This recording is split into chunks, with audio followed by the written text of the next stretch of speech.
Good morning. Welcome, everybody. I'm Chris Warden. Andy Jones-Wilkins. And we are here at what is undoubtedly going to be the most watched sporting event in the entire world this weekend. That's right. No doubt about it. Absolutely. No doubt about it. We're going to crush all the ratings. Absolutely. This is going to be the Black Canyon 100K and 50K presented by Hoka. We're going to do our best to kick things off and get you invested and keep tabs on everything that's going on out on the course. Of course, the 100K is today, and we'll be running through, I believe, the final finishers have to finish by 4 a.m. tomorrow. Mm-hmm. And then after a quick breather, 7 a.m., we start up right all over again for the 50K, and we'll have a great team, some of the best, most prominent trail running broadcasters out there, and wall-to-wall coverage of Absolutely. one of the we're both Arizona locals, one of the best weekends of the year here in Arizona. If you take Javelina, Cocodona Week, Crown King, one of our local favorites, Black Canyon weekend is always a good one. And after 5 months hiatus, we're back in golden ticket season. Yeah. 3 golden tickets for the men and for the women at stake today, and the competition is fierce. Yeah, we had a preview show as a collaboration with Free Trail yesterday. Myself, Zach Marion, joined Dylan Bowman and Corinne Malcolm. And one of the things that I thought was very fascinating, and it was caught on by the audience, as you can see the start line area at Mayer High School, is the fact that our picks, like other than a couple of constants, were all over the board. Like, we had people who are considered to be some of the best ultra runners in the country, like, only make 1 or 2 of our top fives. Like, that's how deep these fields are. I mean, there are runners. It's impossible to pick a top 5, and I mean, we didn't do our picks officially, but we were aligned only with a couple. Yeah, I think it's gonna be it's absolutely a wide open race, and add to that the intrigue of some of the runners here already have entry into Western states, but getting a top 3 at Black Canyon is in and of itself, as we talked about in last year's races, in and of itself a fantastic result. Series of races, it's probably more competitive, and I think the next 2 most competitive here in the United States would be Canyons, which is the last golden ticket race coming up in April, and Gorge Waterfalls, which is increasing in competitiveness. But Black Canyon on the second weekend in February is where it's at. And man, Chris, what a difference last year, where there were several inches of snow right here in Mayer High School. Well, last year we actually didn't start our broadcast for another 2 hours because of the snow issues. So in the 2024 race, what happened, for those that aren't familiar, last year we were basically put on hold for 2 whole hours because the transportation was coming from the Phoenix area, the buses that were carrying the runners. And when there's snow on the highway, I know that this might be a shock, but Phoenix bus drivers are not used to driving in snow. And so we actually had, thankfully most of the audience was pretty accepting and understanding of the fact that we don't do snow down here in the valley, but getting the runners up to Mayer, which is at about 4,000 feet elevation, became a little bit of a trepidatious thing. I mean, it was beautiful. I will say this, and as we were waiting to go on the air down at the 100K finish, we'll talk a little bit about where we're situated this year. I mean, when dawn broke, it looked like you were looking at the snow-capped peaks of the Rockies. Yeah. Down there in Arizona, down there in that region around Black Canyon City, where there's virtually never snow that comes down that low. So it was fun, but I tell you what, this is a lot better. We're on schedule for a 7 a.m. start from Mayer High School.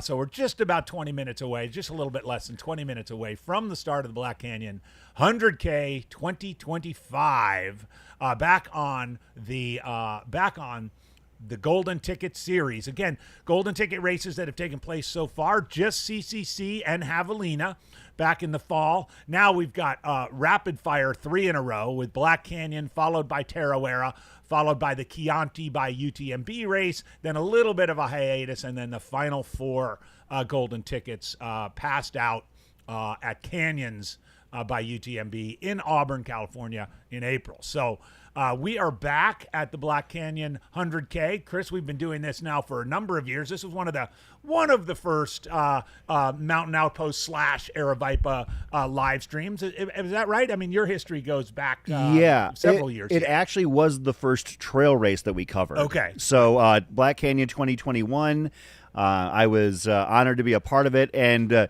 we didn't quite have a handle on what we were doing, but you know what? We did our best, and it was fun to be out there. I had run the race the previous 4 years, and I made a conscious decision that I was going to sit that one out.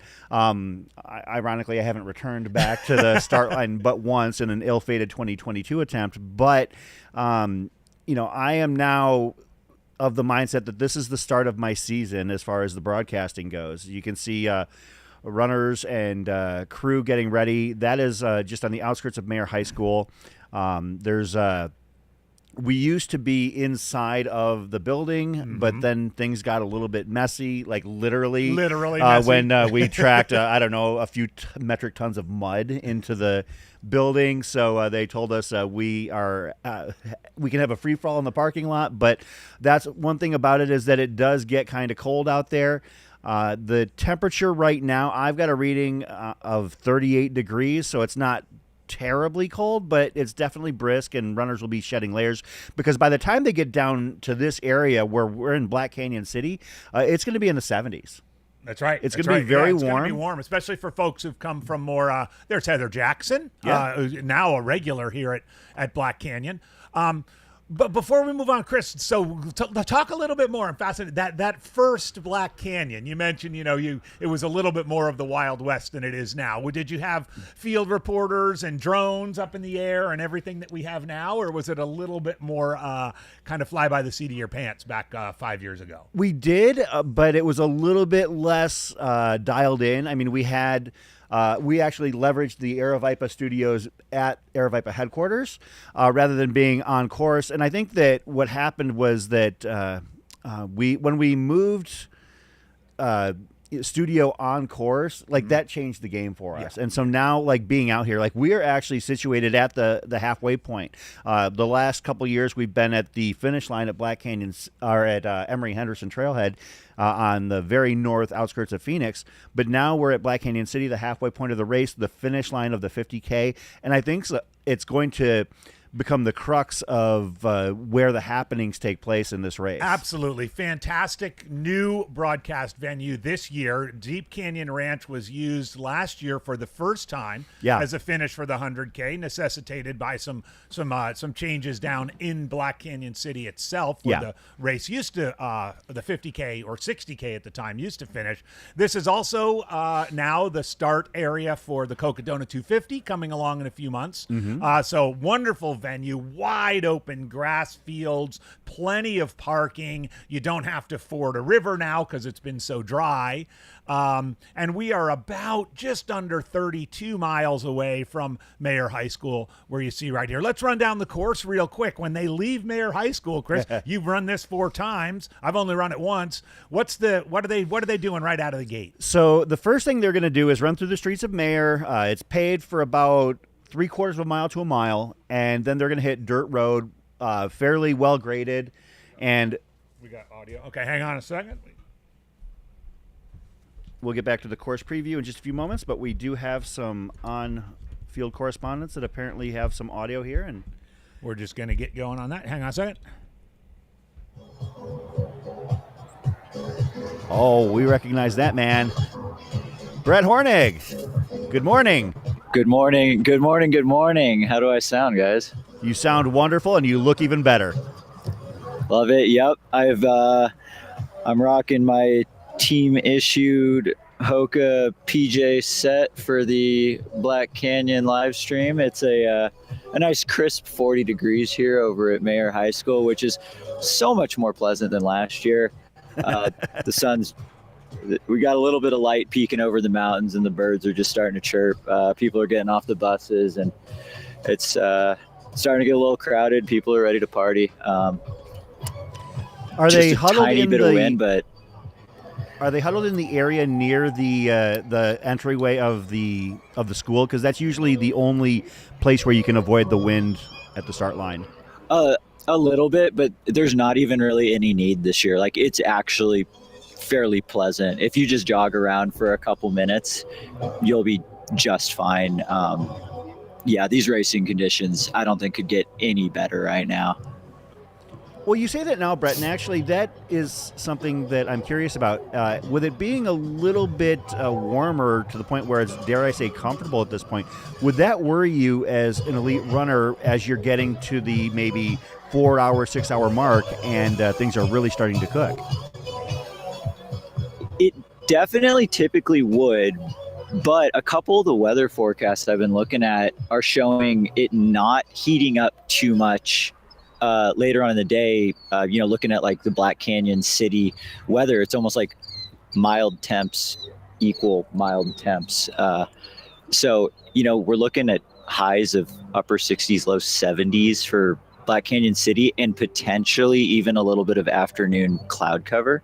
So it'll probably still feel a little bit warm, but it might not be as hot as previous years. Yeah, I saw the cloud cover as well, that there's a chance for that coming in this afternoon. So could be nice for the runners. Yeah, definitely. I think the one part of, especially the second half of the course that's still going to be really important is that you are still doing your topical cooling, but you have to do it at the aid stations because there's like no water on course. I mean, the river crossing after Black Canyon City is about 10 feet wide, and you can actually just walk on the rocks to go across it this year. Like I did it yesterday and my feet did not get wet. The river crossing that's before Deep Canyon Ranch that last year was waist deep and about 50 yards wide, literally zero water this year. So there isn't even a spot to dunk your hat. So there's less opportunities to cool down if, the rocks do start to heat up and you start getting some of that radiant heat off the ground. So it's going to be really important to take care of yourself at the aid stations. Yeah, that's one of the things that you learn after doing a couple of these races that actually head in and out of canyons. Obviously, you, AJW, and you, Brett, have done races that involve that. And when you get down in it, it can get really warm. And as you mentioned, Brett, that radiant heat can really start to take its toll. Yep, absolutely. So I imagine we will still see the classic, in and out of Black Canyon City of like, oh, so-and-so, that looks like they're getting a little warm right now. I anticipate we're still going to be making those calls later today, but there's definitely going to be those people that have practiced going through the motions. And, a lot of current, heat training science has shown that like even if it's 60, 65 degrees, topically cooling is going to, boost performance. Brett, do we have any late news in terms of drops at this race? I believe that I'd heard word we've that got we one. possibly had some significant changes to the field as of this morning. Yeah, we got 11 minutes to lock in the free trail fantasy picks, and I got a text as I was driving up to the high school this morning from David Roach saying that Hans Troyer is actually going to be a scratch for the race today because he has fallen very ill, and is just too sick to start the race, so he will not be starting this morning. That was the most significant piece of breaking news regarding starters this morning. Oh, that's a bummer for Hans. I know he raced valiantly last year. Yeah. So bummer for Hans, but you don't want to run this thing sick, that's for sure. No, definitely not. And, it'll be interesting, though, because I don't know how much that's going to get communicated to the people in the field that were going to be racing Hans, expecting to see him at the front or towards the front. It would be a little confusing to, be looking for people to key off of. And then all of a sudden, one of the guys that has been talked about, like, is going to be at the front is just not there. How long will that take before the rest of the elite field learns that he's actually just not in the race this morning? Yeah, I guess that's something that I never really thought about is whether or not we're just going to travel this morning. I mean, obviously, we got the heads up and those that are paying attention and tuning in, and I'm sure there are people standing around watching on their phones there because I've seen that myself out there. But yeah, for those that don't know, if you're looking around for somebody expecting to see them, and Hans definitely is a front of pack runner, that is kind of potentially throw them for a loop. Yeah, absolutely. And as we've talked about before, like with Anthony Costales, making the announcement that he wasn't going to be racing maybe a week or so ago, we've chatted about how that does change the pack dynamics, as he's not necessarily the one to lead the race, but everyone knows like he's going to be there at the front, stalking at least, and then who is going to be that person that is confidently going to take charge and be the one to win the race, because there's only one person who's going to win the race, but there's many who definitely want to, but there's a big difference between wanting to win and actually being that person that has the confidence to be like, okay, I am going to win this race now.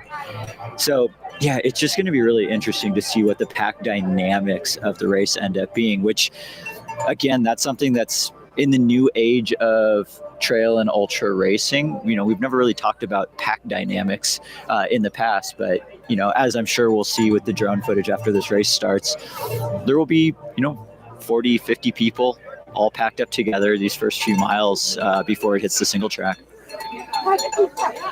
Speaking of that, where are you headed after the start? So after the start, I'm going to be at Hidden Treasure, and then I'm going to go to Gloriana, and then Table Mesa. Everyone's starting to approach the start line and get ready. Got about 7 minutes to the start. If you guys have warm-up bags, you want to shed a couple layers before you start. We're being joined in studio by a special guest. Just toss right in the field.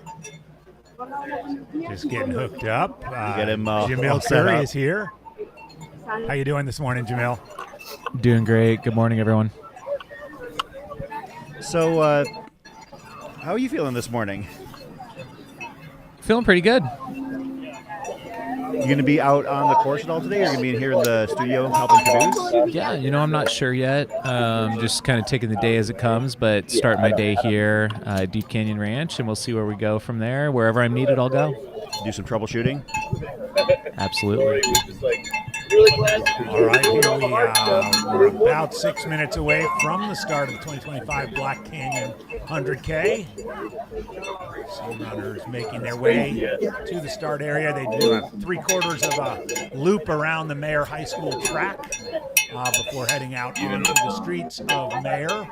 And then, Chris, let's return back to our course description. Once they hop off the pavement, what's next? They're going to be actually heading down a dirt road, a wide dirt road, for about another 2.5 to 3 miles, at which point they're going to take a hard left onto the Black Canyon Trail. So the first mile or two driving might just be a little it's slow. double track there for That's probably worth for it about, I guess we'd say to the first aid station, pretty much, up to Antelope Mesa, which is about mile 6.8, mile 7. And at that point, it's where things get really interesting in a hurry. Leaving Antelope Mesa, there's a nice, gentle downhill, and then it kind of levels out, but then there's about a 5-mile stretch, maybe about 6 miles, where the runners are downhill and probably lose about 1,200 feet of elevation. And that's what I called yesterday during the preview show, the trap.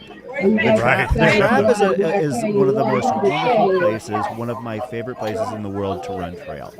The beauty of it is that it makes you feel like a superhero. The problem is that you come crashing to earth quite literally when you actually level out. And sometimes when you're running down a long extended downhill and you hit that flat stretch, all of a sudden it feels like every step is just become like a massive uphill, even though you're still flat. And that's the point of the race, where sometimes I'll look down at my watch and see that I'm doing a 7:30 8-minute mile, and that's just unacceptable for somebody like me. You had one of the best descriptions of that section to me. You and I are both big baseball fans, and you described sections of that like as if they were a baseball base path. Yeah. Where it's about that width, it's smooth, it gently contours downhill. It really is a fantastic place to just run trail. Yeah. That section is like, and the runners can see each other on the competitive side. They can see each other far in advance and kind of twists and turns. And so if you can see someone 5-6 minutes ahead of you, 5-6 minutes behind you. It's a really, and it is a track, and it's so early in the race that you want to just be absolutely careful through there. Oh, I actually, we had mentioned off the air, I thought that Ashley Paulson had dropped to the 50K. I guess she's running the double. Oh, did you just see her? I just saw her, yeah. No, and very recognizable with the pink hair. And we're going to talk about some of the field as well here. Of course, the men's and women's field for this race are absolutely stacked. You have people who have won golden tickets, people who have golden tickets for Western States this year, as well as some people looking to do their first breakout performance or build on some of the ascent that they've developed for their career. And let's not forget, too, 17 hours or less gets you a qualifying time for the Western States Lottery.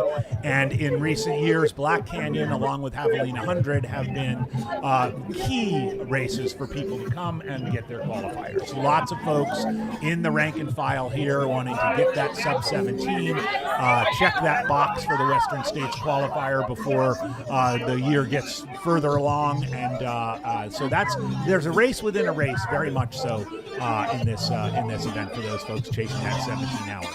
Looks like we're heading to the start line here real quick. But yeah, I mean, I can attest to that, AJW, as my journey towards the Western States entry began here in 2017 when I finished with 6 minutes to spare before midnight. I finished at 11:54 p.m.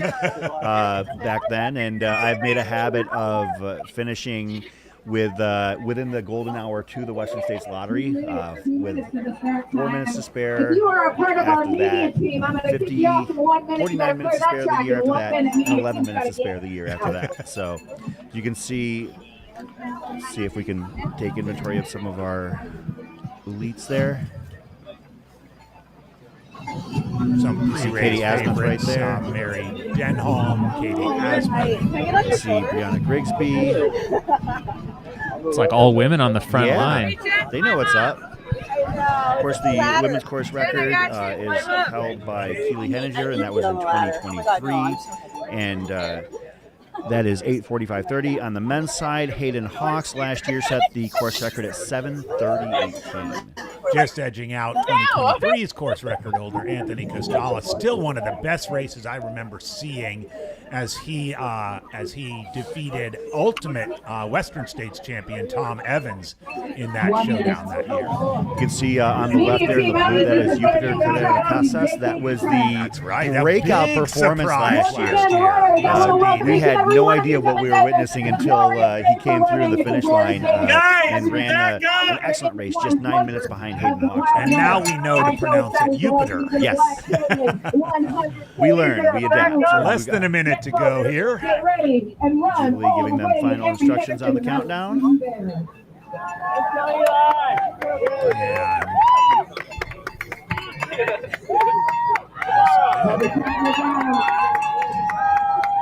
Katie Asmuth with her signature energy. I think she would just do so much better if she didn't yell and scream so much. I see Tim Tollefson over on the far end of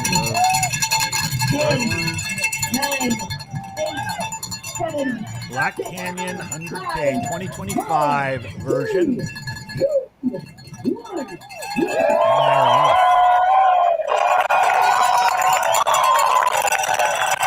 Let's see if we can get another camera view. There we go. Exciting. Of course, this race has multiple waves. Yep. The next wave will be taking off at 7:30, and then the final wave will be taking off at 8. Of course, those runners will have until 12:30 when they respectively to get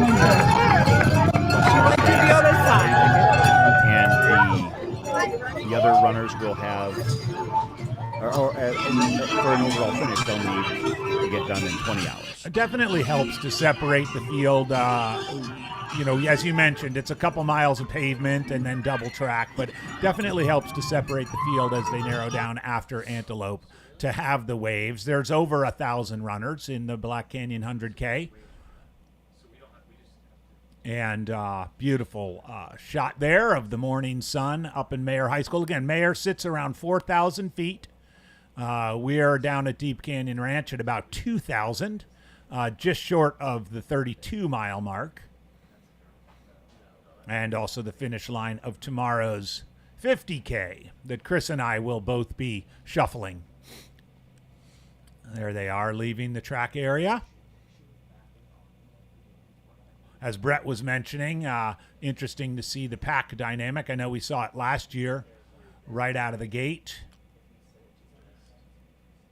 Who was it that was up? Was it? I thought I saw Eli Hemming up there near the front. Yeah, Eli, first venture into the 100K distance, had an incredible season in 2024 of 50Ks, and of course his JFK 50 mile.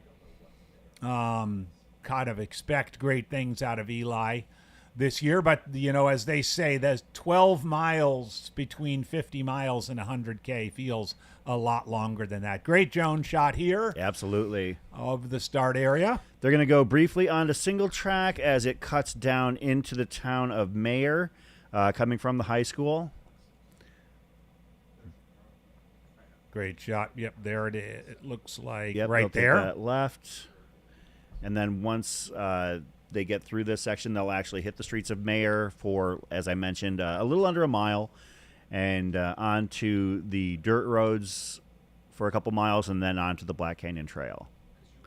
It's actually a great setup, having run this race in the past. One of the things I love about the way that the Black Canyon 100K starts is that it gradually eases you in. Right. You literally start out on the track, and then you move to the streets, then you move to gravel, and then you move to double track, and finally you don't hit single track on the Black Canyon Trail until Antelope Mesa at mile 7. And at that point, you're feeling warmed up, you're feeling revved up, and as I mentioned, you hit the trap right there where people will tend to run. You're going to see some of these elites bust out sub 6 minute miles. Oh, for sure. Oh, absolutely. Whether they mean to or not.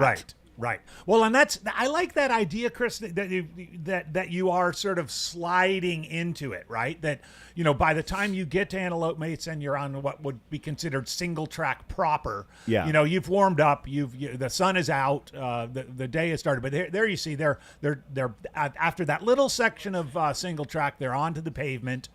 Couple of runners kind of taking a flyer off the front, but not very far. And again, I suspect this pack will stick together off and on for the first, probably at least to Antelope Mesa. The course trends downhill pretty consistently. I remember when Jamil was first, inventing this course with the idea that the course would generally mirror the kinds of things athletes face at Western States, which is a generally downhill trending course with some kicker climbs, particularly after Deep Canyon Ranch, where we are right now. There are some sneaky climbs. Well, there's some sneaky climbs before Deep Canyon Ranch. As you mentioned yesterday, between Bumblebee and here, there are some sneaky climbs. We'll get into that section as it rolls in, but particularly after Deep Canyon Ranch, if you have fallen into the trap, you're in trouble. Well, and that's one of the things I mentioned on our pre-show yesterday is that this race has a pretty big rear end. Mm-hmm. You get down to Deep Canyon Ranch, right where we're stationed at the halfway point, and from here you head down into the canyons once again, and then you come out with a pretty obnoxious, I think I would be calling it, a pretty obnoxious climb back into Black Canyon City. And you can see the switchbacks coming up. You gain about 1,300 feet, and then you head back down into the canyon almost immediately again. Mm-hmm, right. And then you head back up over the course of what I would say about a 7-mile slog, where you're actually just continually, gradually heading uphill. You have this is after the creek crossing that Brett was referring to. That's very low water this year. Yeah, the only water crossing from the sound of things is going to be at the very bottom of the canyon at mile 39 or 40. Okay. So, and from what Brett said, it sounds like it was avoidable. And that's actually going to be a huge thing, because when I've run this race in the past, one of the things that I've always tried to do is take a moment to just sit in the Agua Fria River and just soak up and cool down, just to get my core temperature down. And with the likelihood of the water being quite a bit lower, I mean, people could still do that, but it might take a little bit more work. Yeah. As you can see, the drone shot through the streets of Mayer. They're going to take left. They are going to head. It's a slight. You can't really tell here, but this is a fairly deceptive uphill that they're heading up right now. And then they're going to once they actually get to the very end at the center of the screen right there, they'll be crossing a cattle guard and then out onto the dirt roads, which are kind of rolling for. Oh, that's cool. You a couple can see miles. they're just transitioning right onto the dirt and Yeah. transitioning out of town.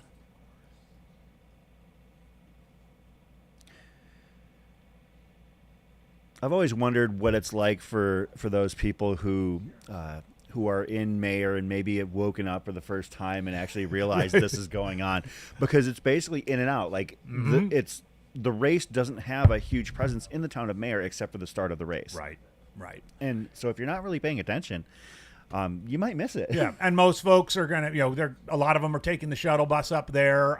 Some people are going to drive up with their crews and their friends, but then those people are shortly out of town, and then they all show up again tomorrow morning. Yep.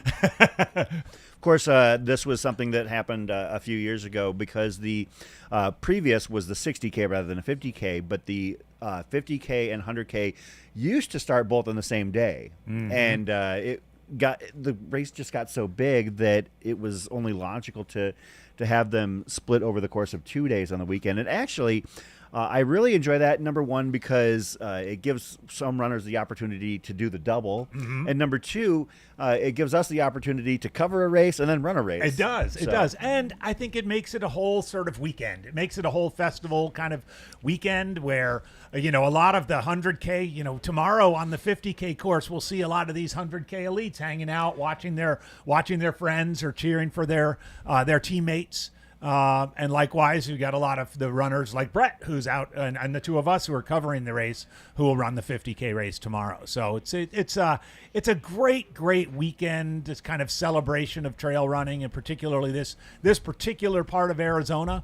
Within an hour and a half north of Phoenix, heading down towards Phoenix. It kind of high desert where they are right now, just about 4,000 feet.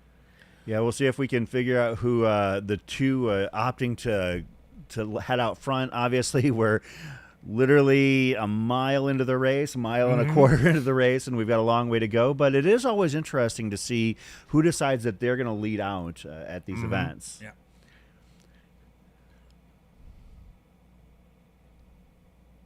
Black Canyon Trail as well. They're not on the Black Canyon Trail yet, but the Black Canyon Trail stretches just short of 100 miles. It's actually the project is lengthening it where it'll go beyond. It'll go north of Prescott Valley area. An incredible trail. Great foundation, helps to maintain it. It's a fantastic trail, more or less parallels within a couple of miles the I-17, major north-south corridor between the Valley of the Sun and Flagstaff. Yeah, this is a nice, gently rolling section of the course. It like I said, I can't stress enough how much it just kind of warms you up into being ready for what's ahead of you, because it is going to get more technical, it is going to get warmer, and this is just the perfect lead into a race. And I'm trying to think of another race that mirrors that in terms of just like lulling you in. Like you look at other, big 100-milers in the U.S. I mean, Western States does not do that. Hard Rock does not do that. I guess maybe for a short step out of town, but as far as like the big races around this this sport, a lot of times you kind of get thrown into it right away. This is a very, very gentle opener. Yeah. To what's going to be a pretty rough day for some people. Well, and I think, let's face it, it also has some wonderful practical aspects to it. It allows the field to spread out. You don't have, big conga lines on a single track that you might have in some races that leave town and within 3 minutes are on a single track. So people can kind of sort of settle into their own rhythm, whether it's these elite runners up in the front or sort of the masses in the middle and the back of the pack. They can kind of get settled in. Potentially, find their people, maybe shed a layer, before too long. Yeah, somebody was speculating in the chat that the leaders are Jamil Curry and Kevin Russ. I would venture to guess that they are absolutely not. Yeah. Of course, that is back at the start line. I think our drone might have to head for a charge. That's why we're checking out to see who is getting ready for Wave 2 here. Of course, these runners will have until 12:30 in the morning to get to the finish line for their Western States Lottery ticket, and get they'll actually have till 3:30 in the morning to get there for the overall finish.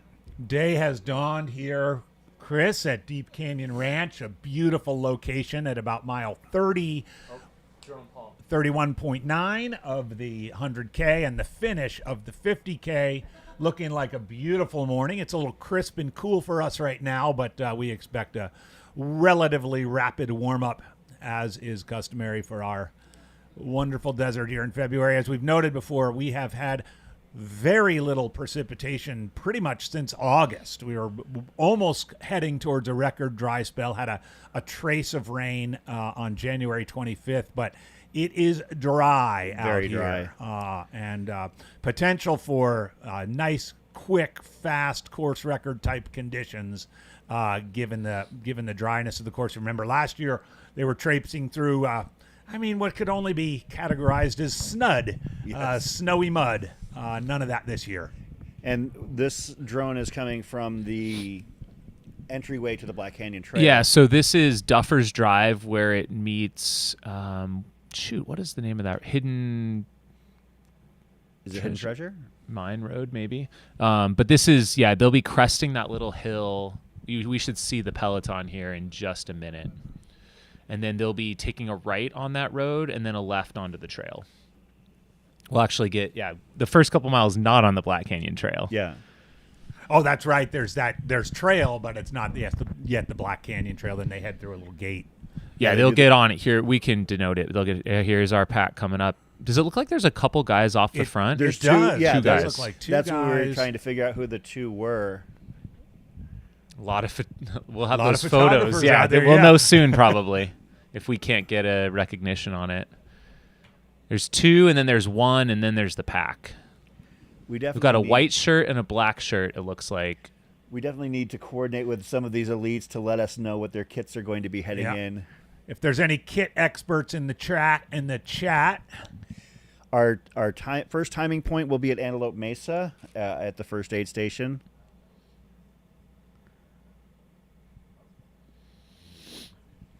these guys are striding it out. Yeah, so here's that right that Jamil was talking about, and in relatively short order, they make that left, and they're on double track trail.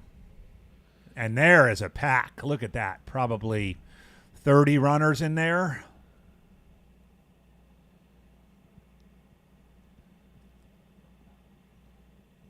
We are 25 maybe. Close.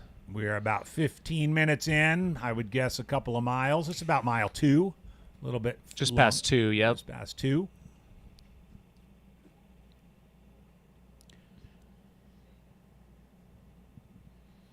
This is when they're sort of you're sort of saying, okay, how does this pace feel? How does my body feel? I'm shaking out the morning cobwebs. We've gotten things started. Yeah, how am I feeling as I'm rolling down here? If you're one of these front folks, how's my body feel? How's my training? You're starting to get a sense of it here. Somebody was speculating that J.P. Giblin might have been one of the front runners. That would track on how he races. Oh yeah, I didn't see him, but he races more aggressively than pretty much anybody I've ever seen in person race. Yeah, oh, absolutely. Could be JP up there. Here's All right. that left. That left turn. So now they're officially on the Black Canyon Trail. And it will stay kind of a Jeep road for like about track. a half mile. And then they'll go on to proper single track here in just a few minutes. I will speak from experience. They should be grateful that it's dry, because when that is wet, this section becomes one of the messiest stretches of trail imaginable. Yeah, up on Antelope Mesa there, it's very that clay, soft mud, as many of us know from experience. So here we go. We're following right along with this lead men's pack. This is Paul Nelson on drone. Oh, awesome. Shout out, Paul. excellent race photographer, and as we're finding out, hell of a drone pilot. That's Oh, right. yeah. Well, he's been with us many years here at Black Canyon, flying drone, including year 1. Well, it looks like the 2 has become a 3, and I think in relatively short order, this pack is going to sweep up those guys, and it's going to be a Well, big there is a pack. gate up here, and that should ensure they get swallowed up pretty quick. Well, and I think that things are going to get interesting because, as we mentioned, it doesn't start out at single track, so you don't really necessarily need to be jockeying so much. But once it does hit single track at Antelope Mesa, especially between Antelope Mesa and Hidden Treasure, where if somebody wants to throw down, there's really not a lot of room to jockey in between. And one of the fascinating features of this. So here's this gate right here. Let's see what happens. Front guys There. have to take Open a second, open it up, and it stays open. it's going to stay open for a the while. floodgates have opened. The floodgates have literally They've opened. managed to maintain a small gap here. But yeah, it's going to be fascinating when they get to Antelope Mesa, because after that, as we mentioned, that single track, and one of the cool physical features of this race is in that stretch, the canyon is so narrow and winding where you can actually see somebody to the point where you could probably throw a baseball and hit them, but they might be a quarter of a mile up the trail because you're heading in and out of these little slots. It's pretty fascinating and super neat. Like when you're pursuing somebody, I'm thinking, oh well, they're right there, but it turns out they're 300 meters ahead of me because they had to go and take a hard right into this little canyon divot. So Corinne Malcolm in the chat saying there's a handful of women potentially in this front pack as well. So I see. Okay, I can identify String Bean based on his kit. He's basically fifth at this point. I don't think those guys read the runner's guide, because there's a section in there about the gates. You're supposed to close them. So shame on you. Read the runner's guide. Those were actually, that was the front of the pack as opposed to. As we get this sweeping view here, we're going to get probably our first eyes on this single track to the right. Wow, this is amazing. It's beautiful. There we go. So that little group of 3 is just a few meters up from the lead pack of mostly men, but some women in there, as we get from our voice on the ground, Corinne Malcolm. I also want to stress that this race is very runnable, very approachable for anybody. This is, it's got some technicality in the second half, as I mentioned, but it's very runnable. It's a net downhill. It's deceptively tough in some spots, but at the same time, this was my entryway into running beyond the 50-mile mark. This was my first 100K finish back in. So there's this single track right here. Go. Yeah, and I mean, athletes who ask me, I'm a loyal and I love Arizona. Athletes who ask me about a good first 100K, I mean, this is very much at the top of my list. Let's see if we can get eyes on who's in this pack here. Jamil, were there some course changes over the history of this race leading up to Antelope Mesa? I feel like there maybe been some points where maybe we were on that road a little bit longer at some points. Because I know that I've approached Antelope Mesa from different directions a couple of times. Yeah, well, we did have the one year that we started at Arco Santi. Oh, that's right. That was kind of maybe a forgotten year. We had a little snow flurry, I think, that year. I remember, but we did try that out, which didn't end up working super well in the long run. But I think that was maybe the only year. Other than that, it's been this classic start. Yeah, I think that would have been the 2019 iteration, if I remember correctly. But, yeah, that would make sense. Arco Santi, the home of Marco Soleri, the great Italian architect designer. Incredible place, by the way, if you're wanting to go a little bit off the beaten track and see some cool culture here in Arizona. It's worth stopping at Arco Santi and its sister location, Cosanti, right down in Scottsdale. So this is kind of becoming classic Black Canyon Trail right here, the winding single track through the high desert. And this is just super fun for anyone that's been out on this trail. This is just some dream trail running right here. I remember that. You know what? I forgot about this little stretch of single track before you head back onto the double wide. You can see that pack really drawn out a bit. I mean, But and also, like you guys were saying, the opportunities for passing, it becomes a little bit more difficult to do. Shout out to Aaron in the chat. Moving out to Glendale in June. Come join us at some events with Air Viper Running and Mountain Outpost. We've definitely got plenty of events. 100%. And if you know, one of the great ways to make your way into the community is come out to our Monday and Wednesday evening runs year round. 6:30. Chris hosts the Wednesday runs every week. Highlight of the calendar with usually social events afterwards. So Hans Troyer was a DNS this morning. We have a few people in the chat asking. He was sick, throwing up this morning, according to his crew. And it looks like that front pack has been swallowed up.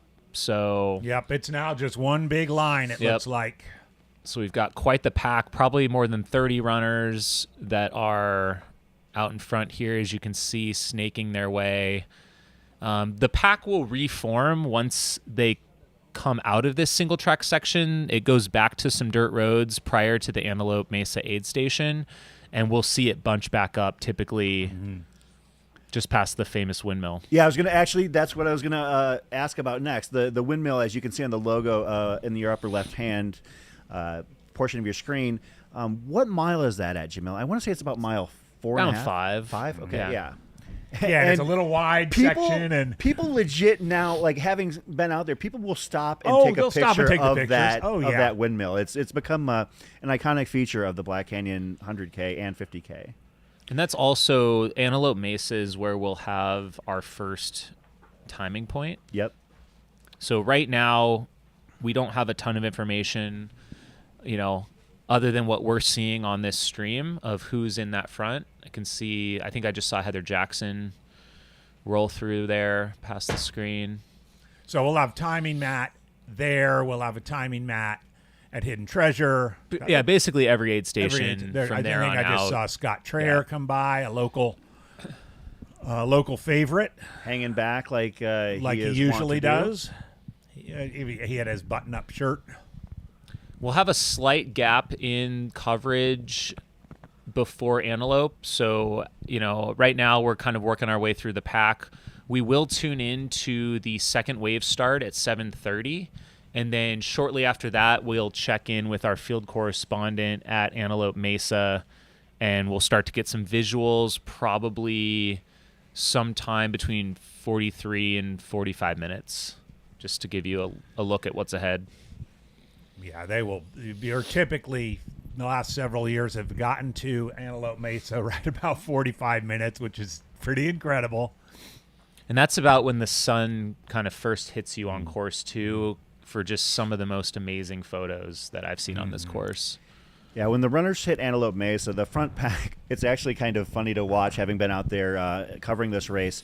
A lot of times, the runners might come through at about 7:40, 7:45, but the crew or the aid station crew really doesn't have to jump into action until about 8:15, until like the back end of the front, because those first few people are basically just hauling through there. They're looking to potentially get to Hidden Treasure before they actually make a crew. Get anything. Of course, Hidden Treasure ably staffed by the AZ Trail Eggers, another great local group. And then after that, they hit Bumblebee Ranch, which is the first opportunity for these runners to see and interact with their crew at mile 20.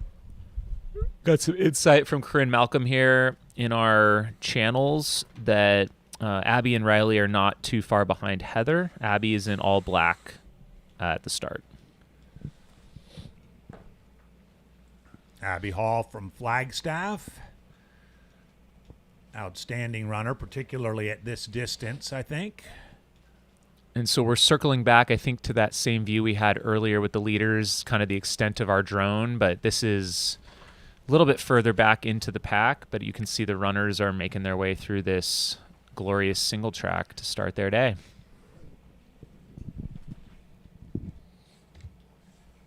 Yeah, I actually had spaced this section of the course. I was completely forgetting about this, but yeah, I do remember this very vividly now. As you head on this is a gently sloping downhill, and then you'll hit the bottom, and it's a nice, comfortable climb out before you get back onto the double track. You can see the sun is starting to peek out. This is the live coverage of the Black Canyon 100K presented by Hoka. This is the American World Trail Major event. This is the second time it has been run under the World Trail Majors flag. Our other sponsors, shout out to them, Squirrel's Nut Butter, Goreware, Goo, and Air Fiber Internet. We have Billy Yang in the chat. Mary Denholm was actually leading on the dirt roads about 2 miles in. So Billy with the boots on the ground insights there. Thank you, Billy. Thank you, Billy. Yeah, I saw Billy out there yesterday. Didn't get a chance to speak to him, but I know that he's going to be out there all over today, no doubt capturing some great content. Speaking of World Trail Majors, cool new twist on that this year, the short distance series. So the 50K tomorrow will be part of that. So how does that affect my career and legacy? That's what I want to know, as I am now a World Trail Majors competitor. Points. You'll get some points. Yes.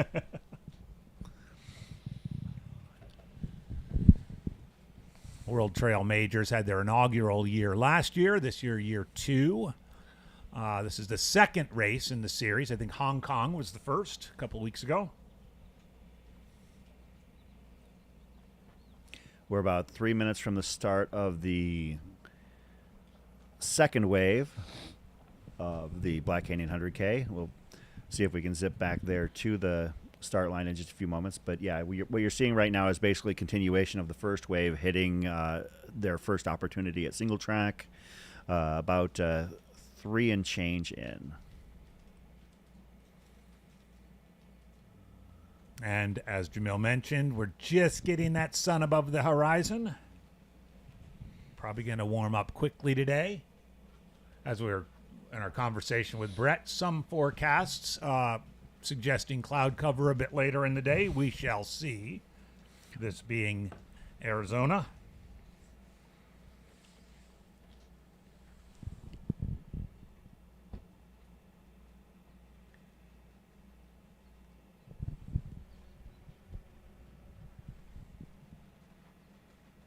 Thank you all, too, for joining us in the chat. Always love to have you along for the ride. Absolutely. We're grateful. That's what makes this all possible. When we first started doing these trail race coverages back in 2021, the audience started to pick up on it right away. Mm-hmm. And, we've done our best to level up at every opportunity. As you can see, the start of the Wave 2 for the Black Canyon 100K.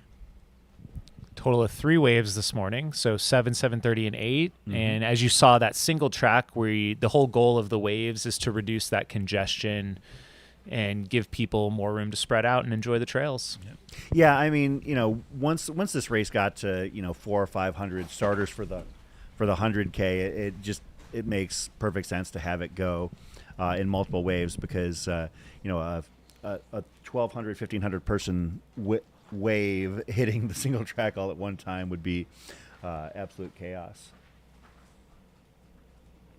Yeah, and it's nice. I mean, it allows athletes too to sort of get, to not get caught up in something that they might be overwhelming for them. They can kind of be in the area that's perhaps most appropriate for them. Here we go. We're just a few seconds away now, about 30 seconds away from the start of Wave 2, Black Canyon 100K. Looks like we're having a little bit of issue with our video feed at the start. We'll head back to our drone shot for now. Hopefully we can get eyes back on that start line. I know that one of the things that I've had runners approach me about is that they really enjoy being a part of Wave 1 of this race, not necessarily because they think that they're fast enough to be in Wave 1, which is starting in just a few seconds. Looks like our timer in the corner might be about 10 seconds off, so we'll get that and there's our Wave 2. But I think that there's especially for some of the back of the packers, I'll be honest, it's kind of like, for me, when I ran this race before it split into so many waves, I was chasing midnight. Like, that was right. Like, it was my Cinderella story where I had to be in Emory Henderson Trailhead or wherever the finish line was in the 17-hour mark, and at a 7 a.m. start, that meant that I had to be done at midnight. So there I am, like, down the trail chasing, and sometimes coming down to the last couple moments.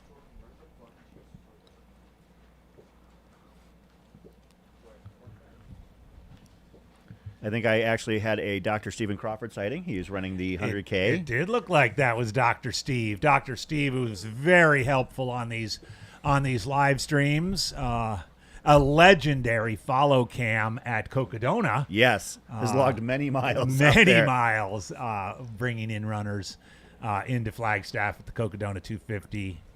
Dr. Steve. It's one of the things I love about covering this sport and in such a grassroots nature is that we get the opportunity to introduce you to a lot of the people in our community simply because they're who makes this possible. Absolutely. Absolutely. You know, we get to tell you about people like Shad Burkholz and Stephen Crawford, who, Ruth Stewart, who might not necessarily, be at the front or chasing podiums at major races anytime soon, but they're the ones who make this coverage possible. As you can see, the Wave 2 front pack. Yeah, Shad, similar to Dr. Steve, Shad has logged serious miles in and out of Silverton, Colorado at Hard Rock. Silverton, as well as at Cocodona. I believe he famously followed for about 85 miles one year on the streets of Flagstaff. And anybody that would run on the streets back and forth, up and down for, that many miles would absolutely be out of their mind. Right, Jamil? Absolutely. Who would just run back and forth on a sidewalk? You can see the Wave 2 filtering through. Our Wave 3 will be starting at the top of the hour. And this is actually also giving us an opportunity for our drones to recharge and reset. And hopefully, I would say in probably about another 8 to 10 minutes, we'll see our first runners hit Antelope Mesa, at which point we will definitely spin over to coverage in the field. I'm not sure if Corinne or Brett is going to be at that at Antelope Mesa. Brett mentioned his first stop was Hidden Treasure. Okay, so Brett and Corinne Chalvoy are going to leapfrog one another from the sound of things. Yeah. So.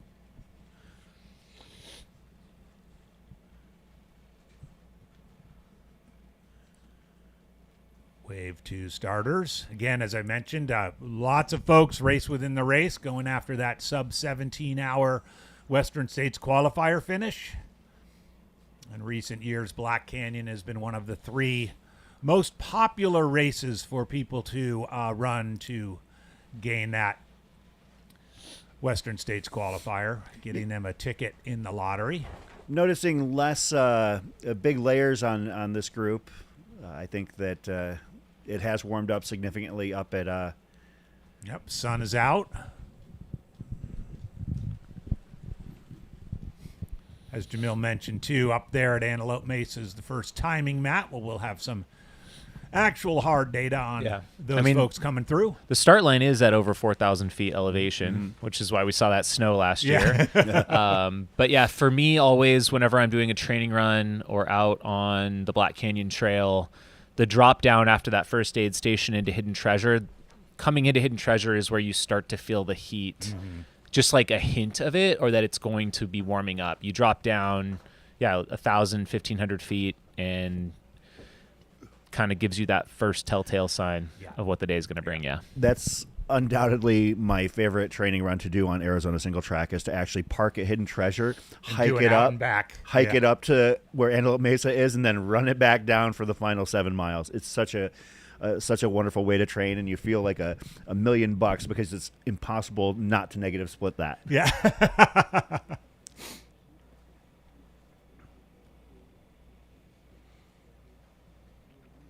We're coming to you from Deep Canyon Ranch, the site of the 50K finish tomorrow, as well as the 31.9 mile aid station of the 100K. Beautiful setup down here with the tents and our studio, of course. Ample parking down here for crews and friends and spectators. Somebody was asking about wave designation. Well, Wave 1 is where the elites are, as well as I believe it's largely ultra sign-up determined. Obviously, not entirely, because if you've got some elites that don't have an ultra sign-up score, they're not going to show up at the top. But because that's one of the things that we did do this year is I was involved in the process, asked to, potentially help identify some of the elites or potential elites. And yeah, you have a gift for that. You find these diamonds in the rough. These folks with that are just invisible on Ultra Sign Up, but have some incredible FKT or results on the roads. Or well, we wanted to, in the interest of making sure that we've got full-on coverage and tracking for all of the front of the packers.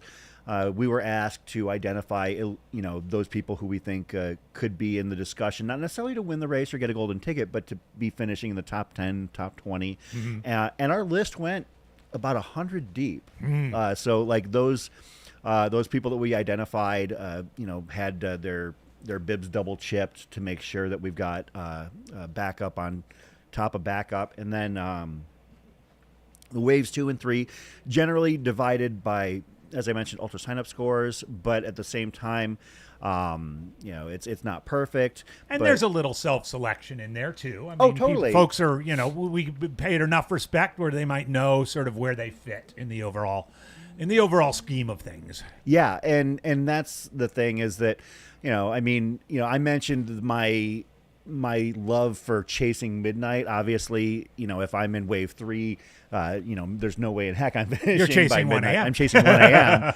which doesn't have the same ring to it, right. But at the same time, it's still a pretty amazing thing to do. So, and I know that there have been some times where they've had to switch runners' waves. Sometimes people are intending to run together, and they might be able to adjust things here and there. One of the fun things to do actually is to go out to that Table Mesa aid station. Maybe around 9 or 10 o'clock at night, as people are on that, as their runners and crews are on that bubble. It is a somewhat miserable place, I got to say, and a place you want to kind of get in and get out of, especially if you are chasing midnight or 12:30 or 1 a.m. I will say, actually, one of the things that's been interesting about the development of this race and the progress of this race is the fact that Table Mesa, a couple of years ago during 2021, when we had limitations on where crew could join us, and in the COVID year. The first post-COVID year, Yavapai County, which is where Mayor is, and actually extends fairly far south to the Maricopa County border, which is actually between here and Table Mesa. So Table Mesa was the first, in order to hold the race, Yavapai County would not allow crew or pacers to join the runners. It was runners only and volunteers. Oh, quick jumping in here. Here's the drone shot. Oh, there it Antelope. is. That's Antelope Mesa. Hold that thought, though, because Yes. I was talking to my friend Brittany Peterson, who won the race that year, and it was very interesting that to have to juggle that the different county regulations during COVID. Yeah. So what happened is that because of the fact that runners couldn't access their crews or pacers until Table Mesa, it was an absolute rager of a gathering. You're talking, several hundred runners with all of their crew, all their pacers in one spot, and they've been waiting there all day. And they haven't socialized in a year. Right? Yeah. That was one of the big coming out events. You can see, okay, so the runners are going to come from right to left as you're looking. There you go. Yeah. So when you see that red, it looks like a red vehicle or something red over there to the right, they're going to come in, jog a tiny little bit on the road, and leave to the left. Yeah, they're basically going to, like you can see the porta potties, and then they hit the tents that are the aid station. Now, most of and your front that is where that single. Sorry to interrupt, Chris. Yeah, that no, is no, where no. that single 1.5 track, beautiful, smooth, going down that valley. Yeah, so it's gonna head left, and then it's gonna zigzag to the right, and then back left again, and then at that point you are fully on this just amazingly runnable, so comfortable single track that you still have to consider. You got to be careful. Great drone shot there to give us a sense of. Shout out to another couple of our sponsors, Tannery Sunscreen, Goreware, and of course Hoka as our title sponsor, Garmin as well. Again, this is where we'll have our first timing mat. And again, probably that first, as you mentioned, the aid station folks don't have a whole lot of work to do as the runners are going to pretty much blast through here. Okay, this would be the lead pack heading towards Antelope Mesa right there. So there have been a couple of mild adjustments to the course, as we mentioned. There was the year that we ran from Arcosanti. I believe that was 2019 or 2019. 2019, yeah. I think is what Jamil said. Yeah. Maybe it might have been 18. Yeah, it gets a little bit confusing because in 17, 18, 19 were the first 3 years I ran the race, and each year had a different finish line. Right, because wasn't one of those years where there was a torrential rain and it 2017. was an out and back? Yeah. 2017 was full out and back. 2018 was the full course in its entirety. And 2019 was a double out and back that ended at Black Canyon City due to some flooding in the river. This looks like the road this just is wave, leaving town. So I yeah, think that's wave this is two. wave 2. This yeah, is a that would make wave sense. I was a 2. little bit confused Yeah. because I know that there is like double track Jeep road approaching Antelope Mesa. Yeah, but this it's ruddier than this Yeah. one. Yeah. So that was a shot of the top 3 in that wave 2 group. Yeah, I will say, I think we still have the most amazing field for 100K that I've ever seen, at least in the U.S. But as people are waking up and finding out that one of the prohibitive favorites, Hans Troyer, who ran this race with such aggression and vigor last year, had a DNS due to being extremely sick. So shout out to Hans, hoping he's feeling better, and hopefully one of these years he's going to have it come together for him here. Mm-hmm. Yep, I hope so too. And he can still chase down a golden ticket at Canyons if he wants. Absolutely. Yep. Absolutely. And also, I know this was a few weeks ago or a couple weeks ago that Anthony Costales pulled out as well. And one of my favorite races to cover was the Black Canyon, where Anthony Costales just ran. He ran angry. Oh, yeah. He ran with a huge chip on his shoulder. That was 2 years ago, the year he took down Tom Evans, the eventual winner of Western States. So much fun to watch. Anthony in his Chico State singlet. Yeah, I think here they are. So this is the group. This is the more ruddy double track. Yeah, as you can coming see, up to Antelope Mesa. You can see, look at the views off to the upper left. You can see that they're basically coming very close to the to a drop off onto the valley, and it is such a gorgeous section of trail. The views into the Bradshaws are priceless. Yes, indeed. This is great. A little group of 5, just a few meters ahead of that larger group of about 20, 25. As our eyes on the ground, Corinne Malcolm mentioned a handful of women in that group of 25. Yeah, they're very close to Antelope Mesa, the first aid station here, and at which point we'll get runner tracking. Runner tracking is available on the YouTube screen right there. The top of the chat, Mountain Outpost live tracking at live.aeroviperrunning.com. You can see the photographers setting up and follow cams. We'll see if we can get eyes.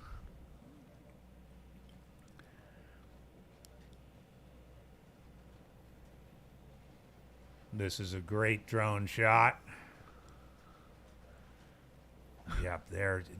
The relief of the Bradshaws. If you have not been out to the Bradshaw Mountains, just incredible. Vertical relief. I don't know what that truck is doing there, but that's kind of a wild place and a wild time to be. Oh, look at that beautiful shot right there of the Bradshaws in the background. Yeah, so it was Eli Hemming and Seth Ruling, somebody was saying in the chat, they believe. 2 of the early favorites. So, yeah, this is a nice, gently sloping downhill. It takes a little bit of a left turn for the runners, and then they're going to head into Antelope Mesa here momentarily.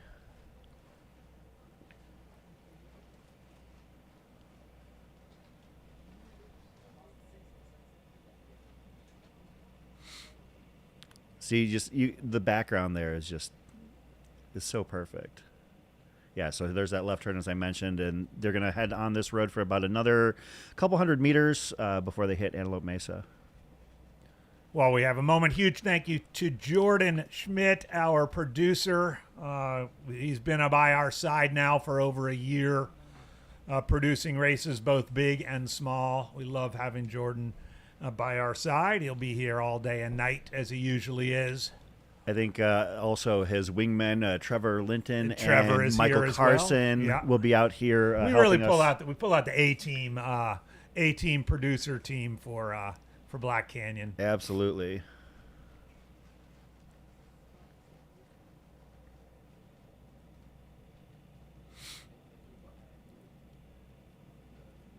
This group of 5, literally stride for stride.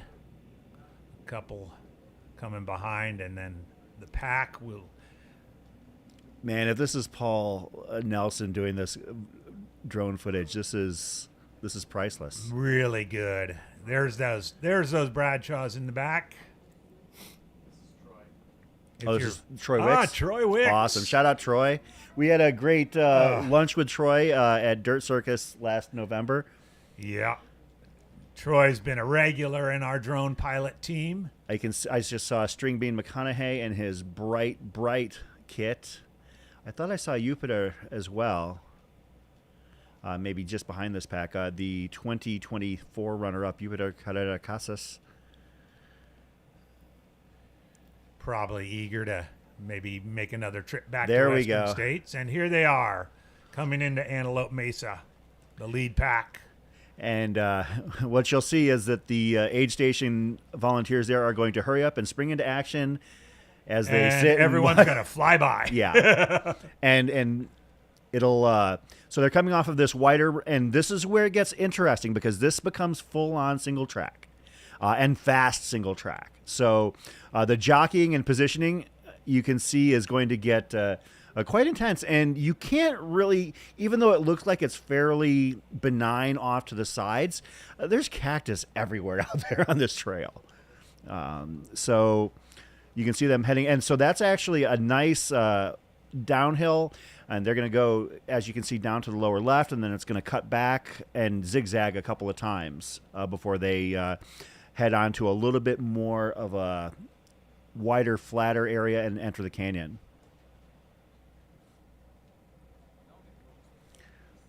You can see they make that sharp turn.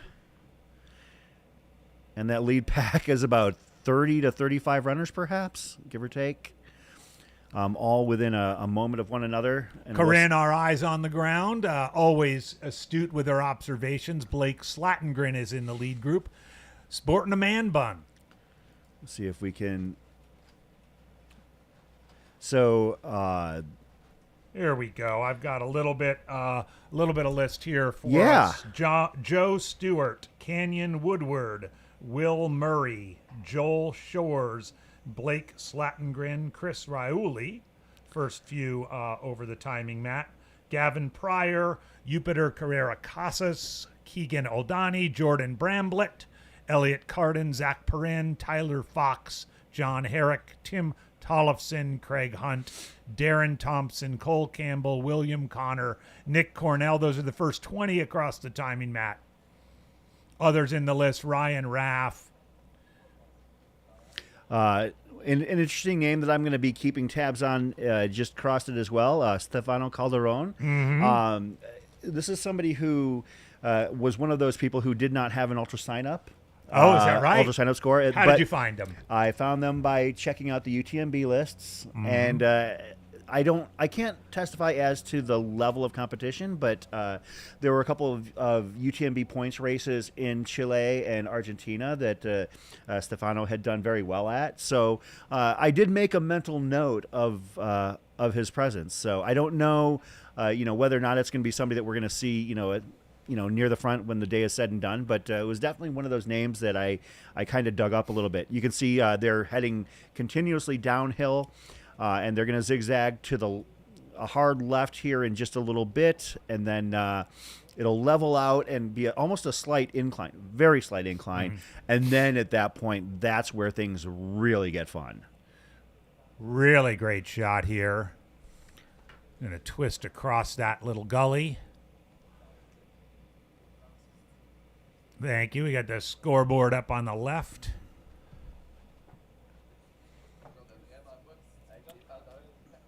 There they are coming right at us. So it was Mary Denholm as the first woman through Antelope Mesa in about 49-46.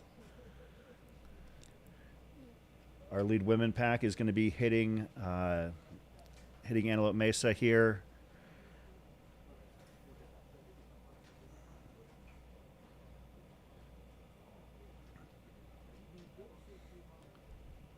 Mary Denholm taking it out hard, as many of us expected. Oh, yeah. I definitely had Mary Denholm on the inside of my top 5. Is that Heather?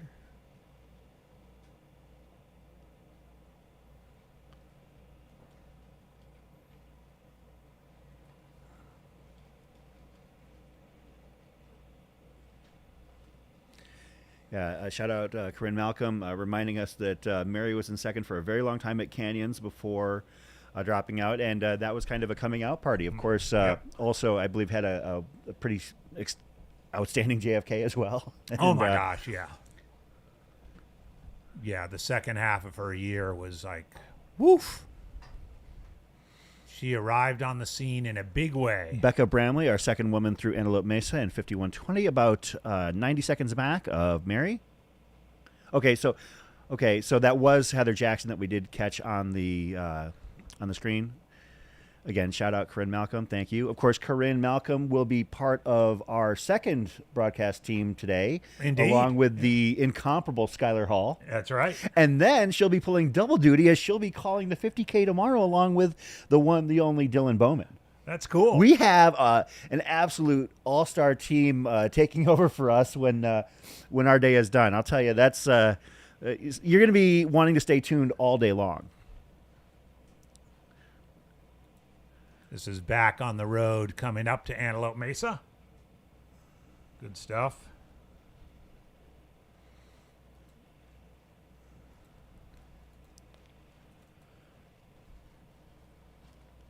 Of course, the race does not end once the elites are done. We are going to be staying broadcasting today's race for the entirety of the event, all 20 hours for some of these runners who are coming in.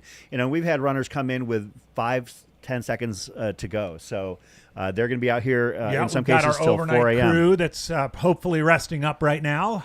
And I know that is going to be Heidi Allen and Greggy Vergaren. Heidi and Greg have done some live streaming for us. I know Greggy was out at Across the Years, and Heidi was at Javelina as well. Mm-hmm. So they've got you taken care of, watching those final runners come in the evening into the overnight.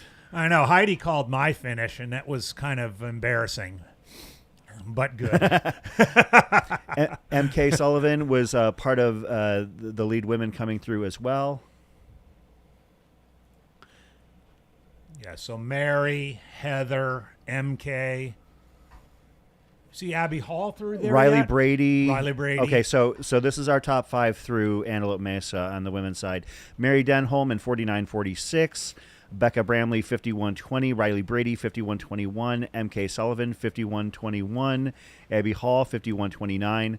Followed closely behind by Heather Jackson, Shea Aquilano, Tara Dower, Valerie Arsenal, Aaron Clark, and Jenna Bensko. So just about everybody you would expect. Yeah. Lynn Chen, another name that we've been keeping an eye on. I got a heads up on Lynn Chen. Jane Mausch, Emily Mann, who we saw win Run Rabbit Run last year. The names, the depth of this field is to steal a phrase from a friend of ours. The depth is deep this year. It is indeed deep. Again, great shot here. The road coming into Antelope Mesa. Bradshaw's in the back.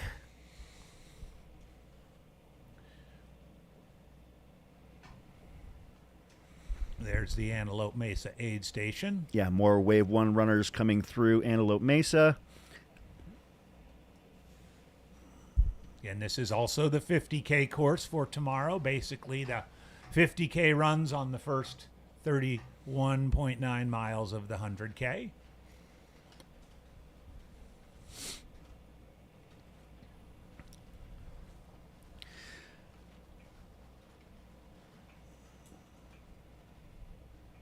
And from here, it's a gently descending 6 or so miles to the next aid station. Other runners who have hit aid station 1, Scott Traer, Graham Shalvoy, Pequan Yu, Chinese star runner, Mark Hammond, Katie Asmuth, Lindsay Allison, Lauren Puretz, last year a golden ticket recipient here. Lauren Puretz's finish last year was one of my favorite moments because she was not quite aware that she had hit a golden ticket. She finished 4th, I believe, so she didn't realize that there was going to be a ticket passing down, and we caught her in a bit of a candid moment where you could read her lips to get her reaction. What was that? Was was Heather? Heather was top 3 and she was already in. I believe that's what the situation was. If I remember correctly. Yeah. But yeah, Lauren Puretz, had a great result there, and a member of the Air Viper racing team as well. Hailing out of Colorado. Also had an excellent Haviland 100, finishing on the podium there as well, finishing in a 15-hour flat time. She likes her Arizona races. Absolutely. As we all do. Wants to get back to Western States. Just narrowly missed out on a return via top 10, finishing 13th at Western States last year. That'll always light the fire. You finish a few spots back of that 10th place spot. Yeah, I'm seeing that. Let me see then what the... Okay, so Lauren actually did finish 3rd last year. Maybe it was the fact that I think last year was the first year it officially had 3 golden tickets, because previously it had been 2, except for the year that Tara Ware was canceled. So, like, I remember it went into a 3-ticket situation that year, but then last year was the first year that it was officially a 3-ticket race. And this year, clarify that. This year, Tara Ware is back on the list next weekend. Nice to see a golden ticket race back down in Oceania.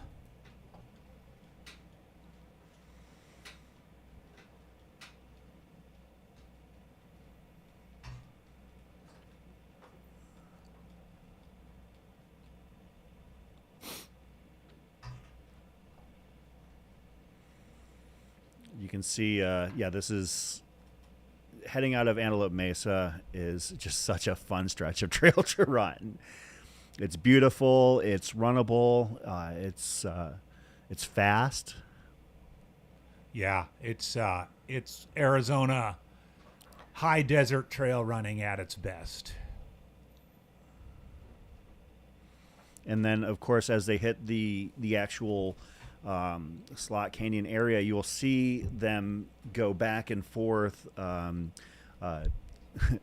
quite rapidly to the point where you can, as I mentioned earlier, you could throw a baseball and somebody could catch it, but they could be a quarter mile ahead of you based on how the canyon actually plays out. Of course, the next aid station will be Hidden Treasure at mile about 12.913. And that is manned ably by the AZ Trailleggers. I did speak to a couple of them early this morning as they chose this as their gathering point to head up to Hidden Treasure. There is some construction going on I-17, which parallels the Black Canyon Trail course. But hopefully it won't be too much of a hassle for crews, because it's going to be... if you've ever done I-17 on the weekend here in Arizona, it's not always a lot of fun. No, if you can get around it or you can avoid it, you want to do that. There's our top 10 that just blazed through Antelope Mesa. My pre-race pick is Jupiter Carrera Casas, currently sitting in 9th, as we see the names dance around a little bit. Looks like we're still sorting some things out there. It's okay. We'll have it dialed in by the time. I mean, it's fun to keep track of where everybody's at, but that's one of the things that I always try and stress to our audience is that in a race such as this, when you see, like, we saw 2 or 3 people go out, it's like it's mile 1. I'm not saying that I could, but like, I've had a joke with friends before, like, what if you sprinted out to the base of the escarpment at Western States just to say you led the race for, like, yeah, that would be, obviously a little bit silly, but yeah, trying to handicap what's going to happen at this point in the race is kind of pie in the sky. Funny story related to that. The Western States, I wanted to say it was back in maybe 2007 or something like that. There was a group of runners that took off out of the start in the front of the pack, and within about a quarter mile took a wrong turn and took about 30 runners with them. Now race director Craig Thornley, who knows the course better than anybody, continued straight, yelled and screamed to all 30 that they were going the wrong way, and for about 10 seconds led Western States. He's still happy. And nobody can ever take that no away one can from ever him. take that away from him. It was a funny moment.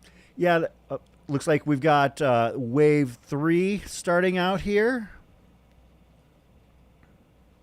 These runners are going to have until 1 a.m. to get their Western States qualifier, lottery qualifier, or 4 a.m. to finish outright.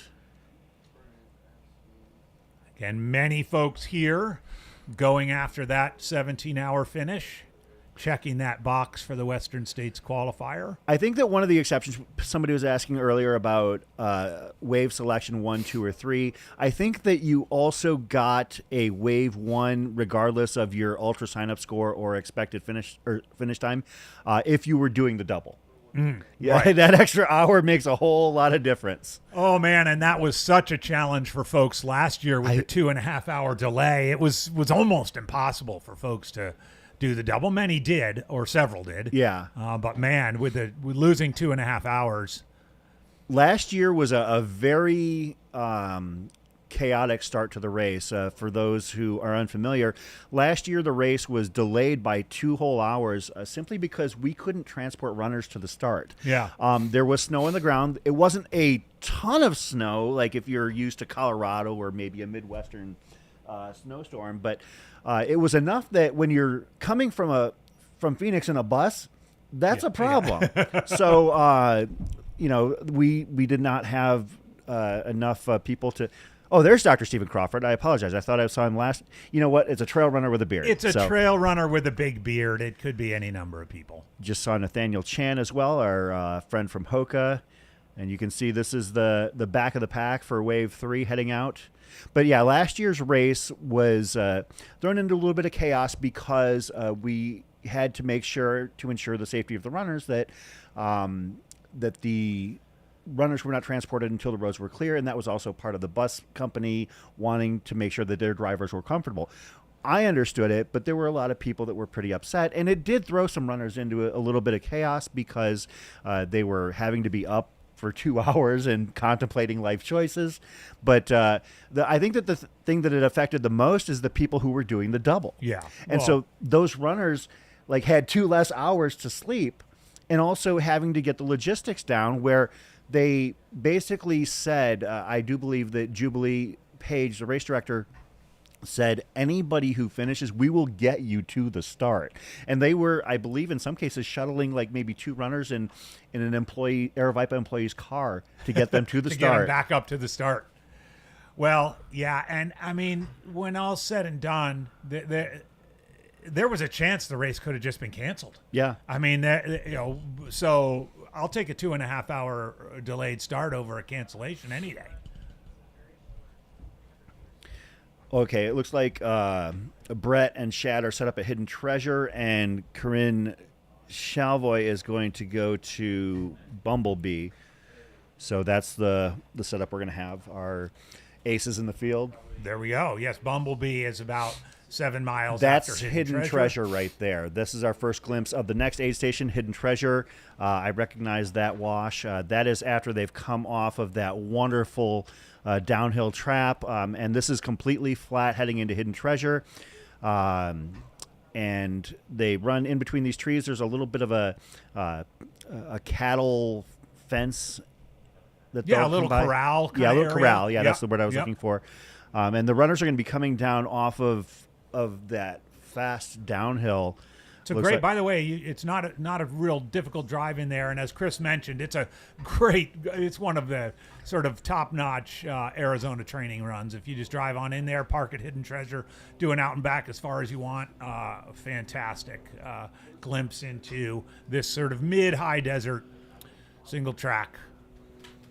Yeah, I would say it is pretty much my favorite training run to do on Arizona Trail is to start basically where we're at right now and follow the drone, and you head up. It's about a 6.5 miles up to Antelope Mesa, but your reward for climbing up that 1,200, 1,500 feet or thereabouts is the opportunity to run back down it. Absolutely, yeah. I did a training camp with a small group of people last year, a couple weeks after Black Canyon, and we did this as an out and back. And many of the folks had come from places like Florida and Michigan, and were out here just to enjoy the desert trails. And this was absolutely a highlight, just to run this section.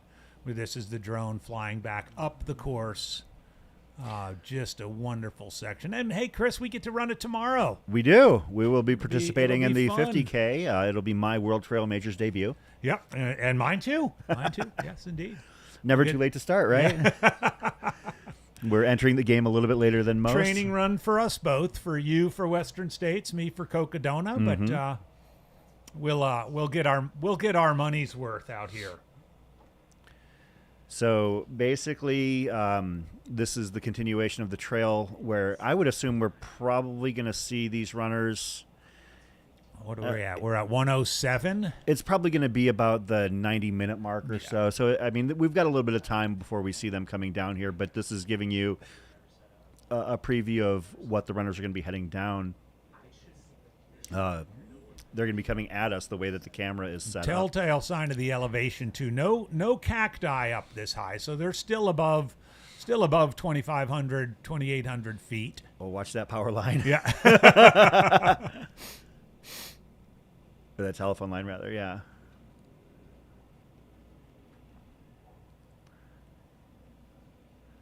So, yeah, this is, this is still a nice, gentle downhill, but it's not nearly as quick as the previous few miles. So, Chris, our friends in the chat have started to play the AJW said Western States drinking game already. oh yeah, that is a time-honored tradition. Of the Mountain Outpost. Indeed. I can't help coverage. myself. I've just got to, as they say these days, lean into it, right? Of course, that is part of our Mountain Outpost portfolio now. So, Indeed. we're covering, at this point, pretty much every big ultra that is being covered. You've got, obviously this and Javelina. You've got Cocodona, Hard Rock, Western States, JFK. We're everywhere. We are. Mountain Outpost is everywhere. Of course, next week we'll be heading up to Henderson, Nevada to cover the 100-mile championships as well. Excited So, about that. if you- Excited about that. You're going to keep your notifications on, and we'll start talking about that about Thursday or so. But in the interim, we are waiting our first runners to hit Hidden Treasure, and as we mentioned, they're probably about 15, 20 minutes out at this point. Let me see if I can. But that race, that Jackpot Ultras, that is going to be a lot of fun. A second race in the Mount to Coast Ultra Series this year, and a pretty good field assembling there for the USATF 100-mile championships. Always fun for us to go out there and broadcast trackside or course side on that 1.3 mile loop, as well as the long loop, about 2 point something mile loop in a beautiful park in Henderson, Nevada. Here's a different drone view. There's that tank and the corral Chris was talking about. If you want to do that out and back, that's where you park. Yeah, I park basically right at the bottom of where the screen is right now, and that is the Hidden Treasure Mine aid station. As we mentioned, it is being staffed by the AZ Trail Leggers. And they hit that, they go a bit to the right, and then it makes a turn to the left and gently contours out there to what you see on the left of your screen. Okay, so they've got the pirate motif going again. That's good. I'm glad to see it. So tell us a little bit about the Arizona Trail Leggers. So I believe the AZ Trail Leggers were created by John Chrisley, local runner here, maybe about I say 9 times because I'm rooting so hard for him to get that number 10. Yeah. I'm a huge fan of Dave's, but you've got some great runners and even better people as part of the AZ Trail Leggers. They do group runs on Sunday mornings, usually in the North Phoenix / Scottsdale areas. They might hit Cave Creek. They might hit Apache Wash, but great people. Great volunteers, ambassadors for our sport. Shout out to people that are part of that group: John Schultz, Brian and Megan Slavin. We appreciate their efforts here to take care of runners, and that's one of the things I always looked forward to coming off of that downhill here at this race, was coming into Hidden Treasure to high five and hug friends. That's what this sport is all about to me. I mean, I'll never be a high-end competitor, but I have received so much from the sport, and a lot of that has to do with the people involved. Absolutely. The community that is here in Arizona, and I can say, having lived here back in the mid-late 90s, this has been a place that has always really celebrated the sort of shared bond of what it means to be a trail runner, whether it's ultra distances or shorter than ultra distances. Just a wonderful community, and many of these aid stations you'll have people coming back year after year to volunteer, to be part of the experience, whether it's at a high profile, highly competitive event like Black Canyon, or one of the more down to earth, low key events on the desert series. Just incredible. And we see a lot of it at one of our favorites next month at Crown King Scramble, one of the longest running ultras here in Arizona. So Hayden Hawks hit in his course record run last year, hit Hidden Treasure at 1:21:15. So we're about 8 minutes out from that. Okay. He ran this section from Antelope Mesa to Hidden Treasure in a 6:06 pace. So yeah, I wouldn't be surprised if these guys are close to that. Yeah, they're moving really quick. So Hayden hit Antelope Mesa last year at 49:30. These guys were in the 47s. 47s. So yeah, they're about 2 minutes ahead of course record pace. Although that seems to be a feature every single year. The early splits of ultras, high competition ultras, get faster every year. Now the question is whether or not they maintain. Well, and Hayden was, and the crew last year were slogging through mud and snow. Might have slowed him a bit, but it didn't seem to slow him much. No, well, that actually is a good point. Okay, so shout out to Aid Station Fireball giving me the intel. The fastest split to Antelope Mesa ever was David Kilgore in 2021 at 47:22. So these runners came in just 4 seconds behind that. Good stuff. Thank you, Liam, as usual. Saw Wonder him. where Liam is today. He's out. He's somewhere on the course. Is he running the 50K tomorrow? He is. He is? Yeah. He is running the 50K, and he was out at the expo yesterday. We were hanging out, watching the women's and men's panels after our preview show. I always say that he should jump onto the side of the camera. He's a very dashing fellow. I know. He always seems to avoid. I mean, he hung out with us for the entire week of Cocodona. We couldn't get him on screen at all.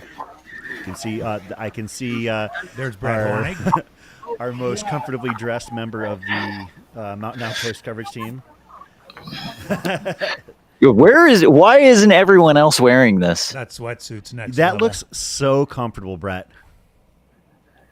I'm so cozy right now. I'm worried that I'm going to overheat, though, in the next hour or two. Yeah, I'm sure that you'll have something nice and swaggy for us the next time we see you on air. Yeah, we'll see. Stay tuned. It's beautiful here at Hidden Treasure right now. We just zoomed in and we can bit. see the runner. Oh, this is wonderful. You can see the first runners actually coming off of that drop and are probably about a half mile out from you. Yep, just a few minutes. They'll come wind their way down through what's one of the most beautiful descents in all of trail racing. And then they'll come rip straight through this aid station, and then there's a little fork right where I'm standing where they'll hop onto the single track and quickly disappear. See if we can get any eyeballs on any kits that we recognize. Have you heard any intel on the course at the ground level, Brett? Is there anything that we haven't heard about yet?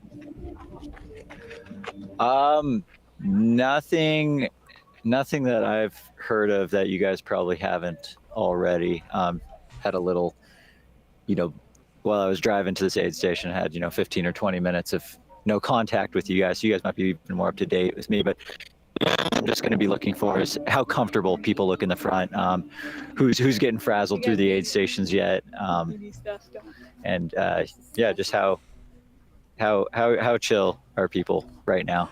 There's our man Brett Hornig, the frazzle meter. Yep, the frazzle meter. The frazzle meter is on. It is on. We will see. All right, runners coming. We just got the notification from the lead pirate spotter. People are loving your look today, Brett. I can't stress enough. You are definitely setting a trend. I think we're going to see people that are hanging out at ultras dressing exactly like you here. They're going to take your swag and level it up even. I love it. Love to see it. I think Leah Yingling is his fashion consultant. I could see that. Yeah, Leah's the absolute queen of the cozy sweat sets. No doubt. Looks like, I think that's Eli Hemming, perhaps? Towards Hidden Treasure. I believe he had sleeves on. Yeah, there it is. That is. Let's String see. Bean in fifth, very obviously bright. Yeah, there's a huge group coming down. Probably 25. I love this vantage it's point. probably, within 60 seconds, it's probably 25, 30 men. We got Pirates of the Caribbean just blasting right now.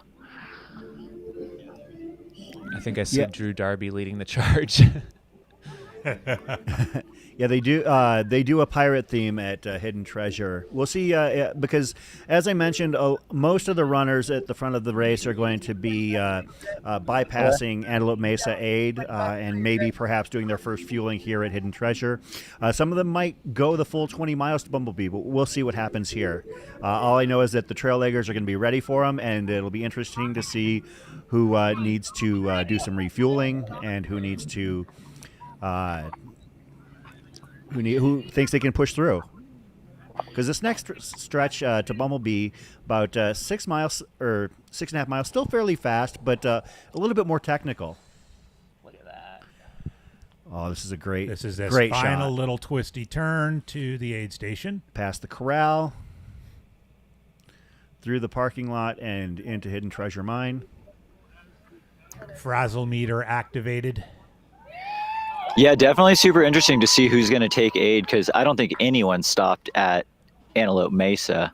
But then, like you said, it is still 6.5 miles that are a little bit slower, 6.5 to Bumblebee. All right. Eli Hemmings leading the charge, followed by Mackay, Clemens. Neither of them stopped. Who looking cruiser. Will Murray in third, Blake Slatengren in fourth.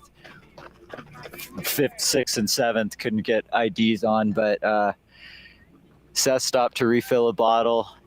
He's quickly back on. Canyon Woodward right behind him. Okay, now we've got just a handful of a second gap to the 10 plus placing, but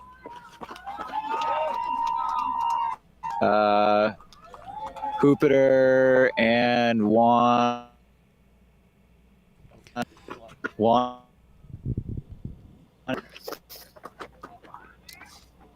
Mr. Tim Tollefson making his way through the aid station of well, and like this is all within 60 seconds, so I would say everyone's still fully within contact. I think the most interesting thing so far that I've seen is the fact that Blake Slatengren Eric Sorensen has removed his shirt. 119 is that split. Yep, we got Joe McConaughey coming through right now. Okay, that I would say that was the men's lead pack. Those like 75 seconds and 30-ish runners, because now I've actually got maybe 20 seconds to this little gruppetto here. So they came through it at 1:19:30, Brett, and that is roughly 2 minutes ahead of. Okay, so Hidden Treasure last year, Hayden Hawks was 1:21:15. Our lead men came through at 1:19:31. Okay, so they're 2 minutes quicker this year. Yeah. Okay. Yeah, I mean, I totally believe that. The trail conditions this year should be most of that difference maker for the 2 minutes. Yeah, that would make sense. It just seems like every race that we cover, the early splits just keep coming down at such a pace. It's amazing to see. We'd probably expect the women in a couple of minutes. Want to get a quick shot of the women's course record split through Hidden Treasure? Yeah, Chris? let me see if I can pull that up. I don't know if I've got Keeley's split.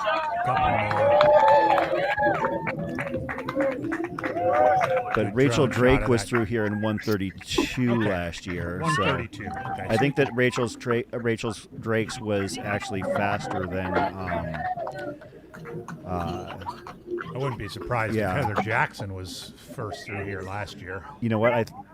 Let me take a look and see what her split was last year through here.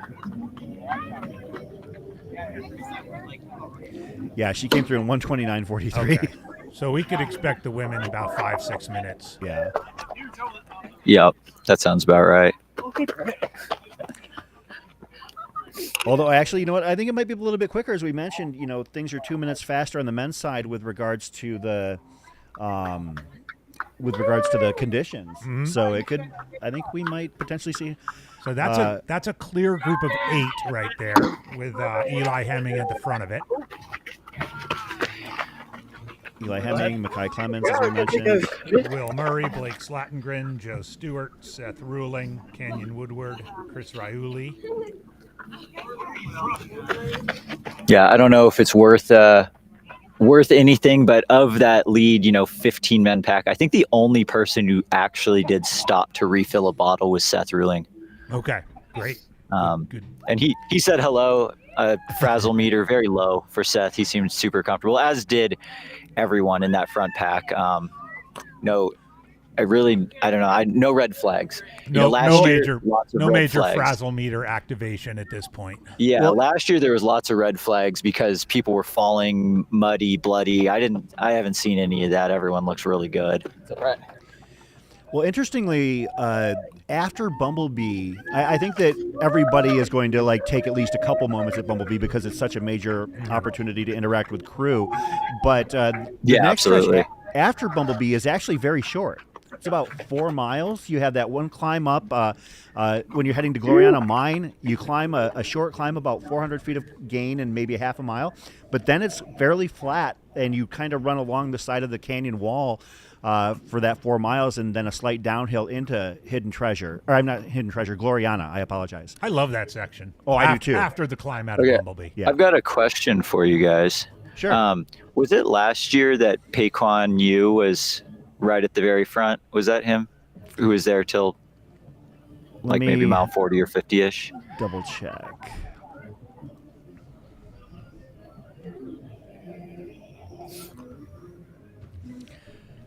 Getting the drone shot. Well, Chris looks that up. Getting the drone shot going back towards. You're crushing it. Thank you. I guess the reason I was asking was because he actually just went through Hidden Treasure, probably 4 or 5 minutes off the lead men's pack. Which Pequan Yu came through in 1:25:48 last year at Hidden Treasure. We got Mary Denholm coming in to Hidden Treasure right now. Nice. Mary Denholm leading the women's race still. Yep. So we're at 125 right now. All right. Bottle fill, trash, There goes and Mary. on our way. And All right, 4 minutes up. 4 minutes. 4 minutes ahead of that split Ahead of Heather Jackson of from Heather last year. Jackson. She looked like she was trying, but like controlled trying, like just, serious racing. Like game face was on, not messing around. Seems to me, Brett, like a handful of people have been taking aid at Hidden Treasure, but probably about 50-50 maybe? Yeah. That looks Yeah, like if you- Scott especially Traer coming now- your way. Yeah, this is Mr. Scotty T himself. Yeah. Fist bump. Yeah, I mean, especially as we're like, 125 in at this point. We're just consuming a little bit more at this point. So I expect to see people from here on out probably refilling bottles and whatnot. A couple people have taken, dumped water on their heads and stuff. So I think some people are definitely starting to feel the sun. Mary's got a little bit of a gap. Yeah, we're coming up on 2 minutes now. 2-3 minutes. There she goes. Okay, we'll see who comes around. That is just moving right there. MK. I see MK and Riley. Riley didn't stop, and Heather. Oh, there we go. There's Riley. We see Heather Jackson. So Heather. See the orange kit, the Hoka kits are now. All right, MK that filled the orange this bottle year. and is out. So coming out of Hidden Treasure, it was Riley Brady, Heather Jackson, MK Sullivan, and I didn't catch her last name. It was Becca. That green And shirt. then Abby Hall's coming through right now as well. Probably all within 10 seconds. So 2 through 3. Was that Becca 4, Bramley? 2 through 6. Yeah, Becca Yeah, I Bramley. believe so. Yeah. Okay, So 2 through 6 were all together. And then Shea Acolano's coming through right now as well. look at just So- getting the opportunity to watch Mary Denholm operate here is great. So Sorry, Brett? interestingly, the golden ticket defense is on right now because the 3 that are already in Western states are occupying at least 2 potential golden ticket spots because they're all right there. We got Tara coming through. Tara has blood on her right knee. Newsflash. Oh, And then Lin Chen's coming through right now as well. wow. It took Tara a long time to get bloody. And we have Aaron Clark coming in right now too. So behind Mary, it looks like there's a pretty tightly knit pack of women following. Yeah, 2 through 10 we're probably within a minute of each other. And then we've got 10 through 15 all within another minute right now. Mary's got that kind of like a road marathon stride She going for really her right does. now. She really does. Well, as Brett was Yep. mentioning too, Heather and Riley are already in Western states. Yep. So, by the way, so is Shea Aquilano. So, were any of those to finish in the top 3, the spots would roll down. Yep. So it's definitely on right now. So, the people who are even sitting in that, 7th, 8th, 9th position, there's that real possibility that if you move up to 5th or 6th, you could be sitting in a golden ticket. Yep, for sure. So they got to be like, it's going to keep the motivation high to be really racing all the way through, because it might be one of those years where you're like not quite sure if you get it or not, even after you finish. I love that little extra drama within drama of the roll down spots for people who are already in the race. It does keep it does force people to kind of keep the pedal down. Of course, Yep, Riley Brady and Heather absolutely. Jackson right there. No strangers to one another, racing multiple times against one another. Racing at Javelina, racing here. Oh, Riley's Javelina this past year was incredible. Watch them just fly. And for all the sneakerheads out there, Riley Brady is rocking the Nike Vaporfly on this course. I was wondering if they Javelina. were. I was wondering if they were going with the Vaporflies again. I know they went with the Vaporflies at Javelina, so doubling back with the Vaporflies. Love it. That's a brave choice out here. Like Javelina, I can understand, but They the second worked. half of this race, woo. Lin Chen was in the Adidas, the Adios Pro 4, so I've definitely seen some full blown road super shoes out there. And I could Can definitely work. I could see them changing, like when they get here, in the case of Riley, or maybe even at Bumblebee, because, the first 20 miles, I can see a road shoe, but after that, obviously I'm not at the level that these runners are, but, it does get more chunky and technical, but then especially after Black Canyon City. If you've got strong ankles, though, you at least have a nice rock plate. Katie Asmuth is coming through Hidden Treasure right now. Okay, She's making Katie's her way coming out. through. Yep, Katie just came through. So, definitely a bit of time off the lead and secondary chase pack, but she also looked comfortable and didn't seem frazzled by the gap, which Katie has done a really good job of running her own race and has done some pretty solid come from behind running in the past. So I've got some data from Aid Station Fireball. Shout out to Liam. Hidden Treasure, the lead male split in 2024 was Matt Seidel at 1:20:40 and Hayden Hawks at 1:21:15. Of course, these runners came through. The men came through in 1:19:31 was the first one, Eli Hemming. And the women's side, Heather Jackson in 2024 came through 1:29:43. The fastest split ever, there was Heather in 2023 with 1:28:59. And what we saw today, well, we're definitely moving quicker as Mary Denholm comes through in 1:25:24.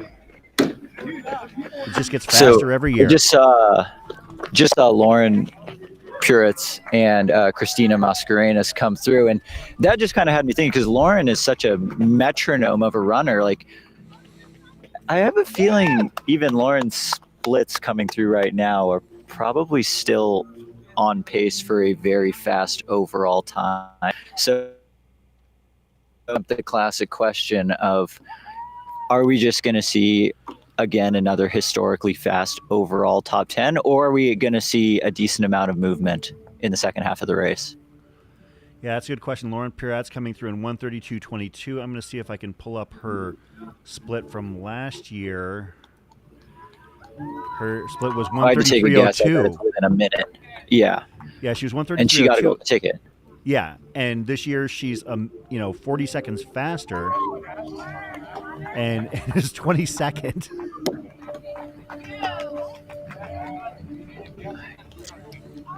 But as I don't know what to make of that. Well, I think, Brett, and correct me if I'm wrong, but the front end, like while course records might not always fall, they seem to be falling fairly often. The front end splits at these races are just getting like ridiculously fast. People are coming out hotter than ever.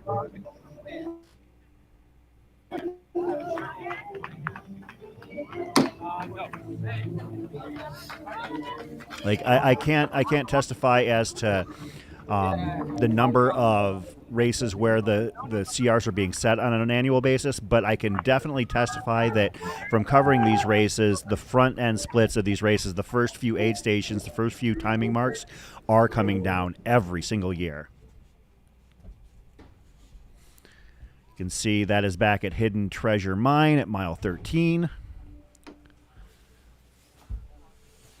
And from here, the runners will have a nice flat, a little bit more technical section coming up for them. They've come off of the descent from Antelope Mesa, which is super smooth, super comfortable.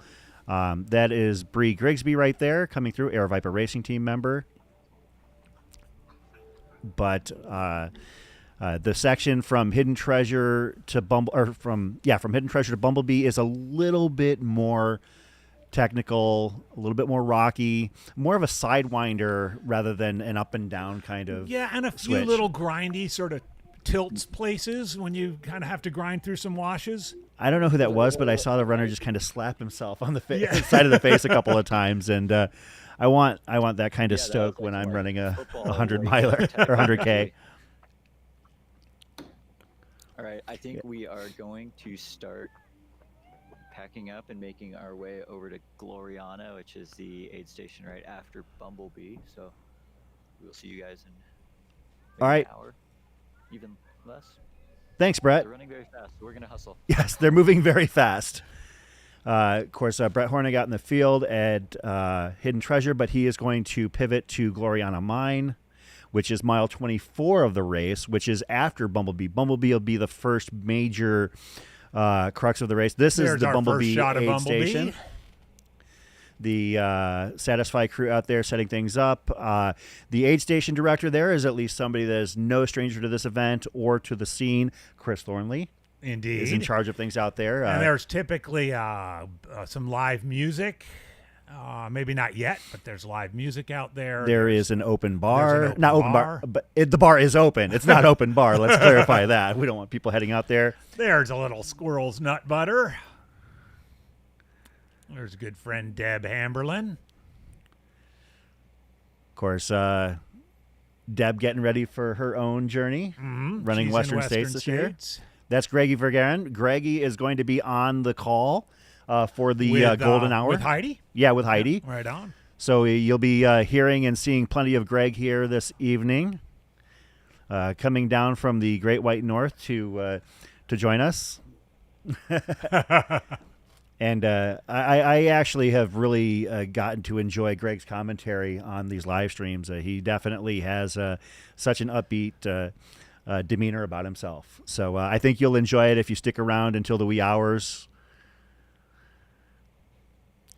But yeah, runners will be hitting this at mile 19. At Western this point, States race director Craig Thornley there in the blue jacket, a brother of Chris, and will be handing out golden tickets later today. I saw Craig last night at the expo. He walked in fashionably late and was having dinner with his brother, and I chatted with him briefly because, of course, he gave me a big note on the future of my running career just a couple months ago.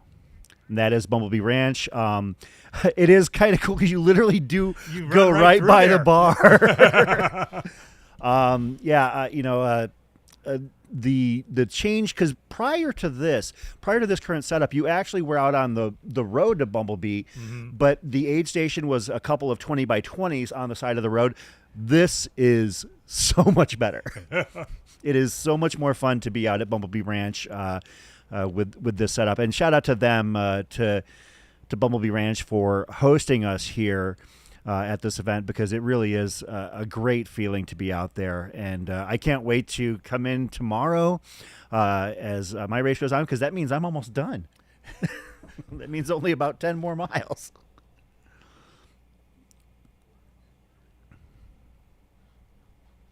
Great spot here, by the way. Crews can come on in and oh yeah, that's one of the magical things about this aid station as well, is that you can see people are lining up, posting up, figuring out where they're going to set up. There's a huge parking lot out there that people will set up their vehicles for runners that want to get their crew setups before they actually get to this point. And you'll see that because it's I would say about a quarter mile from the entrance of Bumblebee Ranch to the actual building or structure right there. Absolutely. You come off the Black Canyon Trail, you cross the main road, the road that ultimately goes up to Crown King, and then you have about a quarter mile of the ranch road before you hit this spot.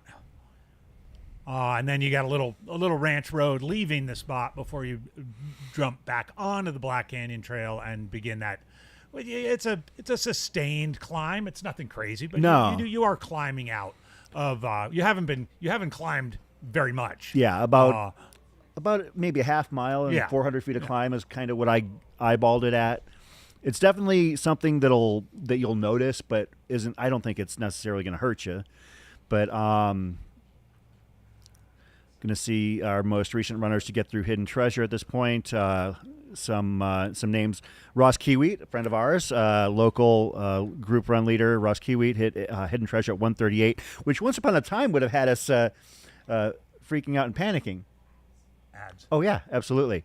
We're getting a heads up. I'm just going to give a couple more names. Madeline Nones, Sarah Louise Brown, Felix Boss LeBeau, Fleming Sondergaard, Courtney Rouse, some of the runners that have recently hit Hidden Treasure. But we're going to take a quick break, and we will join you on the flip side here at the Black Canyon 100K live stream presented by Hoka. Not every runner runs in the rain. Not every runner runs in sub-freezing temperatures. Not every runner runs 100 miles at a time. Not every runner seeks out the most challenging environments in the world to test their athletic resolve.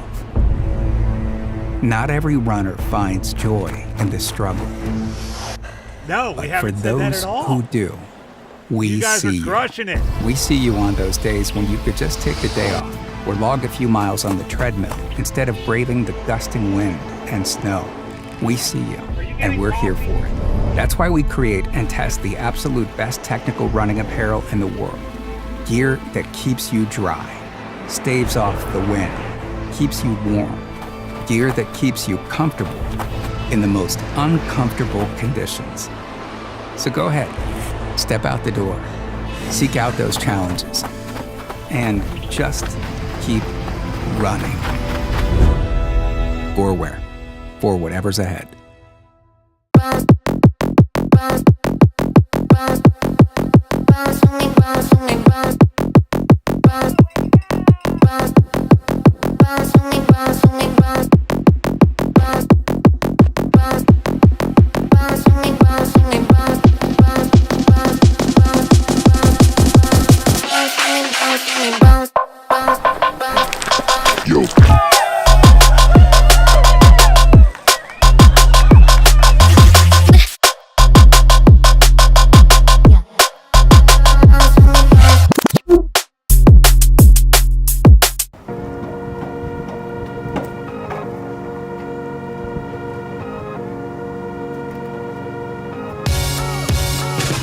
We weren't trying to create a salve for anti-chafe. We knew that hydrating the skin with natural ingredients was key. We created a salve that healed damaged skin and also happened to be slippery and provide protection to reduce friction and chafing.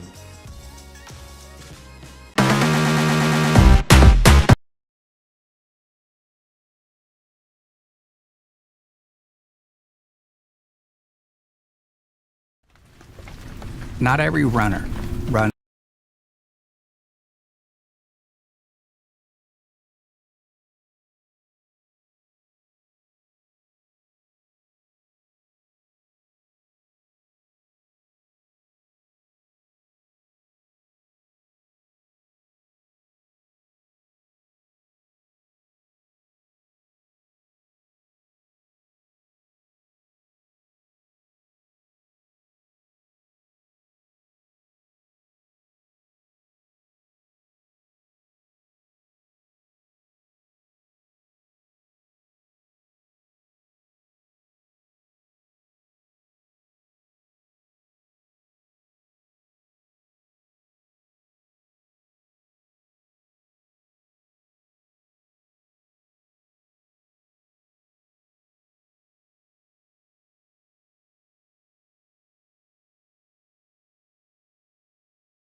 All right, welcome back, everybody. Andy Jones-Wilkins here, Mountain Outpost coverage of the Black Canyon 100K 2025 division alongside my partner, Chris Warden. Here we're looking at the road coming into Bumblebee Ranch, aid station, mile 19.3. And it's a beautiful day. It is a beautiful day. Look at the skies, the temperature at Bumblebee right now. See if I can get a reading on that real quick. I'm assuming it's probably in the mid to upper 40s. It was about 38 degrees when I was actually staying in Bumblebee last night. There are not many places to stay in Bumblebee. Okay, so they're saying 52. You stayed in Bumblebee? I did. So Indoors? Yeah. They have a staff house in Bumblebee, and I didn't want to head back down to the valley with all of the construction, so Very I good. was either going to camp or I was going to stay in Bumblebee, so I got set up there. So Now, are you staying up there again tonight? Or I think so. Yeah. And then I'm going to come back down here to Deep Canyon Ranch, at which point I will meet my ride up to the start of the 50K, which will be presented without commercial with minimal commercial interruption on Mountain Outpost, hosted by Dylan Bowman and Corinne Malcolm. Of course, special thanks to our title sponsor here, Hoka, as well as some of our other sponsors of the American World Trail Major, Tannery Sunscreen, Goreware, Squirrel's Nut Butter, Goo, Air Fiber Internet. Satisfy is sponsoring the Bumblebee Aid Station. Shout out to them. And also, to piggyback on that, did you pick up your race packet for the 50K yet? No. So Goreware did the shirts. They are nice. This is going to be one that you're going to wear out in your runs. That reminds me, where do you pick up your packets for the 50K? I would assume Maybe right here. over there? Okay. Of course, we've all got it dialed. Like we're so dialed in for our own race, apparently. But that is actually Yeah, when you Bumblebee said Road you have right a there. ride up to the start, I was thinking, man, I need to get a ride. Looks like that is our drone pilot coming in for a landing. Coming in for a landing. All right, there we go. Back to the action. Bumblebee Ranch. Things are starting to heat up there. You can see cars lining the pathway into the actual ranch headquarters, the building.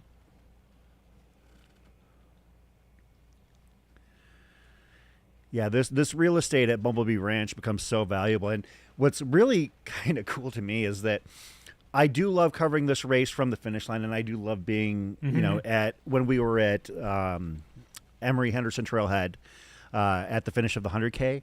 But this year we're set up right at Deep Canyon Ranch, which is the 50K the mark. runners are going to come right behind us where we're... And it's going to be loud, and it's going to be crazy here later. So super excited about that. Yeah, Bumblebee Ranch, the cars are filling up, and after those first few runners come through, it's going to be that chaotic here. Well, you're always good with the history too. What were some of our course record paces into Bumblebee in past years, Chris? You want to take a peek at maybe what Hayden did, or I can Heather? tell you what Hayden did at Bumblebee. Hayden got to Bumblebee in 2:03. In 2:03. So, at that point, he's running about a 6:20 pace for the entire race, 20 miles in. So that was And Hayden we're sitting Hawks. at 1:48 right now. Yeah, so we're probably... And they were 3-4 minutes ahead of Hayden's pace at Hidden Treasure. Yeah, and the conditions for Hayden's run last year were not favorable. No, not nearly as good as this. So I would say we're probably looking at between 155 and 157. So I would say 6 to 8 minutes. We might actually get word on first eyes on the men runners. And also, they've got a solid, from the time they actually hit the road at Bumblebee into the Bumblebee timing mat, it's probably about half a mile. Yeah. So we might get eyes on Wonder runners if we here. have a chase cam that's fast enough. Maybe on a bike. Well, I know Shad is out there, so and he's done it, and he needs some last minute speed work for Jackpot. So, but thanks to all of our filmers and volunteers that are out here helping make this happen. I know that Corinne Chalvoy will be out there as well. Almost my heart almost skipped a beat. I thought we were seeing That would have been super quick. Yeah, that would have been super quick. Corinne Chalvoy is going to be out there at Bumblebee Ranch. I know that Ryan McCarley is out there filming as well. Ryan actually won a pair of Hokas, courtesy of our title sponsor Hoka, at the Hoka Hoka at run the Shakeout on Wednesday. Run? Oh, right Yeah. on. So shout out to him.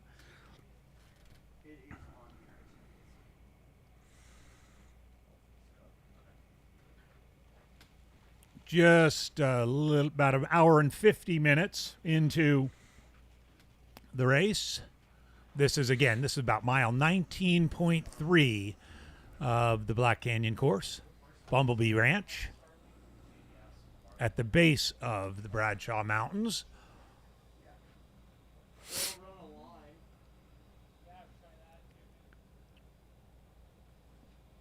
A really popular spot for friends and crews and spectators. Yeah, it's a great opportunity to set up and really catch the vibe of the race. As we mentioned, there is literally a bar out there, and everybody is, Chris Thornley has things completely dialed in. That was where I first met Chris back in the 2016 running of Black Canyon. I was doing the 60K that year and DNF'd, ironically enough, due to chafing. And Chris tried and poked and prodded me to say he had something that that would help me, but I was too far gone. But since then, I have faithfully used Squirrel's Nut Butter and am a member of their ambassador crew. So and Chris has developed a fantastic relationship with the owners of Bumblebee Ranch over the years. He gets out there a day or so early and gets everything set up, and not this year, but in past years, he's had to deal with flooded conditions and so forth. And by the way, Chris is just coming off a solo trip through the Colorado River through the Grand Canyon. It's kind of become a January tradition for him. He's a incredible river man, if you don't know, and has soloed through the Grand Canyon once again this past January. Great guy, and his what he's done with that company and Squirrel's Nut Butter and providing support to athletes and races and runners is just incredible. So cheers to you, Chris Thornley.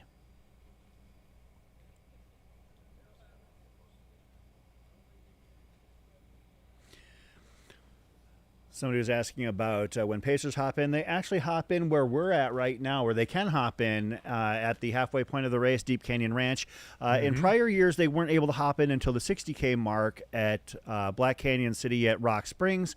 But as the Rock Springs Event Center, as it was called, is been sold and being developed, Aravaipa had to make some changes to the course setup, and now the major midway point aid station is here at Deep Canyon Ranch. It's a huge area that affords us the opportunity to have parking for everybody, and logistically it just makes more sense to have Pacers and crew jump in here, because there is an aid station at Black Canyon City at the other end of town, very close to where the prior major aid station was, but that is basically a no crew access in and out situation.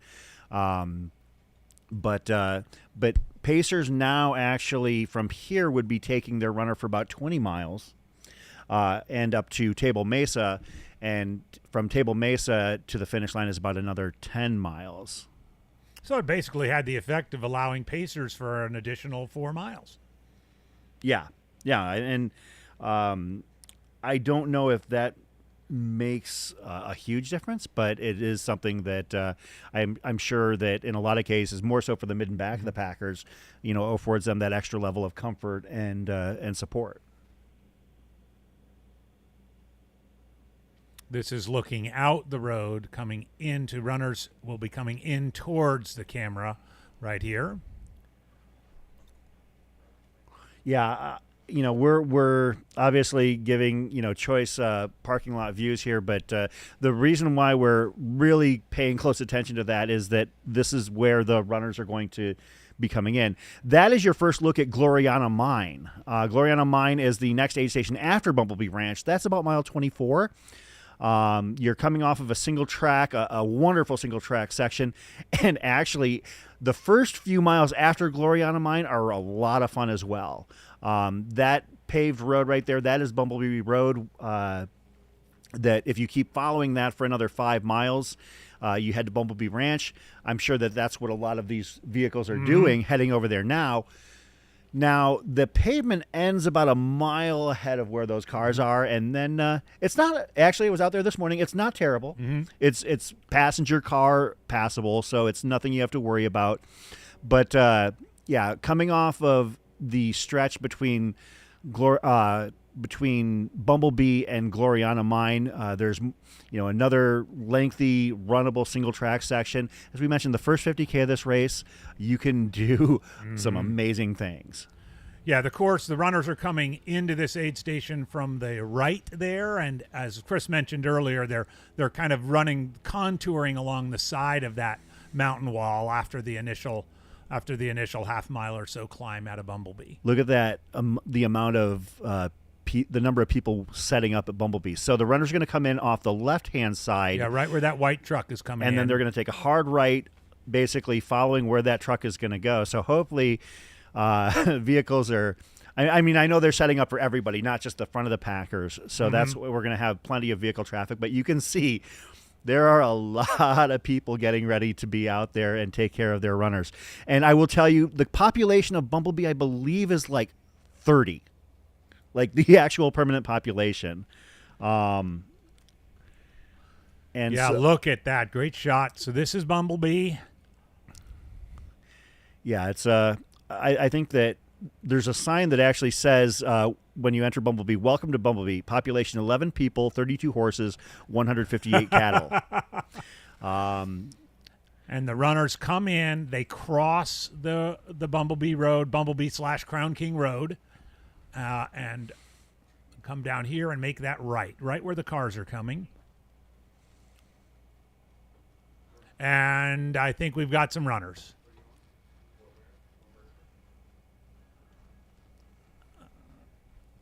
Looks like we're going to hopefully have our boots on the ground with Corinne Shalvoy coming in. Not sure if those are... They're looking like they're not competitors. Yeah, that's the tricky part. Yeah. There's folks out for a run.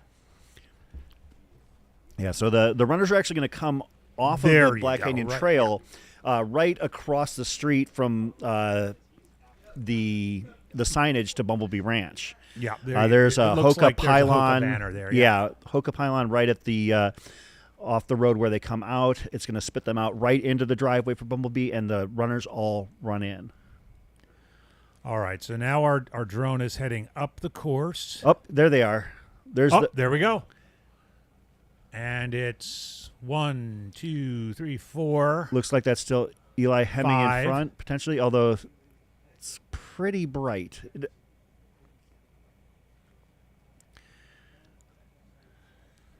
There we go. Again, the record split here was 2:02. They're at 1:58.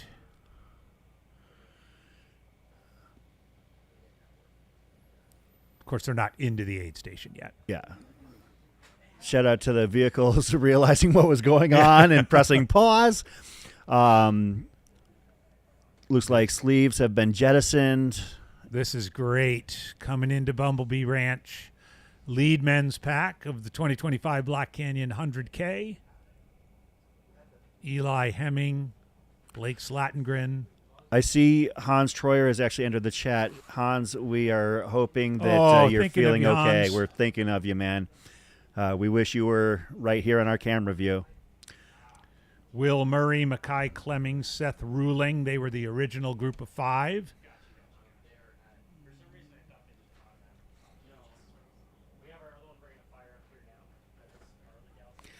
Looks like I just saw Mackay Clemens. All right, we're going to Bumblebee with Corinne Shalvoy. Corinne, what you got for us? Hey, can you guys hear me?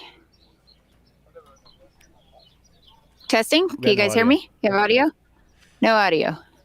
Okay, we'll get Corinne's audio here. All right. Testing. It looks like she's on the back side of the aid station. So she's going to see where they'll be coming out. Can you guys hear me? When they're leaving the audio? bar.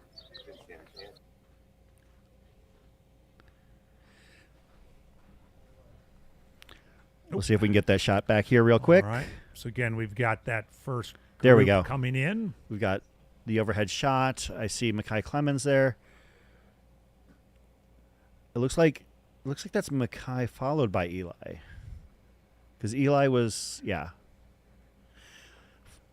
And Will Murray, I think. Yeah. Was with them as well. course, we'll have them hit the timing mat here momentarily. Seth ruling. I think we have audio on someone out there. I have. Yeah, I have it. Yeah. Oh, looks like there's our boots on the ground.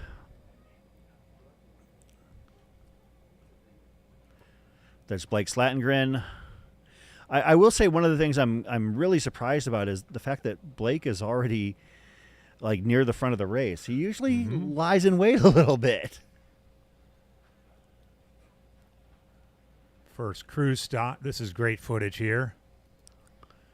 And I believe that the timing mat is on the outset of the...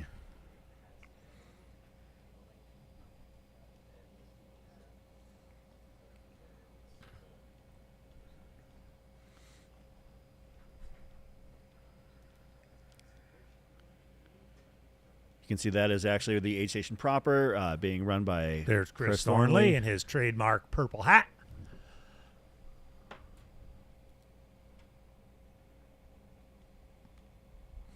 We're talking about 201, so it looks like a hair faster, 201, 202, a hair faster than Hayden Hawks' course record pace last year. But again, the conditions are much more favorable this year to this point.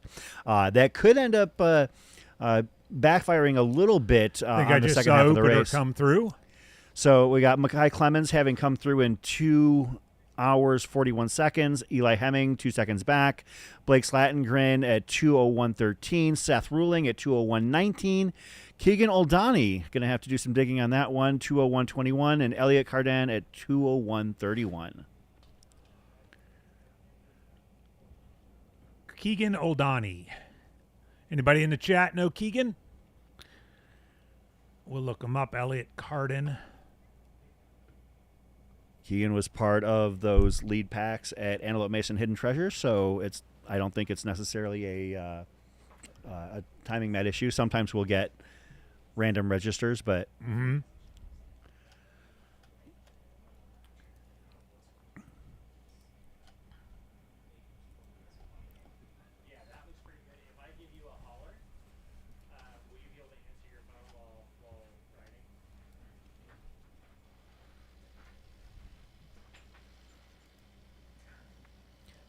so Keegan Oldani actually is very young, 23 years of age. Oh, right on. Won the Grand Traverse Mountain Run 40-miler last year, or actually 2 years ago. Very interesting, ran Santan Scramble this year, finished second to Jordan Bramblett. Oh, really? Okay. Yeah, ran a 353, which is very respectable. I mean, that's top 10 all-time in that race. But I would say, yeah, okay, so that's actually 353.51. Jordan Bramblett won that race by 23 minutes, though. Bill McConaughey just came through. Beating a Charlie Ware course record. So that means Keegan Oldani going for it here so far. Looking good. And the young guns again, just popping up like. Yep, just can't keep up with them. Yep. Other runners now through after Elliot Carden: Joe Stewart, Darren Thomas, Jordan Bramblett, Will Murray, Jupiter Carrera Casas, Juan Carrera Casas. Really? Wait a minute. Yeah, his brother, who is his coach. They are 6 seconds apart. All of those under 2:02. Then Gavin Pryor, John Herrick, Tim Tollefson, William Connor, Chris Iuli, Adam Zoland, and Brandon Gardner. Tyler Fox rounding out the top 20. So Juan is a few years older. I think he's in his mid to late 30s. I think it said 37 on here, but yeah. So Jupiter and Juan, two brothers, running fairly close to one another. Wonder if that's by design. I mean, they were pretty much. Jupiter was a huge breakout in last year's race. Okay. Now we've got Corinne. Start talking. Let's pivot. Okay. We got you. Yeah. Hey guys. How is everyone? Good. What you got for us? Oh my gosh, this is amazing. It's okay. So I think that I heard Hayden was through here at like 9:03 last year, and we've had like 12 guys come through.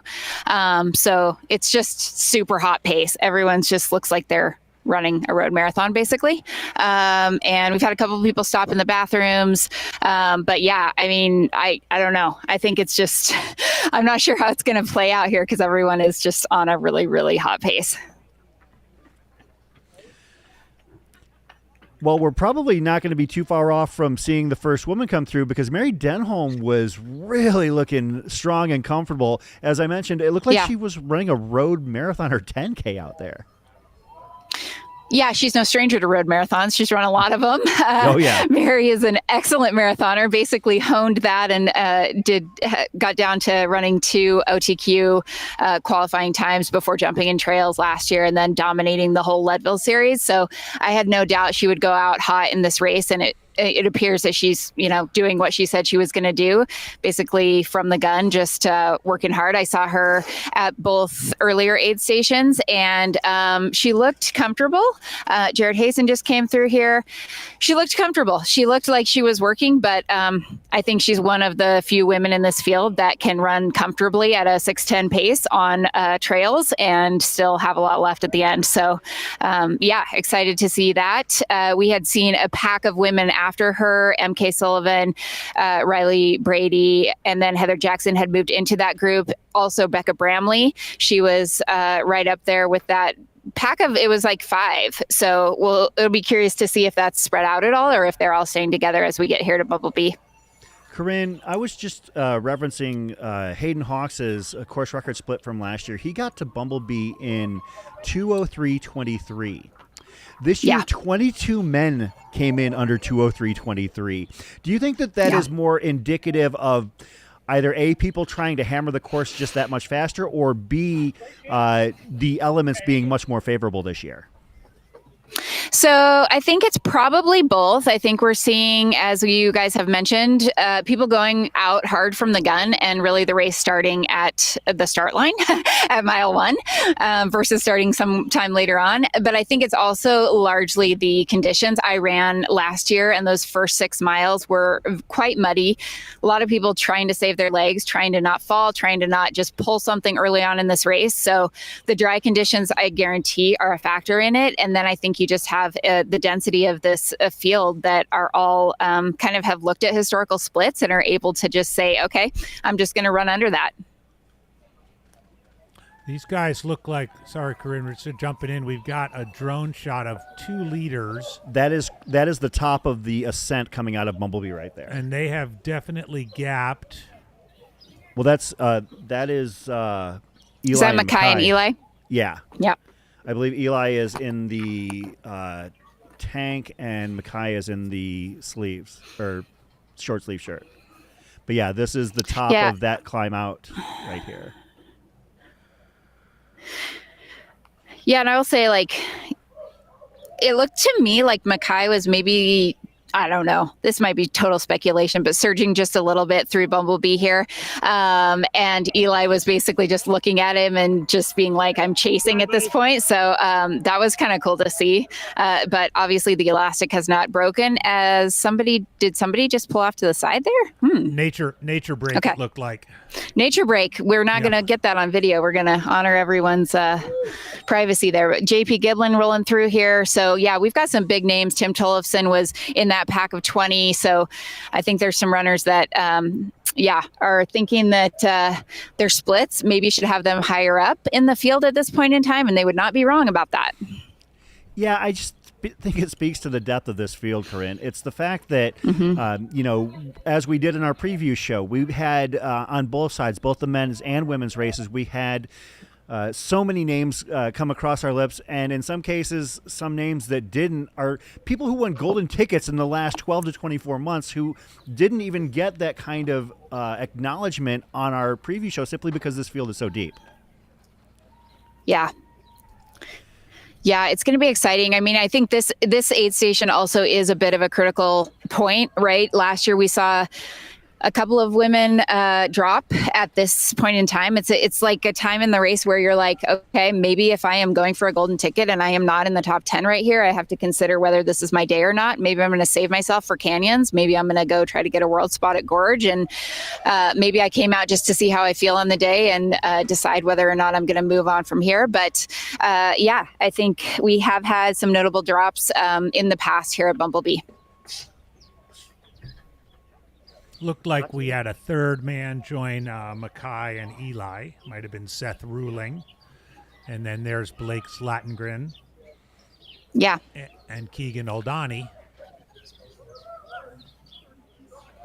who we've learned a little bit about. Yeah, so this stretch of trail coming out of Bumblebee is, once you actually make the climb, it's, again, another gorgeous stretch of trail that's single track. It kind of is cut into the side of a big descent. You can actually see, if you look up to the top, there's a rest stop off of I-17, and if you look down from the rest stop, you can actually see the Black Canyon Trail. It's pretty gorgeous. Let's go, boy! Woo! Say left. You can go over the bridge too, yeah.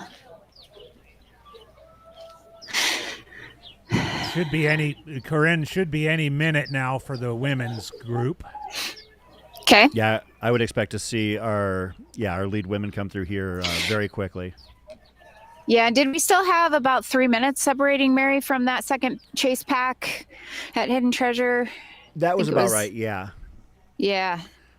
120, it was about 2 minutes, yeah. And I think she may have been about 6 minutes up on Heather Jackson's splits at Hidden Treasure, if I recall the splits, the historical splits there, because we were expecting maybe 8:30, 8:31. I believe she came through at 8:25. Yeah, that's right. Oh, so well ahead of, yeah, it's exciting. I mean, there's definitely a lot of energy here, a lot of screaming, a lot of hollering. It's a great temperature. This is perfect. You probably might be a little warm. I've seen lots of people leaving this aid station wet, as they probably did at Hidden Treasure as well. So yeah, here's Scotty Trayer rolling through.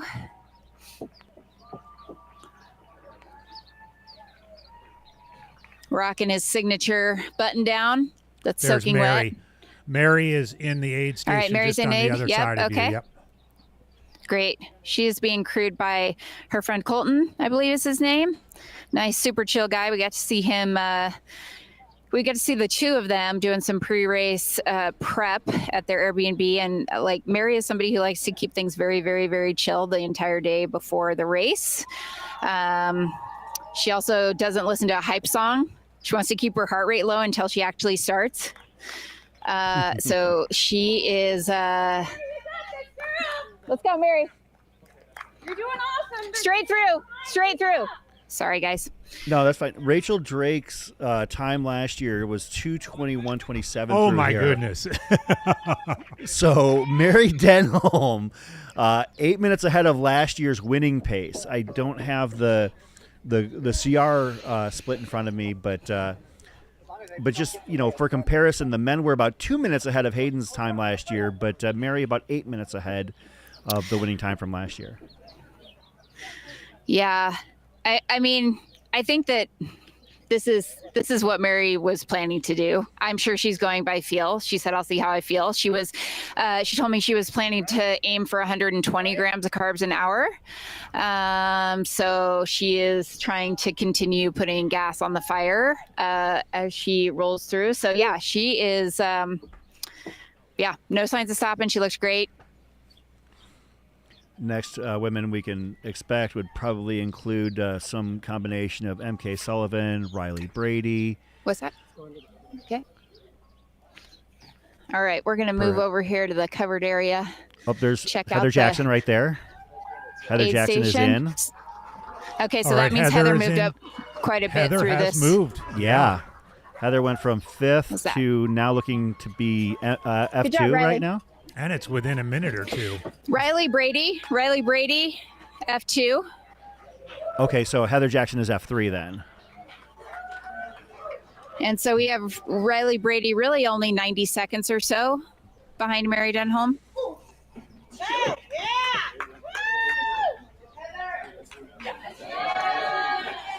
Well, both of them closed. All right, and Heather Mary. Jackson, about 30 seconds. Yeah. Heather Jackson taking some swigs of fluid, and she's about 30 seconds back of Riley. So, front of the women's race, tightening up a little bit. This is looking good for my fantasy free trail currently. I had Mary and Riley in one too, so I'm kind of happy about that. I had Mary in 5. I had Abby Hall. She's going to charge What are you from the doing, back. Chris? 5? Come on. I've never been very good at the fantasy free trail thing. Me neither, to be honest. I always try and I figure that if I'm going to win, I have to think outside the box, but yeah, that is the way to go. Lin Chen. Yes. She was up there in my Lin podium Chen picks is as well. in the aid station now. yeah, it looks like we're going to get a huge number of women here. I would expect Becca Bramley, Abby Hall, Tara Dower, Erin Clark, Shea Aquilano. I expect to see these women come rolling through here right alongside Lin Chen. I would say that it's gotten a bit more dense at the front end of the women's field in the last little bit here between Hidden Treasure and now. We got Abby Hall coming through. Good job, Abby. Yeah, you're absolutely right, Corinne. It has definitely tightened up. Abby Hall and Tara Dower. Abby Hall's my pick, by the way, so you heard it here first. Good job, Shay. Way to go, MK. It was Abby Hall, Tara Dower, Shea Aquilano, and MK Sullivan. So and Becca Lin Bramley Chen. right there. Becca was F2 early on. Yeah, Becca was right up in the front there with MK. Way to go. Good job, Becca. Oh, drop something. Do you need it? A gel? Yep. That is that Katie?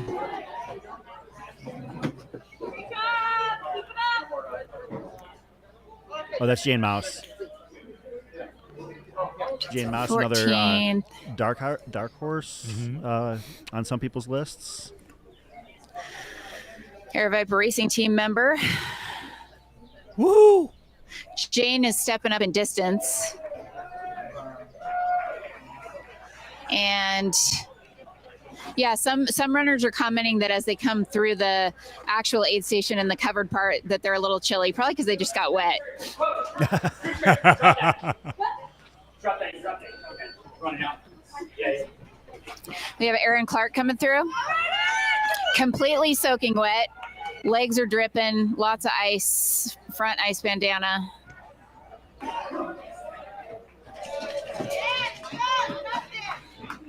Hey, Jordan, do we have a shot of the other end of the aid station? There we go. What's that? Oh. Good job, Dean. Awesome. Thank you very much, Jordan. That's All right, and Jane again. Mouse just came through. Jane Moss. Everybody looking good so far, Corinne, or is anybody looking? Everybody's something to looking raise good. My eyebrows? husband's coming through here, Graham Shalboy. Yeah, Graham Shalboy. Yeah, he's rolling through. Yeah, I would say that people look like they're working. Like, you're 20 miles in. You're starting to feel this a little bit. You've been running pretty quick downhill. We got Jenna Bensko rolling through. There have been a few people who don't look particularly great, but as they say, like some people show suffering more than others.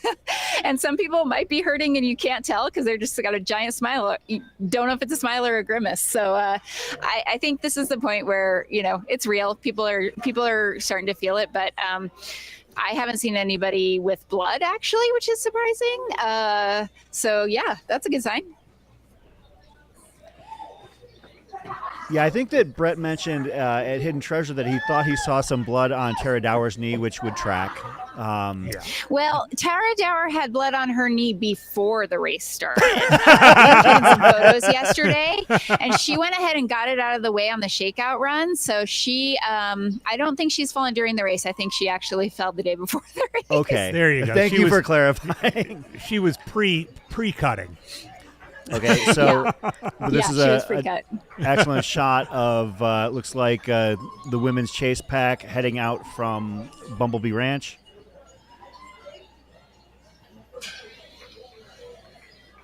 course, Mary Denholm still leading the race at this point, but the gap has narrowed a little bit.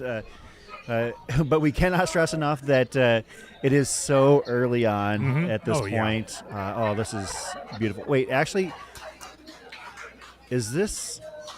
Okay, yeah, this is... I think this might be the climb out of Bumblebee. Okay. That was Heather, so it looks like scanning ahead to find Riley, perhaps. Okay, yeah, that's definitely the climb out. You're right. And then it's going to kind of crest and zigzag, and then they'll go for a little bit more of a climb. Section that hugs the side of the mountain. Yeah.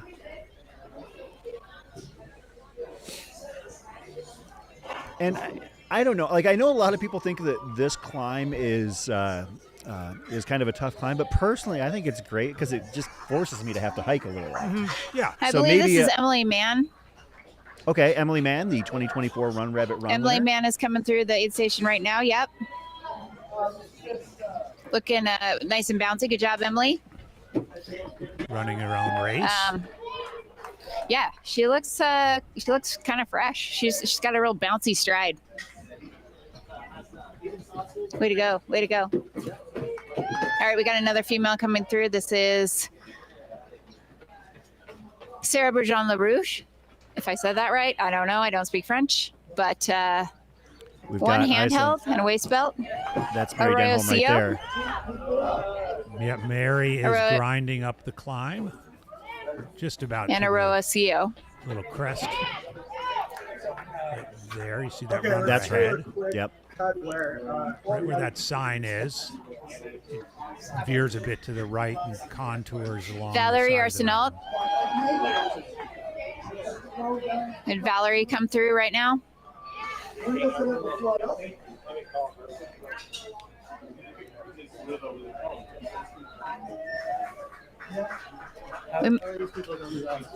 What's that? Jeremy Cook from Ohio. I think we've got also fan favorite ultimate hype woman Katie Asmuth in aid right now. Nice.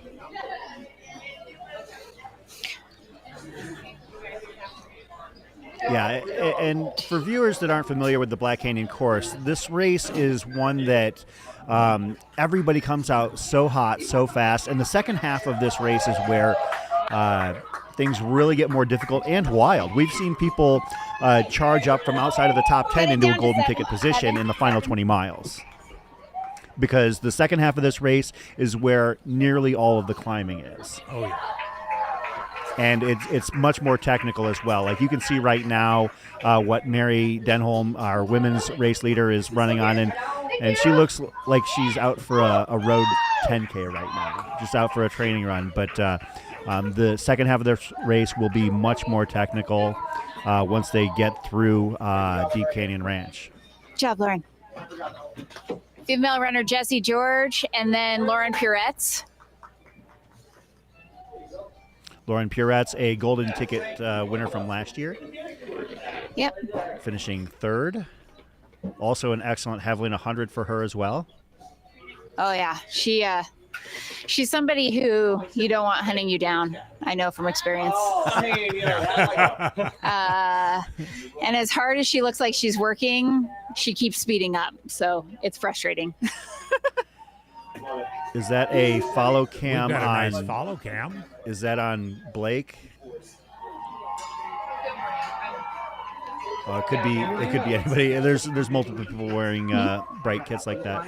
No, that hair's not long enough to be Blake's, I don't think. But so this is actually along the side of. This is leaving Bumblebee, and they're on that kind of ridge that leads to Gloriana, and it's basically like this for 3.5 miles. It's super fun. Super fun to run. All right. We had Christina Mascarenas just come through. followed by another female. We got the camera on her, but I kind of recognize, I don't know her name off the top of my head. But yeah, I was just going to talk for a second about what happens after that climb. So you have that climb out of Bumblebee, and it is a significant climb. But then, you get into this section that I feel like is a little deceiving because it's kind of contours that, you feel like you're flat, but it's actually not that fast of terrain. You're kind of winding and you're jumping over some rocks and you're going a little bit in and out of washes. And I feel like, at least from my experience of running the race, it's a section where you look down at your watch and you're like, dang, I felt like I was running faster than that pace. So I think that's just important to note that, like, as these runners get in there, they need to just kind of take a breath and just stay steady through that section. Know the terrain is what it is and that they're going to have some chances to roll some downhills a little bit later on. But you do have about 9 or 10 miles where, I don't know, you feel like you might be pushing a little bit more than what your watch says. Yeah, that's a good point because the portion after Gloriana Mine is actually a lot like this as well, what we're seeing here. So it just kind of winds along the side of the hill and terrain aside, whether or not it's anybody's cup of tea, I think you'll concur, Corinne, that it's just beautiful. It really is. It is beautiful. It helps the miles click the off. views. It absolutely. You got to just soak in the atmosphere and soak in the environment, the views and the mountains. Kristen. All right, we've got about 2 or 3 more females come through here.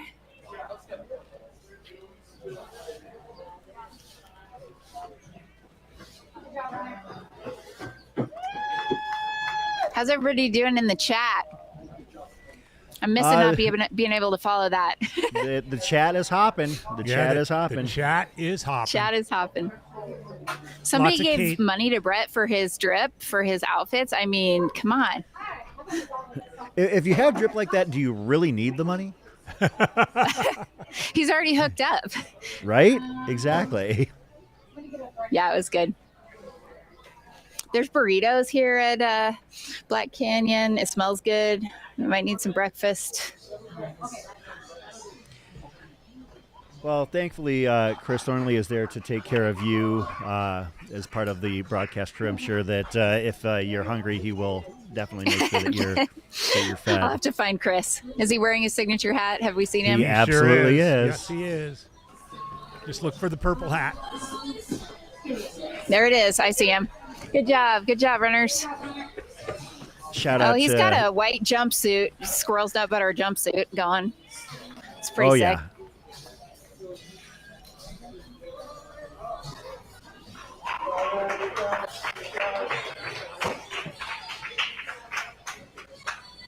Yeah.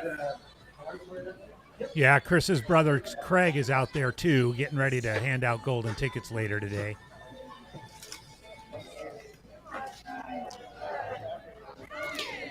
Yeah, I think you guys mentioned it, but it was pretty exciting to see Juan and Jupiter basically running together. Yeah, absolutely. See, shout out to Justin Grunwald in the chat, who brought us one of the more fascinating finishes to a Black Canyon race a few years ago. Oh, yeah. With that sprint we through the got Brianna gate. Grigsby coming through Bumblebee. Nice. Brianna Grigsby, Air Viper Racing Team member. Good job, Bree. Way to go. Nice work, Annie. Annie Hughes. So our This lead is a sprint race for Annie. Yeah, that's true. And that was one of the things, and I don't know if you feel the same way, Corinne and AJW, but when trying to handicap this race and trying to make my picks, Annie was one of those that it's like, this race just isn't long enough for her to snag that golden ticket.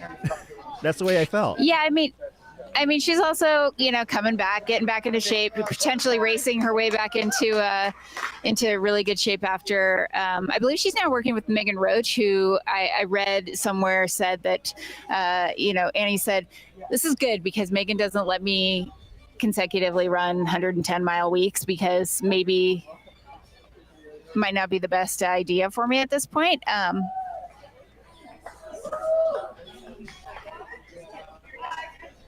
Probably true. So actually, we should be seeing our lead men hit Gloriana here really quickly, and if we do, we'll spin to Brett really quick. But so for historical reference, Hayden Hawks hit Gloriana in 2:35. All right, I'm signing off from Bumblebee. All right. Thanks a lot, Corinne. Yeah, Great they're work going out there. ahead. We'll see you at your next stop. Corinne Shalway. Actually, I probably believe be she's back here. She's going to come Yeah. here. Yeah. So maybe we'll grab her in studio as well. We're going to them next. Okay. We will. Okay, we're going to Gloriana. Yeah, I was going to say we need to go there pretty quick because here we are. Okay, We have Gloriana Mine. We do have Brett Hornig on the ground there. so Hayden's split Hello, here was hello. 235. Hey, Here we Brett, go. we got you. All right. 235 was Hayden's split here. Yeah, 235.01. Okay. I can see that the lead men just coming over the ridge line, so they're going to be crossing into this aid station probably within the next minute or two. That's one of the cool features of hanging out at Gloriana is you can see them kind of coming along the side of that ridge. It's beautiful. Yep, and we are stationed just past the aid station, maybe 30 meters, so hopefully we're able to see the leaders just cross the road, come through the aid station, and then we'll be able to see them at least jog a few steps, settle into a rhythm as they leave the aid station, which again helps with the frazzle meter. Yep, that'll be a good frazzle meter spot to be. So we are Looks like Mackay Clemens, followed by Eli Hemming, just right behind. I mean, you're talking 1 second between first and fourth. Yeah, because there was a squad of guys coming through Bumblebee together at the lead, it looks like, according to the tracking. I think that's Seth Ruling in third, and Because it was Mackay, Eli, Blake Slatengren, and Seth, 1 through 4 out of Bumblebee. yeah, I think that's actually Keegan Oldani in fourth right now, or no, in third. because he was also maybe he was also right there. He was 5th on the tracker out of So I have Bumblebee, to but, admit, Brett, you know. I was not familiar with Keegan Oldani's game. Are you familiar with him? Really, Jeff Colt, I believe, is the one who's been singing the praises of Keegan Oldani, saying don't sleep on him. He's a young, there they are. They're hitting the road right now. runner for the 100K distance, but apparently is one of those runners that has all the potential to be right here. Okay, so we had Seth, Eli, Keegan, and Mackay. Mackay is dipping into the porta potty. Eli and Keegan are not stopping. Oh, that's a No, great that's shot. Will Murray in second. Apologies. Oh. That's Will Murray. Will Murray. Okay. Will, and then Seth. These guys aren't cooling off out here, dude. Ooh, I just got a little hot take. I just got a hot tip from Seth. As he passed me, he said, these guys are not taking the time to cool off. Uh-oh. Fifth So, place coming in. Seth's feeling good. Seth's delivering the spice. That's Jordan Bramblett right Nice there. bandana. That's one Jordan, of my yep. pre-race picks. And Mackay coming out. I had to use the bathroom. I'm good. He had to use the bathroom. He's good. I can't. Okay, so frazzle meter for Seth and Mackay, very low. That's good. Low frazzle meter. I like the looks of So that. Mackay again- actually looks excellent. So again, we're looking, as a basis for comparison with course record Hayden Hawks 2:35.01 last year. Our lead men 2:32.18, 2:32.18, 2:32.25, 2:32.57. Okay, so we have a group. We have a split now. I think that was 5 or 6. Yeah, I think we had 6. Yeah. 6. Okay, and there's like a solid 30 to 45 seconds. So Keegan and Jordan have passed Hoopitter. Blake. No, this is Juan. Juan Carrera Casas is coming through. And bib 996, Darren Thomas. Darren Thomas, yeah. Oh, yeah. And Gavin Pryor. Bib 73. We got Blake coming through. Elliot Cardan was bib 73. And then Hoopitter as well. So there is now like a second chase pack that's fully formed. That's another 6. Not only that, Brett, I think it's also amazing, like how much jockeying we've seen in between each aid station. Yeah, I mean, there was a lot of jockeying. Out of like Eli, Will, and Mackay and Seth, it's been kind of all over the place. And that climb right out of Bumblebee is really tough. I mean, if you're trying to bridge gaps on that climb, you've got to be pretty cognizant of the matches that you're burning coming out. Here's Keegan Oldani coming through right now. So if Juan is able to hold off Jupiter in this race, would that be the equivalent of the older brother giving the younger brother a noogie? Yeah, that or a swirly. Not sure. Timo's coming through. He's winning the wet t-shirt contest right now. This race has everything. Well, it is interesting because I'm seeing a split where I would say only a third of these lead men so far really took the time to put water on themselves and cool off. Most of them are still just blasting through. A lot of them not even stopping at this aid station. Craig Hunt's coming through right now. And they've got a bit of Adam Solon distance till just they came get down through. here. Yeah, and you know, it's interesting, while there's now a lead pack and a chase pack, I would say just overall the lead pack looked better than the chase pack. The chase pack was working hard, but they lost a little bit of ground between Bumblebee and Gloriana. So I'm curious if, you know, looking back in another hour or two, the few miles between Bumblebee and Gloriana was like the pivot point of the race. Yeah, Brett, we got a great drone shot of Eli, Will, and Seth. We know that Mackay took a little longer in the porta potty, but these three guys are hammering. Yeah, it gets pretty nice as you wrap around the other side of this ridge. Here, you almost tuck yourself back in the shade a little bit. It cools down a few degrees, especially for the time of day and for how fast they're going. They're actually going to get a little reprieve from the sun exposure.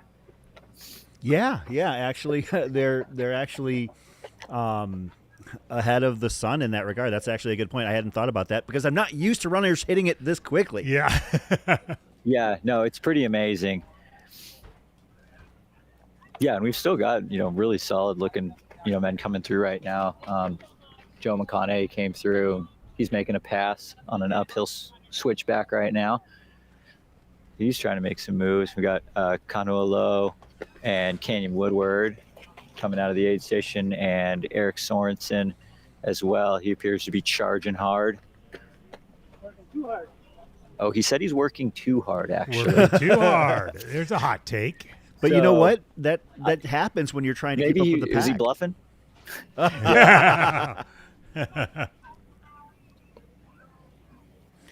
So shout out to our friend Matt Feldake. As I had mentioned, 22 men came through faster than Hayden's split at Bumblebee. 16 women faster than Keeley's 2023 split. Shout out Matt Feldake for bringing it to us from all the way from Australia. Aaron Barber in the chat. Thank you, Aaron. I hope you're enjoying a restful Saturday for once. Jordan Bramblett, one of my picks for a golden ticket. Yep, mine too. I had him going second. And Aaron isn't resting. He was at the staff dinner last night, so he's out here in some form or fashion. Yeah. That's for sure. Yeah, I had Jordan along with Eli and Darren Thomas going to the big dance. There's a good shot. Definitely. We've got a little break in the action right now. Is that right? It's a beautiful shot. Yeah. You can see right now of that is Gloriana Mine at mile 24.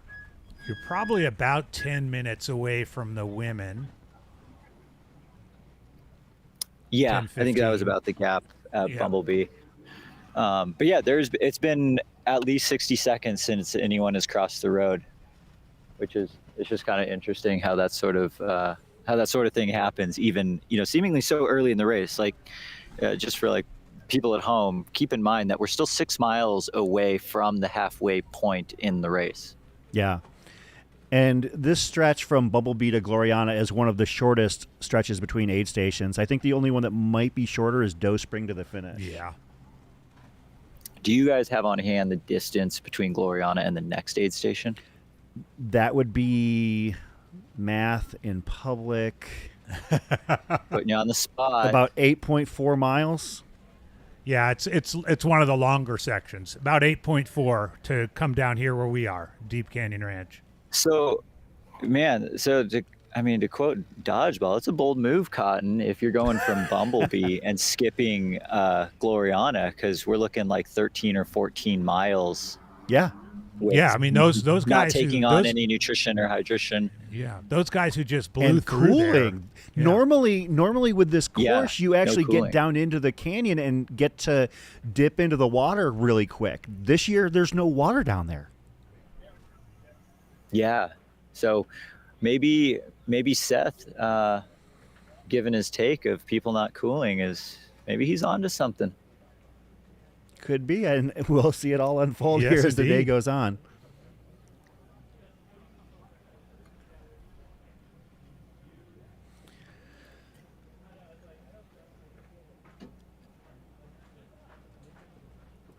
Of course, 'cause one thing I will say is, no, go people ahead. are definitely sweating. Like, it's warm enough where there's like nearly everyone has like a very active sweat going, and if you're at that point, I would definitely be recommending cooling of some sort. Yeah, and as the runners get here to Deep Canyon Ranch for the halfway point, I'm going to see if I can pull up. I've got 62 degrees right now, which means it's probably going to be pushing 70 by the time they get here. And again, for those who don't think that that's necessarily too hot, this is Arizona. Mm-hmm. There's no shade on this course, and the sun hits different here. I can see at least a couple of runners out here potentially maybe doing some warm-ups for pacer duties because we've of got course, some pacers getting ready out here. We're starting to spring to life here at Deep Canyon. Yeah, there's Ranch. about 15, 20 cars here so far. I would assume that it would be maybe some lead pack action.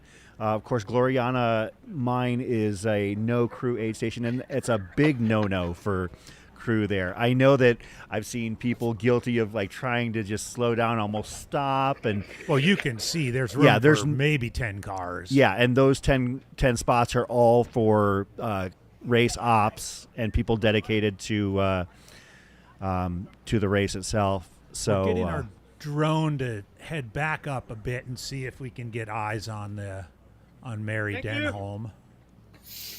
You can see like this is Yo. This is a follow out of Gloriana.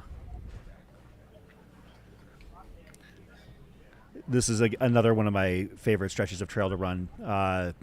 Coming back from in the 2019 year where we had the double out and back, The Dirty Dozen! miles 50 to 60 were actually from Gloriana Gran. back to the finish.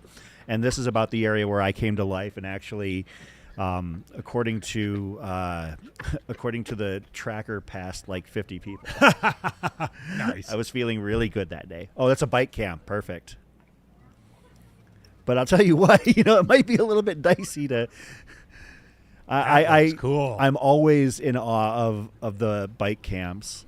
On some of the single track stuff, like we saw that. In action out at Dirt Circus, where some of those sharp turns, the runners tend to ditch the bikes. I thought the bike coverage at Javelina was fantastic. Agreed. And of course, that's a great trail to do it on. Yeah. Not nearly as technical as this. Someone who just came through the aid station that looked a little frazzled, I would say.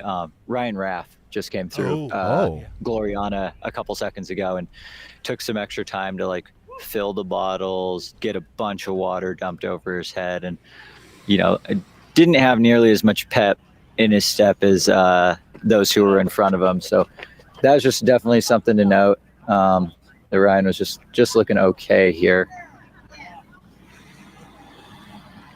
As you can see, that is that's Gloriana right there. Chris, what do you got for course record women through Gloriana?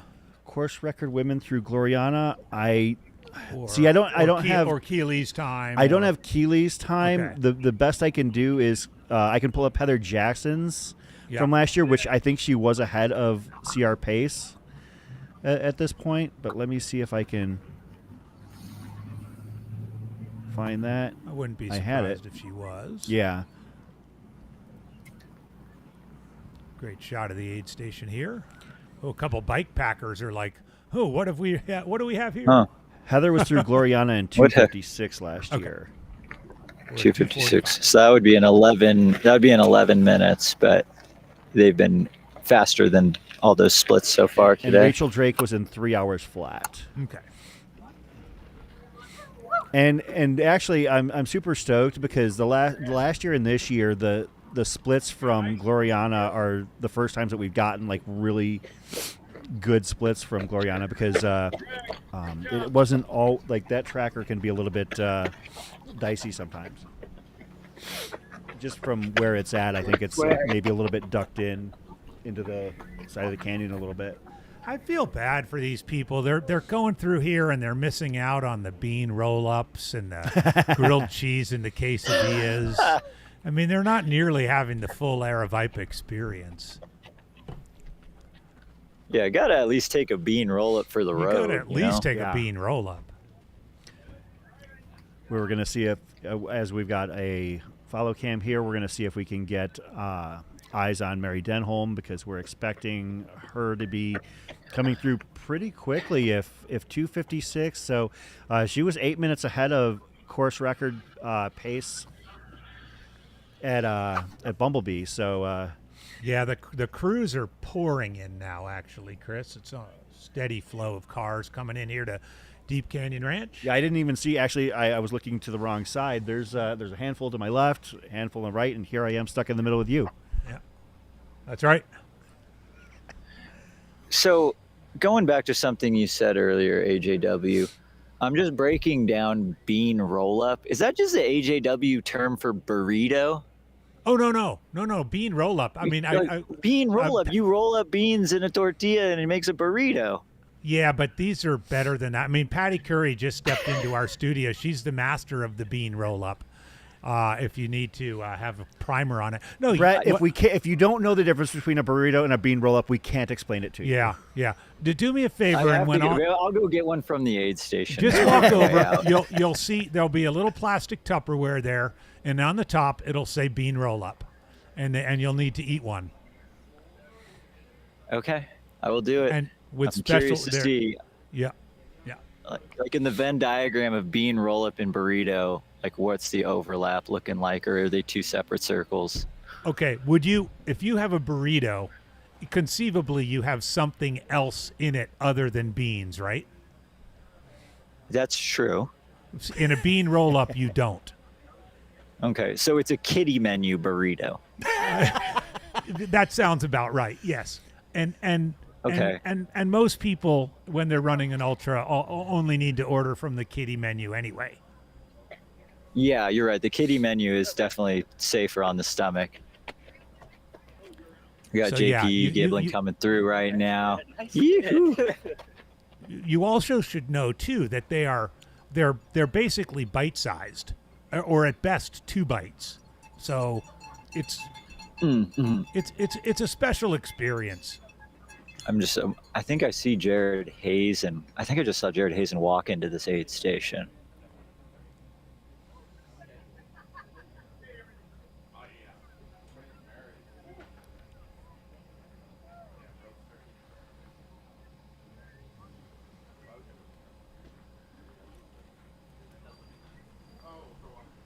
Well, let's get some help from the chat, too. Come on, chat, folks.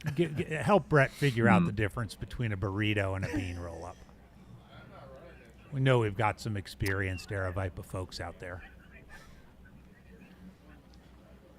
I got Scotty Trayer coming through right now.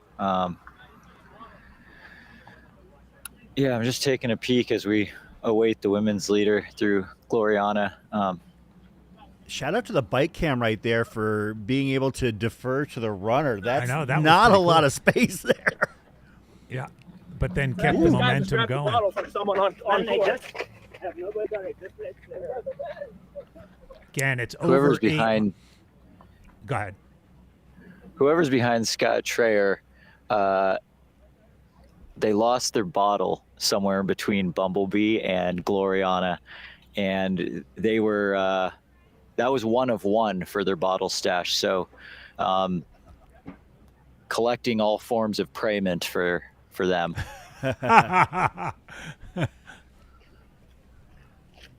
Well, it's a long way to go without a bottle between Gloriana and Yeah. Deep Canyon. Yeah.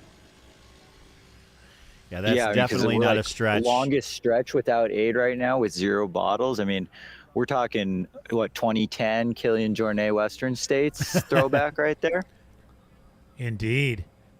Might just have to sit down on a blanket and drink a bottle of lemonade. I mean, I bet that lemonade would hit pretty good in about 8 miles. But was he wearing an all-white spandex suit? Oh, we got some bandages. Nice work. Was that Ferdinand that was right behind Scott? He was wearing a bucket hat, which could be on brand. Oh, we got women's leaders coming through. Okay. All right, we got women's leaders coming in. Mary Denholm and Riley Brady are together. Oh wow, Gloriana. Both of them. Perfect, great shot. Through. Thank you. Mary Denholm, and and with the looks like pass, Riley Brady. Riley with the pass. You guys, they are just looking saw a pass strong. Yeah, live on Now Post. And we just saw you standing there very stoically covering it too. Riley, no, that was exciting. Yeah, Riley's trying to break the elastic on Mary right now. Riley's putting in a hard move as they are going over the hillside. They just disappeared out of my view, but the gap was 10 meters. Oh, wow. So and they made a move quickly. Good. Yeah. Riley looked very good. That was like on purpose. I'm running up on your heels. I'm going around. I'm so stoked that we just saw that. Oh yeah, that was perfect. Peak racing experience right there. Vapor flies for the win. Here we go. There we have it. Road shoes on trails are making a comeback.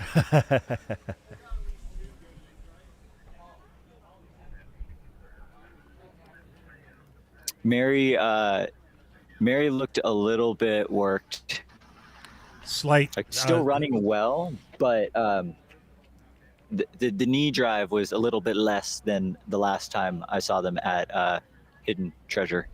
Yeah, we've got a good drone shot right now, and Riley's looking like probably 15 meters gap at this point. So yeah, like you said, stretching the elastic for sure. I'm kind of curious whether Mary is going to potentially alter strategy because Riley's already in to Western States. Riley's got a ticket. Yeah, but I mean, from a mental competition standpoint, I feel like it's so hard to be okay with letting someone go right now, but then decide to not be okay with letting the next person go. That's I think true. In Mary's case, like Mary should just look at competing.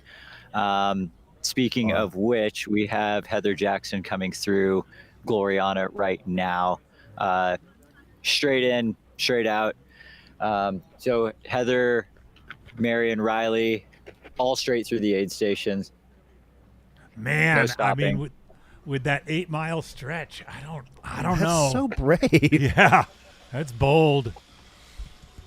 But that's part of the. Yeah, I understand why Riley might have gone for it right there, because like I'm passing, I'm making a move, and then Mary probably was like, well, crap, I got to counter this. Heather's just doing Heather things, but yeah, we might see some shaking up in this overall like podium positioning. Wow, Riley is really starting to put. Obviously, in the grand scheme of things, it's not a lot, but at the same time, the space that look at this. It's opening up quickly. Yeah. It's become about 50 meters. And we have Tara Dower coming through right now.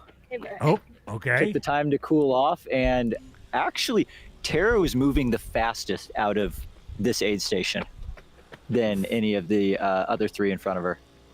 All right, 4th place, Tara Dower. Yeah, Tara is definitely working this climb out of Gloriana the fastest.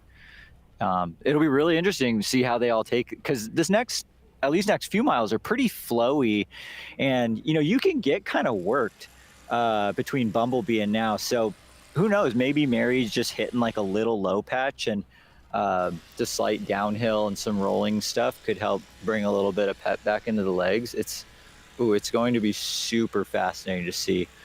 We've got Lin Chen coming through right now as well, working hard, but still a lot of like explosive power in her stride. You can see that is looking kind of northeast at Gloriana, now pivoting toward. I'm sorry, northwest. That's pivoting to a.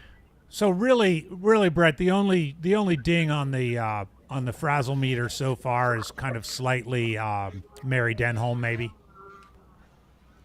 Yes, and also the third member of our Western States Club, Shea Aquilano, is in the aid station right now. I can see there's Jane Moss. The golden ticket. Yep, Jane Moss coming through right now as well. So the golden ticket in the white right race there? is very much still alive. Yes. This is super interesting because we have Western States spots are occupying 1st and 3rd right now. So 2, 4, and 5 would be in the golden ticket positions. And right, which would be Mary, Tara, MK, and Lin Abby. Chen. So MK is actually less than a minute out of a ticket right now. It's amazing. What up, buddy? Yeah. Abby Same Hall's with Abby through as well. Yeah. What a women's race! Wow. Abby was looking a little wobbly coming out of the aid station. Just there, like I think I kind of noticed that. Yeah. When you're running well, your gaze at the trail is usually a decent amount forward. Abby was looking like straight down at what was happening in front of her feet. So that's definitely something. There, yeah, something to note. When you're looking only 2 feet in front of you, that's usually not a great sign. Of course, as somebody noted in the chat, Brett, your outfit blends in very nicely with the desert fauna or desert flora. The desert foliage. Yes. Yeah. Oh yeah, it fits right in with the sage. You can see legendary photographer right there, Howie Stern. Yeah.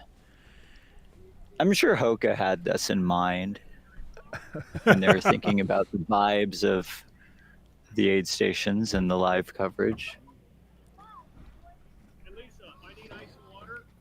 I'm actually a little bit surprised to see Howie right there because Howie usually posts up a little bit earlier on course. Maybe he was there for a little while, but I typically usually see him heading into Bumblebee. He's usually set up somewhere there with some really gorgeous the Bradshaws in the backdrop and everything like that. So. Yeah, but Howie, he's a little bit of a curmudgeon these days. He might not have wanted to deal with the parking and the traffic. So I've got a prediction based off of what I've seen for the second half of the race. I think on the men's side, we're going to see all the golden tickets come out of that lead pack of 5 or 6 that we saw. But I think on the women's side, the golden ticket race is going to stay alive and well, and we're going to see shakeups all the way until like the last 10K of the race. I could see that. I could absolutely. I think we're going to see more. I think we're going to see more competitive racing on the women's side. Yeah, that's a hot take. I think you're right. I think on the men's side, somewhere in that top 5, that's where it's going to come. But yeah, all the way down to even Doe Springs could be in that women's race. If things come down to Doe Springs, then we're going to have a wild afternoon. Yeah, there's not much real estate after Doe Springs. Right. Yeah, if we need to, I'll post up, 800 meters from the finish like last year and yell at the studio. at who's coming in. What's up, Rick? Yeah, Hey. after Doe Spring, there's not a lot of climbing Good work. or undulation, and it's basically that's sprintable from that point in. Sprintable. Ugh. Sprintable. Oh, that just hurts. Well, if you're in golden ticket chase position, I mean, we've seen some sprint finishes here at this race. Of course, the Justin Grunwald finishing that I referenced earlier is one of my most memorable holy crap moments to be there at the finish line. The Nate Jukes Han Troyer for 10th sprint finish last year was a good one. Yeah. I think if I were a betting man, Brett, basically a lot based on your coverage, I would say that if I were in the top 3 of the women's race, I'd be really worried about Tara Dower. Yeah, Tara looked good. Yeah. Well, and what's kind of wild, like I said yesterday, I would love nothing more than to look completely dumb and see, Tara Dower get a golden ticket here, because I didn't have her in my top 5, but not because I don't think she's capable. It's just that the field was so hard to handicap that at some point you just kind of have to surrender and make a stand, because otherwise I would say that there are 14 to 18 women that would not surprise me one bit if they ended up with a golden ticket in this race. I swear. I mean, Well, that was what I did with Mary. People were like, "You didn't pick Mary Denholm? You picked her as Rookie of the Year." She was, and I just eventually had to be like, "Nah, I didn't." yeah, no, I mean, there were people who were picked. I didn't have Abby Hall in my top 5. Somebody else had her to win. Yeah, I know. I mean, that's, and other people, like, for instance, I had MK Sullivan to win, and other people didn't have her in their top 5. That's how Well, and that's how complex this this race field has is. become too. Just Yeah. so. Yeah, it's such a competitive trail race at this point that the Black Canyon Ultras has become, I would say, one of the top 3 or 4 races on the American calendar at this point. We're 3 hours. It just hit the 3-hour mark, Chris. Black Canyon Ultras presented by Hoka. Andy Jones Wilkins, Chris Warden, coming to you from Deep Canyon Ranch. Shout out to our title sponsor here of this World Trail Major, Hoka. Some of our other sponsors, Gorewear.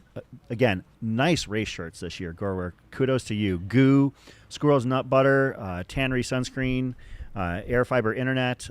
Satisfy Running is sponsoring the aid station at Bumblebee. So, it takes a village. And shout out to all of those sponsors. Shout out to all the volunteers that are out there filming. Shout out to you, Brett, and Corinne Shalvoy. Of course, Corinne Malcolm and Skylar Hall are going to be coming in here basically in the noon hour, so about 2 hours away from them bringing you in, and they're going to cover the winners and probably through at least the top 10. And a huge thanks to our producing crew here in our studio at Deep Canyon Ranch. Mm-hmm. This will be the next place we see runners, and fun this year. We've always broadcast from either the studio back in Phoenix or the finish line, but we are here at Deep Canyon Ranch, mile 31.9 of the race. That's worth. And our runners will be coming by right behind my right shoulder.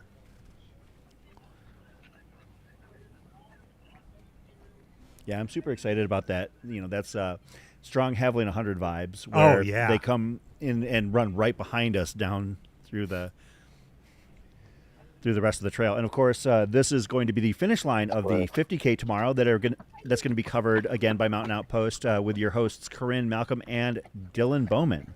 And that's a fun new twist on that, is that the 50K is part of the World Trail Majors short race series, a new addition to the World Trail Majors series this year.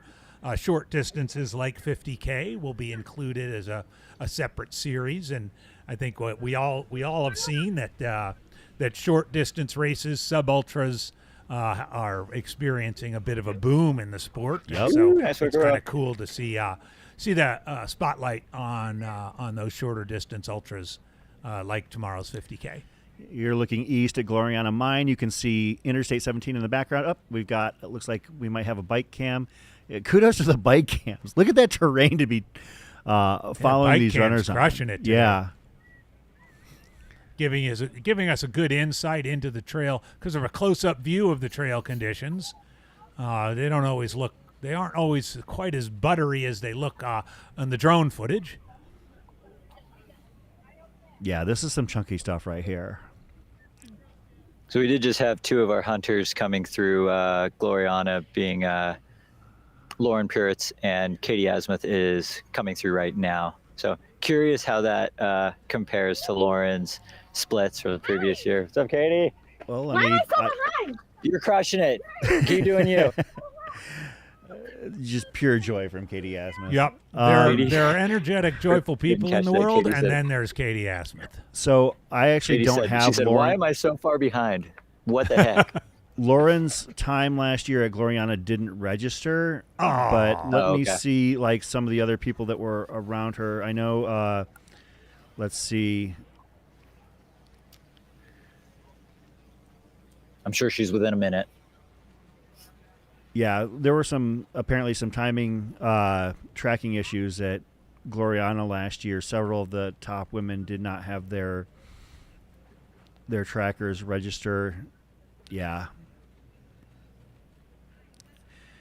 Let's see if I can dig up the splits from Keeley's course record run, because I feel that's probably as good of a barometer as any.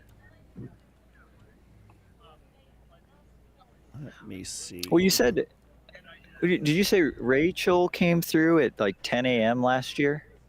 Rachel? Yeah, that was it. I think it was. Yeah, that was the only elite woman whose split that I got. Well, and it's only 10:06. It's only 10:06, so yeah. Lauren probably came through at 10:04. Which would have to be faster than last year. Yeah. Yeah, so, I mean, even though we're looking in the, mid-teens for placing-wise, they're still going so fast and, on pace for low 8 hours to under 8 hours. That's incredible. I mean, 9 hours. Yeah, sub 9. Yeah, the parking lot is starting to get filled up here. Yeah, it's gonna be there's still a lot of race left. Yeah, Rachel Christina was right at. Mascarenas just came through. Yeah, Rachel was right at the 3-hour mark last year. So there's just so many people who are faster than that right now. And again, it's going to be really interesting. It's like, is that just this day is that much faster? The level of competition is that much higher than last year, or we'll see some fades. I don't know. So we had. So Rachel's time to Gloriana last year was 3 hours even. And this year, 11 women came in under 3 hours. Not every runner runs in the rain. Not every runner runs in sub-freezing temperatures. Not every runner runs 100 miles at a time. Not every runner seeks out the most challenging environments in the world to test their athletic resolve. Continue to scorch. Not every runner finds joy in the struggle. But for those who do, we see you. We see you on those days when you could just take the day off or log a few miles on the treadmill instead of braving the gusting wind and snow. We see you, and we're here for it. That's why we create and test the absolute best technical running apparel in the world. Gear that keeps you dry, staves off the wind, keeps you warm. Gear that keeps you comfortable in the most uncomfortable conditions. So go ahead, step out the door, seek out those challenges, and just keep running. Or where? For whatever's ahead. 38th, JP Giblin in 41st, Scott Trayer in 42nd. Scott Trayer won a golden ticket at this event a couple years ago and has been running very well. Literally, has cemented his spot on the U.S. 24-hour national team. And Scott Trayer, sitting in 42nd place. And he is a hard-charging closer. The name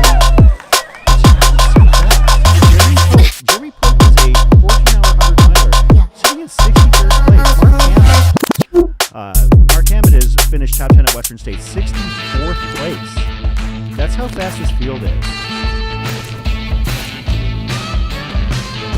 See AJW stepped away. He's coming back.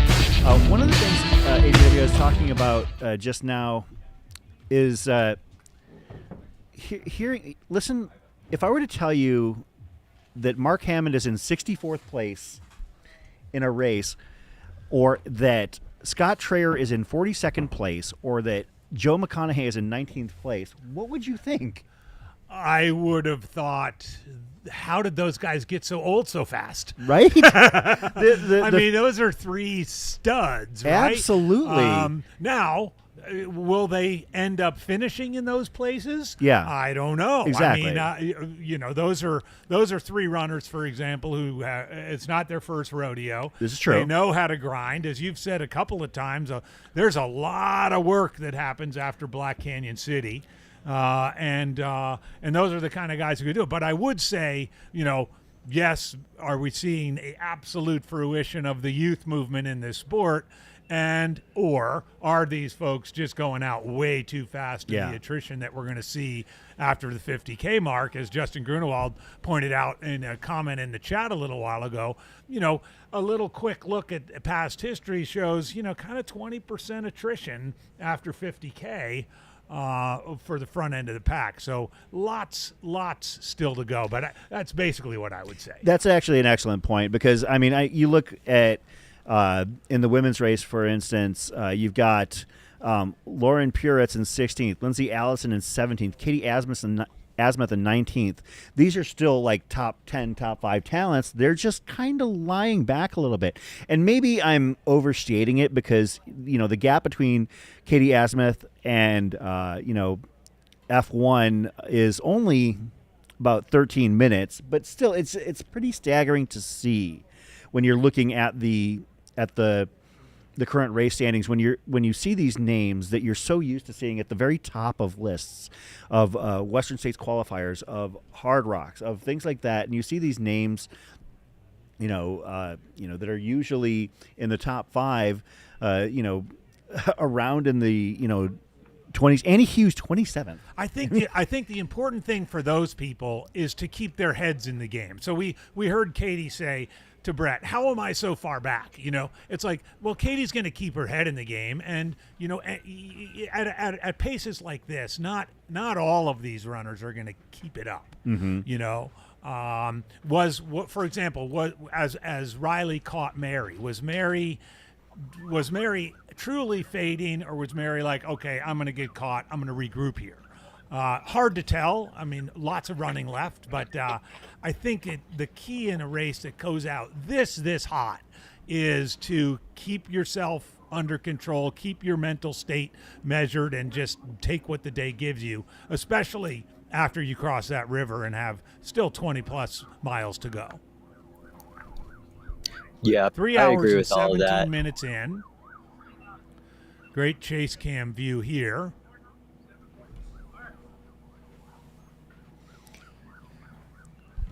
So, Brett, from here, are you going to be posting up at the Black Canyon City Aid where you were last year? No, I will not be at Black Canyon City. I'm headed to Table Mesa next, and I will be there for just a little bit, and then I will be making my way to the finish line. Okay.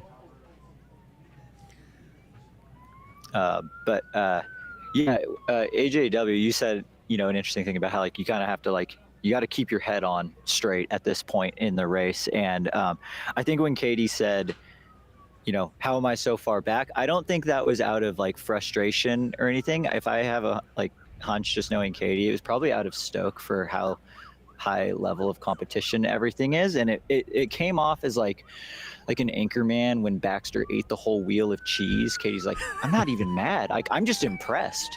Yeah. Those are the kind of vibes that I'm getting, is she's just like, damn, this is cool. Well, it is, and yeah, I agree. Knowing Katie, she's not gonna feel sorry for herself for being so far back. She's gonna just sit there and be like, man, I can't believe this is happening.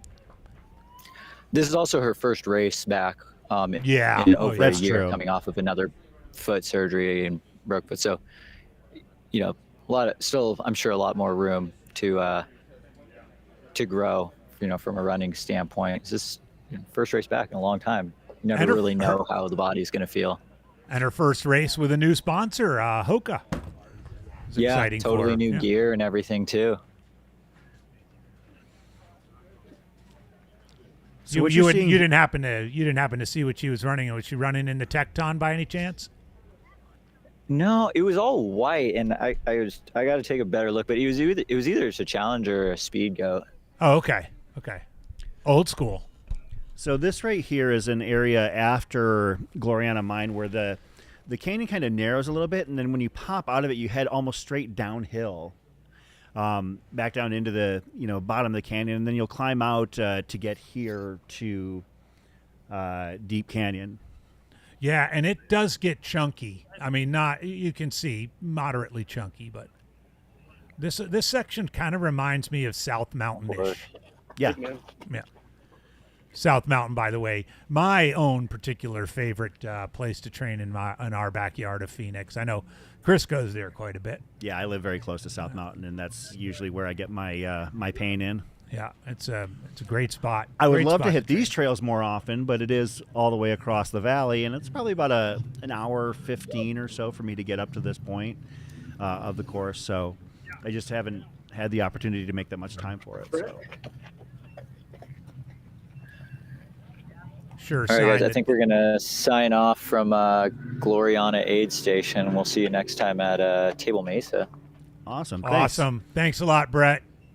Brett Hornig. This has been on fun. The course. The most stylish field reporter we have out there. He looks so comfortable. He really does.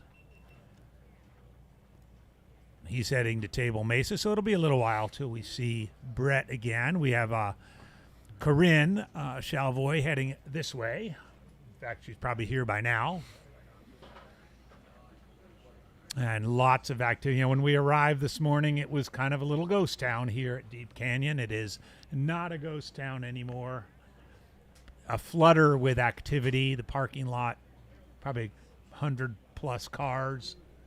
Oh yeah, because it extends all the way around Yeah. now. It has become.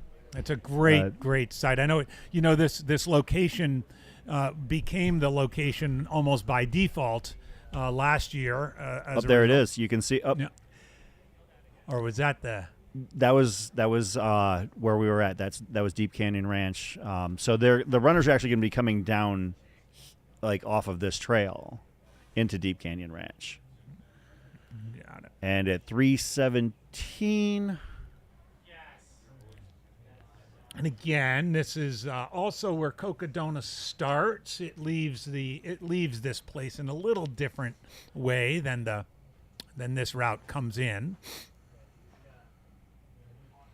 But So it should be probably about 10 to 12 minutes before we see our first men hit the halfway point here at Deep Canyon Ranch. what do you have for record split or Hayden split? Was he Hayden's about split 3.5? last year was 3:37. Okay. And I'm These figuring, guys, I would project 7 minutes ahead of that, 5 to 7 minutes. yeah, ahead they're of that. moving so quickly, and also as we mentioned, the conditions are much more favorable to this point. I think that's going to come back, and it's going to come back to the runners, I guess, and normalize, because with it being so perfect so far, that means it's going to get pretty warm for the second half of the race. I mean, the advertised cloud cover is certainly not here, at least not yet. Yeah. Light breeze, but not much. Of course, our vantage point actually, I didn't realize and didn't look over there. It's really kind of cool. We get to see the runners basically coming straight at us. We have the live stream broadcast set up over there. We've got Right, so they're coming in, Chris, from where you're looking. Yeah. They're coming in, and then they'll exit this way. Yeah, they come in, and the aid station is just to our left, and then they head they and exit spit out that way. Yep. There we go. Yeah. So we're very excited about this. Again, new venue for the broadcast for Chris and I. And if we get a chance, we'll show you, but we're going to keep eyes on runners. I don't know if Jordan, if we have any other, do we have anything at prior aid stations maybe we can show? I don't know if we have any cameras milling about or anything of that nature. If not, then maybe we can show them what we've got here. But obviously, we want to focus on runners on course to the best of our ability. Okay, great. Okay, so we're going to have some filmers here in the aid station area. Okay, so yeah, actually you can see off to the left side, if our camera can tilt ever so slightly, you can see the breadth of Deep Canyon Ranch, and it's a big area. Yeah, there we go. Perfect. Oh, that's a great shot.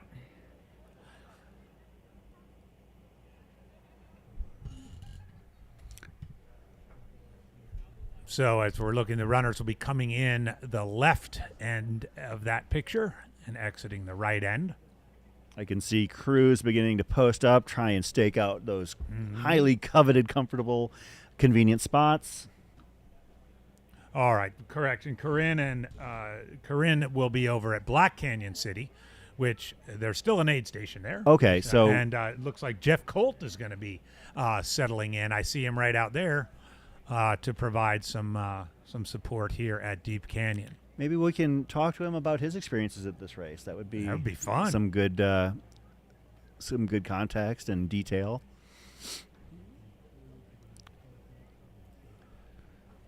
Jeff Colt's been part of our coverage crew at Hard Rock and other events.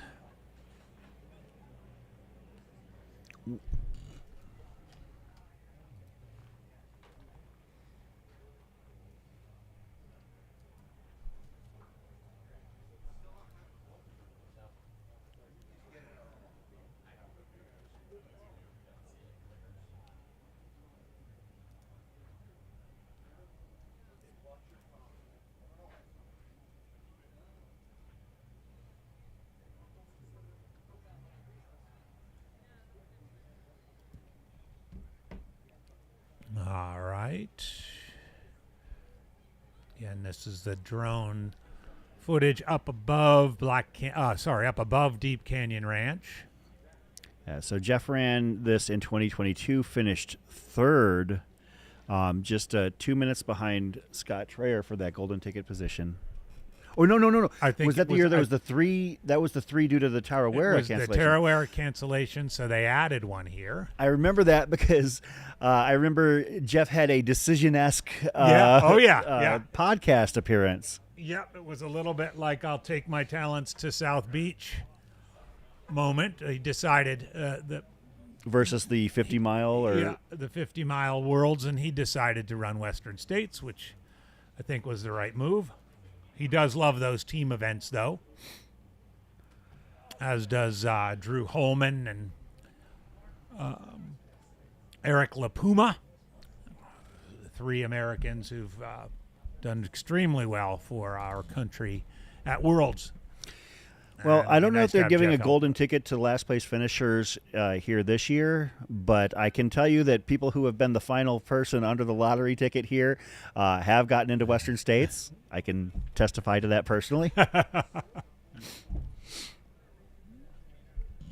And as we've said a couple of times already on the broadcast, while we're focusing on the front of the pack for the next several hours, we're on the air all the way through the final finishers of the 100K, and those who finish under 17 hours can throw in their hat in the ring for Western States lottery considerations. So one of the most popular Western States qualifying races in the world, Black Canyon 100K.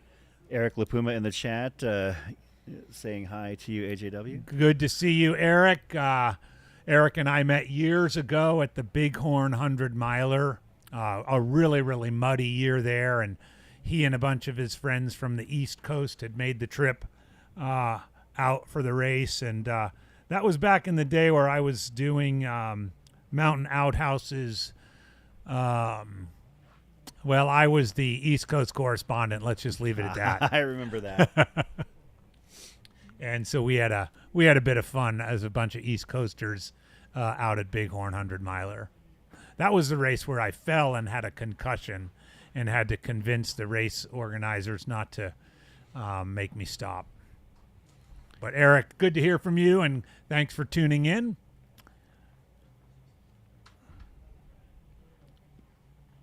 Good view from the other side. That's as the runners enter Gloriana Mine. Mile about 23.8 of the race. And again, from Gloriana Mine to here, Deep Canyon Ranch is the longest section between aid of Black Canyon, about 8 miles, give or take. 8 rolling, gradual downhill miles. They're really going into Sonoran Desert proper.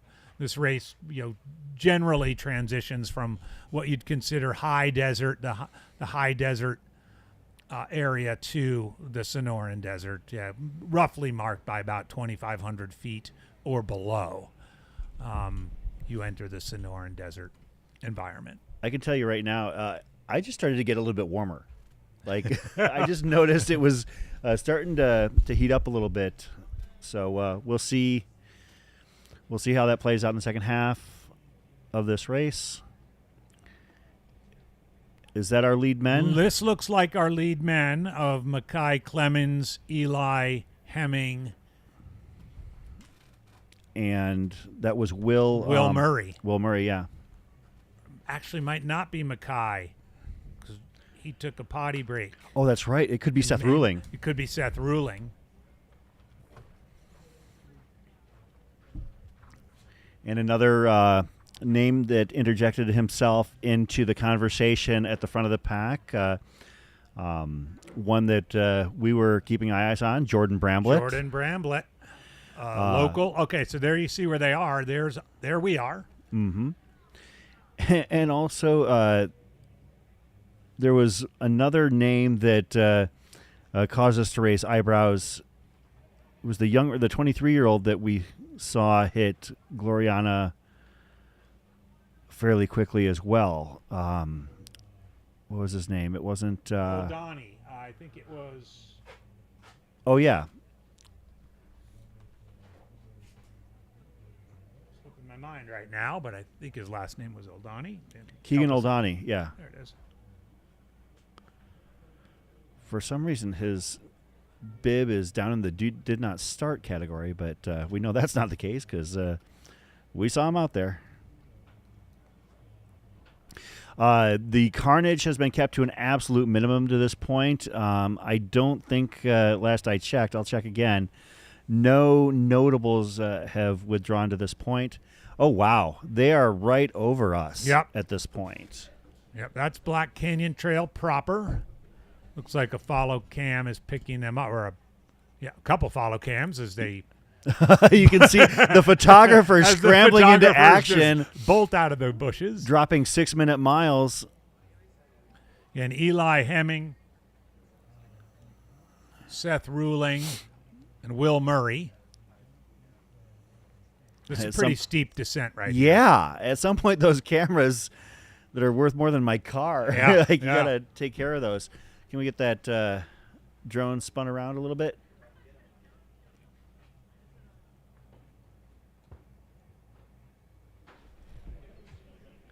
There we go. Thank you. So yeah, that's a 3-man pack, followed by cameras in. Eli Hemming, Seth Ruling, Will Murray. They're going to be coming into our view, like first-hand view here very quickly as they take that left, and they're going to be heading down into the chute. Oh, they're coming down here?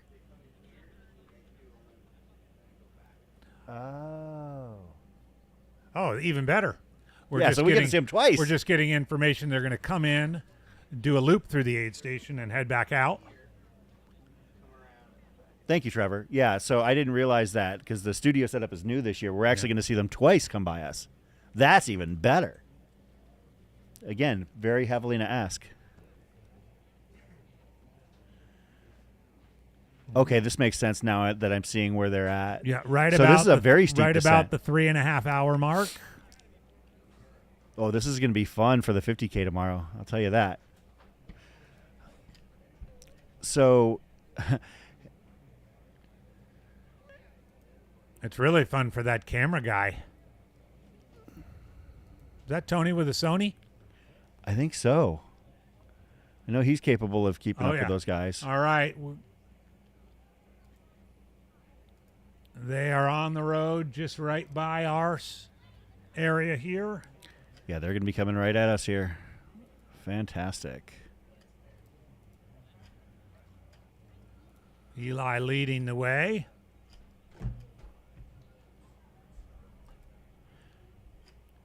Seth and Will having a word.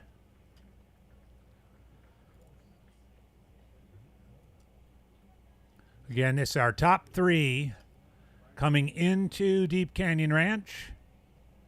All in search of golden tickets, by the way, in contrast to the women's race. So Hayden hit Deep Canyon Ranch last year at 3:37. These runners are 7 minutes ahead. They're coming right behind us. 7 minutes ahead of course record pace. And on that, right at 10:30, right at 3.5 hours. Just a 3.5 hour 50K. Just a 3.5 hour 50K. I did that once on roads 25 years ago. Saw Billy Yang up behind us, no doubt catching some great content. All right. Yeah, the question is whether or not these runners are going to be able to sustain, or whether or not the afternoon might potentially cook them. Yeah, because it in is the more warming technical up, course. as you noted. It's warming up. And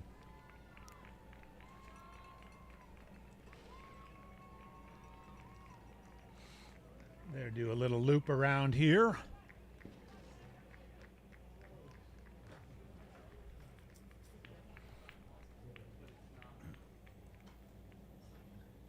You can see the crews Meet their jumping crews in. here.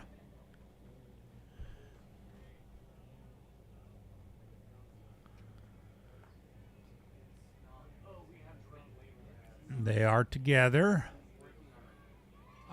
We've got fourth and fifth coming in here, Chris.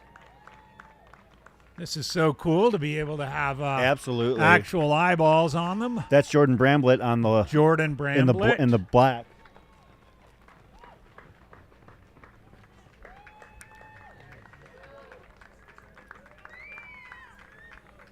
So Eli Hemming is first out. Picking up a pacer here. Seth Ruling leaving Seth second. Ruling. Big ice bandana there.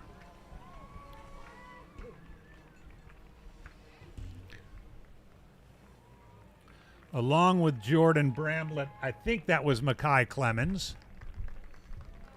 Might Yeah, wanna that would track. Get the tracker on that. Remember, Mackay took a little extra time at Gloriana. Will Murray in third, leaving Deep Canyon. Just a little bit behind Eli and Seth.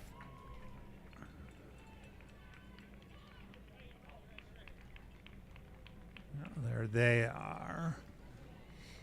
So Jordan and Mackay hitting the crew spot. Just a couple of minutes behind Eli, Will, and Seth.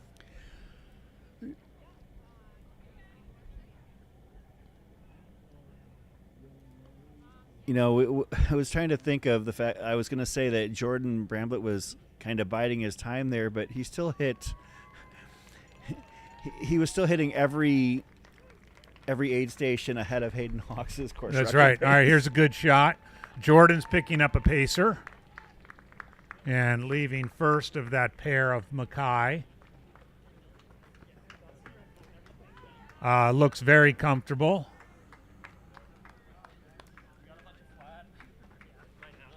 There's Mackay. Wet t-shirt contest. Drymax socks. Shout out to Drymax socks.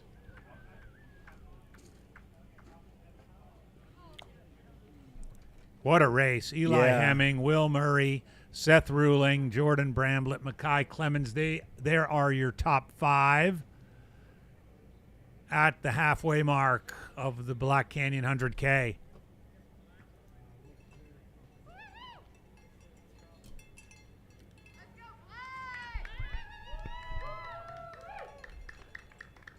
Sixth place. Wouldn't be surprised if it's Darren Thomas. Formerly of Virginia. He's a Virginia Tech guy. Been living out west for several years now.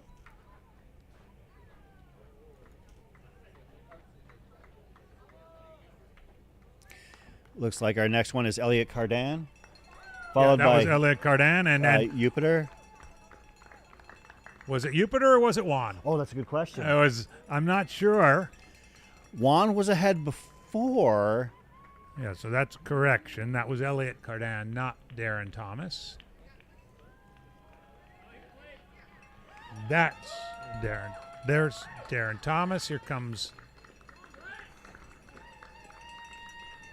Blake Slatengren.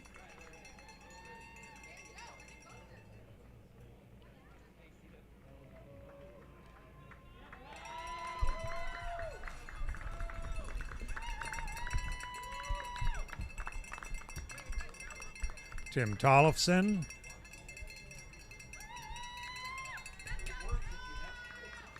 So Tim's tracker did miss him at Gloriana. That clears up quite a bit.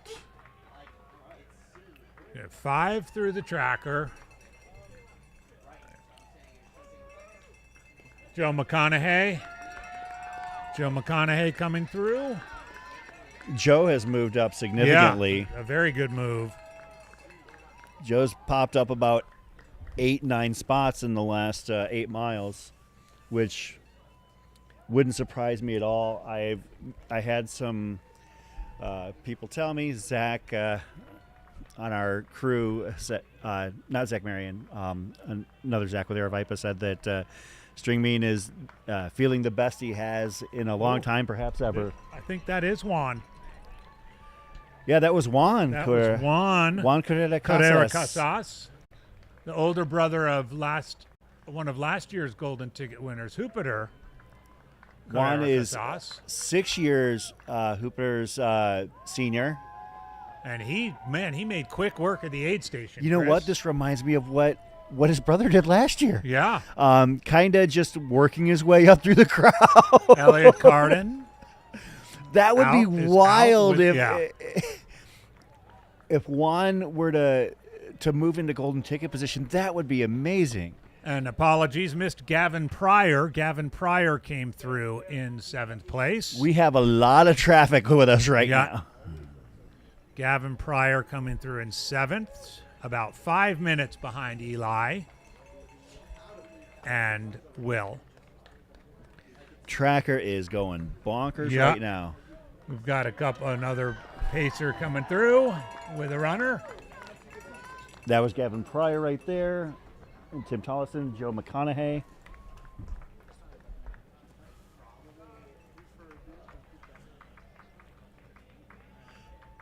Tim has thrown a hat on, denying us all. And here's younger brother Jupiter.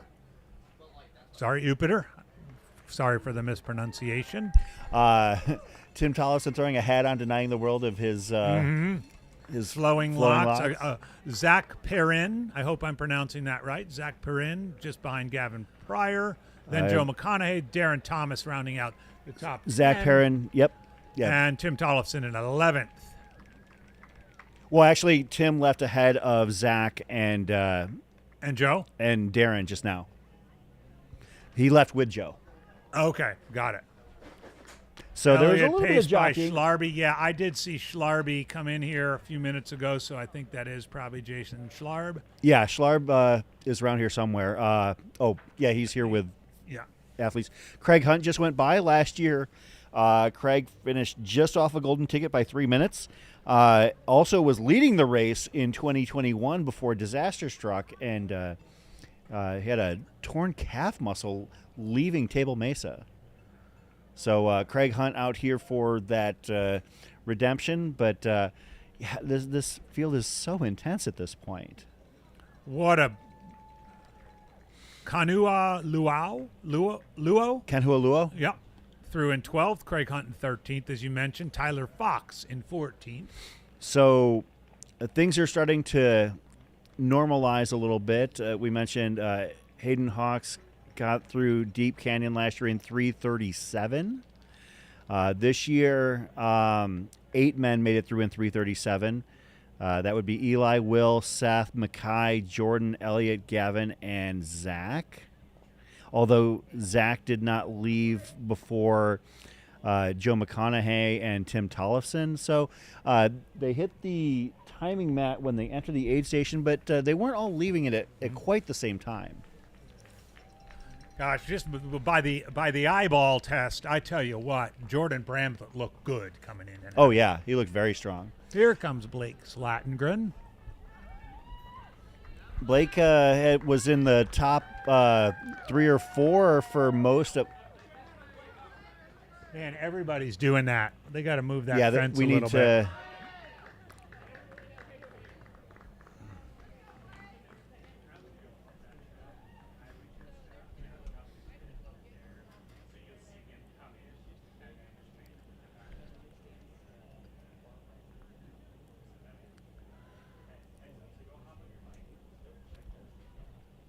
Hot race so far.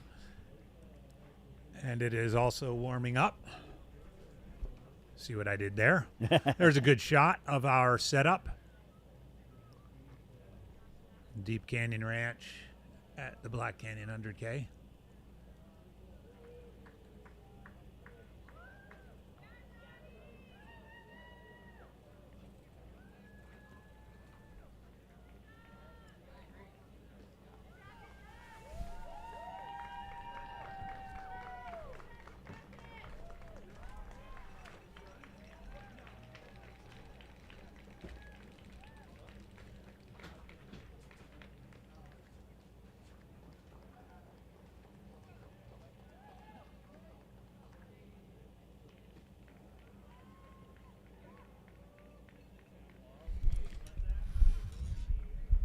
That is an overhead shot. Basically, I assume that's actually the camera that's on risers just outside of our tent here at Deep Canyon Ranch. Got a...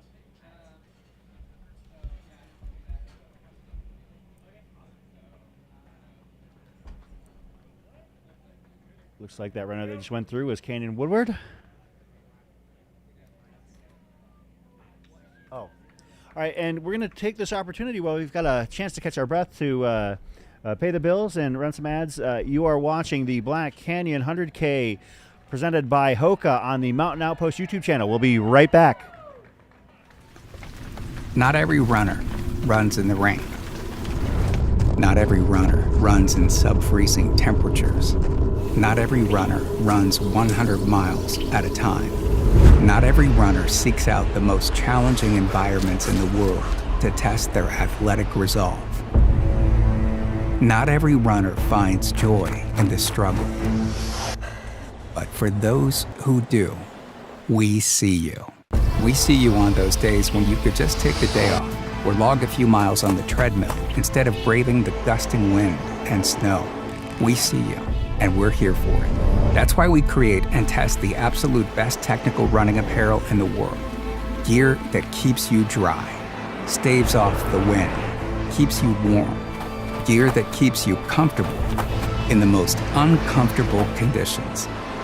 So go ahead, step out the door, seek out those challenges, and just keep running. Or where, for whatever's ahead.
We weren't trying to create a salve for anti-chafe. We knew that hydrating the skin with natural ingredients was key. We created a salve that healed damaged skin and also happened to be slippery and provide protection to reduce friction and chafing.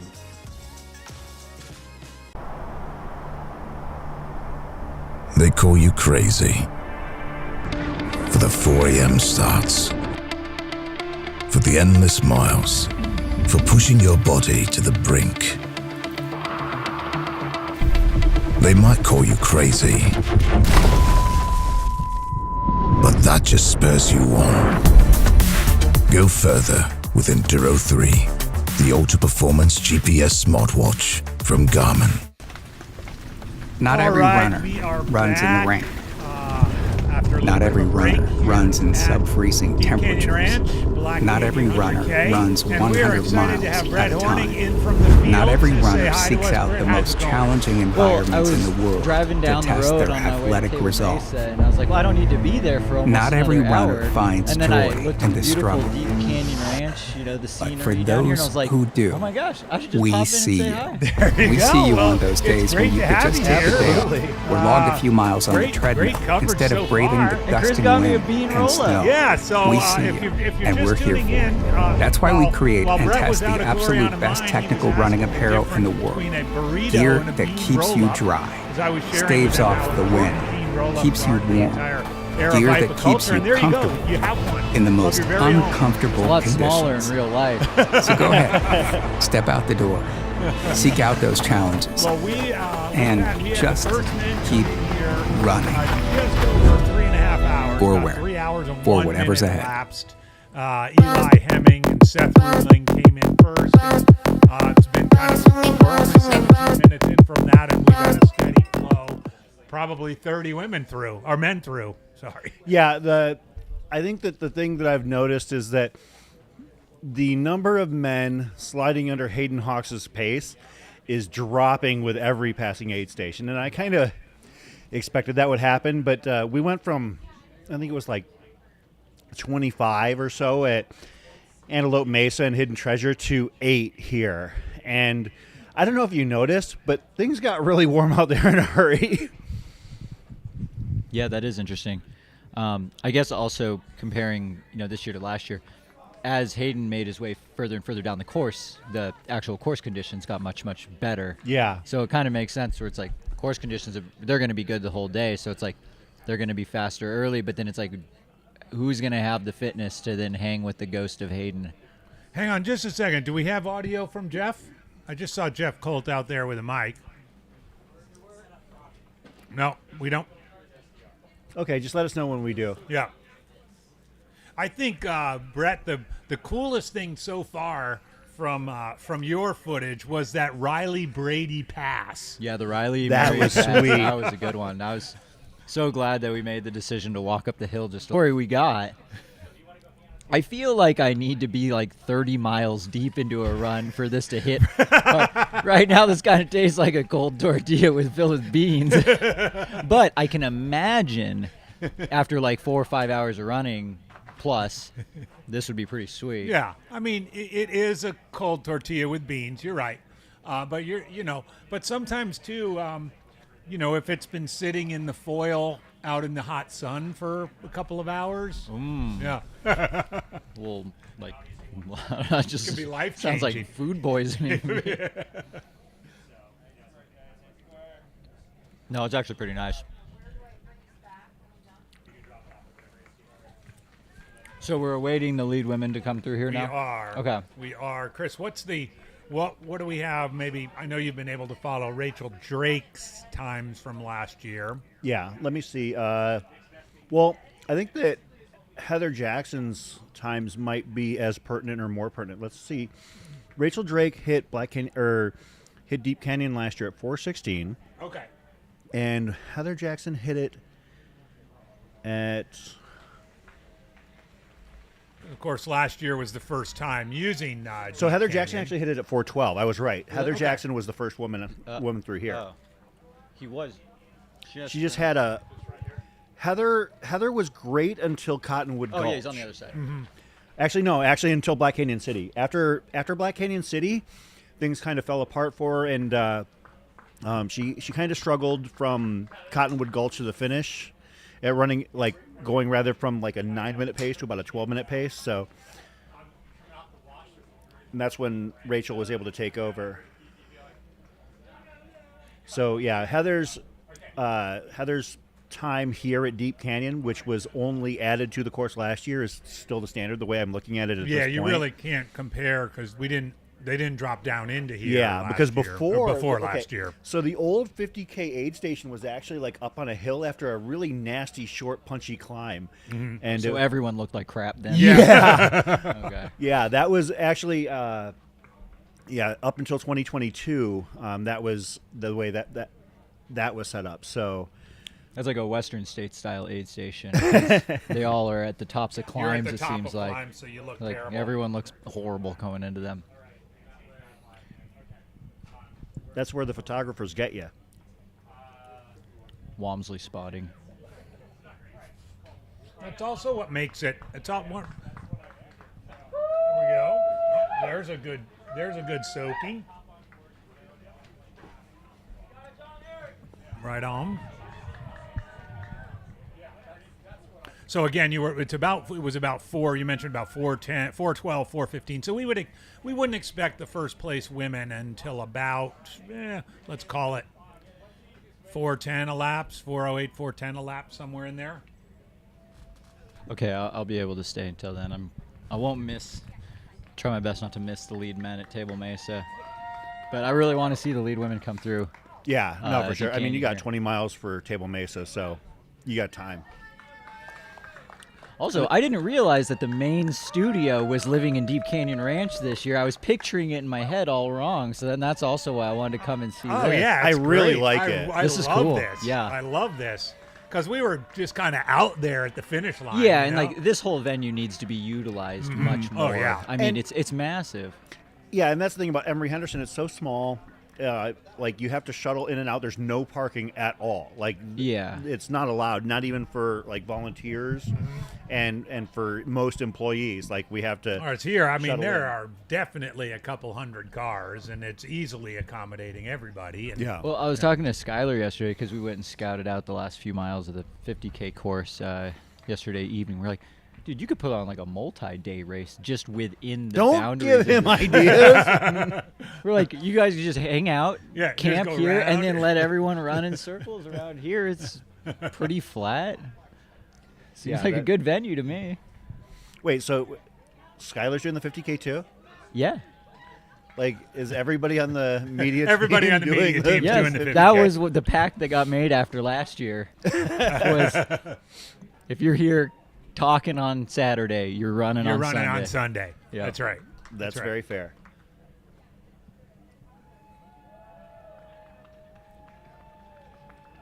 So great. Cowgill runners. That's John Eric Jardine having fun. You got a whole herd of cows down there. Herd of cattle.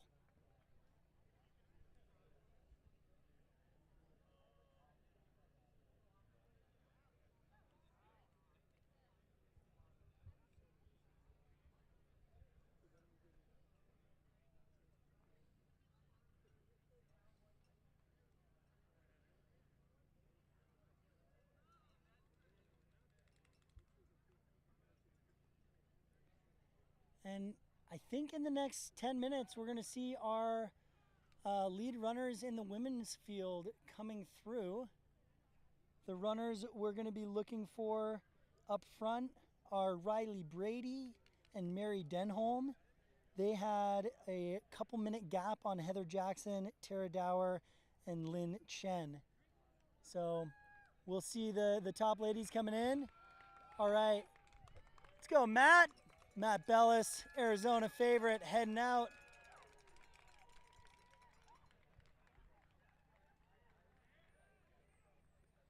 You see the ice bandana. He's running the heat before. He knows what's good for him. Lead women? Yeah. 20 miles. Like, Yeah. That's a long spot without crew, and definitely a spot where if you are not good at being self-sufficient, Yeah, you could break the frazzle meter, and You can hit the frazzle start- meter, and Realize I have a you got supercomputer some in climbing my in hand. there. Yeah, First time all day. Yeah, you- Cottonwood Gulch is Reading a of the very temperature. remote place It's to about get to. 65 Like, right now. I don't know It's if only you've gonna been get up to out there, but 71 it today. is out in the I would middle say of it feels nowhere. hot Like, now. very 5 little degrees higher, service, it'll and feel it when you pretty come hot to out it, there, like I've never run to pushing it during the yourself day up. because I'm not fast enough. But when I'm out there at night, like you're running and you don't see the aid station. You're looking at your watch, like, as we can see, looks like Scott Traer coming in. Yep, there's Scott. You don't see it until Yes, you're right on Scotty. top of it, and then you like basically hit a bunch of Ladies and short gentlemen, switchbacks to get to the bottom. Traer, run faster, rolling in here. Are we gonna go If to? ever was a fan favorite, it might be him. Oh, there we go. Yeah, I hear him. Let's go, Scott. True hero of mine, absolute idol. Is that Jeff Colt? Yeah. I want to be where he's at when I'm 42. It's like we got Jeff Colt on the call at the start-finish line, or not start-finish line, but the 50K. All right, so Scott Traer had 2 minutes on the lead women at the last aid station. So I think we're going to see that's a good tidbit. see our lead ladies coming down pretty quickly. Let's go. 291, that's Samuel Delgado rolling in. He looks super fresh. Scott Traer also looking really fresh. So again, some of these guys are going to be hunting for a top 10 spot from the back. Some of these guys are a little bit too far out of contention.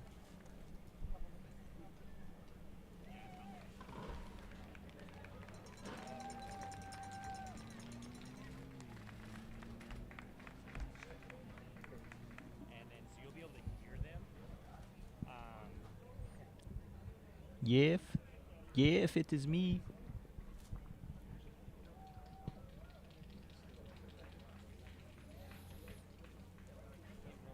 Samuel Delgado looks fresh. Guys, moving. It's gonna be a day. Yeah, I'm gonna try my absolute best to keep the cozy Hoka PJs on for as long as possible. Get one last heat suit training session in before the 50K tomorrow. Because if there's anything I learned about cramming for a test, it's a good idea. Yeah. Brett, somebody in the chat was asking where the sub 220 marathoners are. They're all almost done. Well, I mean, Eli doesn't have a sub 220 to his name, but I have a hunch he could have broken sub 220 this morning just off of 100K training. We have All right, eyes we have on Riley coming in. who is going to be behind us in Right just a matter of right seconds. about the 4-hour mark. Riley looks excellent. All right, Riley Brady leading the race into Deep Canyon Ranch.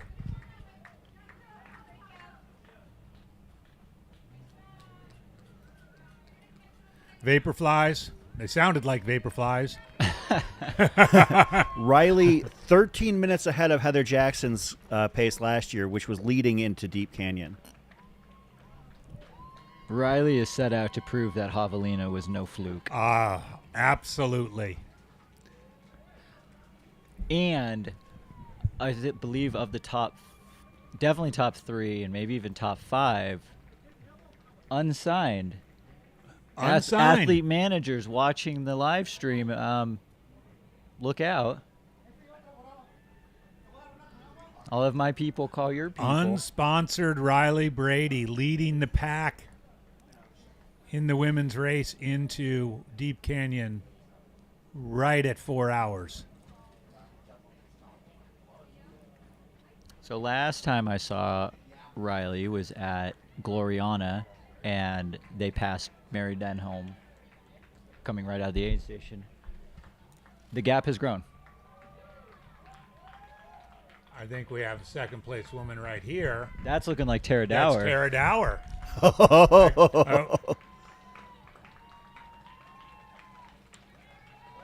Well, like we Tara looks like she's like trying decently hard right now. Yeah. Which that's fair. I don't think there's nothing wrong with that. I think. But she was in 4th Oh, at good. Gloriana Mine. Good aid station insider shot right now. Of course, Riley already has their spot in Western States, so this is just Tara Dower would be the golden ticket leader in the clubhouse. Yeah. At the halfway point. Pretty quick in and out for Riley, but paying attention to the cooling here. Yeah. It's warm out, especially in the sun. Yeah, Riley is no stranger to running out here, obviously, as they've run this race multiple times, run Javelina, gotten golden tickets there. So they're definitely, the desert. yeah. The desert. They definitely do. Fully drenched. The closest iced thing to a up. local you'll find out here on this course.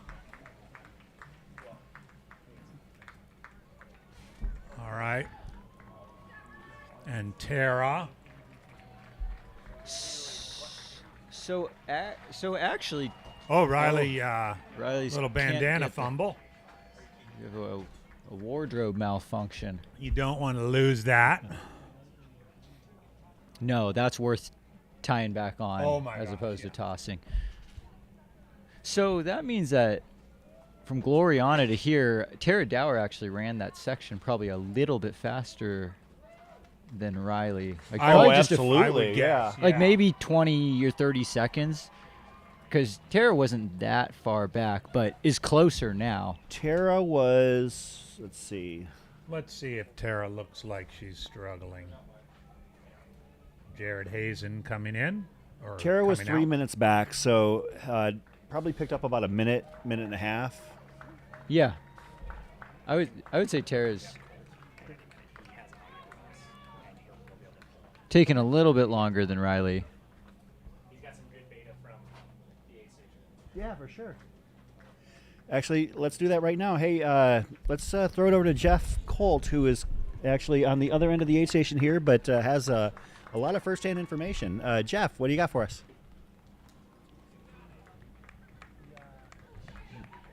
I hear Jeff's audio. Tara's kind of all over the place coming in and out. There we go. And That was a little bit. Okay. And pacing. There we are, Jeff. We got you. And we have the top 2 women runners in the women's race through. Riley Brady moving through efficiently and Tara Dower moving through efficiently. We're waiting on runner number 3 and 4.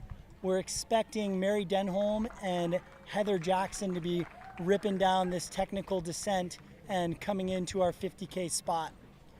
Next runner we see coming in here is JP Giblin in the men's race. We've got eyes peeled.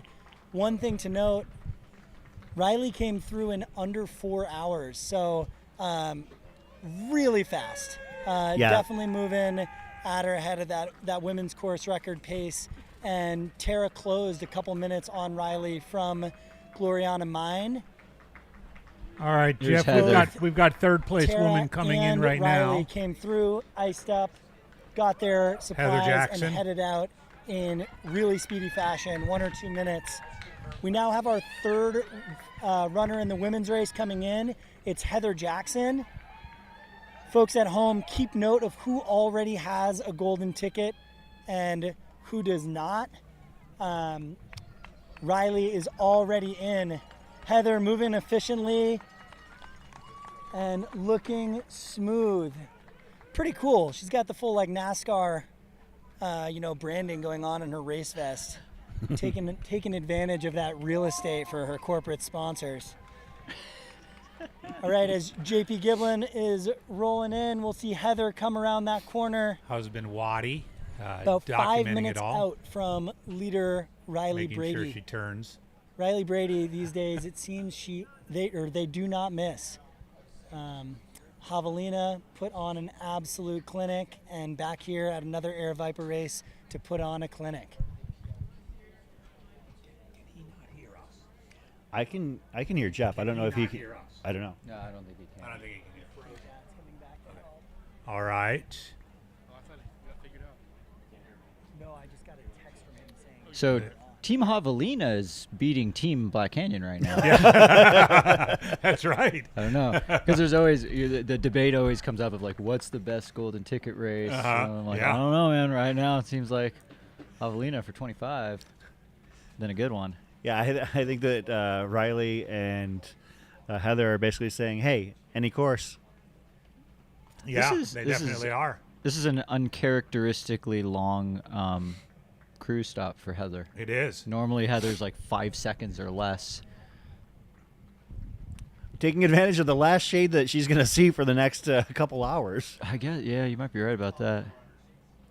Looks like, is that our shot of Seth and Eli? Okay. Wow, they're moving. We have our, Lin Chen. Lin Chen is fourth and going to C third. Did someone say Lin go Chen MK? coming in. MK must be right behind her. So Mary, there's MK.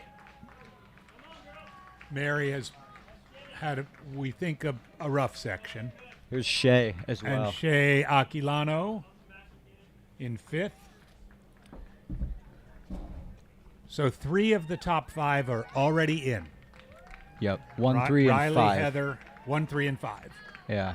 Riley, Heather, and Shea are already in. So again, the race within the race, So as 1, you 3, predicted, 5. is taking shape. That means the third golden ticket is to 6th place, Is right? whoever comes next would be in that position. Interesting. And of course, it only goes down 6. Yeah. Well, yeah. This is the only race that it goes down 6. Well, this and CCC. Yeah, I didn't expect, all 3 who are already in Western states to be occupying 3 of the golden ticket spots. I mean, I knew it was possible, but it's hard for like a grouping of 3 to all have a great day. Yeah. But that's super interesting. I mean, just the mind games that now goes on with it. When you're already tired, you don't want to do any thinking, and they're like, "You're in 7th, but you actually could pass one person and be in a gold ticket." Like, oh, right? Like, are you sure? Are you sure? Back on those 2 lead men. So it's Seth and Eli. Seems to have Seth Ruling and Eli Hemming. They seem to have. They've made a little gap because who was in third? It was Murray. Will Murray. Will Murray. Will Murray was in third. Jordan Bramblett looked really strong in 4th. And then Mackay was. And Mackay was in there too. Okay. He never not recovered. He never really made the ground up for from the porta potty stop he took. That's tough. I mean, you got to burn so many matches to gain ground on. Yeah. On this, especially right now. As you said, some of those climby bits. We've got 2 of perhaps the most biomechanically efficient runners at the front of the pack, which I think is something important to notice because it's all about fuel efficiency. And, both Eli and Seth. I mean, and the king of biomechanical efficiency, Anthony Costales, crushed it here a couple years ago. And that's something that we kind of see from the marathon world. It's like try and make sure like you're not wasting any energy, with extra bouncing left-right movement. We got Shea and MK exiting the aid station, with MK definitely making an effort to glue herself to Shea. And I don't know if Lin Chen left the aid station. Okay. All right. We're going to spin off to Black Canyon City where we've got And I'm going to go to Table Mesa. Hey, Brett, Yep. thanks a lot Can you for guys hear coming me? on. Yeah, we got you, Corinne. We'll see you at Table Mesa. Hey, all right. We just saw Eli Hemming come in here with Pacer, in and out. He did not refill bottles. He said he had plenty of water. They just popped in, popped out, no stopping. I mean, he was talking. He actually looked pretty comfortable. I think good signs. So Yeah, how does that's that compare actually- to course record splits? 10, 11, 10, 11:09 into Black Canyon City. So, okay, 409.22 is what I've got. Let me check that against Hayden Hawks really quick. 419.03. 10 minutes ahead. 10 minutes ahead. But I think that's a very 10 minutes up daring on. move because your next stretch here is arguably the hardest part of the course, and you're about 9 miles out from aid. to Cottonwood Yeah, Gulch. exactly. I think it's 9 miles. We've got the sign right here, 9 miles ahead, Cottonwood Gulch. So you've got a decently long section. We all just reminded Eli, the 9 miles, are you good? Do you need anything before that 9 miles? He said, I have a lot of water. So I think he seems like he is good. We've got another runner coming in. This looks like Seth Ruling with pacer Drew Holman. Oh, great footage here. That's going to do a little cooling here. He's getting some ice by Mr. Drew Holman, who knows a thing or two about ice. Stuffing it in the pack there.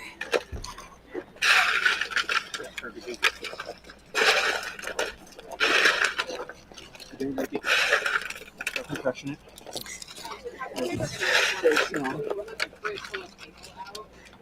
me see. Right on top. Yep.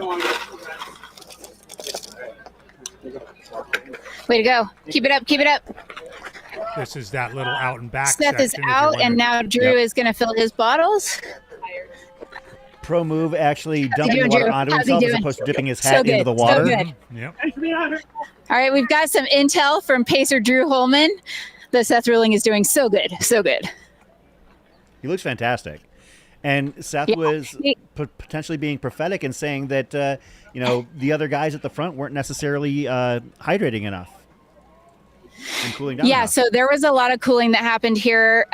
Very different strategies. Eli came in, did not do anything with his ice or sponging or any water, no refilling. Meanwhile, Seth took probably 25 seconds to fill 2 bottles, and then Drew put a bunch of ice down his back and poured it over his head. We got another runner right behind us. We're going to move over to the side here. Will Murray. Way to go, Will. Yes, it is Will Murray. Will Murray has 2 bloody knees. Doesn't look like bad cuts, but maybe just took a spill and got a little. He is doing some cooling here. Good job. Way to go. 9 miles to the next aid. All right.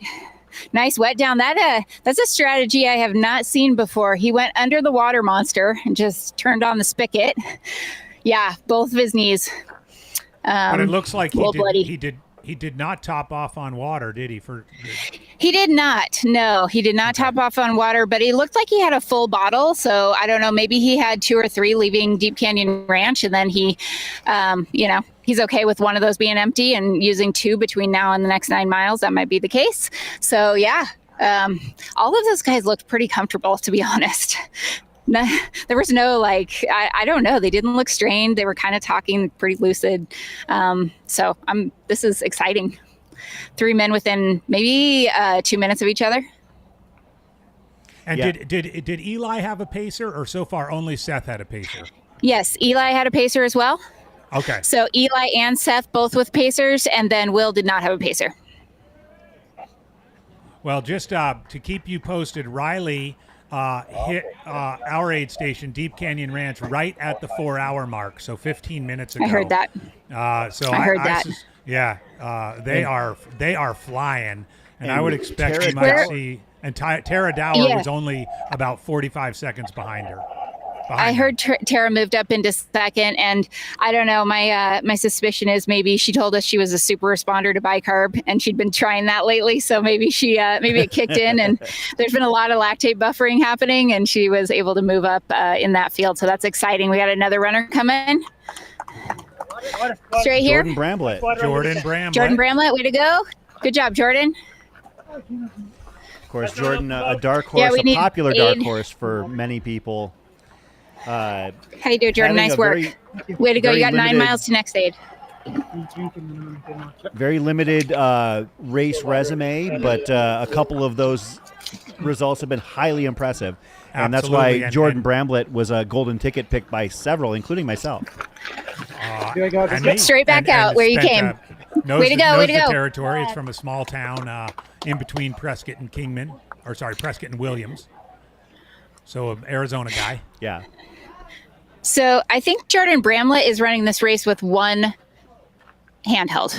I don't know if that's been mentioned before, but I mean, it was an amphipod, so it might actually be like more than like a 16 ounce. It might be like an 18 or 22 ounce bigger bottle, but one handheld. He actually filled it and then fully drank the bottle, and then he filled it again, and he dunked his head in water and took off.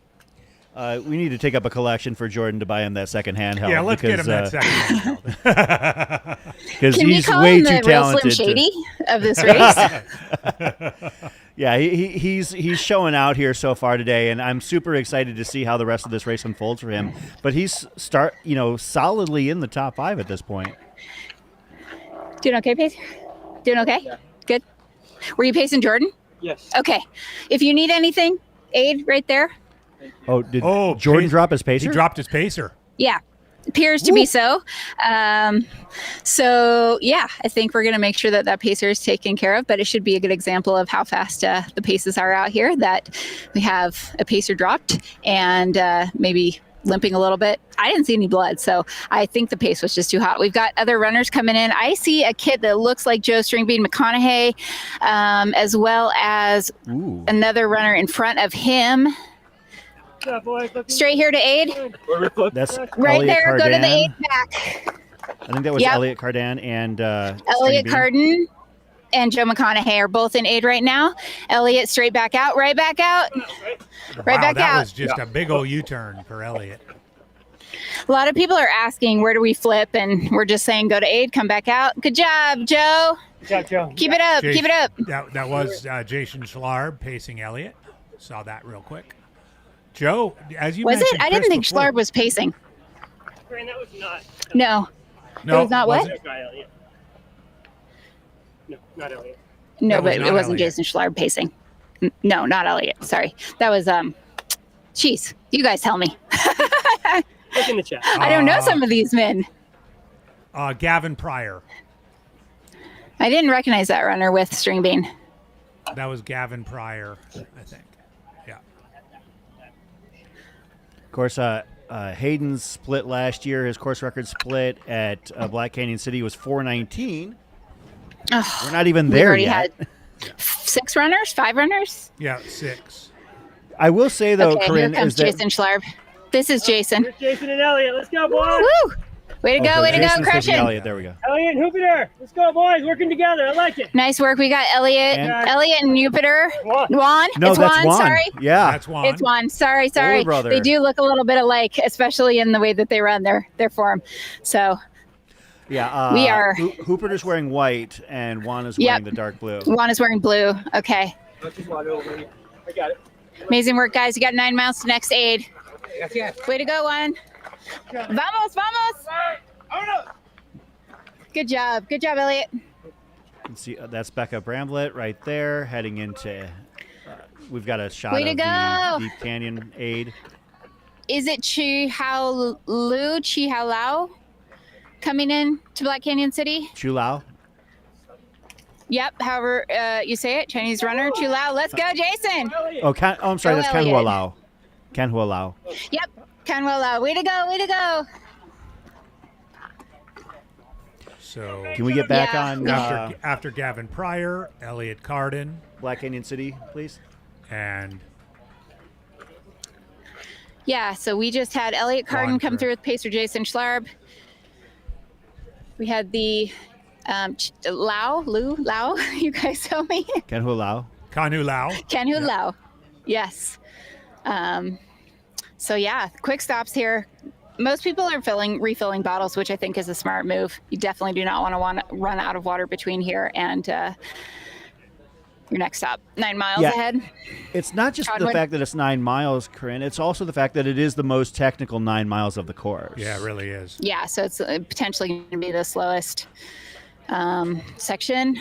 And do we have water crossings? We do. I believe one or two between here and there. One, I believe, at the base of the canyon, like normally coming out of like where they're at, maybe in about a mile and a half. But I also heard that is it from dry? Brett Hornig that it's optional. Basically, optional. I know which one they're talking about. So you go over these rocks, and they have put like a log over it, so you could step over the log and not get wet at all. Otherwise, I think it's pretty minimal amount of water that's in that canyon there. Or that. All right, we got another runner coming in. Way to go, Craig. Craig Hunt. Craig Hunt is through.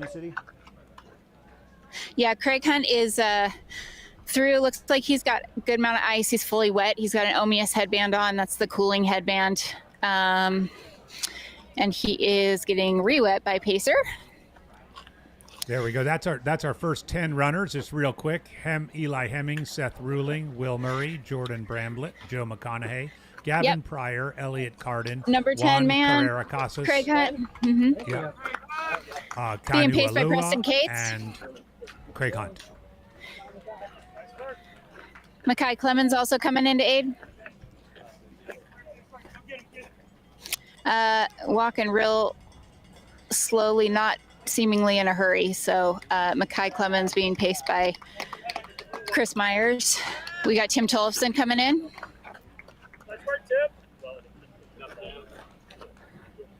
Tim's refilling with water. Okay. There we go. Thank you. There we see 10 Tim and 11. Tollefson. Probably have Darren Thomas on the way, I would guess. There's Mackay. Dealing with some stomach issues, but working through it. All right, Tim Tollefson said dealing with some stomach issues, but working through it.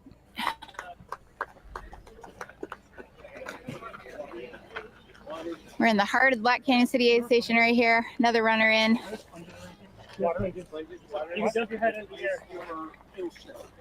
Okay, I'm really trying to resist the urge to aid people here at this aid station.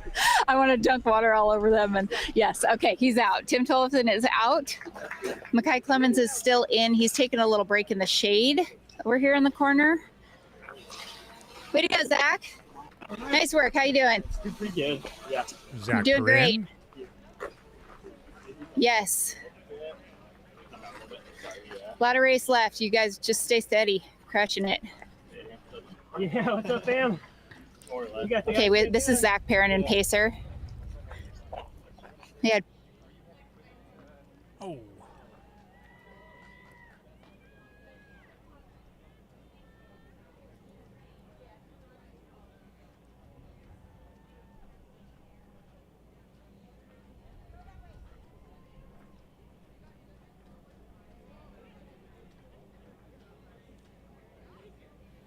Looks like we lost Corinne there for a moment.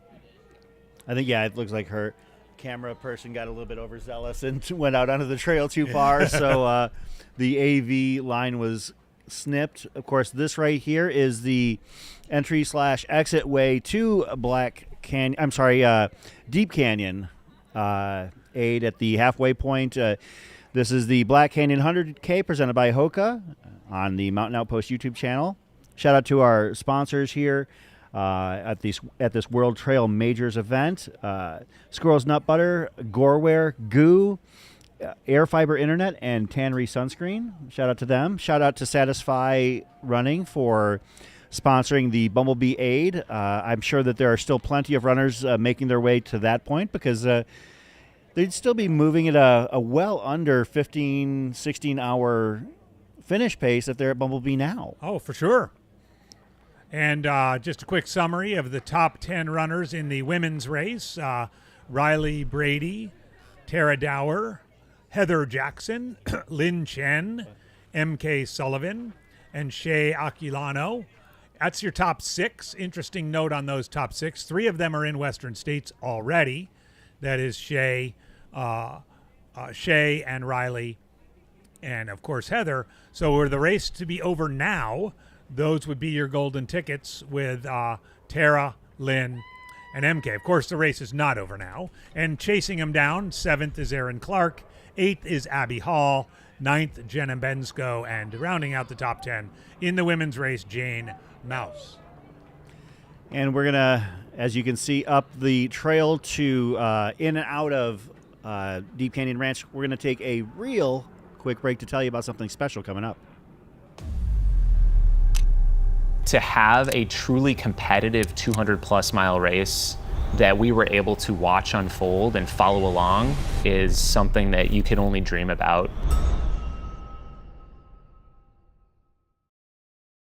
Oh man, Chris, that gives me the chills. Just 15 seconds of chills to see that teaser for the film The Chase that's going to be debuting on March 15th in Flagstaff, Arizona.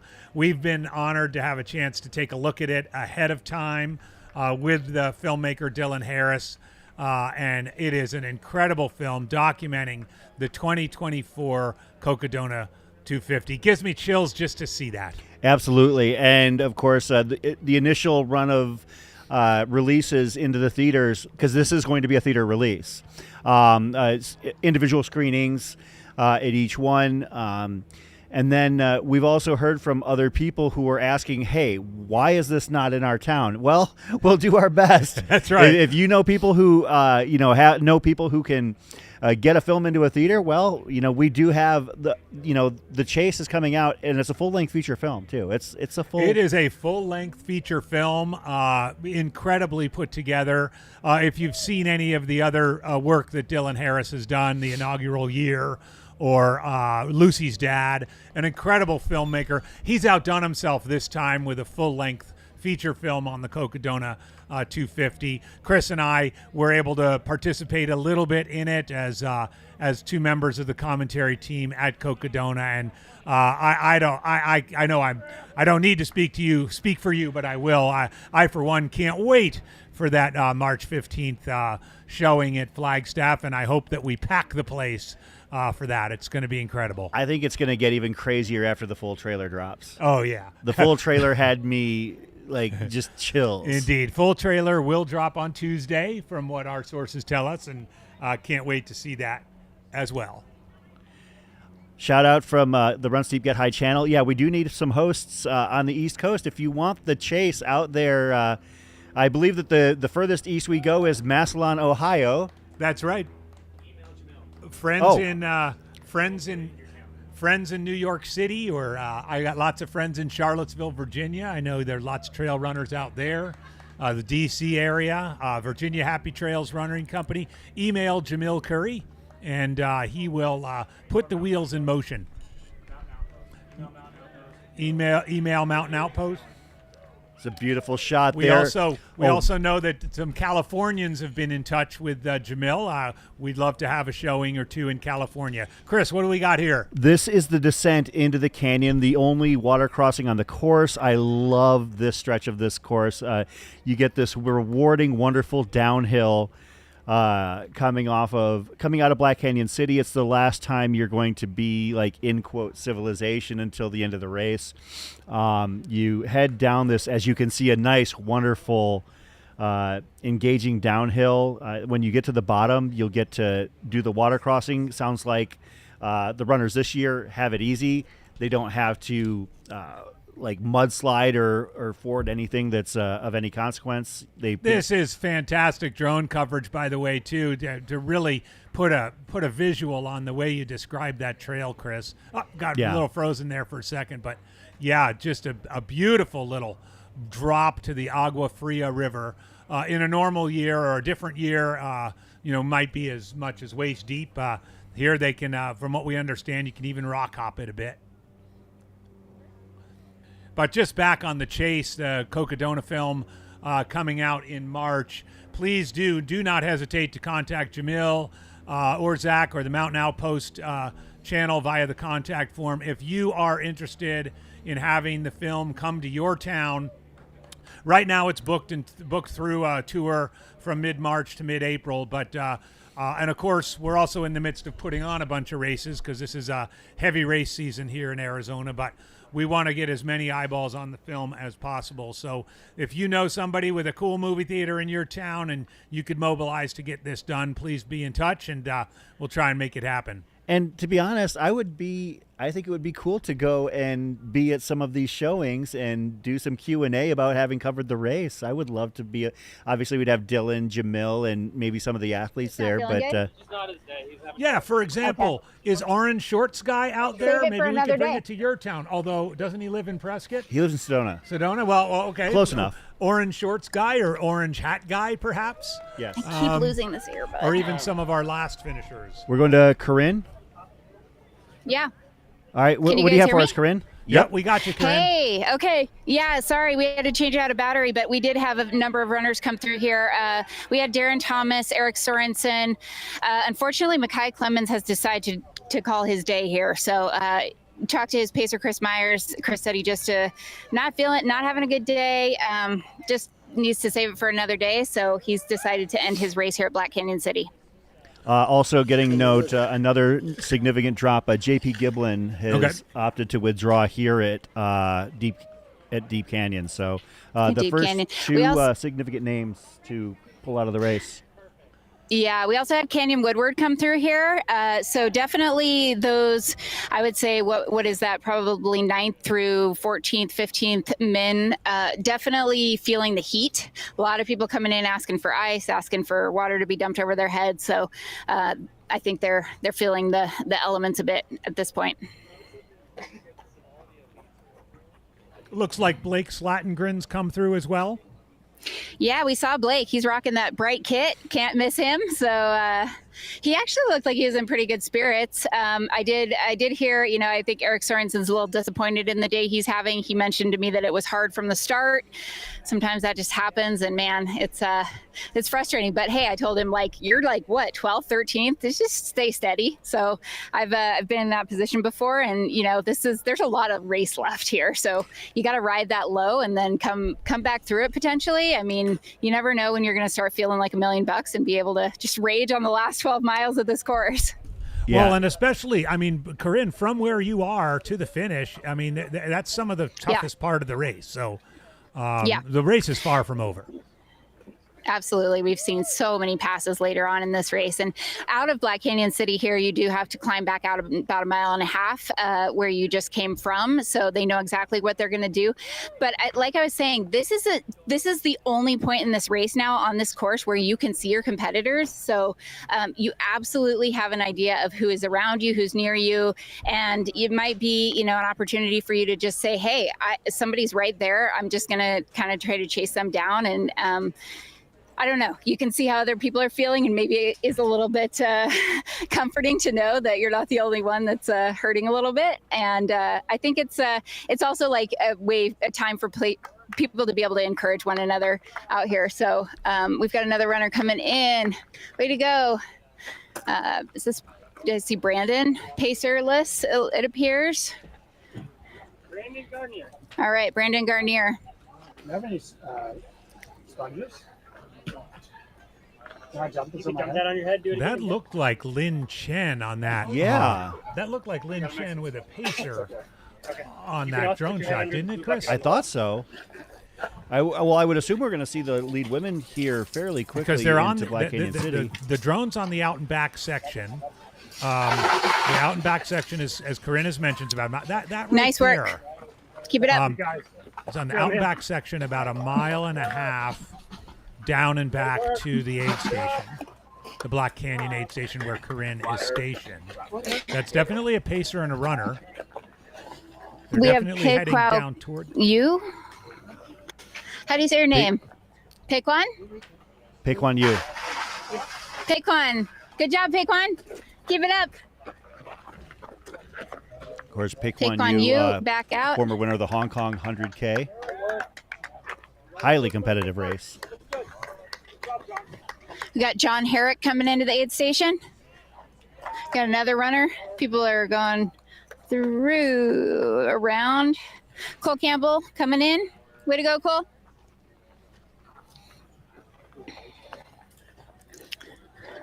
Corinne, we're not. Nice job, guys. We don't have positive ID on this, but we've got a drone shot of a woman runner with a pacer heading your way, and it looks to us like it's Lin Chen. Actually, no. I think they both have bibs. To be honest. Oh, do they both have bibs? Yeah. Okay. I'm sorry about that. I think they Okay, both have how runner far bibs. out do we think? Within a mile. Hard to say. Within a mile. Okay, awesome. They're on That's that. exciting. They're on the out and back section, so they're on the Straight up downhill here. part headed to you. Okay, thank you. Callum Neff just came into the aid station. Yeah, so We've got Cole out. Terex, I've seen 3 Agrivic Speed Ultras. We got some Hoka Tectonics 3s, some Ultra Mont Blancs, just for the shoe junkies. That's what's being worn out here. So you got three different carbon models you've seen. Yeah, and that's. Did I hear Riley is wearing the Vaporflies? Yep, Riley's wearing Vaporfly. I talked to them yesterday and I said, so what's the shoe choice? And they said, I'm wearing the Vaporflies. And I was like, I thought you said you weren't wearing the Vaporflies. No. And they said, well, they fit my foot well, and I'm just going to go with it. So that is very impressive. I'm going to say that Riley Brady wins for having the strongest ankles in the Black Canyon field of runners. I know it was a little bit hectic. I wonder if Elliot Carden had that new Norda shoe on, that 005. 005, yeah. That seems like a sick shoe. Yeah, the question I think is always stability with these trail super shoes. It's like, is the lack of stability worth the benefit of the rebound and the kind of rocker that you get? So that's probably different for everybody. Yeah, and I also think it's going to vary so much on the technicality of the trail, right? And I think maybe 80%, probably 80%. You take something where Riley ran Javelina and Vaporflies. That's a super smooth trail. This trail is 80% smooth, but the 20% that's sketchy can be really sketchy. So it's a calculated risk. Yeah. It's a great point, JW, and I would argue that in Javelina you don't have an opportunity to bomb downhills like you can on this course. So for me, that's where you lose the time is like if you're not comfortable enough in that shoe to run super fast on a rocky descent, then it's holding you back a bit. So for example, I wore the ASUs at Javelina. I'm not going to wear them tomorrow in the 50K because personally I think I need a little bit more protection and I really want to be able to optimize the downhills. So I'm switching shoes. But so inquiring minds want to know, what are you wearing tomorrow? I don't know. What does the chat think? Who knows what Kurt likes to wear? Yeah. They might be able to guess. I'll leave it for a second and then I'll let you know. I don't see anyone in sight right now, but let's hear it in the chat. What do you think? Corinne's not going to run in her plated shoes. That's right. The answer is not Crocs. Not Crocs. I'm gonna run in the Tectons again. I just like them. Tecton 3s?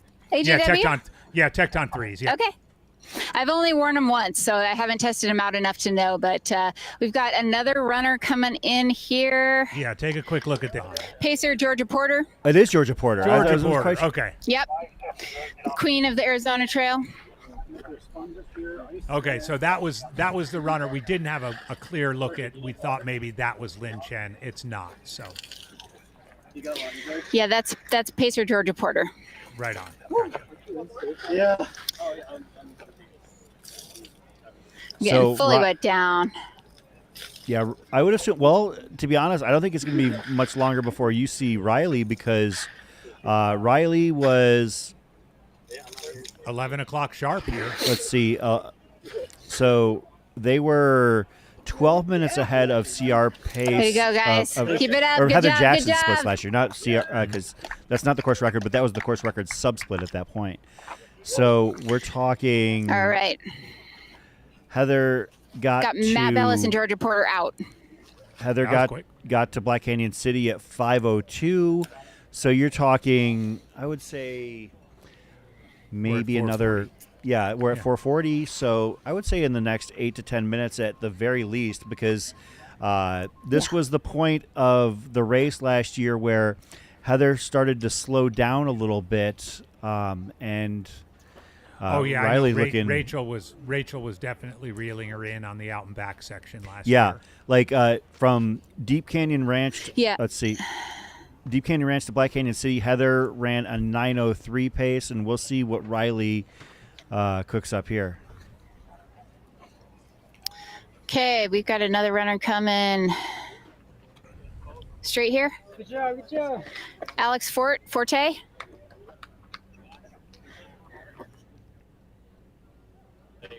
Right over here. Let's go. Nice. Straight to the 10.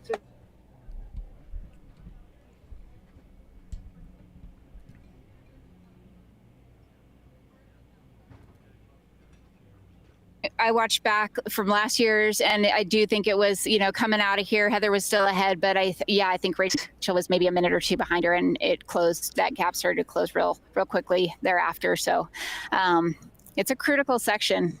I mean, it's hot. It feels warm just standing here. I can't imagine running, as evidenced by people just coming in saying, "Water, ice, please. Do you have sponges?"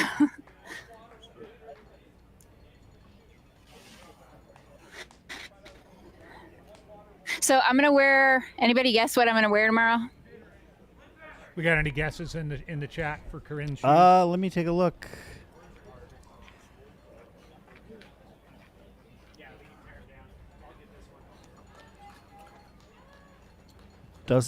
Let me see. It looks like somebody asking about the Adidas. Not wearing those. Yeah. No, I'm gonna be wearing the Tecton Solomon X3. S-Lab Genesis. S-Lab Genesis. S-Lab Genesis. Yeah. We got Is Mr. that Ferdinand Clovis. AKA the Courtney shoe? It is the Courtney shoe right here, Ferdinand. Let's go. You got this, buddy. You got Ferdinand Clovis Arlott. I can't say his last name. He sometimes goes by Ferdinand Clovis.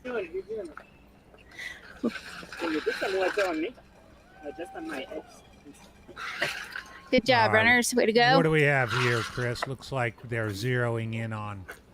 It almost looks Good like job, night Ferdinand. vision goggles. Yeah. Good job, Ferdinand. Keep it up. Keep it up. Keep it up. You have a little bit of maybe an exposure issue on that. Two runners and a pacer, perhaps? Yeah, 2 runners and a pacer. Yeah, Daniel Metzler and some Cowgill Collective. John Eric. Yep, good job, man. Crush it. Has there been another club or group that's made themselves so easily identifiable as the Cowgill Collective have over the last couple of years? I don't think I don't think so. Such a great move by them. Like now when you see somebody wearing cow print and they're where that Outback ends. Yeah. Good job, runners. Keep it up. Good, Daniel. Looks like our drone Okay, might be Daniel coming in for a Metzger landing. just got himself so wet that he was having trouble breathing because he was very, very cold. There were some short, shallow breaths happening, but I mean, it's a small price to pay for then being comfortable about 10 minutes from now. That means he's doing it right. Yeah, exactly. What's that? Lead female coming inbound, we think. All right. Wow, that would be quick. That does look like Oh, Riley. no, this is Scotty Trayer. Scott Trayer's coming up. No, but that's Riley on our camera. Riley's on our camera. Oh, yeah. you see her? So- Right, yeah. straight up. Scott, straight up. Scott got out of here about 2 minutes before yeah. Riley on the way out, so I'm guessing that does look like them with that side-to-side arm swing. Yep. Yeah, that's Riley. Yeah. So yeah, coming into any Black Canyon City minute, already. Corinne. Wow. Any minute. Okay, we will keep eyes. That's a classic Scott Trayer move. Pouring a completely full bucket of pitcher of ice on himself. No croissants visible at this moment. He is wearing some topos. I don't know what model. I am not super familiar with topos. I we bet do you have got the, John. I bet John you got Eric the Ultra Jardine then is wearing before on. Hoka Tecton 3s There we go. in that nice lime Riley green passing one of the colorway. men in the Oh, field. that is a cool Shoes are falling colorway. apart. Oh, no. Okay, I heard something that maybe you don't want to have happening to you right now. Scott Trayer just said that his shoes are falling apart. Oh, no. Ooh. He's like, my shoes are falling apart. So, if Callie's in the chat, we might need a shoe change. Oh, man. And he's I don't gotta know. go Maybe down they into got so the- wet. He's got a long way to go with Okay. falling Yeah. apart shoes before got about a Cottonwood. half She's not marathon gonna Yeah, in we've him. got get out somebody the coming in. Eyes on someone here. Okay, a couple of guys coming in. A guy in a pacer. Yellow hat is going to be Riley. So if you see that yellow hat, Okay, oh, thank Riley you. Oh, through he the moved through the through gate. the fence. Good job, guys. Good job. That's a Cody seasoned Moore. veteran move right there. That was What happened? I missed it. Riley went just went through the gate, not over the little wall. Not opening it, not over it. Oh my! Like God. just basically slid right through it. Oh, that was Slid sweet. through it. Wow. Yeah, they just took like a side straddle step, ducked down, and went through it. Oh, here we go. Oh my gosh, that's amazing. We need it. Here's now Riley. that will live forever Here comes on the Riley live right stream. here, Corinne. All right, Riley. Way to go. Way to go. Crushing. Let's go. Let's go. Let's go. 446. All right, and I think Riley said they need water. I think that I did hear maybe in a pre-show interview. There we go. I believe Riley might be running this race without pacer. I mean, they don't have a pacer right now, so good job. Way to go, Cody. Cody Moore out of Black Canyon City Aid. Got some ice refilling. Great footage here. Thank you, Corinne and team. Riley Yeah. icing down. Thank you so much, all of you. 446, Absolutely 47, crushing, Chris, Riley. I guess will be our split. That's probably good. Full, super appreciative of everybody's help. There was about 3 or 4 volunteers on her. Because 16 minutes she kind of had a blow up course between. record. Wasn't This is the point where look, they did it again. I love that. I Gotta love be that the only move. person doing that gate that through way. the gate. That's right. Like, is so not sweet. opening it, not going over I'm gonna the. use All right, that. I'm I'm- gonna try to use that tomorrow. Going through No, the I'm- gate. I'm gonna. In fact, I'm gonna. We go might be a out- little I'm bit gonna- too tall for that, I'm gonna Corinne. go out for a run after this and just trying to see if I can get through it once. Oh, we're too tall? Oh, shoot. Yeah. Yeah. Maybe I'll do some recon while I'm out here. We've got another female coming through. This appears to be Tara Dower with Pacer. That's right. Yep, Tara coming in right here. Tara's gonna Go, keep Tara, it go. real for sure. Tara and Rachel Lemke. All right, we've got Tara Dower in aid with Pacer Rachel Lemke. There we go. There's Tara. Water on her back. Then maybe some water for the pacer. Get yourself. Take care of yourself. I'm like, where's the bucket? Right over there. So there is. Nice job. Way to go, Tim. Mm-hmm. What's that? I said it looks like blood on the legs. Coat, like to see that. Let's get some ice in your pack. Remember, a minute here, 1 minute here. Yep. Tara operating Not very that hard. smoothly, very efficiently. Has been Yeah, I'm a biding little her chilly. time, and That's all right. That's now, perfect. That's perfect. Now she's basically primed to make this last 25 miles an extremely entertaining chase. Yep. All right, Tara Dower's out of aid. She's taking a page from the David Roach Gaslighting Yourself book and said that she's cold. It's not hot out here at all. Yeah. Let's go, Rachel. Let's go. Well, she's You okay? She's 25. She's Okay. 25 miles away from a Western States berth, and she'll be cold out there too.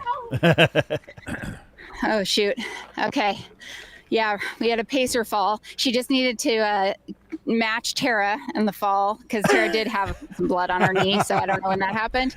But then her pacer said, "You're not falling anymore. I'm going to fall for you." And so she fell directly out of the aid station. Poor Rachel Lemke. I may have gotten a little bit in her way. I hope I didn't cause that fall, but no, that was super smart. They were in and out. They were in and out very quickly. And I mean, Rachel knows how to run these long races. She was talking to Tara, telling her, you know, a couple minutes here to save time later. And, you know, that's what's going to, it's a smart move. So they totally refilled ice, refilled bottles. Man, I think Tara is in a different world.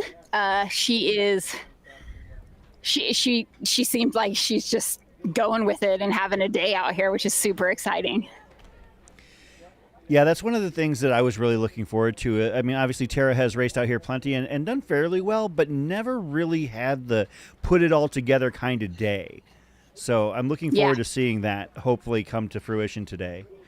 And even though I didn't have her picked in my top 5, that was not because I don't think she's absolutely ridiculously talented.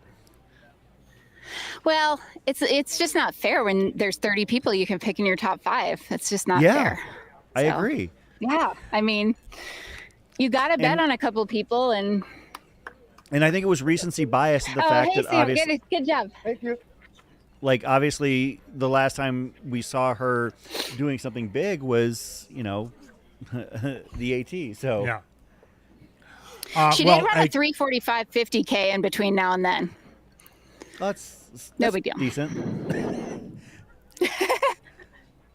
Yeah. Well, she ran a Yeah, I 401 think, today. Yeah, exactly. 401 today. 401 today. Yeah. I think that was her 50K split. That's, Yeah. That is smoking. So yesterday when Corinne Malcolm said don't PR your 50K on this course, like, I'm sorry, but that happens all the time. And so sometimes you can do it and then you can stick it the rest of the way. And I guarantee that, I mean, she didn't PR it. Obviously, she's run a 3:45, but a 4:01 split on any year. Like, I mean, that might be a competitive time in the 50K tomorrow. Well, Deep Canyon Ranch nominally is, we say 50K, but according to the tracker, it's 32.2 miles, and she ran a 4:01:39. So it's probably long. about she ran sub 4. A 3:51 or 3:52 maybe. 3:55, something like that. Yeah. Came close. Yeah. Wow. Yeah. Well, that was awesome. That was exciting. I think Rachel's got her work cut out for her keeping up with Tara, who is absolutely on a tear right now. There was glitter, there was some scratches, there was typical Tara stuff. But no, I don't know. I mean, it seems like, man, she was just rolling. Corinne, as somebody who has paced other elite women, do you ever feel like some pressure? Like, do you ever feel like when you're getting pushed, you're like, oh man, this is getting real? Like, are there times where you just kind of like hanging on for dear life and you're not, and you have to no sell it because your runner is moving so damn well? Oh, yeah, absolutely. And it's not just when you're pacing women. I paced my husband in the Array 50, and we went up 1,000-foot climb in a mile the second I started with him, and he was already in race mode. And I was like, I am absolutely going to be dropped right now. I don't think I can hang on to this.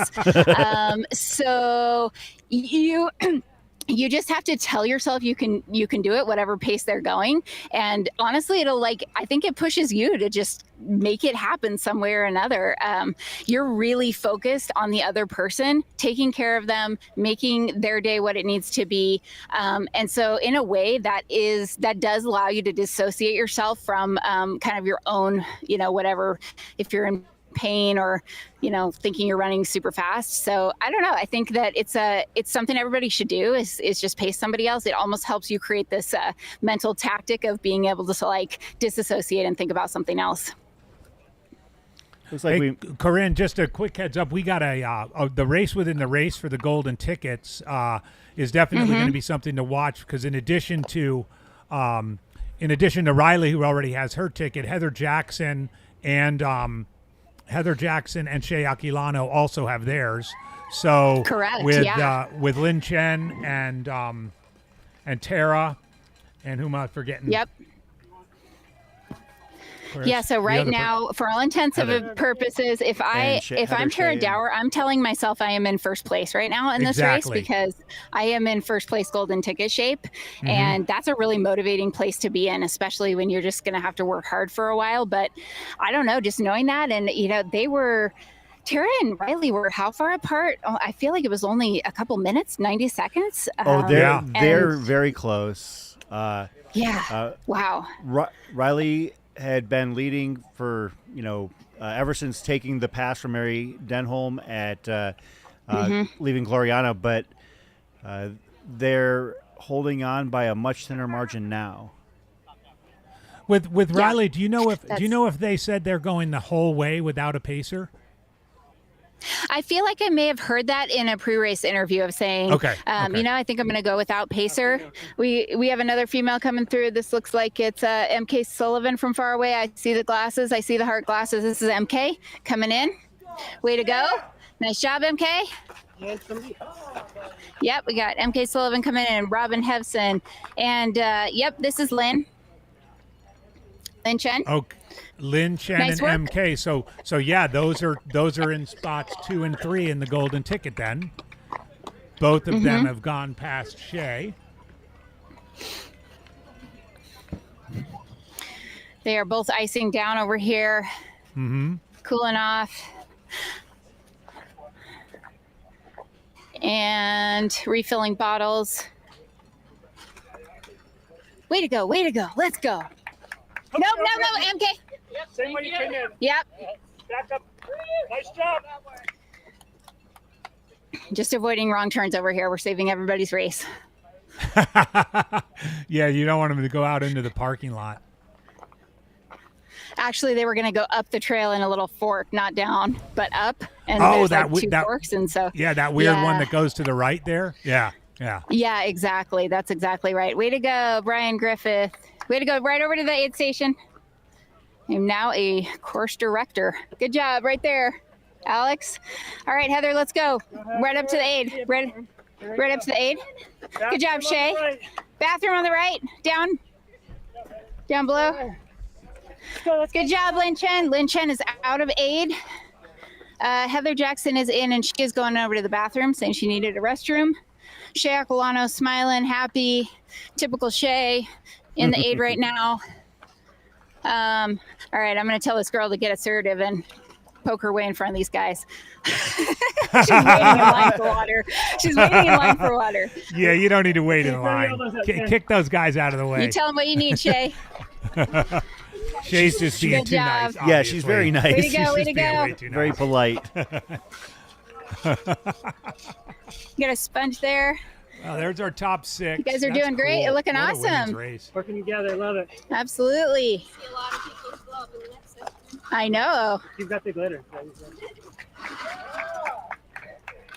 Here comes Aaron Clark into aid.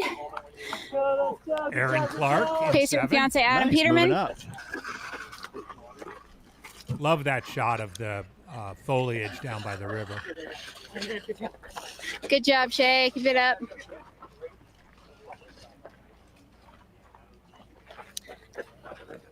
Runners out. Good job. Yeah, I don't know if it's been discussed or not, but I did hear that Heather had to use the restroom at another aid station, so it may be some GI distress going on. You know what? That actually would potentially explain why she took so long here at aid. Yeah. That's one thing that, as we mentioned, Brett Hornig pointed out the fact that she is normally so quick in and out of aid, but Heather Jackson did need to stop for a little bit and looked like maybe doing some problem solving or working through some things. Good job, Aaron. Yeah, I think that might be the case. Aaron Clark's out, full of ice. Heather's now out of the restroom. She is drinking a lot, which tells me maybe, she's trying to replenish herself here. I'm sorry to interrupt, Corinne, but we have, I think Mary Denholm just walked into aid, or walked into the... Down here at Deep Canyon, and she's just walking in. She's like walking... Deep Canyon aid? Okay. Yeah, I think her day is probably done based on the way she's looking. Yeah, she didn't even... She's going down just towards the finish. Oh, that's a bummer. Okay. Okay, you're doing great, Heather. You got this. Yeah, I think. Yeah, I mean, it's I don't rare have to anything see. official, but she looks like looking like her day Mary's is done. Do we have a camera here? Do we have a follow cam somewhere in? Or even the overhead might actually catch her walking in. The one. Do we have? Shoot, that's a bummer. Yeah. Yeah, she ran. That's the thing valiantly. Very much so. Yeah.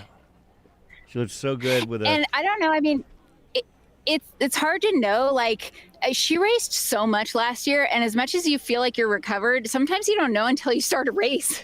And then 20 miles into it, you're like, well, crap, maybe I'm not ready to run this right now. And that's okay, because she's going to come back to canyons. She has plenty of time to get ready for that. This might have been a great day of training. And she may be just saying, hey, this is not worth it for me to keep going. I'm just going to save it and get back to training and try again another day. Yeah, I think that's true of literally everybody. I was thinking of a couple of examples that come to mind. I mean, Scott Traer a couple of years ago at Worlds did not have a very good day, came back and dropped 160 in 24 hours a couple weeks later. Then in 2018 at Desert Solstice, Courtney DeWalter dropped 100K in and just had basically run herself into oblivion, and then came back the next year and had a typical Courtney year. Like, that's one of the things about this sport, is that there's always another opportunity for you to resurrect and assert yourself. And Mary and even also at the did, same course. Yeah. Yeah. Mary also raced, her heaviest load was in the second half of the year. Mm-hmm. You know, and I think Yeah, like she wasn't even going to do JFK originally, and then decided to run that. And it's like, well, sometimes it's just like in training. Sometimes you got to overstretch. Sometimes you've got to go a little bit. You've got to overcompensate, and you don't know if it's a little too much until you do it. But yeah, I think this, and you can come back year after year to a race and have such a different experience. Like we're seeing that play out with Riley. Riley is having a fantastic day, has not had a great day here in previous years. So sometimes it takes multiple years as we see often in this sport, but it's the people that keep showing up time and time again that when they do nail it, it's so exciting. Absolutely. And the story of Riley this year too, with this, what could easily be this Javelina Black Canyon double. I mean, they are on fire, and you've got to figure, you know, if they hold on to this, Western States it's going to be a big day. Yeah, I think we also might be seeing, you know, with Tara Dower, potentially kind of the fueling scenario. I know she's working with Vic Johnson, nutritionist, and also trying, you know, some of the marginal gains things like ketones and bicarb, has been open about saying that. So maybe we're seeing just a really dialed fueling sodium strategy that's just turning into an optimal day. Yeah. Oh, for sure. We got Jenna Bensko coming through. Way to right go. on. Yeah. This girl always looks happy. Okay. All right. 4th place last year. We'll kill time. Yeah. Great footage here. Rocking a raid belt. Probably very comfortable to be in this position as well. Knows exactly that the second half of this is the time when lots of things happen. So just continuing on, we got Colin McCaff. Ooh, I missed the last name. Colin out of aid. And all right, Colin again, McCaffin. another pair. Yeah. Yep. I just want to update all the viewers as well. We do not have boots on the ground at Cottonwood. It's just, as Chris has mentioned before, it's really, really remote. So it is. I'm glad that you are there and able to be there for a while. We won't have Brett back up and running until Table Mesa. He's arrived there and getting set up, but. This is great footage too of the aid station footage. Yeah, I like seeing the aid station here because it is a critical one. Yeah, again, 9 miles to the next to Cottonwood Gulch, as you said, and I think that all right. But Jenna Bensko's out with Pacer, looking solid. I mean, she had some pep in her step there.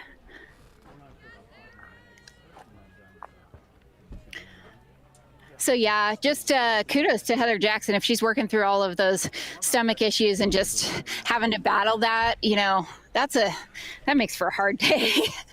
Yeah, you know, one of the things I've loved about following Heather ever since she made the move over from triathlon, and I mean, she hasn't completely moved, but ever since she burst on the scene here in Arizona a few years ago, is, you know, she has good days and she has bad days, but she puts it all out there. And she isn't does. ashamed We've got Abby either way, Hall coming in. All right, Abby. Water's on the left side of the tent. Right there. Yep. Okay, Abby Hall dropped her bottle. She's heading down to use the restroom as well. Wow, her and her Pacer the restrooms are wearing Agravix Speed Ultras. The restrooms look like they're pretty far away from the aid station. They are a little ways away. They're probably 50 yards away from the aid station, so you do have to make a bit of a detour down there. I see. I don't know. They could have moved them up a little higher. Yeah. I mean, I guess maybe it's for privacy purposes. Yeah. That's right. We'll let you go over there out of camera view. That's right. Yeah. All right. We've got some runners taking a little seat here. Oh, no, that's the Pacer. Never mind. Oh, no, it is a runner. It is a runner. Just taking a little break. Is that our first runner to hit the chair? How's Abby doing? Doing great. She's looking good. Having fun? Yeah. How are you doing, Pacer? I'm doing good. Awesome. You going all the way to Table Mesa or the finish? Finish. Yeah, boy. Pacer extraordinaire doing all 50K. I think that's Cordis. It's always impressive. Cooking in those things? Am I cooking in what? You know, I didn't want to get beat up with all the things that try to kill you. Sorry, I am distracting cortisol. I should not be doing that. Back away, back away. All right, Abby's out of age. She is now being, we're not chit-chatting. We're racing. Let's roll. We're out. Okay, Corinne, full weight down. it's not social time down there. Come on now. I'm sorry. This is race mode. Let's go, Abby. Good job. Way to go. Emily Mann coming in. All right. Abby and Cordis are out. Like any good husband, he grabbed her bottles. She's like, do you have my bottles? Do you have my bottles? I'm leaving. I love it. I love it. her head is still 100% in the game. And you know, that Cordis was an impressively quick pit stop. Yep, Impressive. Yep. So we have Emily Mann in aid with Pacer. I believe this is Elsa McDonald Pacer, or yeah, I think so. Yes. Oh, that's a good pacer to have here in the desert. Elsa knows her way around. It is a good pacer to have, yeah. For sure, yeah. Elsa's been racing a lot out here She's been racing lately. a lot down here, yeah. It's kind of her winter home. Yes. Seems like, yeah. She's snowbirding down here. Yeah. Getting a nice little 20-miler in. We're snowbirding here too, Chris, just year round. Do you need some glasses? Are you sure? Okay. Some broken glasses. Are those broken? Yeah. Oh, you need. They broke. But she said she's good. All right, Emily Mann is heading out of the aid station. It's like Corinne is like half broadcaster, half support cheerleader. Yes. I'm sorry. Yeah, this is hard. I know why Katie had such a hard time at Javelina. It's like, you know how these people feel and you really want to help them. Here comes Lauren Puretz. All right. Lauren Puretz and Pacer into Bumblebee. Black Canyon City. We're not at Bumblebee anymore. That was a long time ago. All right. We know what we're talking about. All right, Lauren is in. What place is Lauren right now? She's F10. It rounds out the top 10. Or 11. Or 11. Emily was 10. Yeah, I think. F11. Yeah. Here, I can run them down really quick. Good job. Probably good of us to do that. In the women's race. But three women. Essentially, she's in 7th because there's 3 women ahead of her with golden tickets or with entry to Western. That's right. That is a good way of. So Riley Brady and MK Sullivan 3rd, Lynn Chen in 4th, Heather Jackson 5th, Shay Aquilano 6th, Erin Clark in 7th, Jenna Bensko in 8th, Abby Hall in 9th, Emily Mann in 10th, and as we mentioned, Lauren Puretz in 11th, and I assume Jane Mouse or possibly Lindsay Allison might be the next one in, or Sarah Oliban. But that is the top of the women's race. And the men's race, Eli Hemming currently setting the pace, Seth Ruling in 2nd, Will Murray in 3rd, Jordan Bramblett in 4th, Stringbean McConaughey in 5th, Gavin Pryor 6th, Elliot Carden in 7th, Juan Carrera Casas in 8th, Good job, Lindsay. Kanhua Luo in 9th, Craig Hunt in 10th.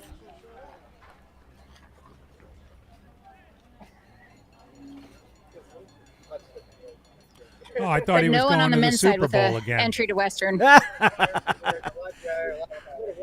He tried to get to the Super Bowl, but Try and keep up. Yeah, let's go Pacer. Let's go Pacer.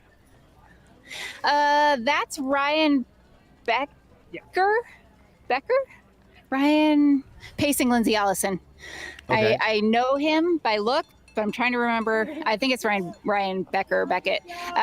We've got Sarah and Madison coming in to the aid station.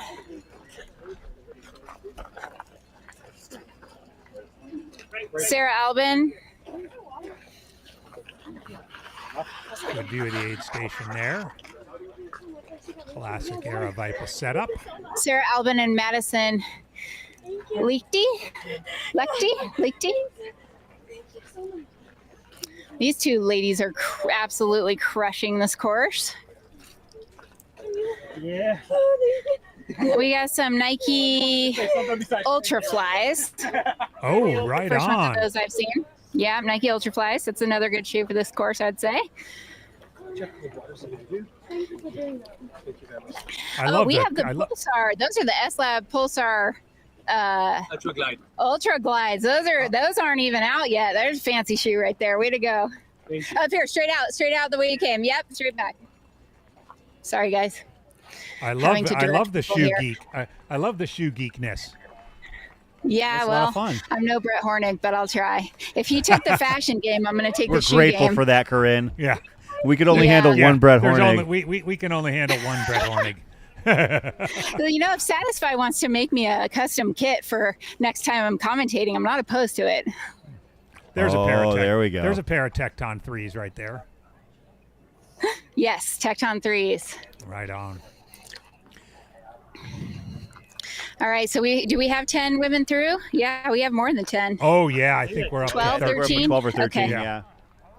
Okay, but 13 would be 10 that are fighting for golden ticket. Yep, that's right, with Riley, Shay, and Heather already in. Yeah, so I think that's a fascinating kind of, consideration, right? If you run a race without any pressure, like it doesn't really matter what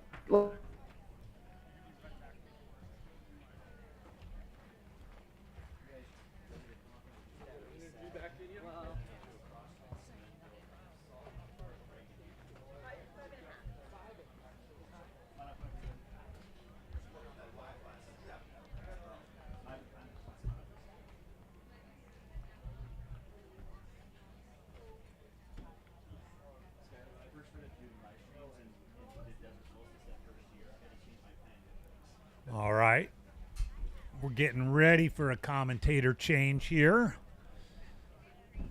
as we're past the halfway mark of the apparently the production team did not read Skylar's writer from cover to cover, and they missed a couple things, so they're working on getting the green Mike and Ike's out of the bowl. I said green M&Ms. So we will be having the incomparable Skylar Hall and Corinne Malcolm coming in. I hope he knows how firm this chair is. It's all yours. Oh yeah, it's already pre-warmed. It took about 3 hours to warm it up. It was a little bit chilly. Bantering a little bit. I will say though, AJW, is that when I walked outside of this tented area, 20 degrees warmer. It is ridiculous. Like it is super nice and cool in here. I mean, it's hot outside. Like I'm wearing long sleeves and jeans, and I'm like, I'm gonna go for my run out there. I'm gonna go explore these first 3 miles of the Cocodona course. Actually, try and get up to that part where the creek crossing starts. Yeah, and nice. then go home, watch a little Phoenix Open, and get a nice steak dinner, and go to bed before chasing the cutoffs in the 50K tomorrow. Well, this is the most watched sporting event of this weekend here. Absolutely. Like there are no other sporting events this weekend going on in the world that are going to have this kind of following. I tell you what, they're not going to have this much life in the chat. That's for sure. This is true. Just imagine all the Mahomes smack talk if there was a chat. Oh, good Lord. In the Super Bowl, like the Manning cast. Could be the Warden cast. The Warden JW cast. That'd be fun. Well, I mean, we've got it's busy live stream time because, as you mentioned earlier, we're off to Henderson, Nevada on Thursday. Well, I leave Thursday. Do you leave Wednesday? I leave Thursday. Off to Henderson, Nevada Thursday for the Jackpot Ultras on Friday. I'm taking a long lunch to fly there. Yeah. And then I'm logging back on at the airport to work and finish out my work day. There you go. Well, it's a great event. We've done it a couple of times. So before we pass it on to Corinne Malcolm and Skylar Hall, I want to mention that we'll be on the air Friday for the 100-mile USATF Championship, and a couple of people have been vocal about going for record attempts there.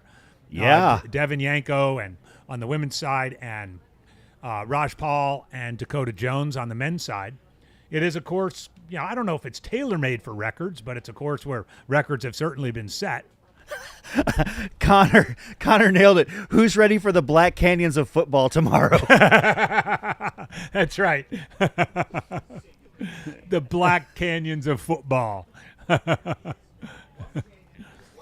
Well, at least the 49ers aren't in don't it. be one of those. Don't At be one least of those the people, 49ers Skylar. aren't in like, it. I did say Black Canyons because I was reading it verbatim. But yeah, it is Black Canyon, singular. I mean, don't ever say the Hard Rock 100 in the wrong company because you will get an earful. Sometimes, or Javelina 100. Yeah, you've got to drop the 1. Yes. Because they'll let you know. And don't even get me started on Western versus States. Don't even get me started. If you know, you know. But also one more plug, too. You saw earlier the Chase teaser for the film, Dylan Harris's film, that'll be debuted on March 15th in Flagstaff, Arizona, documenting the 2024 Cocodona 250. Many of you commented in the chat that you'd love to have perhaps a showing in your town. Please reach out to Mountain Outpost or Jamil Curry directly to inquire about that. We know as soon as the teaser dropped the other day that all you Californians felt your feelings were a little bit hurt because there were no California showings.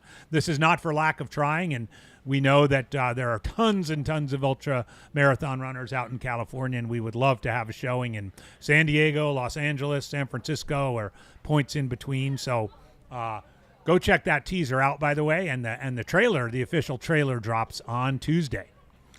See a couple more runners doing double duty this weekend. I don't think there's that many. I wonder if the late start to the 100K wore off of it, maybe. Maybe. But yeah, that is the entryway into Black Canyon City. We are, of course, we're here at Deep Canyon Ranch. Still have runners. We will have runners coming through for hours and hours through the aid station set up here, going right by our studio.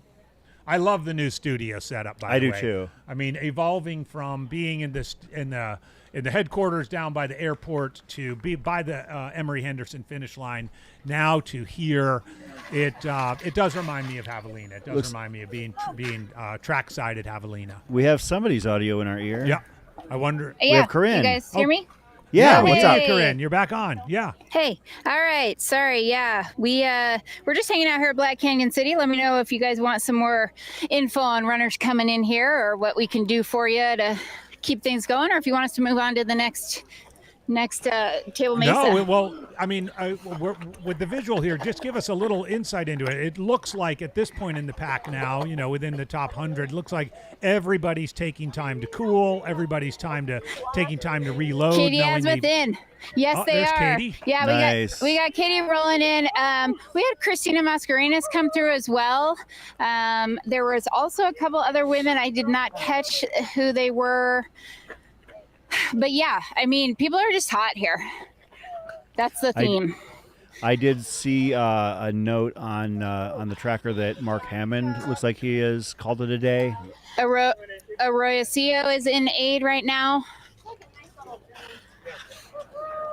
Geez, tell Katie she looks too serious. I'm not sure I'm going to do that, AJ. I know this woman, and she might smack me. She might smack me if I say that to her. She smiled. She said, "This is a nice journey." I'll tell her you say hello. Is that good? You can just tell her I said it. We're big Katie Asmuth fans here. Trust us. Huge Katie Asmuth fans. She's being paced by Rod Farvard. Another person that's an amazing pacer for this race. Yeah, he's had himself a heck of a last 12 months. It's a little bit warmer than their home in Mammoth. Good job. A little warmer than Mammoth. Yep. Arroyo is out. Jesse something has just arrived here at Black Canyon City. Katie's cooling. Jesse George in the aid station. Katie getting nice and cool down. Rod Farvard pacing at an incredible 2024 season, highlighted by that second place, that dramatic second place at Western States. Good job. Keep rolling. You guys got a lot of race left. Let's go. All right, Katie. Katie it's coming back. It's just getting good. after a long layoff, a second foot surgery. It's great to see Katie back out here. MBB with a question in the chat. Do you guys use your buckles as actual belt buckles? I am wearing my first Black Canyon 100K belt buckle as we speak. Fun fact about the Black Canyon 100K, it's one of the only 100Ks that gives you a buckle. How cool is that? That's why you should run it. You get a buckle and you don't even have to do 100 mile. I've finished it 4 times and I've got 4 different buckles because they were working through some designs. Oh, that's cool. That's kind of cool. So yeah, Nice. It is kind of neat. Like I have like this original, and then I have like one that was like kind of a red inset, and then they switched it one more time, and now it's the current one that they've used the past several years. Okay, so Ryan Raff's in aid right now, guys. I'm not sure if some people are probably tracking him as a top front runner, top contender, and it looks like maybe Ryan Raff is going to call it a day here. Yeah, I'm really surprised to see Raff hitting the aid now because I expected pretty big things from him today. The last person to beat David Roche heads up. That's right. At Crown King last year. Indeed. Good job. I mean, that was an amazing race. And too. David, afterwards, I spoke with him, and he basically said that he thinks that This Ryan is Raff Annie is like Hughes, the next... Miss Annie Hughes coming through, smiling. Yeah, as they're saying, gracious as ever. People, like an expert such as David Roche saying that Ryan Raff is like possibly the next Walmsley. Like that's high praise. And we know Dave can be a little bit hyperbolic at times, but at the same time to even like utter that phrase shows his immense respect for Raff. So I hope that Ryan's okay. I mean, he's probably only like the 8th or 9th next Walmsley.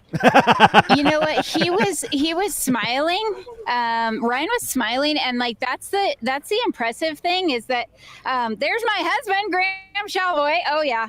All right. So the impressive thing about Ryan Raff is that he was just like super happy. He was like, "Thank you guys." Like, I mean, such a great attitude, and you cannot ask for anything else. That's like a true gauge of character. So we see Annie Hughes, and we did get a Graham Shalvoy sighting. Yeah, we got a Graham Shalvoy sighting. Hopefully Graham is doing all right. Looks like we there. Oh, there we are. We were back on. It was cool to see Annie. I think that's Graham there in the yellow. As ever.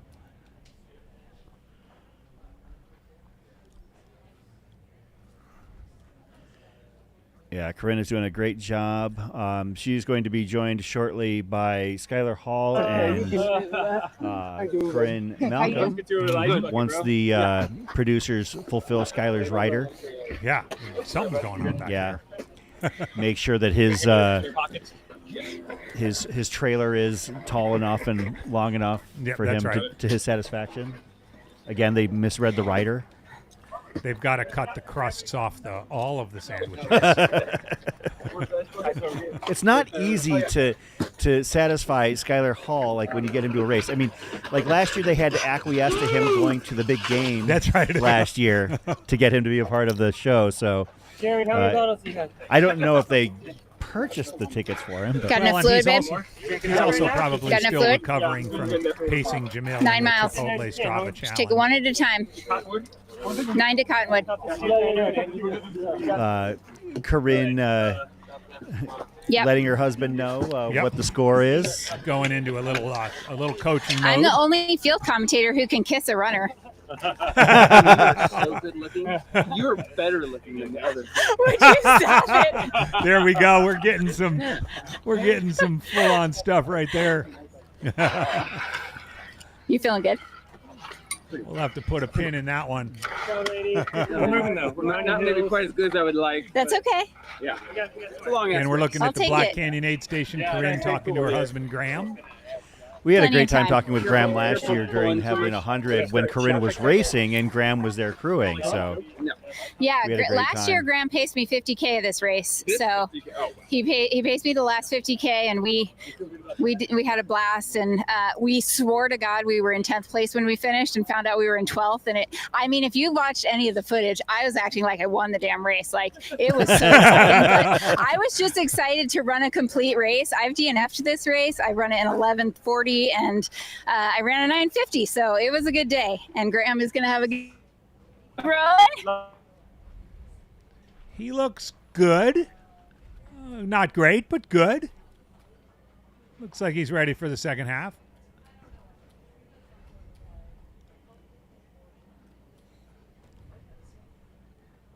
Of course, Corinne not only is now a big part of the commentary team, literally grew up in this sport. Oh yeah. All right, Dave. Racer extraordinaire, Dave. Bring him home. All right, Yep. see ya. Bye. No throw ups. Let's keep you in front of the Hoka sign. Okay. Woo. Oh, you got some shakers. I get a little bit of shade. I need some fluids. Yeah, we'll get some fluids. Where's my chair so I can sit? Over here. Water on the left, ice buckets, sponges on the right by the chairs. This is Corinne Caitlin Cowboy doing, Schilder. Double duty here, as this is a long stretch between. All right, so Black as Canyon you City may and be able to Table see if we can pan over, we do have a few runners deciding to take a quick break, have a seat, collect themselves, maybe lower that heart rate a little bit. Yeah, Katie is in the house. I've only seen one person go into the tent, and that was Mackay Clemens, who decided to then call his day. But otherwise, people are just maybe taking a little breather here, contemplating their life decisions. But it's going to be that much better when they get out of here and they finish this race. Yeah, very. Yeah, for those of you wondering why we're not covering the lead pack, it's literally because we can't. They are in such a dead 9 zone. miles. Cottonwood 9 miles. Aid is I lost audio, did the you? least accessible section of the course. It's over. I From only the have time one that they in. actually climb out of Black Canyon at about mile 39 up until about 2 miles out of Table Mesa, it is an extremely difficult area to get reception and coverage.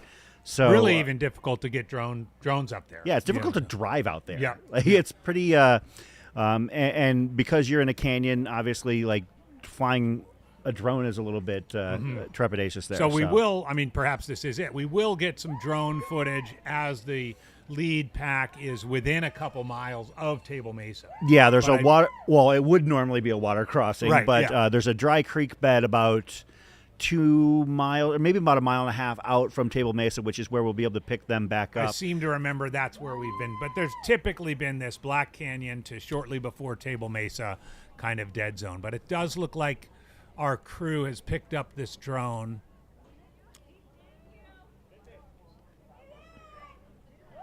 And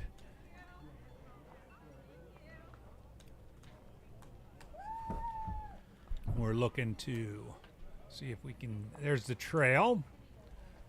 So yes, again, remember Black Canyon City is at about mile 37 of the race, and Table Mesa is just over 51. It's a pretty good stretch of trail, and tough trail, especially the section from Black Canyon City to Cottonwood, as Chris has talked about, that very isolated canyon where there's a very remote aid station. But then from Table Mesa in through Doe Spring and to the finish should be wall-to-wall Are coverage. you guys still working on it? Are you guys ready?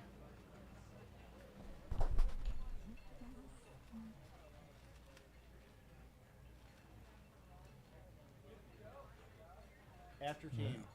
That might be that, what you just referred to as the Dry Creek crossing right there.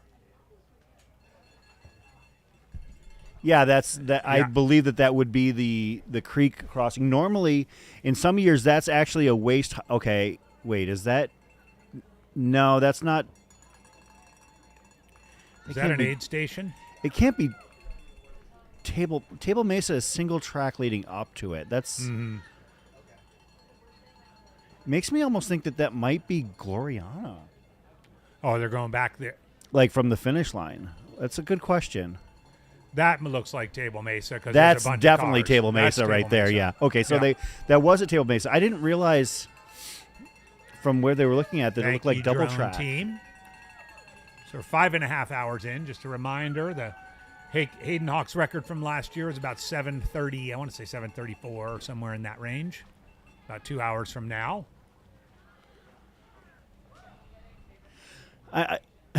Justin, I know that Tara and String Bean, nominally hikers, but you're talking about String Bean running like a 4:10 mile for his PR. I think that he is one of those rare birds who basically any distance, any surface. And Tara has shown incredible running chops.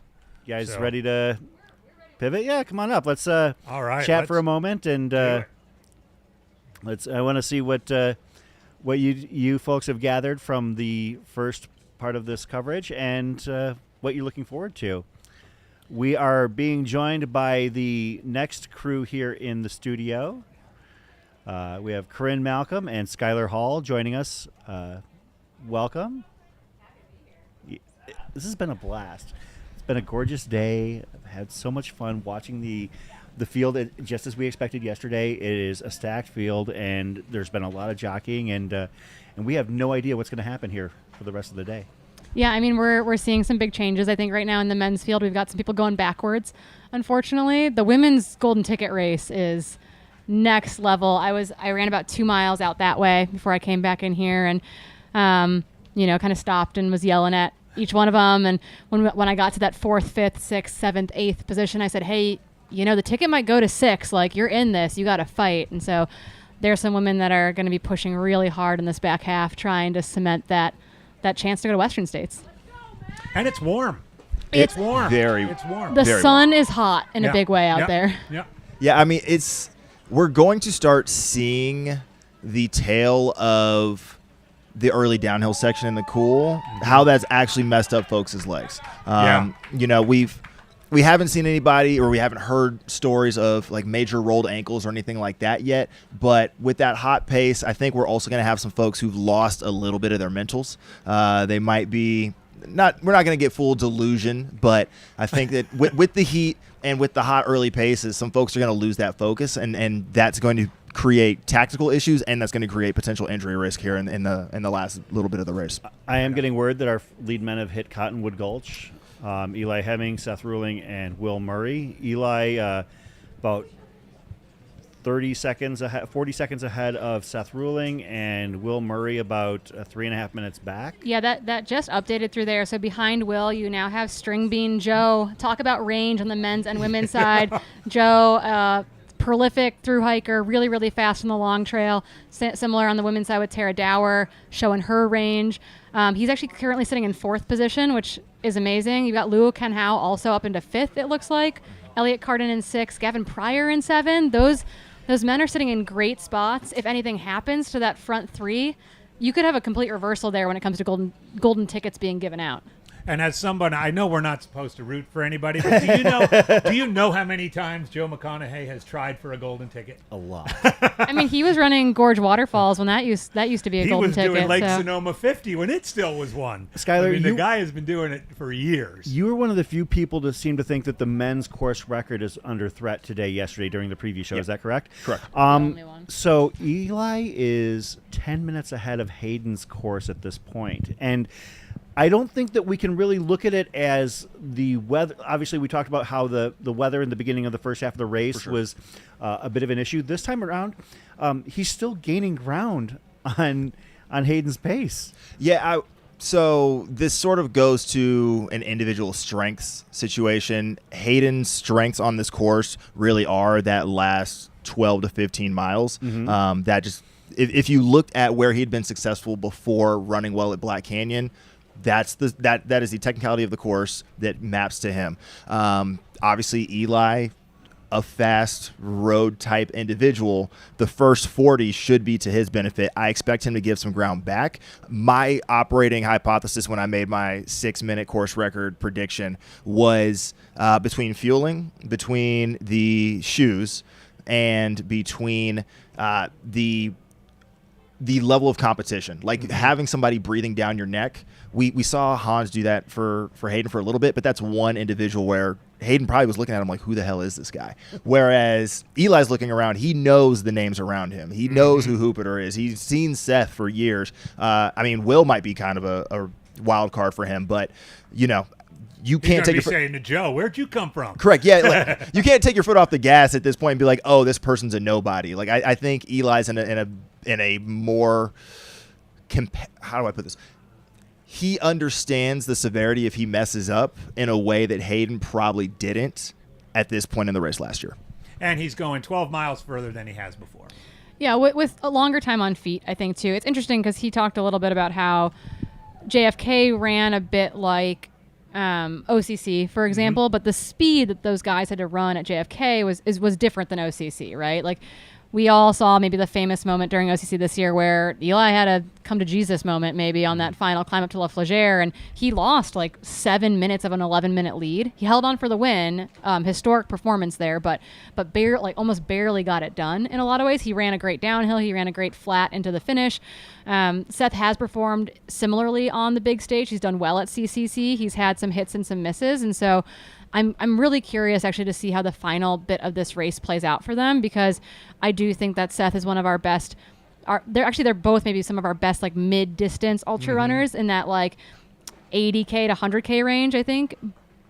But you've got a lot of guys with experience behind them, and so if anything goes wrong from Table Mesa to the finish, I mean, we saw Craig Hunt last year. He's setting up in a similar position right now, sitting in that 10th or 11th, and we know how fast he can run the final 20K. I was going to say the exact same thing. Table Mesa to the finish is going to be the make or break point of this race. I'm invoking the myth of Eric Sensman, but we saw his like rise from the Phoenix moment. Obviously, that wasn't necessarily for the win of the entire race, but I wholly expect a good number, like not just one, but multiple people from 6 to 15 to have similar resurrections, quote unquote, to a Sensman, and that's desperately going to change the game as folks are sprinting for that last cattle guard. And they're likely to be between 6 and 15, whatever the opposite of resurrection is. A few of those too. Oh, there'll be some there'll be some tears shed, I think, between Table Mesa and the finish. I have certainly cried on that section of this course. I just want to give some more love as well to Riley Brady, leading the women's race right now. Saw them leave this aid station. The gap between Riley and Tara was 2 minutes then. It's kind of held at 2 minutes up to this point. We'll see what the Cottonwood Gulch split is. But again, Riley won Javelina, has a spot in Western States already, running fearless, but maybe with a chip on their shoulder, with this idea that Riley's currently sitting unsponsored in a field of pros. And I'm hoping someone takes notice this weekend when they get it done, knocking on the wooden desk here in studio, because they're again putting on a world-class performance, and I think that needs to be shouted about a bit more. 100%. Yeah, they've been fantastic. Well. I think we're getting a drone, by the way, of our leaders. Okay. On their way between Cottonwood and Table Mesa. And on the other end of the spectrum, the heartbreak that I think we all kind of feel for Mary Denholm right now, who was running such a fantastic race. Of course, Riley with that dramatic pass coming out of Gloriana Mine. But Mary, a favorite for a lot of people coming into this race, and then, kind of went off the radar coming out of Gloriana, and then when we saw her come in, my heart just sank. So it sounds like, from talking to crew a little bit, Mary struggles in the heat. Again, ambient air temp, not that hot, but it is warm out there in the sun. Felt good coming through Gloriana Mine. Was feeling a little bit of the heat, started walking, and as soon as they started walking, started to vomit. This is Seth Ruling on your screen. Are they at the creek bed already? Yep. And then that's Drew Holman. Yep. Yeah. I've gotten lost in this creek bed more than a few times. But if this is our lead, it would appear that Seth has overtaken Eli Hemming. Drew Holman helping him get it done. A man who's gotten several golden tickets. Yeah. So there it is. They're right there. Okay. Yeah. Don't look over your shoulder. It's on. Yeah, Eli's in a position where actually I don't know if Seth has ever had a pacer either. So these guys are both in a different race experience for both of them, where I don't know that I've ever been in a race where they've had a pacer. And so I know that we couldn't snag Eli for our pre-race press conference yesterday. Yep, got to stay on the trail, boys. Good job. Good job, pacer. But that because Eli was picking up his pacer from the airport. Actually, do we know how Tabor ran at the Mesa half this morning? Could look it up. We'll figure it out. There's a good shot right there. Yeah, that's great. Get a view of Seth's lead. I mean, this is indicative, too, of that pass that we saw between Becca Wendell and Rachel Drake last year, where Becca had that small slip and Rachel took off like a bat out of hell going up the hill. So kind of wondering where that move was made a little bit. But all of a sudden, if you can open up a little bit of daylight and break that elastic, it is a big deal. Eli's pacer reminds me of Jeff Colt dragging along Jeff McGavero at Javelina. I feel so sorry for Jeff McGavero. I would think I would never have Jeff Colt pace me again. Jeff is sitting in studio right now, so this is great. 15 feet away from us. It was amazing, though, because I heard Jeff coming by. AJW, get out of the way. And, I mean, Jeff McGavero sounded like a cow. He was like, but Jeff Colt was not to be denied. Yeah, and just a reminder, we've got a question in the chat. Is this Eli's first 100K? It is. His longest race ever was the JFK 50 mile this fall, or I guess early winter. This is a bigger jump in distance here. He's run the 60K here before. And honestly, last year was kind of his first time dabbling above the 50K distance. He and Tabor had gone to run Way Too Cool, which is a short 50K in air quotes. 29 miler. And had run, ran OCC was a kind of a big step up in distance for both of them last year. So we've seen a quick escalation in race distance from Eli Hemming. And Seth has a little bit more experience at that distance, particularly, again, world's biggest stage, running well at CCC in 2023. Seth looks good, really he looks good. So He's good. so smooth. Yep. And coming out of that creek bed, there's a slight climb to the little plateau area where Table Mesa 8 is at, and then you've got one more big climb before you basically have a fairly uneventful stretch from Doe Spring to the finish. Uneventful unless you're like 30 seconds apart. Yeah, well, for me, it's more about chasing 17 than chasing bib number 7. So, like,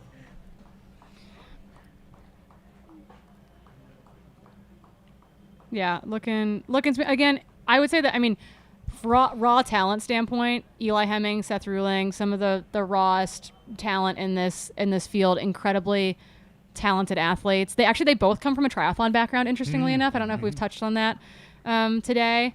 Both of them have raced off of the running legs. Both talented on the bike as well. I think Eli's very talented actually in the water in particular. I think Seth is more talented on the bike.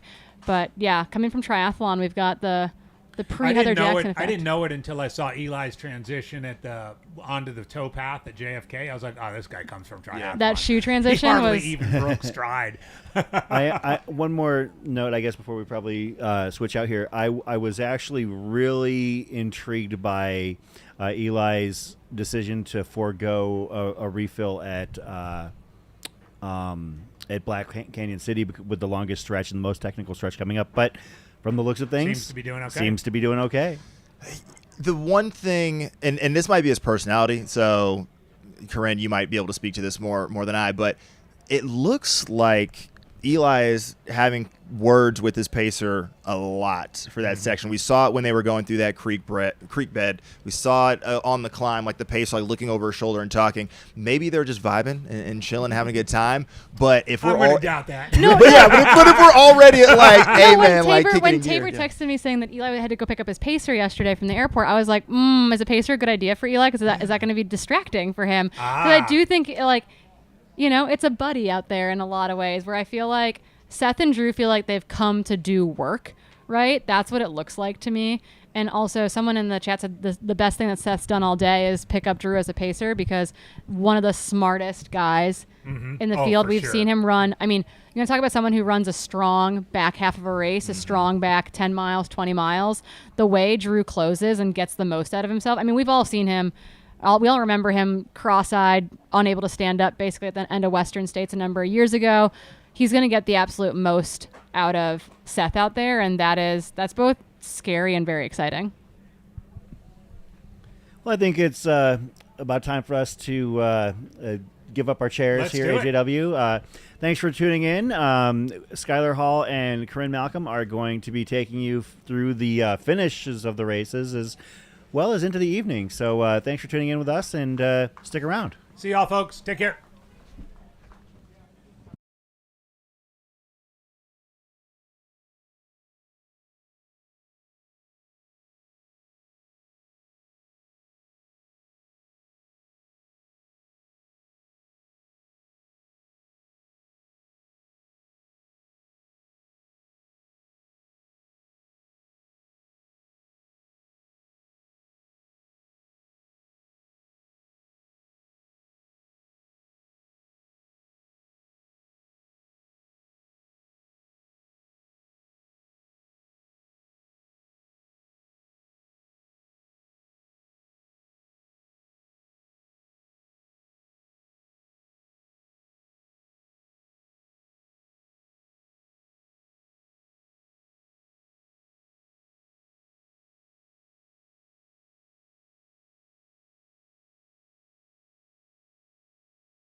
And we are back at the 2025 Black Canyon 100K presented by Hoka. You have eyes in the sky on Seth Ruling, currently leading out your men's field as we approach Table Mesa, approximately the 50-mile mark here on course, with a little over a minute lead on Eli Hemming, chasing him down in second place. I am Skylar Hall, a.k.a. Skizzlefresh, a.k.a. Defo, here with the one and only Corinne Malcolm. Corinne, how are you doing? I am so good. I came out to Deep Canyon Ranch early. I got to run a little shakeout run with Jeff Colt, who is also in studio with us. Say hey, Jeff. Hello, everyone. Yeah, we got you're being demanded for in the chat, so I'm glad that we could manifest that into reality. And then I ran out the course other direction and got to cheer on the women as they headed out towards the next aid. And it was I am beyond thrilled with how this race is currently playing out. There's going to be heartbreak. There's going to be jubilation at the finish as well. And there are 6 golden tickets on the line right now. Call out to Jubilee, the race director, who always brings jubilation at the finish. So that's a great word to choose, Corinne. I think the other thing we're going to see is some attrition amongst the top 10 men, amongst the top 30 men. Right now, we have our Not every runner runs in the rain. Race, sitting around 30th. Not every runner runs in sub-freezing temperatures. Not every runner runs 100 miles at a time. Not every runner seeks out the most challenging environments in the world to test their athletic resolve. Not every runner finds joy in the struggle. But for those who do, just for perspective, we folks at see home, you. We see you on those days when you could just take the day off or log a few miles on the treadmill instead of braving the gusting wind and snow. We see you, warm, and we're even here for Arizona. That's why we It's not create quite and spring test training the for absolute baseball best season technical yet, but running that apparel would in be the a beautiful world. day for Gear those types of that settings. keeps So you dry, we have staves folks off out the there wind, been dousing themselves keeps you in icy warm. water all day. Gear We that have some keeps folks you that necessarily comfortable haven't been on top of in the that. most That's gonna feed uncomfortable into that conditions. attrition rate for sure. So go ahead, step You out the said, door. You know, you're not sure if it's going to be folks that are contending for the golden ticket going back. There are a lot of folks still in this golden ticket race. Like, that's the density of these top 10s is very, very tight right now on both sides. Yeah, I just want to add to, for those of you who haven't been with us all day or unfamiliar with where we are on the course, the men have come through Cottonwood Gulch, which is at 46.4 miles. They're through that spot. They're headed towards Table Mesa. And again, Table Mesa is going to be just over the 50-mile mark, 51.1. They've got about 20K to go from there to the finish line. Our top women are not yet through Cottonwood Gulch, but they have come through Black Canyon City. Again, Black Canyon City, 37.2 miles into the race, about 10K from where we're sitting here at Deep Canyon Ranch, which is the finish line for the 50K tomorrow. Yeah, looking when the lead men and women came through Deep Canyon Ranch here, where we are at 50K, I think we only saw 2 men in the top 10 actually take on ice here. And as far as the women, all 4 women from 4 to 8, kind of in that golden ticket chase right on the bubble there, all iced down, all were doing really good self-care. So I don't know if we'll see the same attrition on the women's side. So what we talked about yesterday during our previews is that when Keely set that course record, she ran it as if it was Western States. So she took an extra minute at every aid station, and she left with ice on her. She actually ran in a long sleeve shirt, a super, super lightweight one. And then she had a big ice bandana around her neck. They were shoving ice down her shirt, into her arms, into the back of the pack when she had a pack on. And it was a course record setting performance. And so I do think in the women's field right now, as you said, we did see Seth and Eli, like, they didn't just leave wet. They left like covered in ice, heavy ice bandanas. That's going to play to their advantage. I think the women's race, in the same way, we're going to see maybe less attrition out of that front pack because they did leave in a really smart fashion from here. Yeah.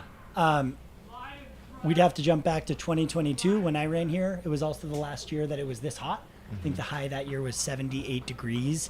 It's been a little, almost, deceiving the last 2 years because the temperatures have been quite cool. And, the word is Black Canyon each year. We watch the race, and the last 2 years people have said, because of high carb fueling, because of good, shoes and whatnot, that we don't see these races of attrition, that we have runners who are all really, really well trained. They're not going to blow up in the same way. I think it'll be interesting to see later today what happens with 76 high. If you guys are looking on the live stream and it looks hot, that's because the sun is incredibly hot. It feels much warmer outside. I need to exist. So it sounds like we have Brett Hornig on the mic. Brett, we have you live, standing out there at Table we have Mesa. What's Seth going on? Ruling coming into Table Mesa right now with pacer Drew Holman.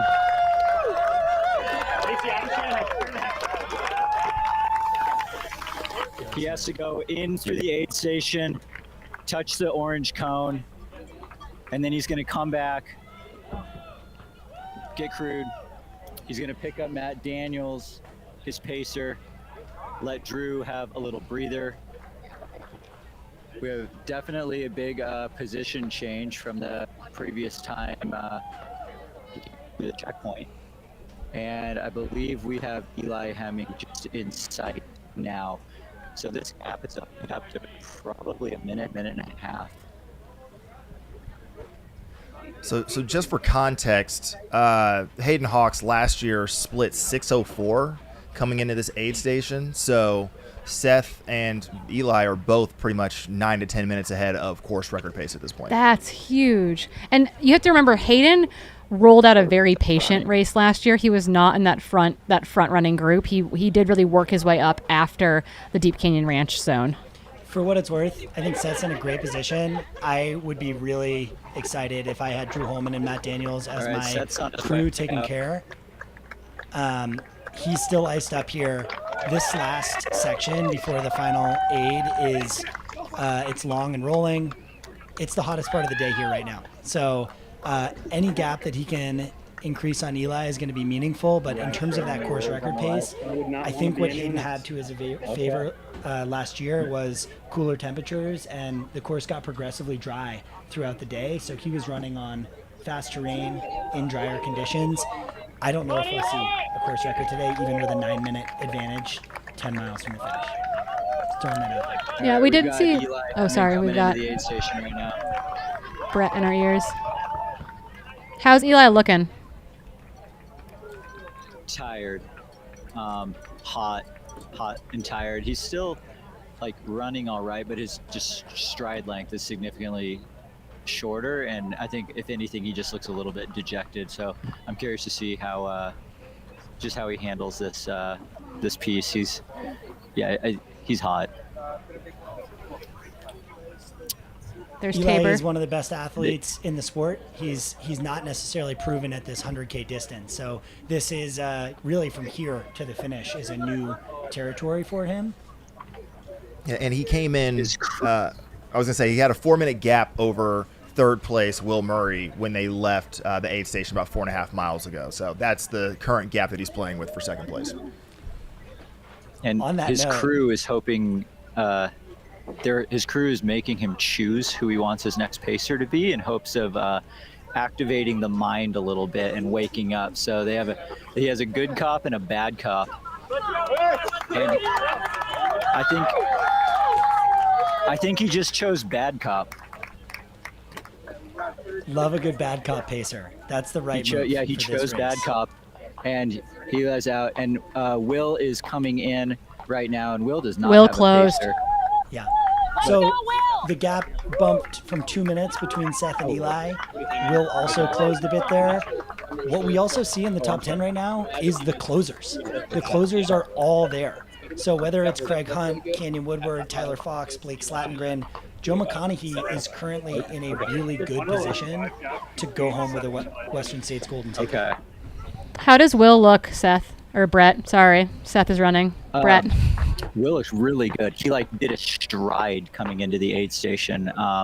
He's a little bit further away from me right now, but I got word that the gap from Seth to Eli as they left the aid station was a minute 45. I also got some insider knowledge that just outside of our vision of the aid station, Seth was actually throwing up, but he was still in a very positive headspace. Eli, however, was not, but Seth was puking, so nothing's set yet.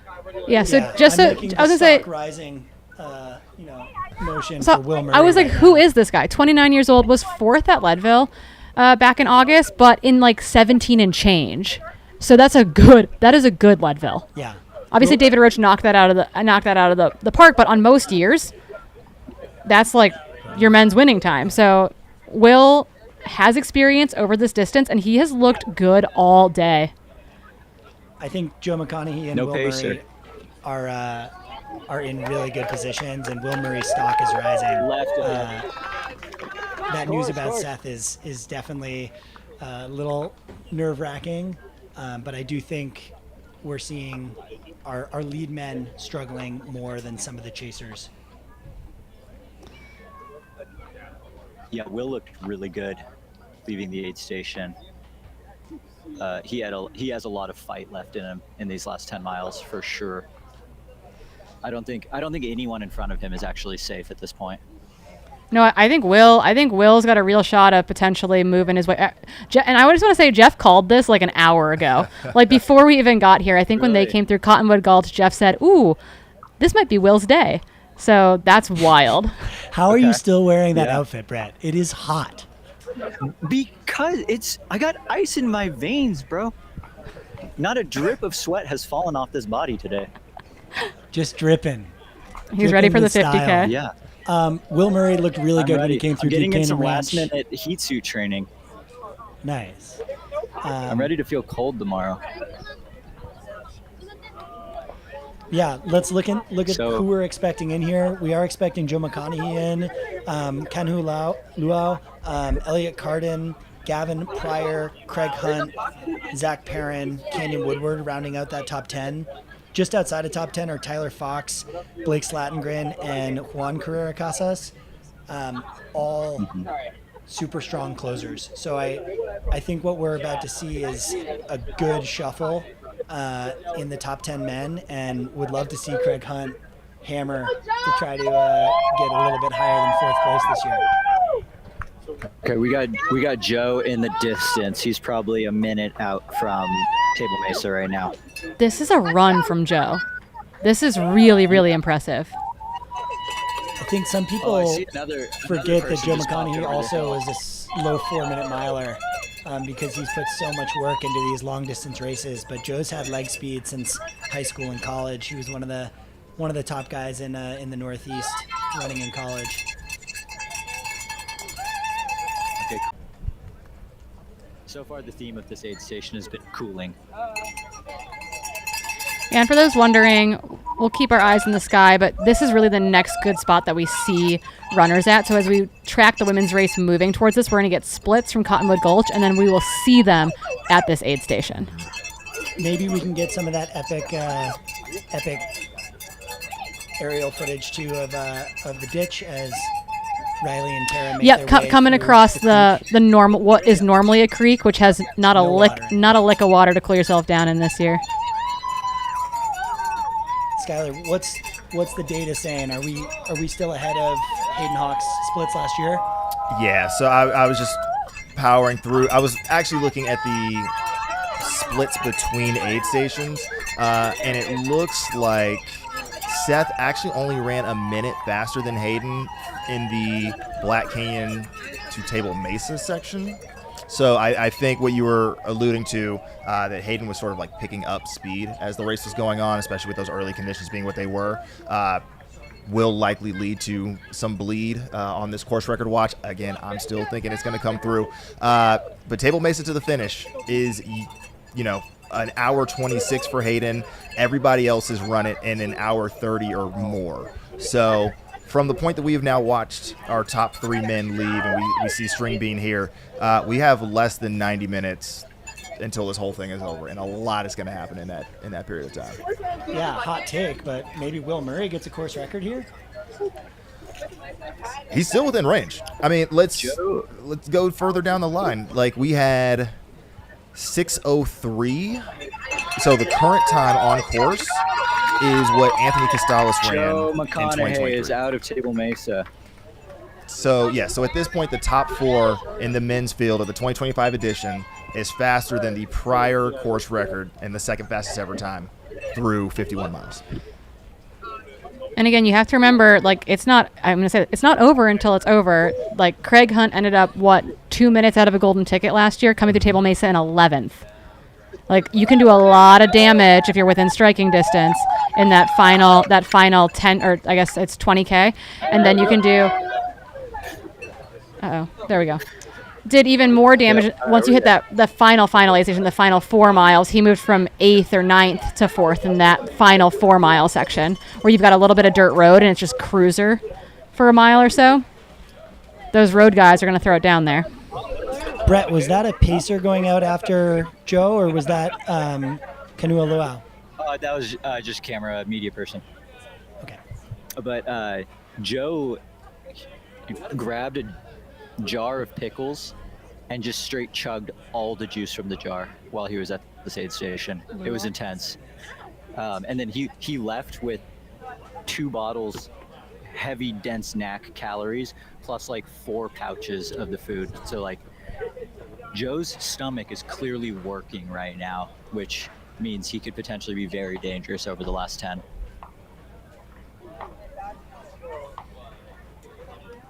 Yeah, it sounds like Luo, based on the tracker, Brett might be in 8. Are you seeing that? I think he's got a bunch of KT tape on his legs. He left probably 20 seconds after Joe.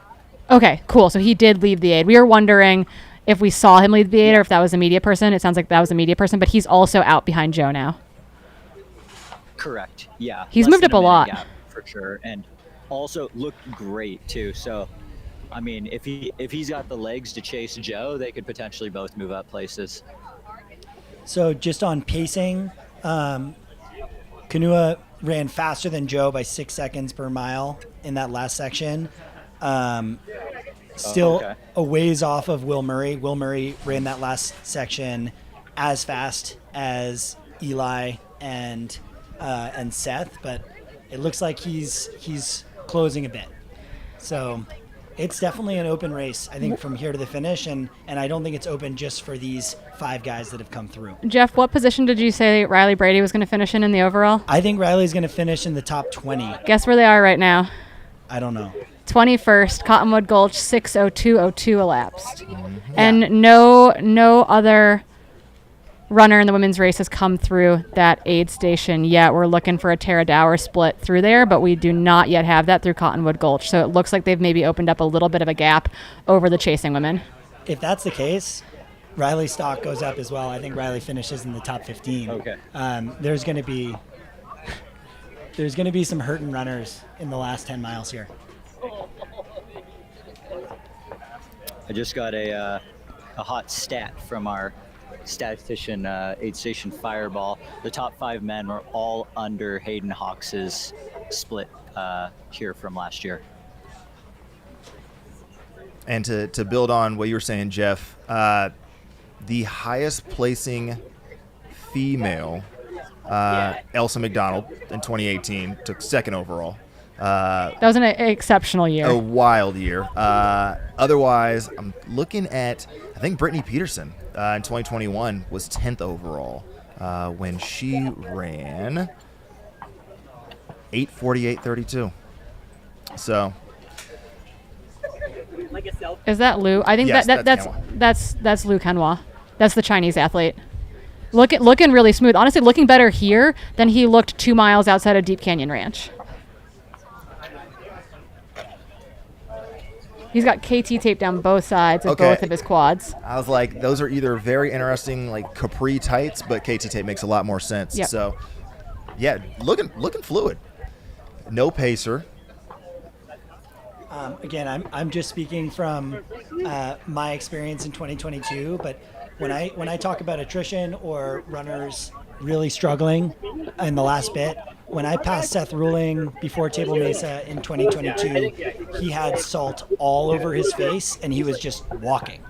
When I passed Anthony Costales, like to move into that golden ticket spot, Anthony couldn't speak to me when I asked him how he was doing. Like if these runners we gotta go are to short the on finish. water, Let's go ice cold. getting hit by the heat, you guys go set up. their bodies will shut down. Okay, because lead woman's on their way.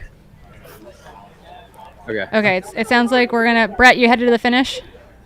Yep, we're headed to the finish right now. Corinne and David just got here, so they are setting up. We'll be taking down, and they will be then staying at here at Table Mesa through, I think, F10. But we're gonna head to the finish right now. Hopefully catch them, but can't make any guarantees. They're running very fast. Okay, drive safe. Okay, will do. It sounds like Riley Brady is expected into this aid station and not all that long. Moving really, really well. That's Blake Slattengren on your screen now in that bright Brooks kit. A guy who's been really close a number of times. Finished 11th at Western States last year, trying to close on Chris Myers. Didn't quite get the day done. It was nearly a drag race on the track. But yeah, looking to try to punch that ticket back into Western States. Not going to happen today, but super, super talented Seattle-based athlete. Excited to kind of see where his career goes over the next couple years. And I think Joe coaches him maybe. They do a lot of training together. I was expecting them to run hand in hand today. Didn't quite pan out. Joe's on an absolute burner, but really, really excited to see how it all pans out. I think our drone, our eye in the sky, is looking for Riley Brady. We're looking to identify a yellow hat bopping their way down the trail. Otherwise, kind of a dark kit, dark black shorts, dark gray top. Yeah, so kind of murdered out in a lot of ways. Dark sunglasses, headphones on, just jamming. It's all business. Yeah. To give some context to Riley's run at the moment, the fastest known, like, quote unquote official split would be Dominika Stalmach at 6:18. That's the fastest that we have confirmed had a timing mat on the ground for a woman at this point in the race. And that was the year Dominika led, and then Claire Gallagher overtook her kind of late. Correct. So impressive run on that. That's Elliot Carden in aid. Again, Elliot sitting in a really, really good spot. French-Canadian athlete there. I think left here paced by Jason Schlarb. I think he's still with Elliot. Had a great run at Gorge 100K last year. So I think surprised a bunch of us. We knew a little bit about him, but not enough. And threw down a really, really strong performance last April to take one of the podium spots there, and had an amazing finish line interview. Really excited to see him fighting high in the top 10, likely sitting in 6th position, it would seem, right now in the men's race. We don't have his bib coming through that timing point, but we definitely saw him in aid. And there you go, 6:10 flat. Yeah, just this is just absurd, right? We do have a split from Tara Dower now. So it's 4 minutes now, 4.5 minutes between Riley Brady and Tara Dower. So again, at Cottonwood Gulch, Riley Brady coming through in 6:02:02. Behind them, Tara Dower, 6:06:39. So both of them well under Dominika's split, I believe, is what we're looking at. So again, out on course, Cottonwood Gulch is 46.4 miles. We'll get to see them probably in that creek bed before they make it up to where the men are currently at Table Mesa.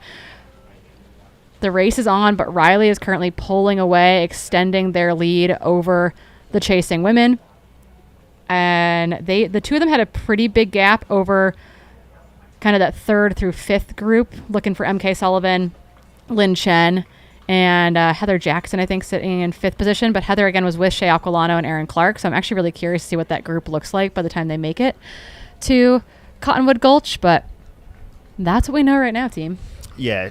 On the women's side, historically, it's been approximately 80 to 85 minutes from Black Canyon City to Cottonwood Gulch, and then 40-ish minutes from Cottonwood Gulch to Table Mesa. Just, napkin math. So for Riley, that's a 6:40-ish run through Table Mesa, which would be 19 minutes up on Keeley's split at Table Mesa, which would be stupid. Yeah, what does Riley need to do to gain the attention of these major brands? Because Riley's now won this, on track to win a 2nd golden ticket race just this year, right? Winning Javelina earlier this year. I feel like if Riley shows up to a golden ticket race, they don't really miss. And the consistency in the last 2.5 years that they've shown on the biggest stage is so impressive. And this is not, nor was Javelina, a field of slouches by any stretch. Like, these are competitive fields on the women's side.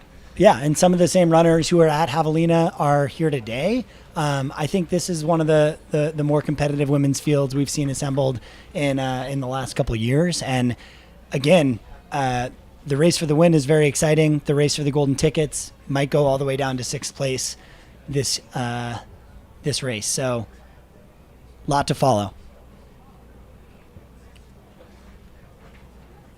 So we've only ever had 7 women break 9 hours on this course, and it's traditional point-to-point form.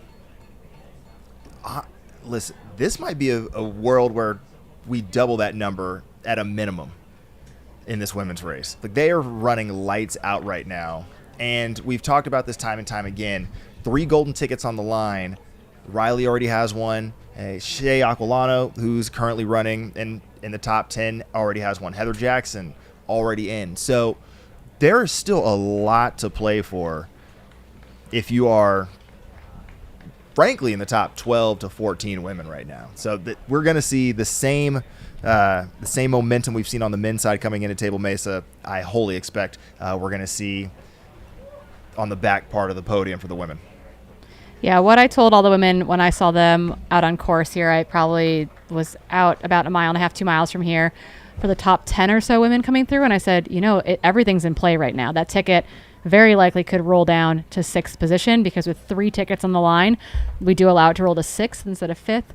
And so that means you got to fight. You got to fight for that place. You're not out of it. I was trying to communicate that to Lynn Chen's team as well because I was unaware if she knew that information or not. She's very much used to front running races, being in that 1st or 2nd position for much of the race. And so wanted it to be clear that yes, there are 3 tickets and yes, you don't necessarily have to be 1, 2, 3. It might not set up that way, in fact, this year. So needing them all to fight through that last, I want to say the last back half of the course, which is not a great turn of phrase. So it sounds like we're working on getting Corinne Chalvoy's set up at Table Mesa. They're switching some battery gear out over there, but they'll be up and live before Riley gets in, and we'll get to see Riley come through, followed shortly by Tara Dower, and then looking for that chase pack in that 3 through 6 position. Yeah, so let's just level set for the folks at home. First off, welcome. You're watching the 2025 Black Canyon Ultras presented by Hoka. On the women's side, we have 2 folks through Cottonwood Gulch, 46.4 miles. Riley Brady with a lead of just over 5 minutes on Tara Dower. Coming out of the previous aid station, in 3rd place was MK Sullivan, 4th place Lynn Chen, 5th was Heather Jackson, 6th was Shea Aquilano, 7th with Aaron Clark, Jenna Bensko in 8th, Abby Hall in 9th, and Emily Mann in 10th. And on the men's side, we already have our top 6 through Table Mesa, 51 miles into this race. You had Seth Ruling out in front with a 2-minute gap on Eli Hemming in 2nd, Will Murray in 3rd, Gavin Pryor in 4th, Lou Canois in 5th, and Elliot Carden in 6th. Behind them at Cottonwood Gulch, we were following the likes of... we had a whole bunch happening while I was talking. Craig Hunt came through in 7th, 6:12:14, 10 seconds ahead of Zach Perrin in 8th, and then Gavin Pryor had a 25-second lead 25 seconds back of Gavin Pryor in 9th at Table Mesa. So next up, we're seeing Kenyon Woodward, Tyler Fox, Blake Slattengren, and Juan Carrera Casas, brother of last year's runner-up Hoopiter, should be your next 4 coming through. That's where we're at in this race. Jeff Colt, you have thoughts? Yeah, I think at this point, we look at those top 5 guys that have come through Table Mesa. I would say those top 5 guys are in contention of the podium. You see a total of like an 8-minute spread, but with how many miles left and what the conditions are, I think we could see Kanuelua or Joe McConaughey actually close in on one of those podium spots. Looking further down, the guys who just came through, Elliot Carden, Craig Hunt, Zach Perrin, Gavin Pryor. Let's check Kenyon Woodward. He just came through. None of them are running fast enough to be able to have a meaningful close. Right now, Zach Perrin is running about a minute faster than the guys around him. So I do think we'll see him possibly bop up to maybe a 6th place finish. But that speedy closing speed that we've seen from Craig Hunt before, I don't think we're going to see today. He was around 9-minute average pace for that last section, and that's so maybe not moving quite as quick as we'd like to see him go, because we know that he can close hard, but he's going to need to turn on the afterburners to get it done today. And he lost about a minute a mile over the last 5 miles. So, okay. I think we've got a race for the podium amongst our top 5 guys, and I think we've got Riley Brady scaling their way up to who knows, maybe top 15, maybe top 10 finish. Riley has been incredibly consistent, and for reference, running faster by like 30 seconds or so than the back half of the men's top 10. So we've got that gap now back to some of those chasers at Cottonwood Gulch. So MK Sullivan has come through Cottonwood, again, about 10K or so from, no, more than that. It's, again, 46.4 miles from into the race, a ways down the trail from where we sit here. But again, having MK Sullivan, your 3rd place female, coming through at 6:15:44 elapsed. So that gap has opened up a bit. We're looking at, 9 minutes or so back to MK Sullivan. And we do not yet have that next 4, 5, 6, 7 group through Cottonwood. Yeah, so MK gave up another 2 minutes to Tara during that section. I can't hear it. Oh, okay. So it sounds like we have Corinne Shalvoy live at Table Mesa. Corinne? Oh, thank you so much. It's really fun. Yeah. Sorry, I'm giving hugs. Friends are here.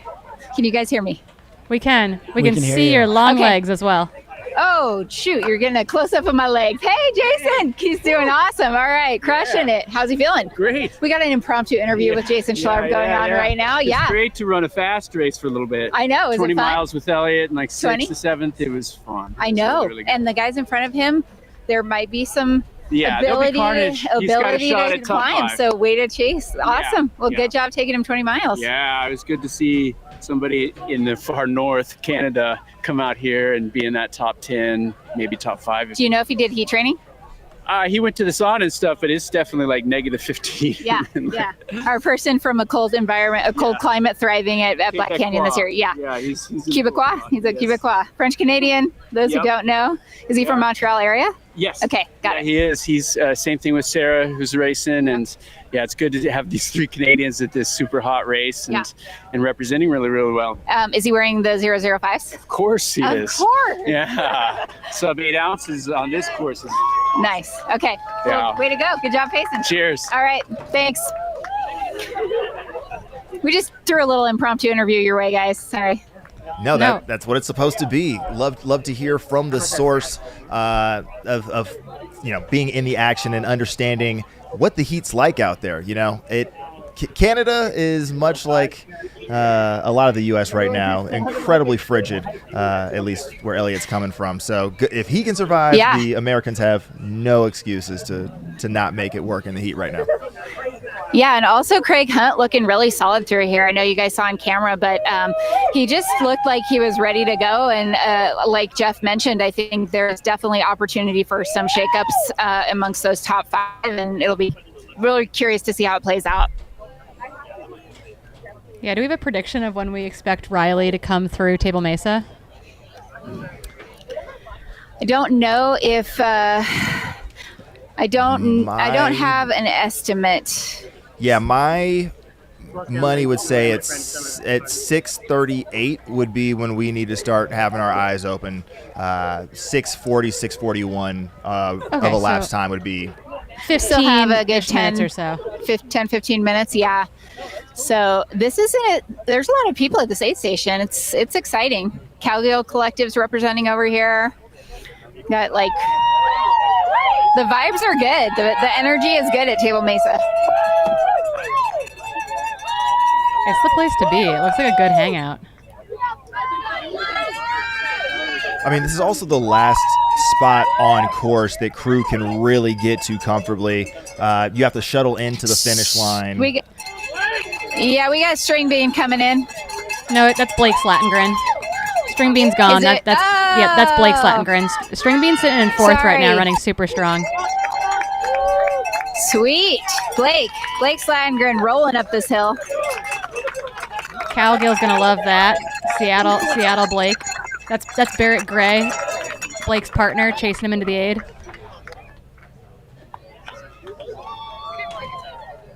Super quick water dunk, turning around and back out. No bottle refill. Oh, maybe he's gonna stop here. He's gonna stop here at the Calgill. Smart. Yeah, so Blake is sitting in 12th place right now for global context. All right. Oh, that's right. Joe's just rolling. Joe's he's got to get a ticket. If he doesn't, it's going to be brutal. Heartbreaking. All right, we got great cooling going on here. I don't know what shoes these are. These are some fancy Brooks. They match the kit. Way to go, Blake. Corinne, a little update from you too from Cottonwood Gulch. We do have Lynn Chen through there as well. So now we have our fourth place woman through that race. So MK Sullivan, 6:15, about 9 minutes back of Tara Dower. Sitting behind MK Sullivan is Lynn Chen, the Adidas Terex athlete who had a horrible drop at Western States last year after sitting in about third or fourth position deep into the race. She is 4 minutes behind MK Sullivan in 6:19.50 through Cottonwood Gulch. So the race is on. Awesome. Thank you for that. Yeah, and Lynn is definitely on the sunscreen game. She was slathered in white, so she's not going to be having issues with sunburn.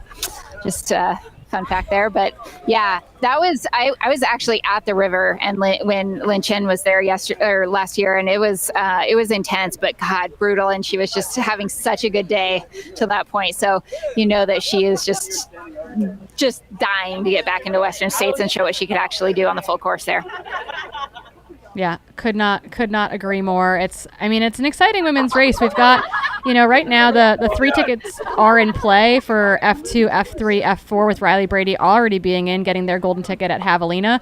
There was a question mark early on, particularly with Shea Aquilano and Heather Jackson a little bit higher up in that top 5, top 6 group, that the ticket could roll down a bit deeper, but that we might be getting closer to locking in those tickets in the women's kind of top 4 or so. Seems like it's spreading out a bit too. It sounds like, decent, quote unquote, decent amount of time, maybe between that 2, 3, 4, that it's going to start to get harder to close that gap as you get closer to the end of the race, right? 10 miles, 12 miles to go. If you've got 10 minutes on someone, that's hard to make that up. So unless something goes horribly wrong and you start walking. Yeah, that is... No. She's the pacer. I saw them leave here. They're a Flagstaff crew rolling in. It's a little bit of wind, a little bit of breeze. It feels amazing out here. I bet that is nice. A welcome breeze to these. Tiny bit of cloud cover. Man, if I was running, I'd be like, thank the Lord for that. Yeah, we keep complaining about how hot it is and how big that temperature swing is, but really the temperature swing is hard for everyone, even though it's quote unquote not that hot with an ambient air temp of about 74 degrees. There's not a lick of shade on that course. That breeze has to feel good. Oh, on our screen right now, what we're seeing in studio is the yellow hat of Riley Brady, solo, no pacer, looking smooth, making their way towards the creek bed crossing. No one in sight. Again, we think that they have about 4 minutes on Tara Dower. But we did just get a glimpse of Riley Brady absolutely ripping their way up through the overall field. It's so cool to see Riley having a great day here. Yeah, really just like proving that you can wear rose super shoes on this course. Also, just again, who wins potentially 2 back-to-back golden ticket races? Like, that's wild. That's so sick. That's true. Liam was around here. 8 Station Fireball. What are the stats on people that have won back-to-back golden ticket races? It's got to be a very short list. Yeah, in the same cycle, I'm trying to think if it's ever happened. Which, I mean, is the benefit of having fall 100 milers now and not waiting until January for things to kick off.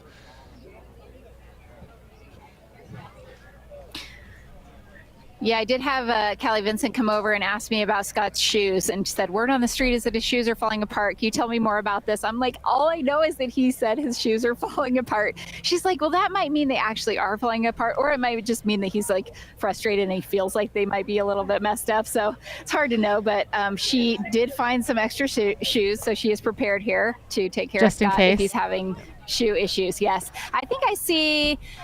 So we have 2 runners coming in. First runner I do not recognize, but behind that looks like Ferdinand Clovis or Arnott. Yes, we've got this. Yep. Cole Campbell coming in, Table Mesa. So Cole Campbell was sitting Also in no 15th pacer. with 15th at Cottonwood Gulch, 3 minutes ahead of Ferdinand Clovis Oro. So Cole has moved up at least 2 spots. Yeah, he looks nice and steady. No pacer. Getting wet down up there at the sponge station. Yeah, And will Cole be looked on his warm way back out. coming out of Deep Canyon when I saw him a mile or so, Here's mile and a half or Ferdinand. so. Let's go, Ferdinand. Let's go. This drone shot in studio that we're seeing and on the YouTube channel of Riley ripping is just so sick. I really want to go run right now. It's just, that stride is so open and fluid. As we have. Corinne, you gonna jump in the 50K tomorrow? Let's go. I'm talking about you tomorrow. I can't jump in. Oh, we need to. Yeah, we don't need commentary. We can just race. It's okay. I'm running the 50K at Terraware next week, so we'll make it happen. That's right. New Zealand. I think that'll be amazing. Yeah, it's gonna That will be amazing. something. So if you are just joining us today, update for you. Men are through Table Mesa. We're waiting for them to come through Doe Spring, which is the final aid station about 4 miles from the finish line. That's Darren Thomas coming into Table Mesa now. But leading in the men's race, Seth Ruling with a bit of a 2-minute gap or so over Eli Hemming. Seth, though, was vomiting just outside the aid station.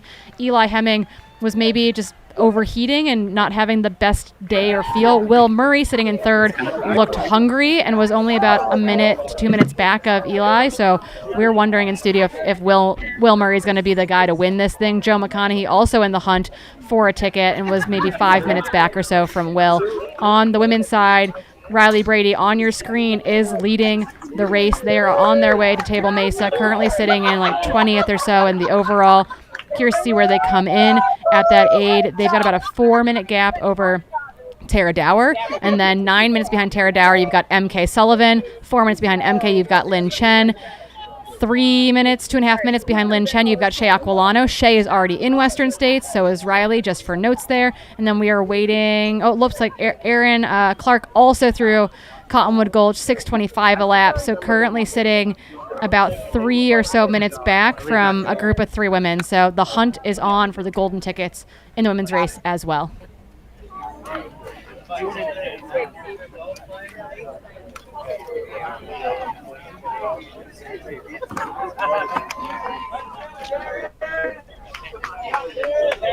We had Darren Thomas heading out of Table Mesa.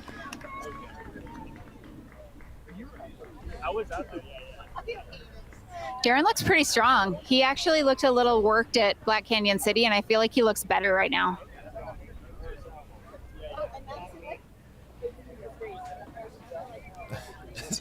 Riley Brady hunting season. Just picking off guy. I think is that Juan that she's picking off right now?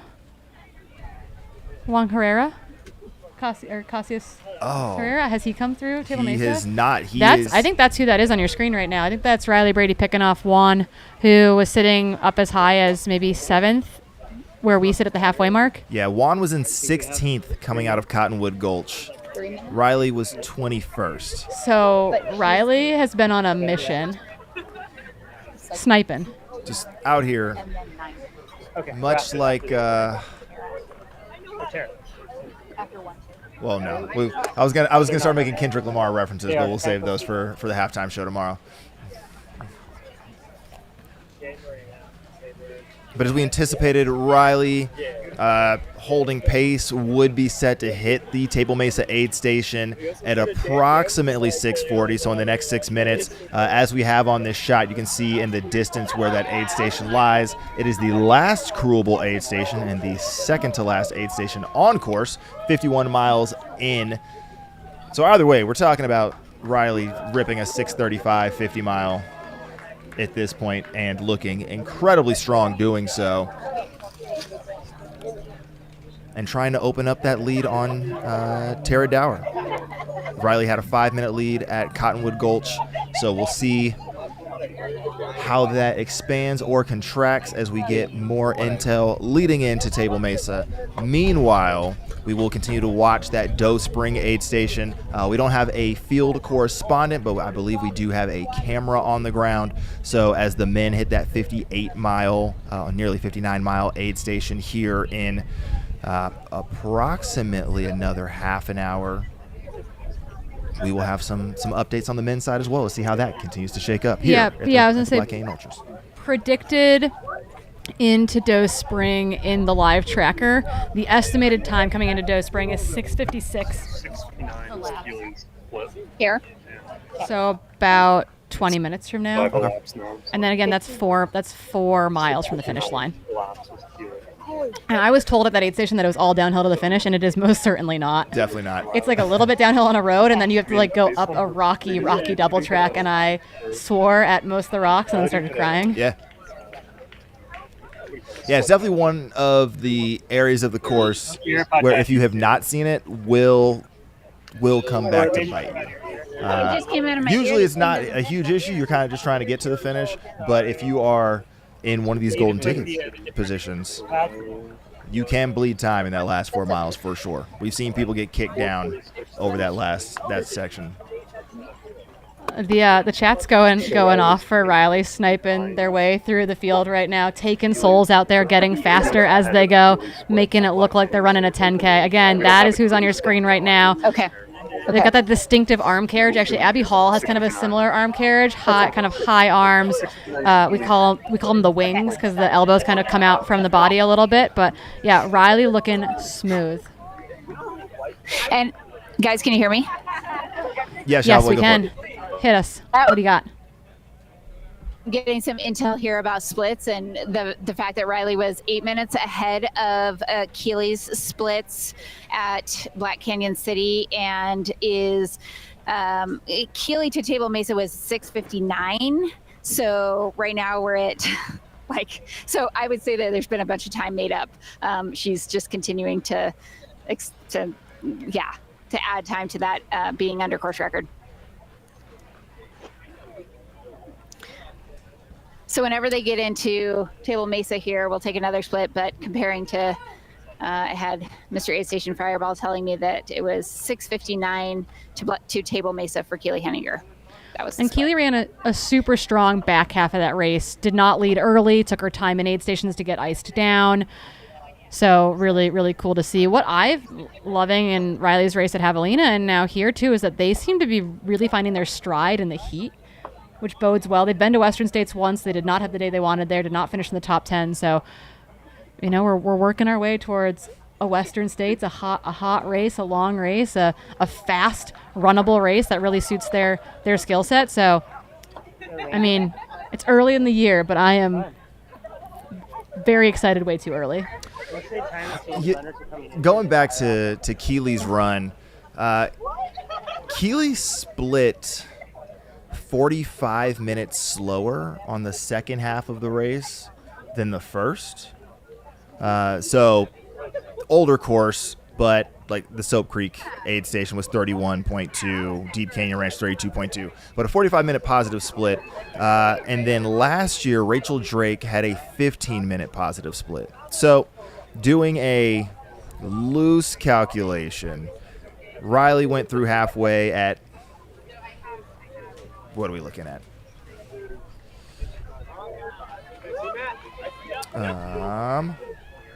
Yeah, it's scrolling away from me. There we go. So Riley went through halfway at the Deep Canyon Ranch aid station 4 flat, right? 4 flat 18. If you followed the Rachel Drake school of thought, that's an 8:15 finish time with that like 15-ish minute nasty. positive split. You could go full Keeley and still run 8:44 and just slide under this course record, and that's with like an all-time rough second half. Obviously Keeley still won and got a course record, but yeah, if you split the difference, we're talking literally dozens of minutes that Riley is anticipated to be under this course record, presuming they can hold on. So I don't like to do the it's not if but by how much game, but it's not if by how much. It's kind of there, and also just from a mental standpoint, right? We look back to Tara in second place. Because Riley already has the golden ticket, Tara has the benefit of just like playing the mental game of like, I am in first for the spots that matter. And so Tara might also just not be trying to push terribly aggressively right now. Yeah, we just also had, I think we just saw Scott Trayer on the aerial as well. So Callie, just if you're listening, Scott is making his way into the table. Mesa aid Matt station. Bellis is at Table Mesa right now with Pacer Georgia Porter. Yeah, saw them leaving here. Georgia was ready to run him 20 miles here, so it looks like he's got a good crew around him to get him back out again. He's looking spry. Matt's looking poppy. I just wanted to make sure it wasn't like. No, I think it would have been helpful to do. Lead Viva? Yeah. All right, I think there's a chance we might have Riley coming in. Riley? Yep. Riley's Brady coming into Table Mesa. Nasty split on this. Are you her parent? Awesome. She's having they're having an amazing day. Thank you. You're a wreck, Anna. as you should be. It's a stressful thing. Riley's parents are in the aid thing, station. but you guys are doing Ann great. And Bill. Thank you. Ann, we love you. Ann and Bill. Break down afterwards. It's okay. You guys are doing amazing. This is incredible. So they have to go up to the. They have to go up to the orange cones. There's water and a sponge up there. Let's go, Riley. Yeah, Riley's going to be sitting in probably 17th or so in this aid station, coming in right behind Matt Ballous. Job, Matt. Let's go. Nice job. Matt Bellis is out with a new pacer. Riley coming ready to be crewed right here by Mom and Dad. Ann and Bill come out to all their races. Ann and Bill. They crushed the Javelina crewing. It was really wonderful to see.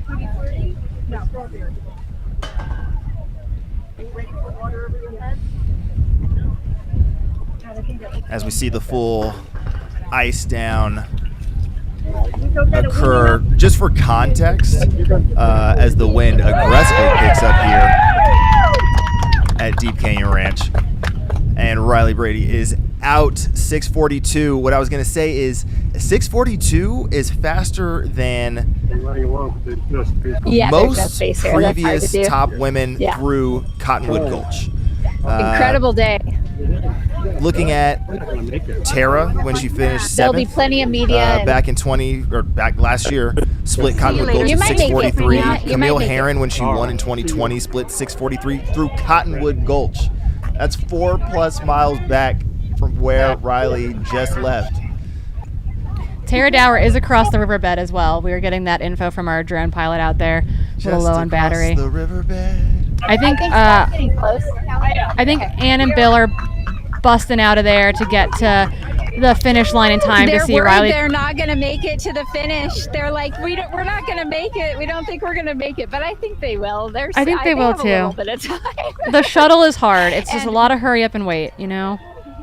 Yeah, Riley was nice and calm, collected, said no to Tutti Frutti gels, but yes to strawberry gels. So sounds like they're still eating, and that's a great sign.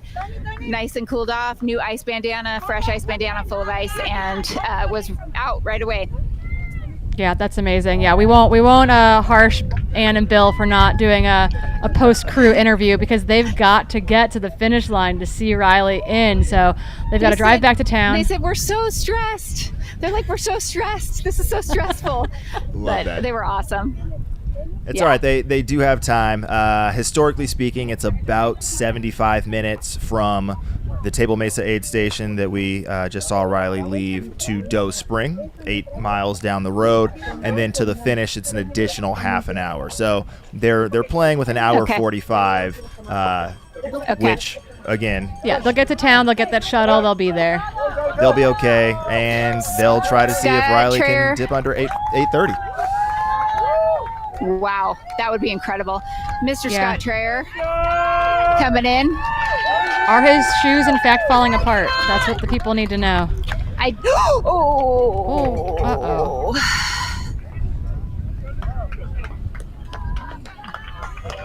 Took a little spill right here. I didn't see them actually falling apart, so I'm guessing that would be on the inside. But he did clipped a little rock and went down right here. So there also appears to be maybe some blood, maybe not. I think we might have some blood on the chest coming through maybe a little bit of nipple blood, unfortunately. That looks like it could be painful. Well, nothing that one of our proud sponsors, Squirrel's Nut Butter, can't handle. Squirrel's Nut Butter, your I'm leading sure he's gonna get anti-chafe sag. He is going to get lubed up. That is happening right now. Miss Kyla is applying the Squirrel's Nut Butter. I'm sure he's going to feel much better right after that happens. I don't know. It's hard to tell with the shoes. It looks like they're just maybe the foam's like a little squished down, but he's not changing them. So not sure. I think that was more of a metaphorical fall apart is maybe what it sounds like out there. My shoes are falling apart, aka my legs are falling apart, possibly. Yeah, he was in reasonably good spirits. You got this, Scott. No worse for the wear. He's out. Scott Traer still sitting in 20th place. Been there, done that. That's a hard left turn at the aid station, and we've seen a few people miss it. Yeah, for those wondering, again, we won't get any update from the men's race until they split at Doe Springs, which we expect to happen in about 10 minutes or so. So that is what we're keeping our eye on for as we wait for Tara Dower to come in here, which should be any minute now if that 4 minute or so gap is holding. As we wait for there we Tara, go. who is approaching right now. Yeah, we got Natalie Sandoval here ready to pick up pacing duties. So she's ready to go. Yeah, let's go. It's about a 5 minute gap or so now. So holding pretty steady between Riley and Tara. Maybe opening up a little bit, but not by a whole lot. Let's go, Tara. Tara Dower. She's smiling. She is looking like she is enjoying this and soaking it all in. There's probably no one out here right now who does not know who she is. After what happened last year, so yeah, seriously. I mean, honestly, I'm surprised she was the first one to do it. maybe the most impressive range. She's getting cooled down.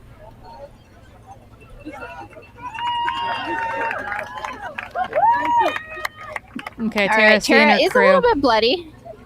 Well, that's to be expected. Crew. No cacti I've seen embedded in worse. her, though, so that's all that matters. I don't know when she got this tattoo, but she has a tattoo on her leg that says "Suffer Well." I like that. Arm, that looks like more of like running into some brushes that just scraped her a little bit, but. Oh, we got I don't know how much they talk about this early on, happening. but there are a lot of branches that lean onto the trail, so everyone out here is getting properly scratched up. All right. Maybe 540 is the gap between the two of them. I don't know if you guys saw that. Tara Dower maybe took down about 12 ounces of Coke in about 3 seconds right there. That's the AT for you. Out of a 1 liter. That was seriously impressive. Yeah, that was pretty epic. Yeah, so gap open up a little bit more between our first two, Yeah. but good spirits all around. We have a spectator here who said both those two women were seriously impressive. Is this your first time Black Canyon? No. Okay. I've been here spectating many. What makes it so impressive how they're running? They're just so graceful, and they make it look so easy. It's just amazing. It's a thing of beauty. It really is. Yeah, that's awesome. Love it. Well, it is. It's absolutely a thing of beauty. So love it. Well, thank you. Indeed, we Thanks are for making the witnessing sport better. Yeah. proper masterclass happening, not just for our specific leaders, but well through the top 10. Yeah, we would expect. I do think there's a train of media people chasing Tara out of this aid station. That is correct. It's her pacer, it's her, and then we've got 3 media bros in tow. I would say, actually, no, I think that we got a lady with a camera running right behind her, but we got a media crew with her. Yeah, so Tara had a 9-minute All right, do you want to say a lead couple things over about it? third place MK Sullivan at Come on, Cottonwood Gulch. everybody wants to hear from you. All right, Devo's gonna weigh in on what's going on. Hey, Dylan. Gosh, where do we start? I'm self-conscious about talking way too much. So anyway, glad to be on the live stream. Amazing day here at the Black Canyon 100K. Incredible racing. My bracket is totally busted. My fantasy team is a big failure. I ran out of here with Seth Ruling. He was bouncing. The dude was absolutely flying. Eli looked like he was suffering a little bit. And my boy, my new favorite runner, Will Murray, was also absolutely hauling. I wouldn't be surprised if Will catches Eli, but big respect to Eli. I wouldn't be surprised if Will Murray shows up on the Free Trail podcast in a newer episode. And you know who I really need to get on the podcast for the first time ever is Riley Brady. Yeah, Riley. Holy absolutely. smokes. Just surgical, textbook. Masterclass. Dominance. In Rose Super Shoes. Liam just told me 18 and a half minutes under the course record here. Yeah. That's mind-blowing margin. That's huge. And then, of course, Tara. I mean, how can you get the AT, FKT, and compete for golden tickets? As Corinne said in on the live, what range? Like we talk about Rachel Drake range, this is a different type of range. It's 2,000 miles to 100K. Yeah. Anyway, amazing racing. Glad to be out here. Hope everybody's having a great live stream. Thanks, Corinne. Dylan. And we still have eyes. Tomorrow? No, Dylan is flying home tomorrow so that he can fly to Tarawera with us on Monday. That's right. Okay, because they were doing Free Trail's doing coverage to Tarawera too. Yep. Awesome. So Tara Dower still on screen here. In the next 5 minutes, or I would say 5-ish minutes, we would expect MK Sullivan to roll into the Table Mesa aid station unless something has happened and MK's been passed. We'll find out when you do here in just a few short minutes. Meanwhile, we should have the men pinging at Doe Spring realistically any moment now. Seth Ruling left Table Mesa about 2 minutes ahead of Eli Hemming. Will Murray was another 90 seconds back in third place, and Joe McConaughey was 5 minutes back of them in fourth, with Kanwa sitting in fifth just behind String Bean. So top 5 men all separated by 8.5 minutes or less, leaving Table Mesa. But as we've talked about, Seth had a bit of vomiting just after leaving the aid station. Eli looked like hot death. So a lot can happen that we will find out at Doe Spring, and then that final 4-mile push to the finish here at the Black Canyon Ultras, presented by Hoka. Yeah, one thing I really loved when we talked to Tara Dower yesterday in our women's pre-race panel was she really craved getting to run fast, even while on the AT. She was like kind of bummed by how slow you have to go to do the AT, which is still insane because she was putting down 50-mile days, but it was like 3 miles an hour is how she was approaching it, versus now she's like, I really wanted to be able to run fast, and I was missing running fast, and I was craving running fast, and so this is most certainly hopefully ticking that box for her. Yeah, I mean, that 3:45 50K back in December probably scratched a little bit of an itch, but you know, gotta show the legs some love. You know, you gotta blow out those type 2 fibers, you know. Yeah, we were wondering if the aerial footage we're getting on our screen is that MK Sullivan making her way down to. Okay, so we do believe that is likely MK Sullivan. Hard to tell if the mullet is is there or not from this aerial footage. I think they were pacerless, so that would make sense. Shea Aquilano left with the pacer. MK did not leave with the pacer, so that would make sense to me. Versus Lin Chen, who should be just behind MK by a couple minutes, has a pacer with her, I believe. So that will maybe help us with some aerial identification. But that is what we're waiting on right now. MK, again, was about 9 minutes back of Tara at Cottonwood Gulch, mile 46 point something. Table Mesa, again, is mile 51.1, and then they have 20K to go from there to the finish. Our men should be clocking in at Doe Springs any minute now, but I do think that we oftentimes get kind of fritzy That is very correct. Splits from there, so we might not get consistent splits at Doe Springs, just so you know, watching at home, but that is something that we are looking for. And just to update folks, early competitor on the women's side, Heather Jackson, has come through Cottonwood Gulch as the 12th female. So just wanted to hit y'all with a wellness check, 641.47. So Heather Jackson still upright, still accounted for. Yeah, it didn't quite go out as hot this year as she did last year, but again, last year, remember, after finishing in the top 3 here 2 years ago, she finished 13th last year. So Black Canyon hasn't just quite clicked for her like I would like it to, because I know that Heather Jackson can perform on this course. Yeah. Sounds like a new project. I'm trying to separate myself as much as possible. You're like, I'm on the car. And wind is picking up. I know it's windy at Table Mesa. It's windy here at Deep Canyon right now. I'm sure it feels nice for the runners, but it's honestly, I'm going to pull an AJW and say it's a little bit chilly in studio. Yeah, last year when we were at the finish line, I was like actively shivering as we were covering the final finishers. So it's better than that. So I'm not going to wholly complain, but I did learn from my mistakes and did pack a jacket for later this evening as we close out the elite finishers. We can share the down quilt that AJW is using this morning. But yeah, and then Chen Lin sitting in fourth position. So curious to see what the gap is. Back to MK Sullivan and Lin Chen when they get to Table Mesa, mile 51. And then we'll see what that looks like as we make our way to the finish. But right now, golden tickets setting up on both the men's and women's races, looking like they're going to stay within the top 3 or 4. Again, they can roll down to 6. Riley Brady already has a spot into Western States, having won Javelina back in October, so they do not need a ticket. But then that means that F2, F3, and F4 are all desperately seeking that golden ticket into Western States.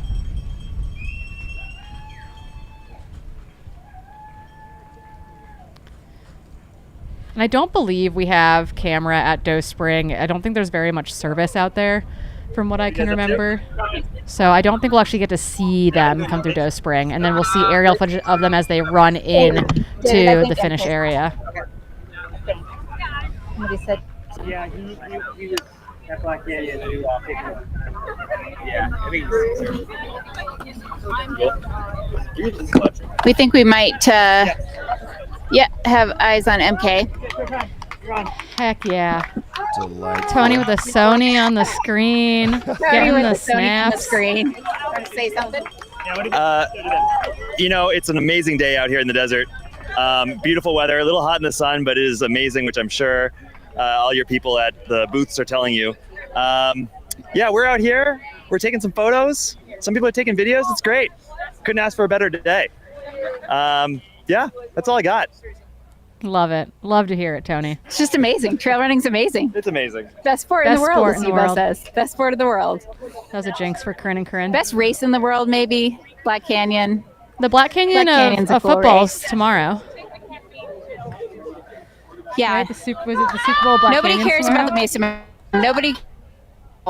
Nobody cares about the Waste Management Open. We're here for Black Canyon.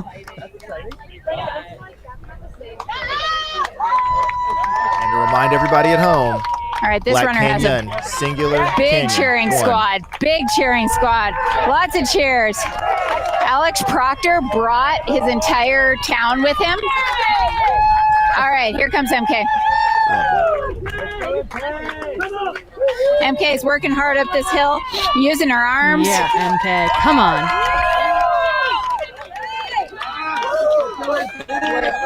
Tommy Sullivan in aid to crew MK. So MK Sullivan 12 minutes back of Tara Dower, currently sitting in 3rd place. And it looks like MK will pick up a pacer here. They did not have a pacer earlier. They did not leave here with a pacer, but it looks like they are taking a pacer for the final. Yeah, we've got pacer going. 20K. Good job, MK. Love Way it. to go, way to go, way to go. All I think right. it's a great Do we strategy. know the significance of the patch on her pack? She's got an airplane. Oh, her blimp, right? Is it a blimp? Oh, it is a blimp. I think it is a blimp. What a team. Yeah, it's a blimp. Ice bandana on.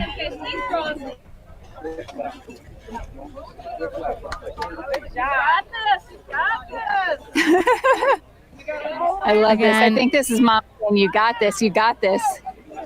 Again, MK dropped from Black Canyon last year, rolling her ankle early in the race. Actually finished in a golden ticket position at Canyon's 100K, finishing 2nd there, ultimately turning down that golden ticket. Got some FOMO. Is back here looking to snag that golden ticket today. Yeah, and I heard MK say that if she was not feeling 100%, she would not line up. I heard her say that on Subhub Pod, and so apparently she was feeling 100% coming in. Yeah, she was having some Achilles stuff, I think, if I remember correctly. So good to see that has not been an issue today. But again, that gap has opened up, though, between Tara Dower and MK. It was only 9 minutes at Cottonwood Canyon. It is now 17. Sorry, 12. We can do public math. 12 minutes. It's 17 to Riley Brady in first. 12 to Tara Dower. Wow. Okay. Wow. Okay. That's opened up a lot for the women's podium, actually. That's wild. Tara and Riley are running really fast. Do we think that was Tara running faster or MK fading? It's hard to know, right? I think Riley's running a little bit faster. Tara's running a little bit faster, and maybe MK had she was also one of the only. Riley's running solo, but MK also didn't have a pacer on that section. Tara Dower definitely got that pacer bump on that final that last 20-mile section. All right. Yeah, so I see Rachel Lemke walking up here to aid. Rachel was pacing Tara, and apparently just now arrived. I think she did have a little bit of a fall out of Black Canyon City, but for all intents and purposes, Tara Tower has dropped her pacer. That would tell me that she is running really fast and trying to chase down Riley. So that's cool. Yeah, hopefully Rachel's okay. I think she's good. She's smiling, but she's probably like, "Wow, that was a ride." So looking at the historic splits on the women's side from Black Canyon to Table Mesa, only 2 women had ever split under 2 hours for that stretch. Rachel Drake last year and Becca Wendell last year. The only folks who ever go under 2 hours from Black Canyon City to Table Mesa. This year, we had Riley do it in an hour 54, so 4 minutes faster than anybody else has ever done it on the women's side. 158.03 Tara Dower, so right there with what Rachel did. So MK's running what historically has been pretty normal. Like, it would have been a top 15 split from Black Canyon to Table Mesa. Tara's just charging that section as well.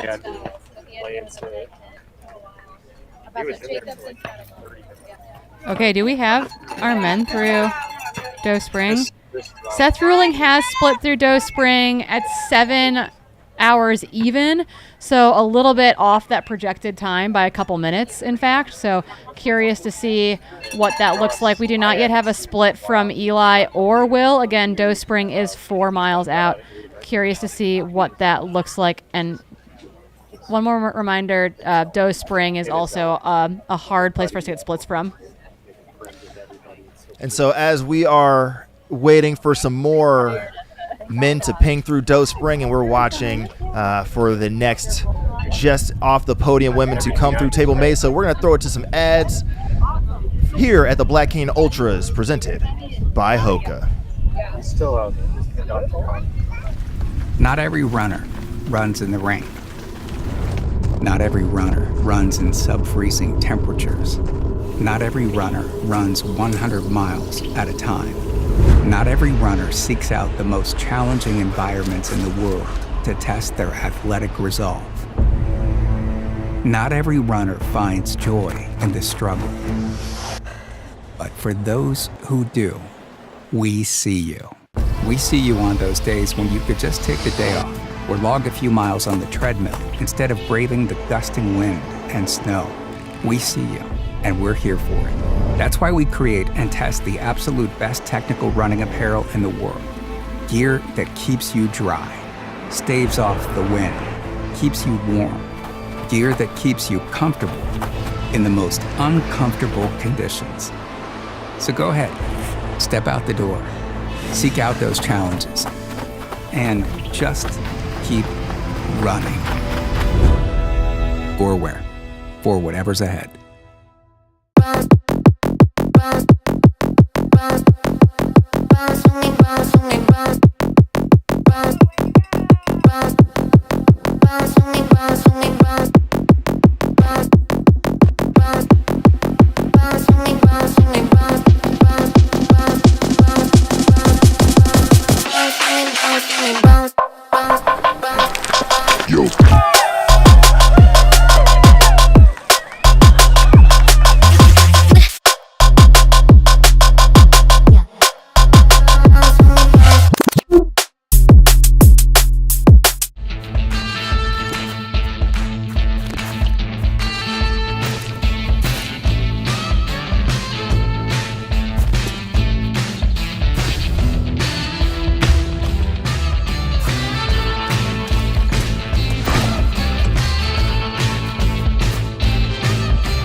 We weren't trying to create a salve for anti-chafe.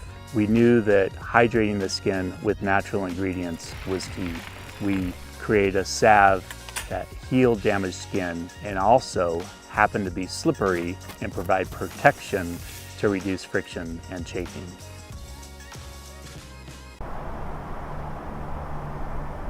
They call you crazy for the 4 a.m. starts, for the endless miles, for pushing your body to the brink.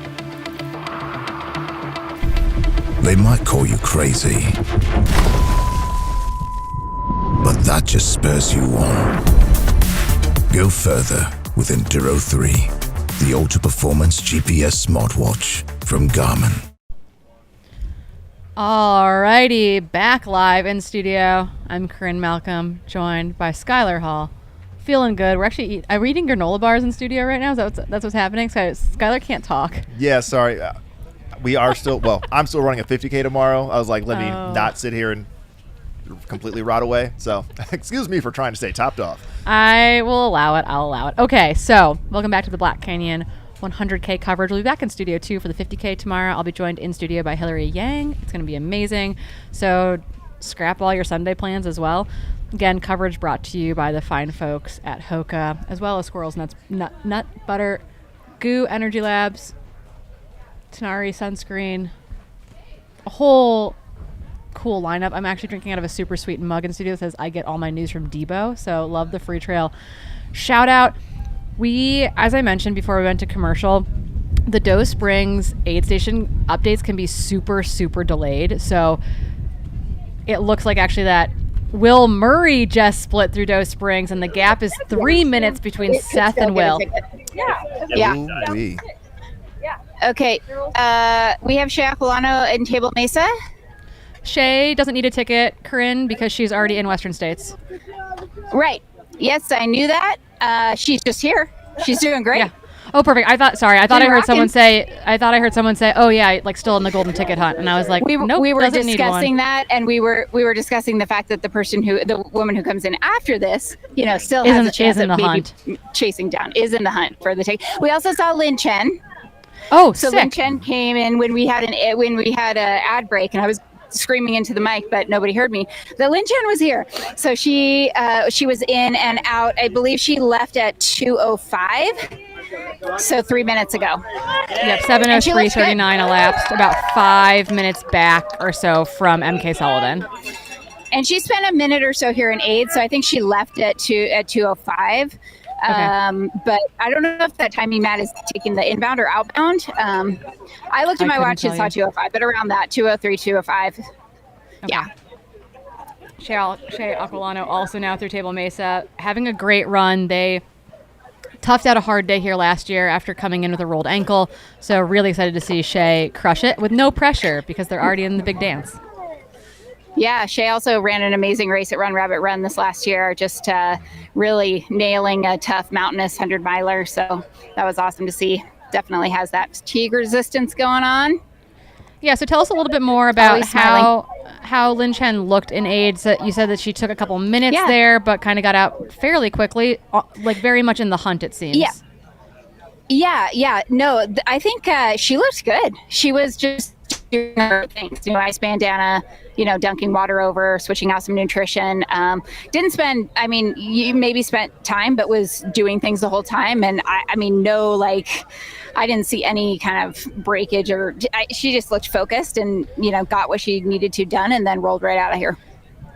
And just so that you know, Corinne, there are big shakeups on the men's side. We've got Joe and Eli through Doe Springs, 4 miles out. So again, Seth Ruling still in the lead, 3 minutes back, Will Murray.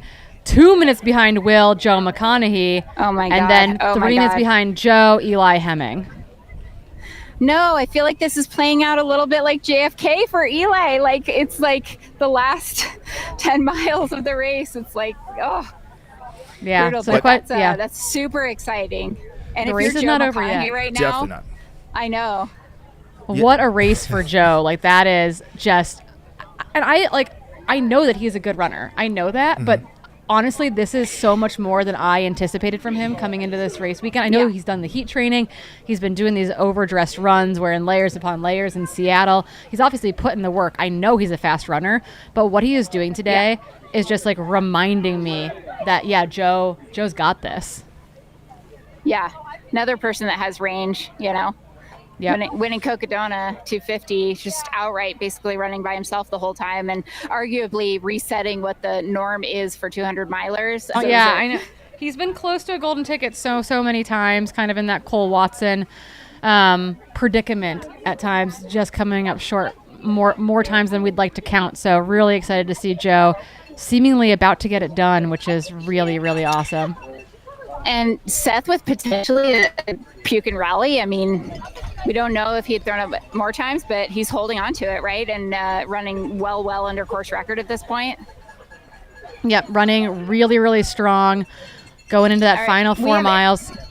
Sorry, go, Corinne. We have Aaron Clark coming in. No, you're Nice. good. We've just got Aaron Clark rolling up the hill here. Do we have video feed from Aid Station? We can hear Corinne, but can we get video feed of Aaron Clark coming into Aid at Table Mesa? David is videoing this. Adam pacing right behind. So as we are flipping cameras and we have the overhead shot here, just for context, last year Hayden Hawks, when he ran the course record for the full distance, split Doe Spring at 7:07. So Eli Hemming in fourth place split 7:08. Our top 3 men all currently under course record splits. Leader Seth Ruling doing so there by we go. Back 7 to Aid. minutes. Awesome. So now we can see All Aaron right, Clark. so- And again, I was going to say the significance of this, Corinne, is that she could, with a strong push, like she's in that golden ticket bubble position right now, but she needs to get all the way past Lin Chen to make it happen. Okay. And then all the way past Lin Chen, which is how many minutes? 3 to 5 at this point? 6? Probably 6 or 7 is my guess. 6 or 7, yeah. Because right now, Tara Dower, MK Sullivan, and Lynn Chen are sitting in your 3 women's golden ticket positions, sitting in 2nd, 3rd, and 4th in the race. Shea Aquilano in 5th. Erin Clark sitting in 6th, looking really, really strong, but she's got to push this final 20K if she wants to make it happen. Again, coming up very, very close and just short of a golden ticket at Javelina 100 back in October. I know, man, so close. Fourth there at Javelina, running a historically super fast time. Erin's chugging some water, fully wetted down. Brand new ice bandana that goes in the front and the back. And we have, that is Jenna Bensko right behind her. No way. Jenna Bensko and Erin Clark are in aid together.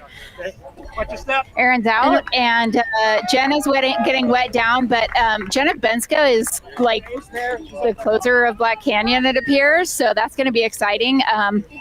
Adam's out, and they're literally, we'll see when she leaves, but Jenna is just refilling bottles right now. And she's moved up, hasn't she? Jenna, yeah, she's moved up a lot, and she was 4th here last year, 1 spot out of a golden ticket, because again, we had 3 on the line as well last year. She finished and now we 4th, have Abby right Hall behind coming Lauren in. Piretz. Oh my goodness! Abby Hall's also here. So just Raging. for context, This is Jenna's in this aid station 9 minutes faster than she was last year. Holy cow! She took Abby. 4th last year and is 9 minutes ahead of that and sitting in 6th, 7th. Oh my God, this is insane. The times that are being run out here are just ridiculous. Abby's getting crewed. It's super exciting right now. Jenna's getting crewed. Jenna's getting ready to leave. And I think Cordes looks like is pacing Abby the full 50K. Yeah, that's what he said. He said he's running 50K. I didn't recognize him with the mustache. Jenna is out. Grab a bunch of food. Okay, we have crew saying to Pacer, grab a bunch of food, and they're getting ready to go. So Jenna Bensko is out right now at 2:15. You've got Jess and Jim crewing Abby and Cordes, getting them out of aid. And Abby Hall is out as well, literally 20 seconds behind Jenna Bensko. Oh, the race is on. I will say that Jenna Bensko has moved up because she was definitely behind Abby leaving the halfway point here at Deep Canyon Ranch. But again, all these women are moving really, really well. The final 20K is going to be, honestly, we are repeating the men's race from last year where 4th through 11th were like bang, bang, bang all the way into the finish. So okay, and it's Cordes, wild. Cordes left. He had fallen and had a little bit of a gash on his hand. Oh no. Pacer damage. Don't love that. Cordes is out. Oh my God. That's so exciting. Ah! Hi. Hey, how are you? Good to see you. You're racing tomorrow, yeah? All right, Yeah, so we're racing for tomorrow. context, Yeah. right? We've been talking How's about there Abby are doing? 3 tickets available on the This is Abby's mom, Kim. on the women's side, right, as it is on the men's. But Rushing. Riley Brady already has a ticket. Shea Aquilano already has a ticket. So Tara Dower, MK Sullivan, and Lynn Chen currently sitting in those spots. Lynn Chen split Table Mesa 7:03:39. You have Erin Clark, Jenna Bensko, and Abby Hall all within 2 minutes of each other. This is coming towards the finish now at from Doe Springs towards the finish line. We've got our eye in the sky. Sorry to cut you off there. No, But you're good. I was just going to say Erin Clark, Jenna Bensko, Abby Hall, all within 10 minutes of Lynn Chen. That's with 12 miles to nasty. go. That could happen. Absolutely.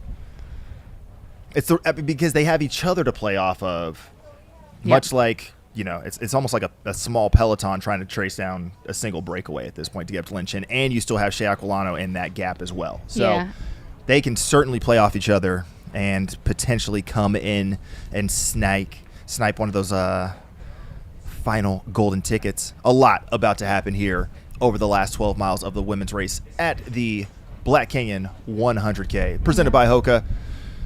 Meanwhile, we've got eyes in the sky as we are approaching the finish line. We have 5 men through the final checkpoint at Doe Spring.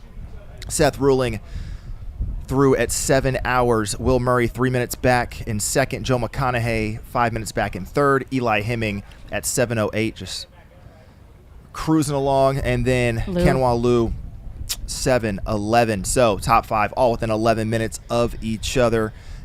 That's tight racing. 4 miles to go. I think we're going to see a little bit of movement. I don't know that our 1, 2, 3 is locked, is how I would describe it. Definitely not. I think our 1, 2, 3 is very much up in the air. You've got Matt Daniels pushing Seth Ruling. That is a deadly duo for sure. And I think if they can push Seth to really go to that dark place, I think that's going to be a big breakthrough for him, which is also scary because it's like Seth hasn't been in a position where he's had pacers like that, someone else to kind of push him to dig deep and get the absolute best out of himself. So that is, that's a very scary Seth Ruling. He did say he'd really like to get into Western States so that he can do the Leadville mountain bike later this summer and not have to run in July. So fair. Here's to hoping that Seth can make that happen. So for context, Hayden and for that matter, Anthony Costales both split about 23 or 24 minutes from Doe Spring to the finish. So doing that basic math, Seth Ruling came through at 7 hours flat. We would expect him to be approaching the finish line here in the next 5 to 7 minutes, unless somebody wants to run him down.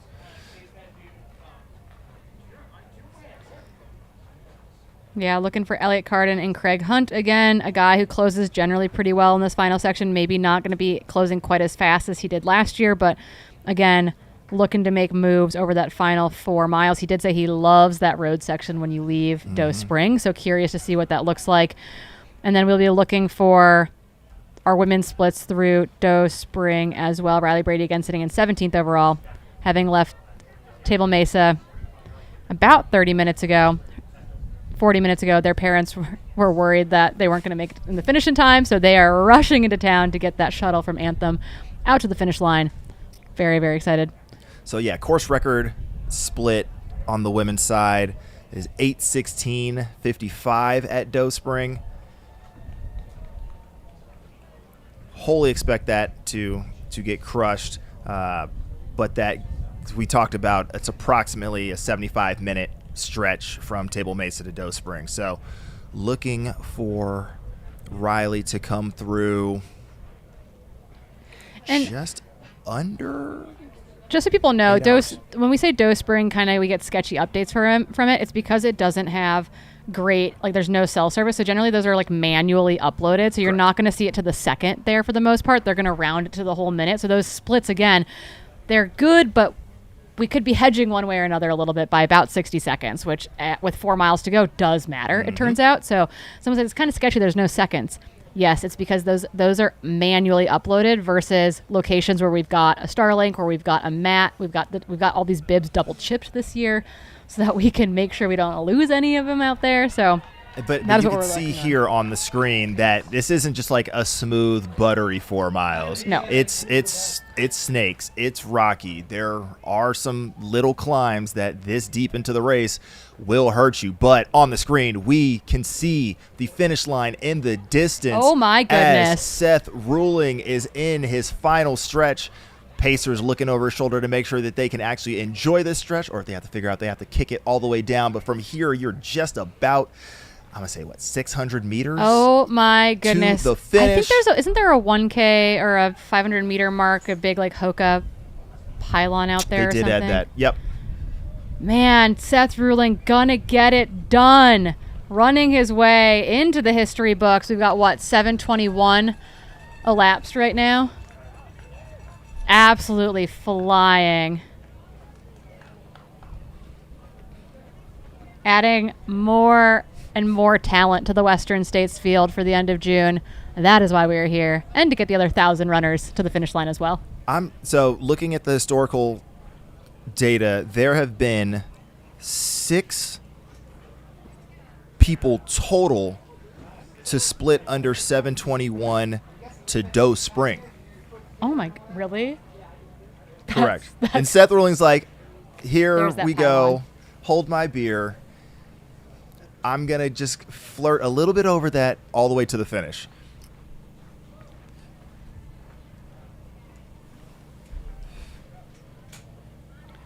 Yeah, being paced in by Matt Daniels, I think at this point, I do believe Drew Holman took him 20 miles. And there's Matt Daniels with the high five to his good friend, training partner, Boulder Boys podcast co-host, Seth Ruling, looking to become the 2025 Black Canyon 100K champion, scoring that golden ticket to Western States. The boy can now race the Leadville mountain bike in August and doesn't have to run a step after the end of June. Unreal. Absolutely crushing it right now.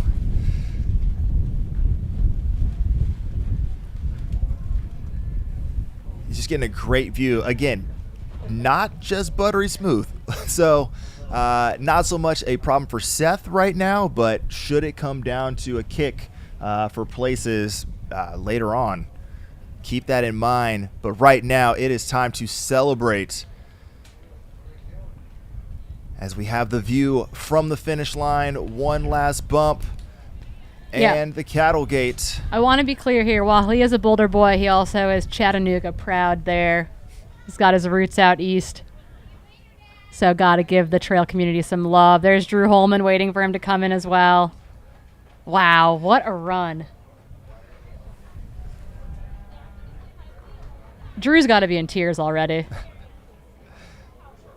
Previous course record by Hayden Hawks, 7:30:18, goes down.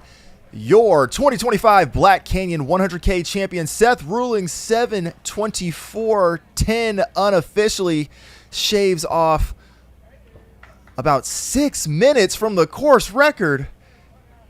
Holy and snags Toledo. himself a little golden ticket. To be fair, it's a very large golden ticket, but the Boulder Boys have this ongoing joke in their podcast that you don't win June races in February. You don't win August races in June. You don't win 2024 races in 2024.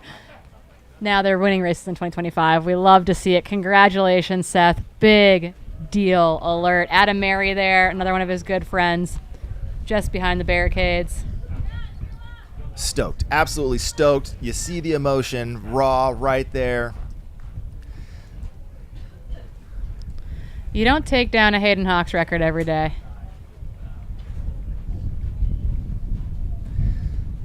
And just to get ahead of it, took down Hayden Hawks' record by 6 minutes.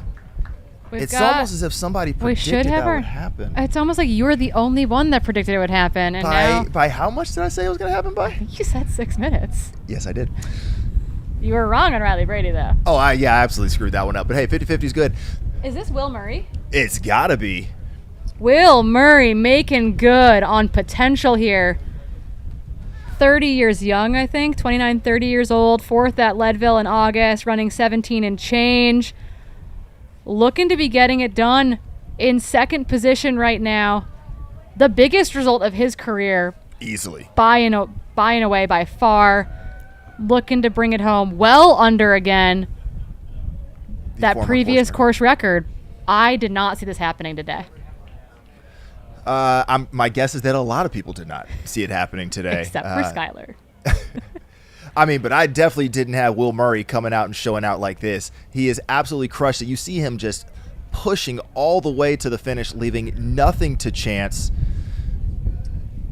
He's got just that little last... Pacerless. No pacerless. Didn't drop a pacer. Had no pacer. Wow. Will Murray kicking it in. Put some respect on his name. I was unfamiliar with your game. That's on me, Will Murray. You go ahead and get your shine as you come through second place at the 2025 Black Canyon. Will Murray, 7:26:53. Running solo. Basically, probably he and Seth probably ran the same split from Doe Spring to the end virtually, but his split from Table Mesa to the finish had to be faster. What a run. Will Murray, you made a name for yourself, bud.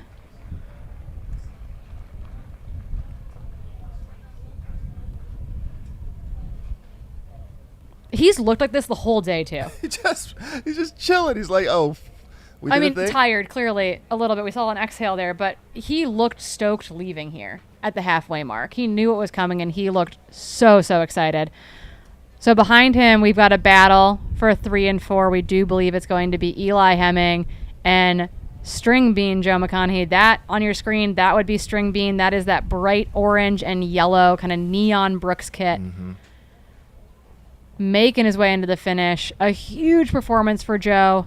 a very, very talented athlete, but this, I think, kind of reaffirms his place in that upper echelon.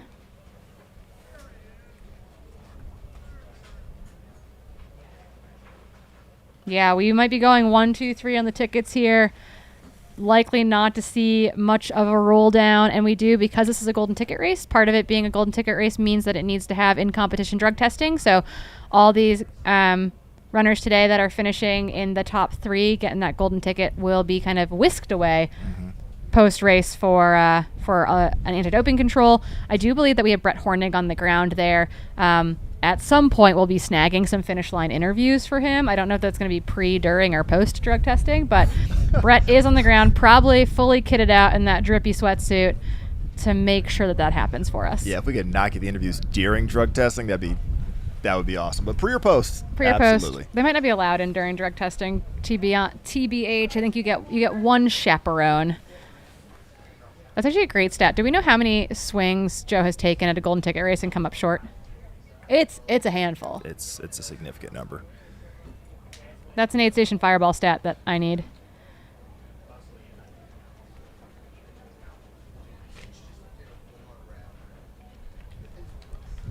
Yeah, huge performance from String Bean. A lot of love for the String Bean in the chat. Again, phenomenal in the Vermont Long Trail. Phenomenal on things like the AT. Just like Tara Dower on the women's side, talk about range, making it happen. I kept joking that if you can win a 50K, like you got to be able to win the best 50K in the world or win the best 100-mile in the world. Maybe you have to win or be in the top of the podium for one of the best 100Ks in the world in order to get the AT FKT. That is a terrifying thought. That is an absolute. No, I'm not even going to entertain that with my brain. That will melt the whole thing down. Snap math, and somebody will surely correct me if and when I'm wrong. I think this is Joe's 6th attempt at a golden ticket.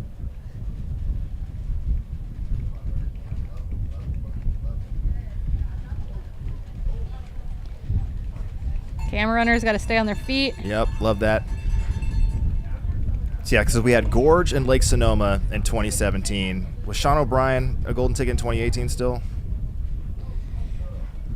Oh, don't quote me on it. We're going to say yes just for the safety. And then Javelina 21, Bandera 22, Gorge 22? Javelina 21. So this would be attempt 7. Gorge 22 was not a golden ticket race. This would be attempt 6. I was right the first time.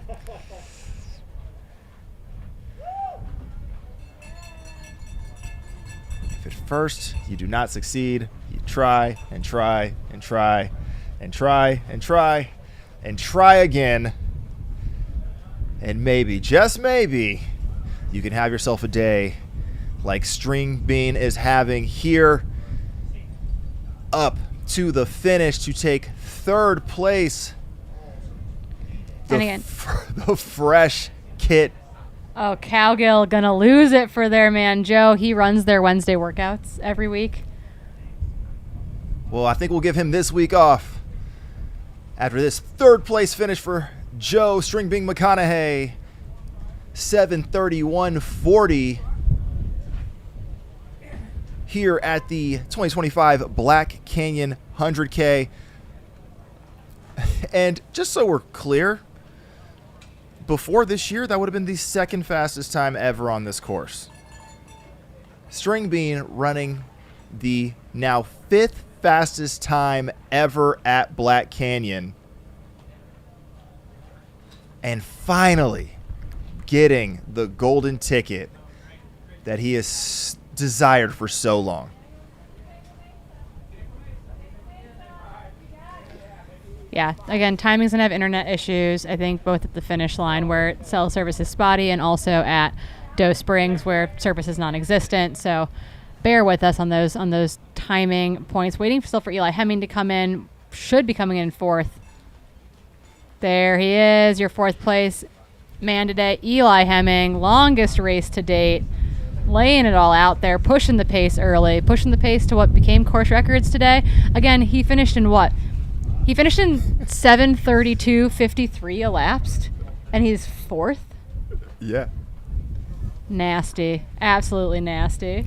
Again, a time that would have been the second fastest ever coming into today.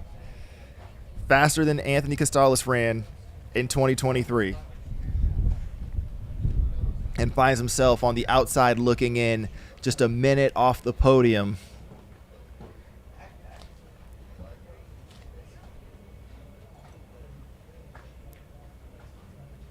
Yeah, absolutely impressive. For those of you who don't know, why we keep calling him String Bean is that's his given trail name from being out on the long trails, and so we like to use it here too.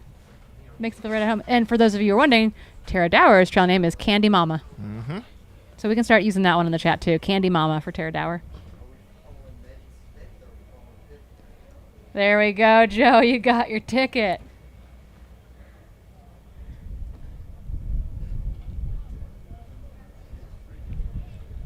It looks like Blake Slatengren might be returning the favor this year of pacer duties. Absolutely. At Western States after last year.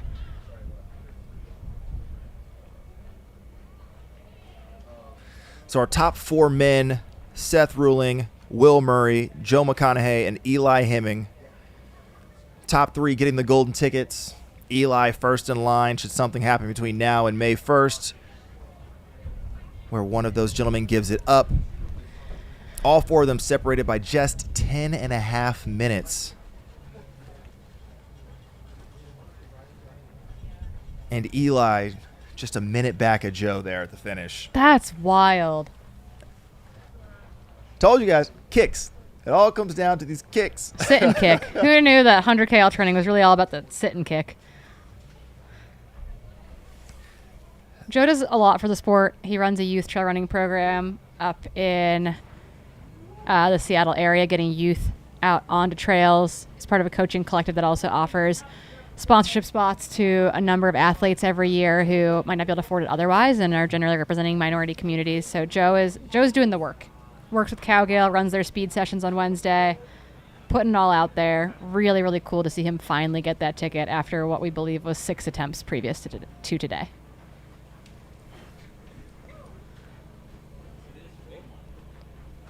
Scrolling back through a little bit, see what's happening on the women's side through Table Mesa. Emily Mann and Madison Lectie did make it through Table Mesa at 7:17 and 7:21 elapsed, rounding out our women's top 10 there. Currently, fan favorites like Lauren Puretz and Heather Jackson sitting outside the top 10 and 11th and 13th. Heather actually hasn't made it to Table Mesa yet. Sarah Gage made it through, sitting in the F12 position. So definitely some carnage out there today. But again, waiting for our race lead splits into Doe Spring, but those will be slow coming. This looks like our Chinese athlete, Liu Ken-ho, sprinting up this final little rocky incline, almost eating it right there. Running really, really strong to the finish line. Got to make it through the gate. Wow. Absolutely blazing down the finishing stretch.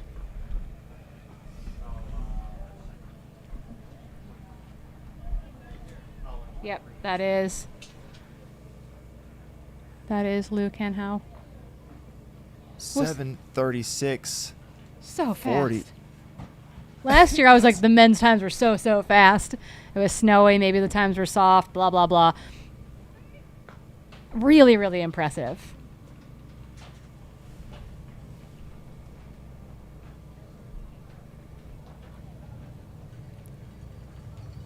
Honestly, I'm amazed that the KT tape is still sticking to him between the amount of sweating and the amount of just like getting doused with water.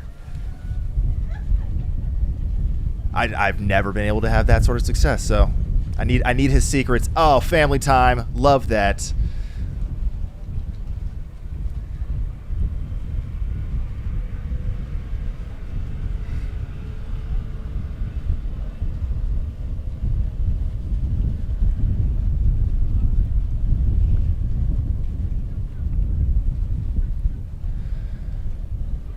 So the Kailis athlete coming out of China was 24th at UTMB last year, won the Chiang Mai UTMB race in 2025, or 20 hours and 25 minutes. So coming down in distance and showing us what's what. Yeah, we're trying to find more and more opportunities, I think in particular for Chinese athletes, other Asian athletes to make it into races like Western States, to race into other parts of the UTMB World Series, for example, getting visas to get out of China, essentially to race in Western Europe and the US is not always easy. So always cool when we get to see athletes make it over here. Actually, them being on professional contracts is a huge push, or a huge like benefit in when it comes to then like being allowed these visas to come in and race, because they have a professional contract associated with it. So very excited to see more and more of that in the coming years, because there's a wealth of talent in China that we have never seen. It's kind of wild how fast and deep and huge the races are there. Massive. We think a UTMB field is big. We're talking thousands and thousands of runners towing off for a 100K ultra in China.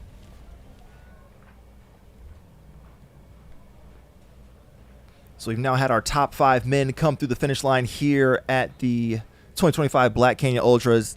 We would expect Elliott Carden and Gavin Pryor to be next down the line. They were 10 and 13 minutes back of Luo, respectively, so should see them coming here in the next 6 or 7 minutes. Meanwhile, we are looking at the women's race. We've got 26 women through Cottonwood Gulch. Kristen Suchin being the last one through, 7:34:37. Katie Asmith, 25th female, 7:17.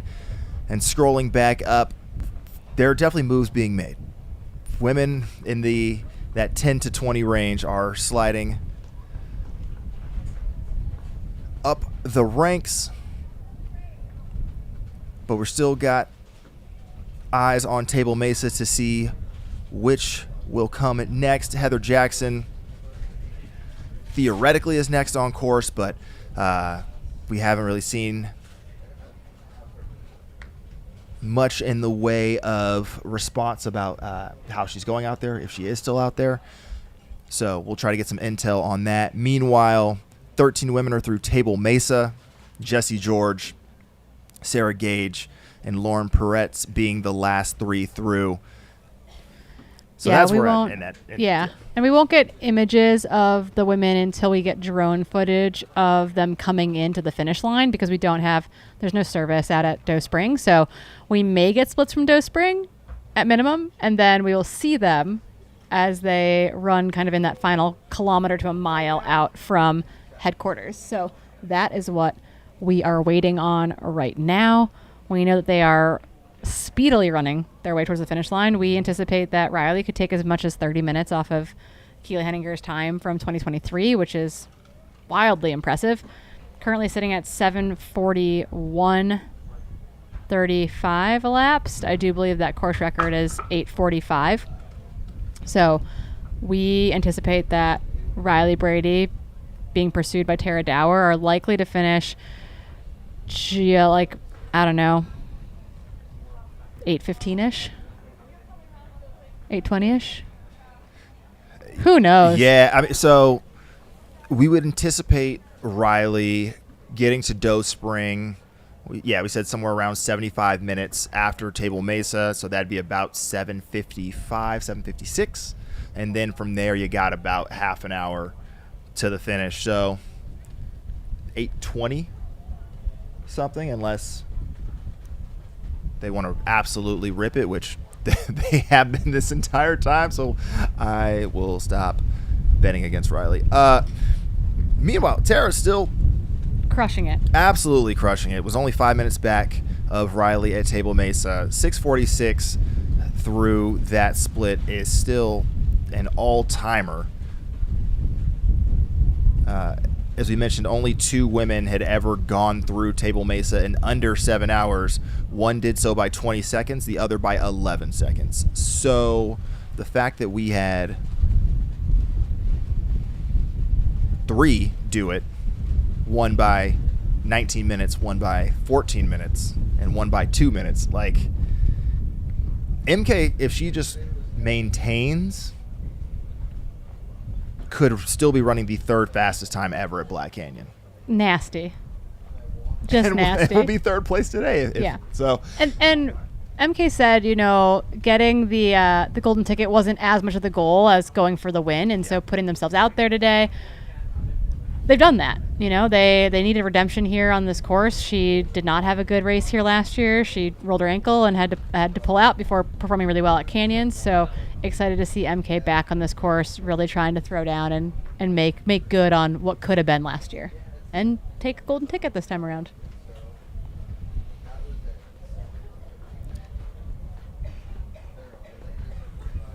I got aerial footage with a mean glare in studio, so I'm like looking a little bit insane trying to actually focus on the screen. But we do have more runners making their way into this final stretch of the course. Honestly, looking really, really smooth. 7:44 elapsed right now, so a little bit of a gap back from our first couple finishers.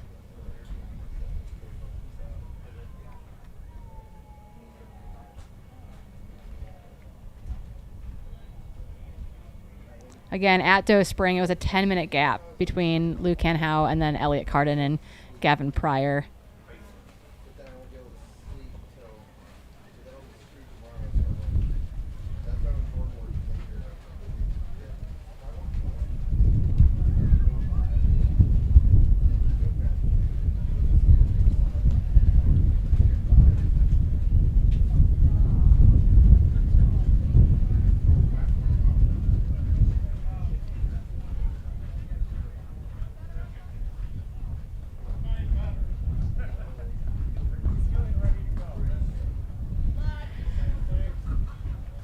I will say that I'm in a down jacket now in studio, so while we are pleasantly cool to chilled in studio, it is definitely looking warm as runners head out behind us, because they are looping through where we are sitting at Deep Canyon Ranch. They come in, they loop through Aid, they see their crew, and then they head back out along a nice flat section of dirt road before it rolls periodically aggressively out of here, and they are looking a lot warmer than we are, is how I would put it. Absolutely.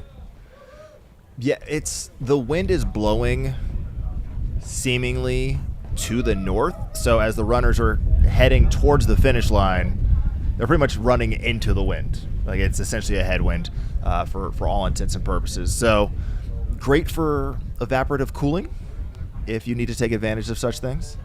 Horrible for feeling like you're making progress.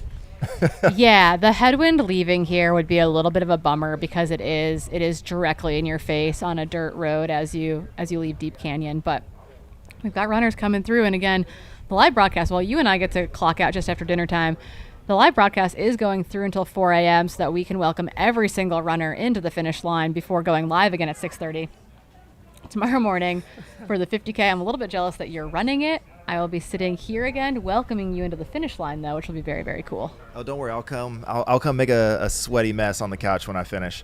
No, it's very important to remind folks that, yes, we're doing a lot of coverage for the elite runners, but everyone's got to be celebrated, and we're super excited to be able to bring start-to-finish coverage because we speak so much about trail and ultra being a community, and so being able to highlight everyone involved is incredibly important. So join us through the evening, cancel your dinner plans, and hang out with us as we rock all the way until 4 a.m. And if you're sitting at home like, I would love to find my friend, my cousin, my loved one, make sure you click that link at the top of the live chat for the live tracking, and you can filter by name, find your favorite person, and keep tabs on them as they cruise along the Black Canyon Trail. This looks like Elliot Carden coming in to the finish line, I want to say. Elliot Carden out of Quebec, Canada. It's been really, really cold at home, so making good work of what would be a much warmer feeling day. I understand that. It's been cold by Seattle standards at home, and the sun here, and it's felt hot to me. But Elliot Carden digging up this final climb on his way into the finish line. Looks like he'll be our 6th place male finisher here today, holding off Gavin Pryor over those final 4 miles, as well as Craig Hunt, who is notoriously fast over this section.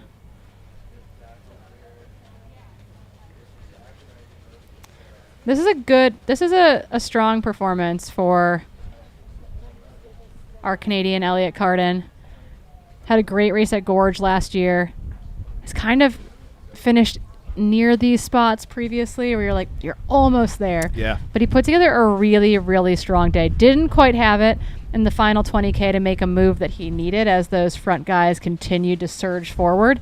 Not enough breakdown, I think, at the front that we were maybe expecting to happen on the men's side. So really, really solid running. Yeah, so to put it in context, I think Elliott is a great case study. This is his 4th time running here at Black Canyon. In 2020, he was 3rd. In 2022, he was 14th. In 2023, he was 8th in 8 hours and 10 minutes. He just ran 7:48 for 6th place.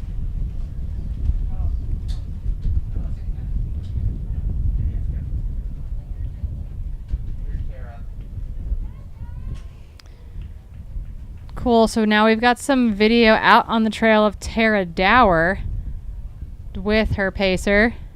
Someone asked in the chat earlier, why are the pacers running behind the runners?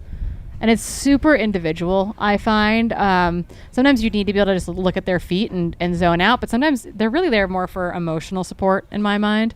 For many of us in ultras, for long stuff, navigation help is really important when you're tired and delirious, but we don't get that drafting effect that you would on a bike, but the RPE effect, or like the decrease in your rate of perceived exertion, or how hard it feels like you're running, changes a lot when you've got company out there. So there is that kind of added benefit to having a pacer out there with you.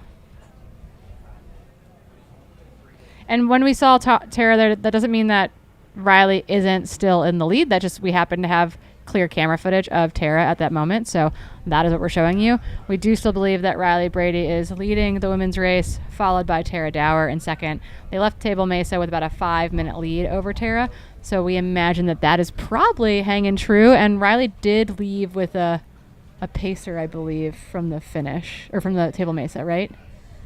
Didn't have one coming in? Left with one? No, didn't leave with one. Left solo. MK Sullivan came in without a pacer, left with a pacer. That's Correct. what it was. And for those keeping track at home or wondering, why haven't we gotten more specific information? We've had no one ping at Doe Spring, which again is a manual upload. Like there's literally somebody there having to punch in numbers to give us this information. We haven't had any pings from Doe Springs in the last 25 minutes, which doesn't mean that nobody's come through. It just means that between the spotty signal and just man hours, we don't have intel. So hey, let's get super excited for what will be some very riveting last 800s that we will see between these drone shots and our on-course runner cams. I think this is Gavin Pryor coming in. Should be. For 7th, it should be Gavin Pryor. We don't have Doe Spring updates for Craig Hunt or Zach Perrin, which is not likely accurate, I would say. We are dealing with like a really delayed system at a Doe Spring, which happens every year. So if you're not new to this scene, you get it. If you are new, welcome to running in the middle of nowhere. Correct.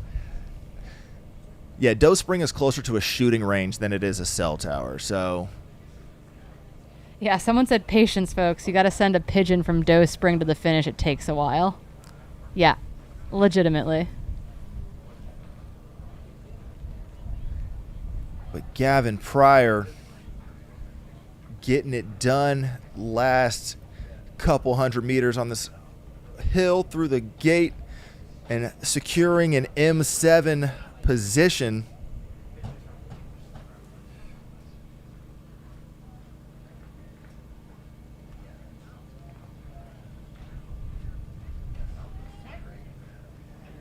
Currently 7:52:40 on the clock as Gavin clears the final gate and into the finish, your 7th place male, Gavin Pryor, just under 7:53. A super, super solid run here today. Super effort. We were told to keep our eye on him.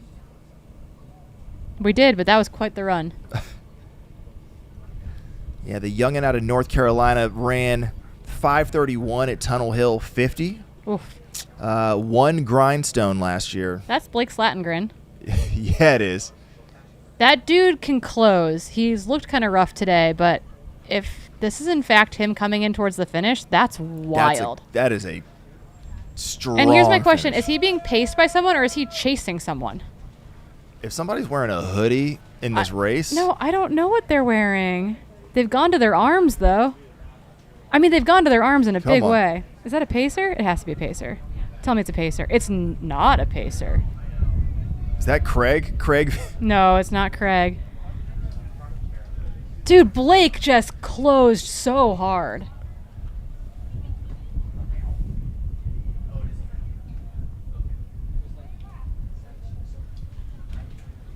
What is happening in this world? Yeah, so we do have a dough spring. We do have a... No, that's... Oh my goodness, we just had 3 men absolutely sprint into the finish. That's wild. So yeah, so we do have Riley Brady through Doe Springs. It is saying that they are in 10th overall. That is not accurate because many of the men who have come through that zone just ahead of them did not register at Doe Spring. Again, manual updates coming from that aid station is not going to be helpful here. I apologize, folks. Like Blake Slatengren, who we just saw finish, for example, has no split at Doe Spring. Yeah, so the third person in that trio was Ferdinand Aro. he closes hard every year, too. I saw him leave here just ahead of Scott Trayer. Well, he just finished Holy ninth. cow. My word. Absolutely throwing down over the final 20K here today. Yeah, so Gavin Pryor, Kenyon Woodward. That was Canyon in that mix. What a dude.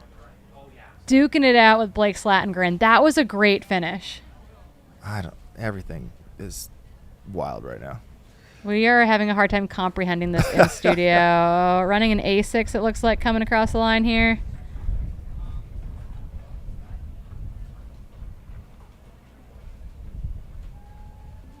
Man, Ferdinand closed super hard. I think he was in, like, maybe 14th at Table Mesa. Yeah. Nasty. Canyon Woodward also nasty on that. Yeah, I think Canyon. Tyler Fox, was he in that mix? Ferdinand, they were like M11 through 14 coming out of Table Mesa. Darren Thomas was right behind them. Stupid. Trying to sneak into the top 10 here isn't easy, folks. That's our camera guy going back out onto course. This is Barrett Gray coming across the line. Blake had to have a battle with Canyon and dropped Barrett to make it happen. We'll allow that. Nice work, Barrett. Sometimes you got to say bye, babe. Got to go. That happened at Western States a number of years ago where like the men that were finishing in 7th through 12th or something all dropped their pacers coming up Ruby Point and they had a drag race to the finish.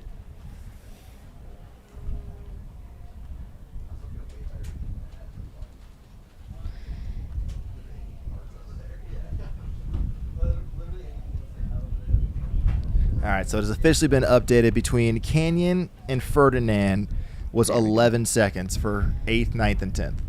Oh, okay, so we do officially have our top 10 men in. So, again, recapping that, Seth Ruling taking the win, outstanding, 7:24.55. Will Murray, breakout performance of the day, I want to say, 7:26.53. Joe McConaughey, String Bean Joe, 7:31. Reese, like, cementing his name back up where I think it belongs. Eli Hemming hanging on for 4th, a minute behind Joe. Chinese athlete Liu Kan Hao finishing in 5th. Elliot Cardin out of Quebec finishing in 6th. Then we saw that We saw Gavin Pryor come in, and then an all-out battle between Canyon Woodward, Blake Slatengren, and Ferdinand to finish in 8th, 9th, and 10th, all under 8 hours. Our 8th, 9th, and 10th guys all running within 10 seconds of one another. 1 second separating Canyon Woodward and Blake Slatengren. So we've got splits from Doe Springs for, sounds like our top 2 women. So Riley Brady again came through there at 7:50 elapsed. We did get an update from supposedly Tara Dower at Doe Springs. Maybe it's just not showing up on my end. Give me a second. I don't have an update on my end from Doe Spring. Does someone else?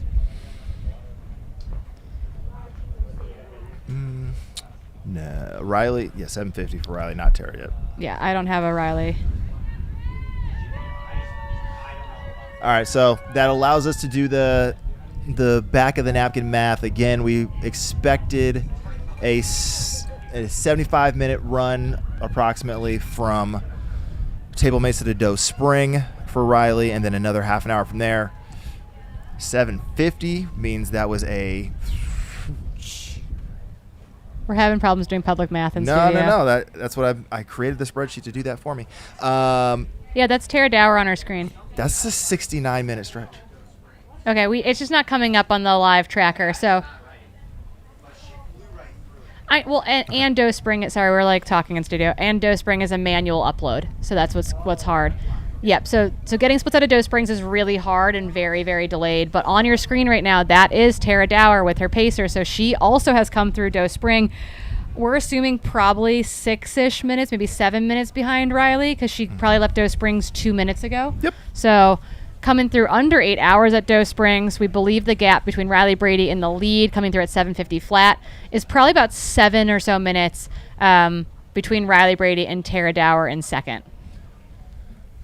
Which is consistent with the gap that Riley had over Tara at Table Mesa. It was about 5.5 minutes at that point. So maybe extended a little bit. So maybe a touch. But again, we're talking half an hour from Doe Spring to the finish approximately. So we just rolled over the 8-hour mark here at the 2025 Black Canyon 100K presented by Hoka. We would expect Riley Brady then to be at the finish line in about the next 20 minutes. 20 minutes from now. Tara following closely behind there. Reminder that on the women's side, the course record held by Keely Henninger is 8 hours and 45 minutes. Nasty. And we very well could have 2 folks breaking that by, 20 to 25 minutes. Yeah, the chat we got through to us was Tara Dower F2 at Doe 2:57 p.m. So yeah, we're assuming about a 7-minute gap between Riley and Tara. Great. I was trying to. What a freaking race! I was in the process of trying to go back and update the tracking spreadsheet so I could try to figure out some of these historical splits. So how far back was Ferdinand early on? He didn't even register in the top 35 that I had written down. That's how far back he was early in this race. So my bad, buddy. The training camp in Kenya served you well. I mean, he's super, super solid. Again, same sort of thing last year, right? Like charged into kind of like that top 8 through 11 group, right? Yeah. Was part of that sprint finish where I was like, where did you just come from? Doesn't he live in New York City? Except now he's kind of traveling around and cool. He's working on a documentary. So we talked about this on his Chasing Gold interview, that he's been training in the, I think the Rift Valley. Yeah, over in Kenya, so it's in Eaton in the Rift Valley. Exactly. Yeah, he's in Eaton. He was training with the whole group, literally doing all their sessions with them, running sessions with road marathoners who won marathon majors. So feeling very good about his fitness. But yeah, just filming a documentary and teaching or performing magic for kids in schools. That's did wild. some magic here on course to close like a bat out of hell and finish as your 10th male. That's the pun we've been waiting for. That's what I'm here for.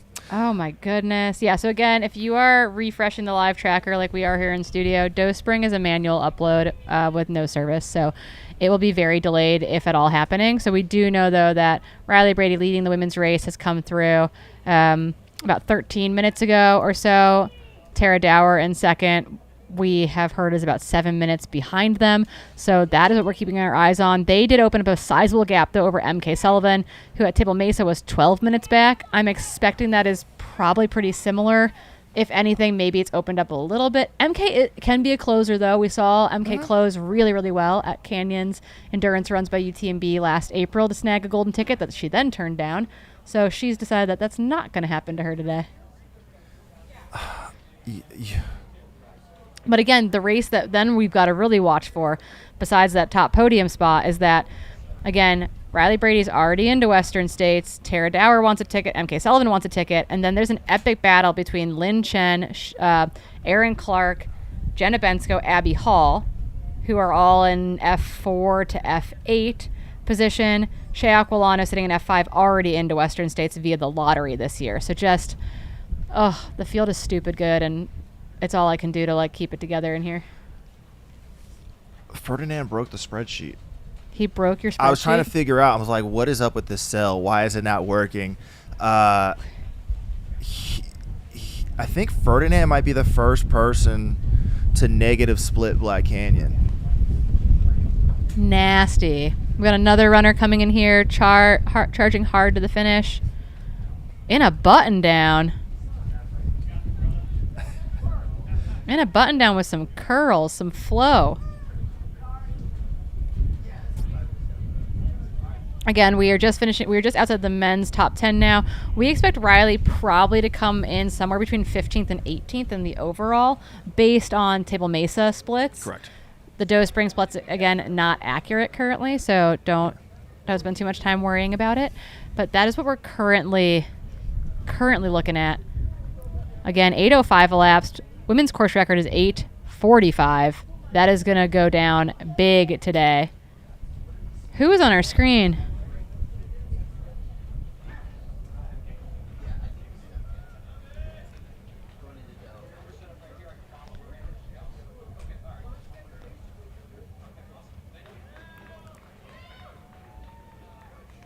I think that's a female pacer with a male runner. We're trying to find MK. That is not MK. MK is going to be in a white bucket hat. Again, MK was 12 minutes back at Table Mesa. That means we expect MK to come through Doe Spring at, let's call it 8:20 elapsed. So we're probably still 10 or so minutes out from seeing That would MK. No. Well. Yes. You guys, I can't do math. I'm so sorry. I think it's less than that. I think it's like maybe 10 minutes at most. Maybe. No, it should be soon. It should be imminent because, yeah, we're 10 minutes elapsed from Tara Dower coming through right now, basically. So it should be in the next, let's call it 2 to 5 minutes. We see MK at Doe Spring. Yeah, I'd say 8:10 to 8:13 would be the guesstimation based on historical pacing. So soon.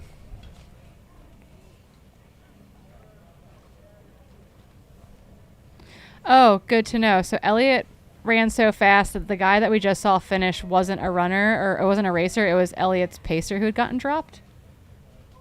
Remember, I was like, oh, we're seeing another guy finish. I wonder who it is. Great flow. Button-down shirt. That we believe that was Elliot's pacer. Okay, cool. I'm looking through. I was like, it's not Tyler Fox. I'm trying to go through who we might have missed at Doe Spring, but should be somewhere in the mix based on where they were at Table Mesa. Zach Perrin. Basically, the folks that I'm looking for right now on the men's side: Craig Hunt, Zach Perrin, Tyler Fox. Cole Campbell, did we see him come across the line and just didn't get updated, maybe? And Cole would be in that mix.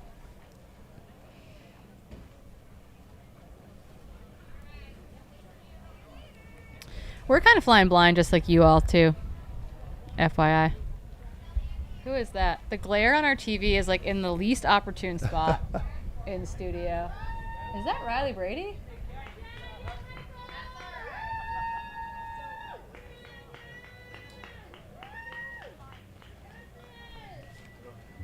Is that, I can't see. Who is that? Okay. The glare on our monitor is like right at eyeball height. Is that Riley Brady? I mean, it looks like a bucket hat. I don't know if it's a bucket hat, but is that the yellow hat? No. Yes? No. No, not Riley. No, it doesn't look like a gray top. No, I don't think that's Riley. Oh my god, what if it is? And I just botched this whole thing. The arm swing kind of looked like Riley.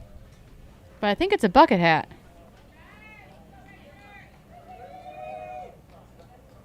Unless Riley made a shirt change. Yeah, no, that's not. Is that maybe... Oh, is that Tyler Fox? Now I'm just saying random names. I'm so sorry. That's like horrible commentary. Craig Hunt was wearing a headband, not a hat. Is Cole officially sponsored by Hoka? Because it could be their... No, Cole Campbell? Yeah. Cole Campbell is an Adidas Terex athlete. Okay. Out of the Western Colorado College program. We'll know here in a second because we'll get a face shot. Oh, picking up the babe. Oh, just don't hit your babe's head on the finish line because we've gotten close before. Oh, that's Tyler Fox. Yep, blue shirt, super tall, swap bucket hat. Babe in arms. Oh, he's getting to celebrate with Joe. That's awesome. Meeting the kiddos.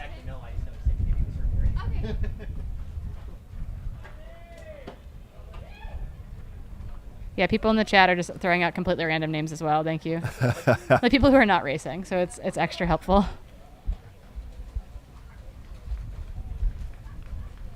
Yeah, I normally don't have to like sputter this much to try to find a name, but I couldn't get a clear visual. You don't understand how bad the glare is in studio. Somebody else is coming right now, right behind That's Tyler. That's Cole Campbell. So Tyler Fox in 11th, Cole Campbell in 12th. 12th. Yep. Yeah, I think when I saw Cole leave here, I mean, he's moved up a bit in the field, which is amazing, but I do think that he was having a day, having a hard one. Super young, coming out of that Western Colorado trail team program, which is super, super cool. Kind of next gen onto the Adidas Terex team via the collegiate program. We got more runners coming in now.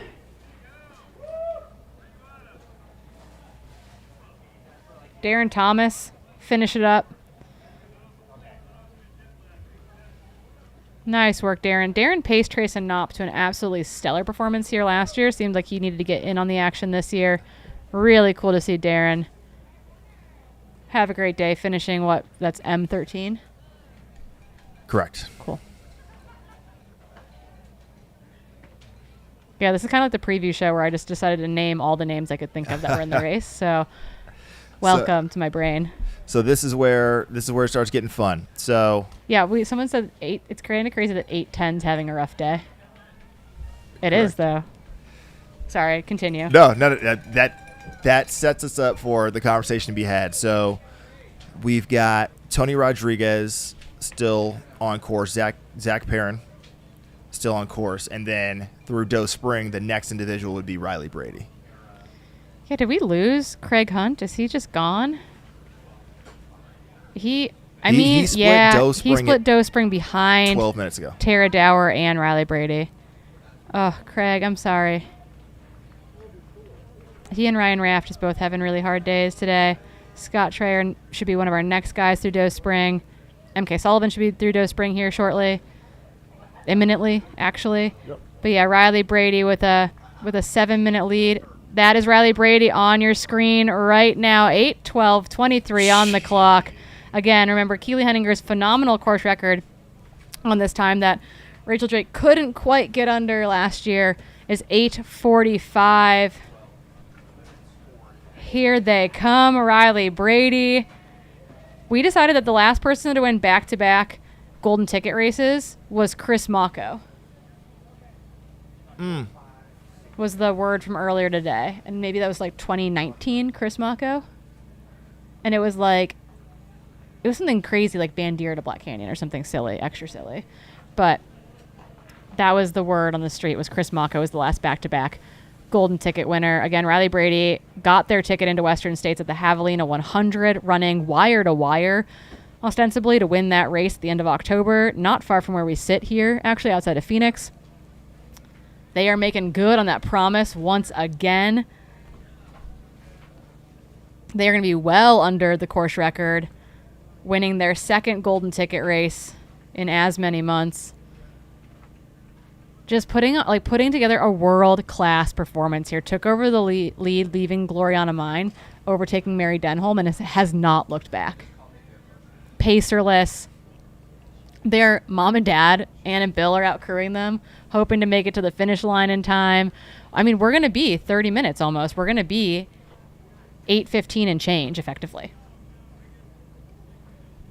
We all thought the record was going to go down, but did we think the record was going to go down by 30 minutes? No. Nasty. Nobody's sitting around being like, hey, let's just take off, what is that, like 7% from the record or something? Like, no. This is insane. You are witnessing one of the wildest races in history. The wildest performance. Like, just straight up, don't wait until December to start figuring out how you want to vote for performance of the year. Just like take a note of this one right now. Put it in your phone notes. Put it in a calendar to set a reminder at the December when you go to vote. Be like, oh yeah, Riley ripped it. Wrecked Black Canyon. Again, unsponsored here at the front of the race. Second golden ticket win. Closing out 2024 with Javelina. Opening 2025 with Black Canyon. Absolutely flying. If they don't get a top 10 finish at Western States, I'm going to lose it. Nasty. So cool. This is absurd. Just looking smooth, too. Like dancing on the trail. Like, I love that we're at Deep Canyon, but I am devastated that we're not at the finish line. I know. Well, luckily we have one Brett Hornick there to ensure that we get some insight from folks on the ground, but here they come. Riley Brady, 8:15, 8:16 elapsed. Taking nearly 30 minutes off the course record. Having themselves a day. Hopefully no vomit. That's what we want to know. Their goal was to not vomit today, so let's see if they got it done. Dang.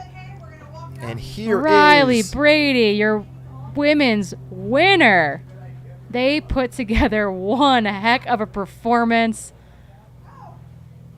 Yeah, stop the watch. Yes. Absolutely crushed it.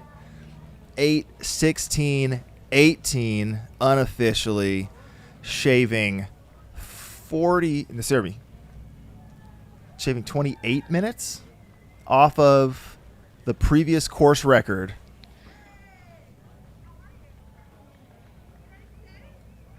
My word.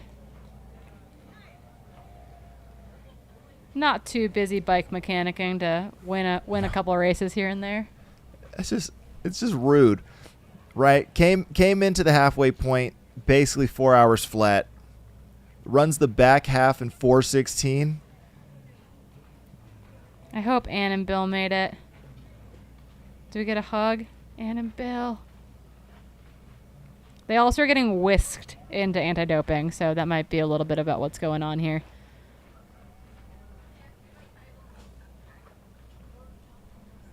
Yeah, proof of concept done. Maybe brands needed some proof of concept after Javelina, but that should no longer be a factor.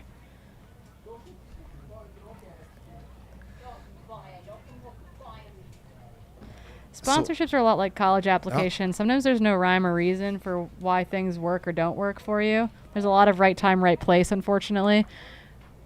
And I'm hoping that Riley gets the shine they very much deserve. I think Brett Hornig is there at the finish.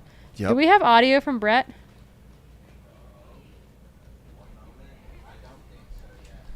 Okay. I mean, on the plus side, I guess this is a win for blue-collar runners out there.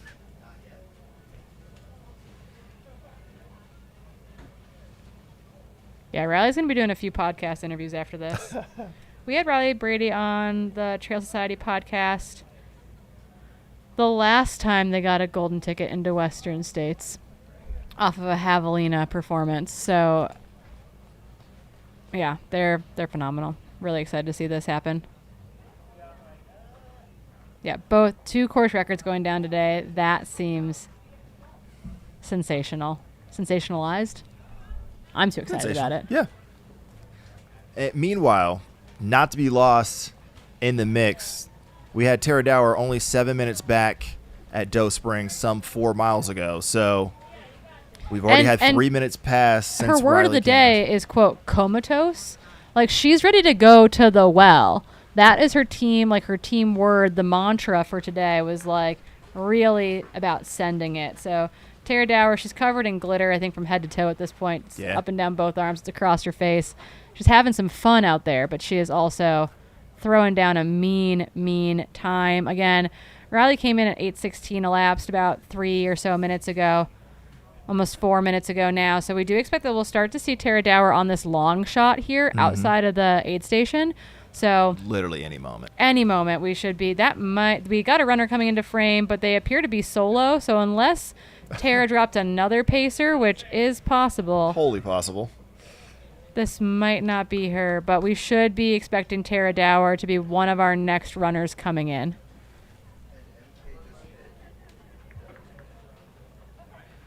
And MK Sullivan through Doe Spring just a minute ago. Awesome. Okay, so we've bled more time between Tara and MK, but MK is holding solid. She's going to get that golden ticket as long as she can make it from point A to point B over the final 4 miles. She's got a pacer in tow, hopefully pushing her the whole way there. Right, and it's important to remember that as Lynn has just come through Doe Spring as well for F4. Dang. 3 golden tickets on the line. Riley already has one as a result of that javelina win last October. So Tara, MK, and Lynn now sitting in the driver's seat for those 3 tickets. Lynn probably, about 2 minutes back of MK? That's what we're seeing, yeah.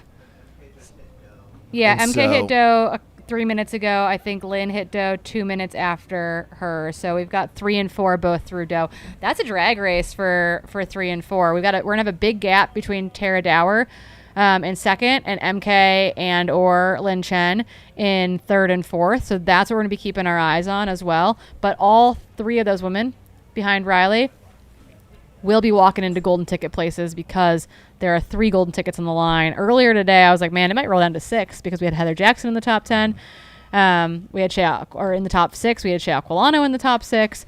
Both of those women are also into Western States. So, and that looks like that's MK Sullivan on your screen right now. So the battle is on between MK Sullivan and Lynn Chen. I do think Lynn coming in there is going to light a fire under her if they have any idea that Lynn is chasing.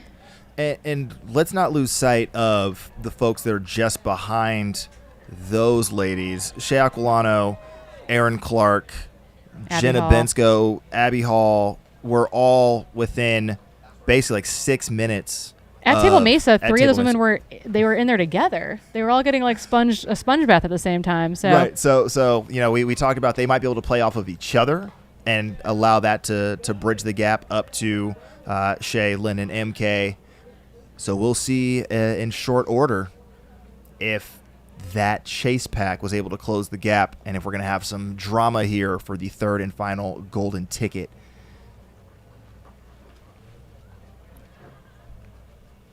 Excellent fade to Tara Dower. 400 meters to go. 7-minute gap from Doe Spring, looks to be holding pretty solid here. She's getting a lead out from her pacer saying, come on, let's go.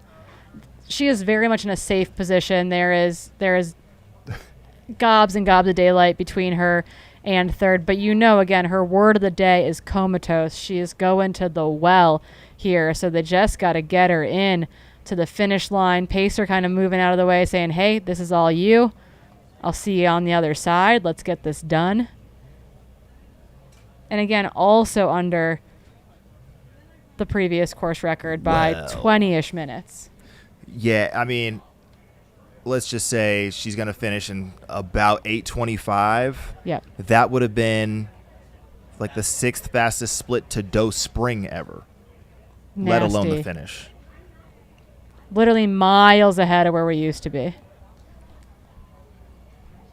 It's so cool. It is so, and it's not to, it doesn't mean that those performances weren't exceptional last year or 2 years ago or 6 years ago or 10 years ago. We're kind of working with the time period that we're in, but it is so, so cool to see these fields get deeper, the fields get faster.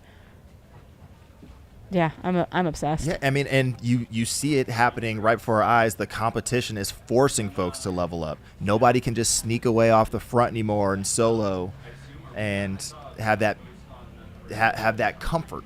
People are going to be chasing you the entire time, as we've currently seen, as Tara's been doing the entire day. Tara said she missed speed on the AT last summer and fall, that she wanted to be able to run fast. She's putting the work to make it happen, and she's not just your overall Appalachian Trail FKT holder. She is going to be second here today, locking in that golden ticket to go to the big dance at Western States at the end of June, arguably the biggest 100-mile in our sport, particularly in North America. Tara Dower, second place, 8:25 and change. Unreal. Leaned at the line. She's not even that bloody.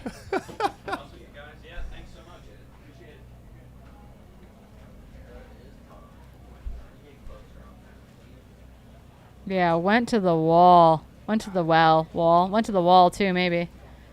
From the window to the wall to Western States via the golden ticket that she just secured here at the Black Canyon 100K.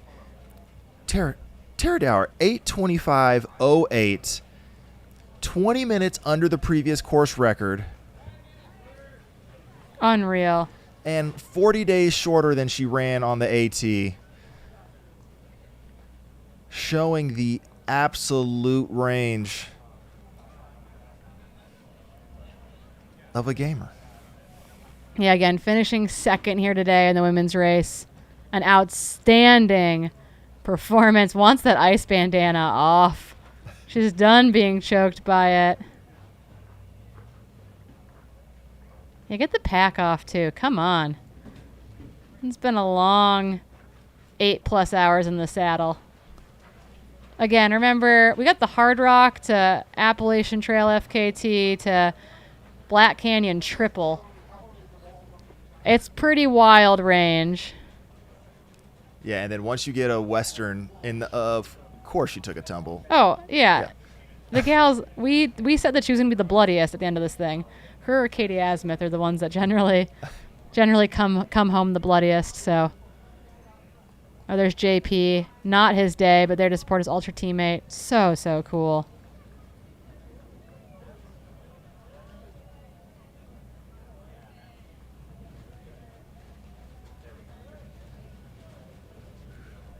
All right, Gran, I want to get your thoughts on something as the temperatures seem to be getting a little bit cooler, or at least they should start doing so.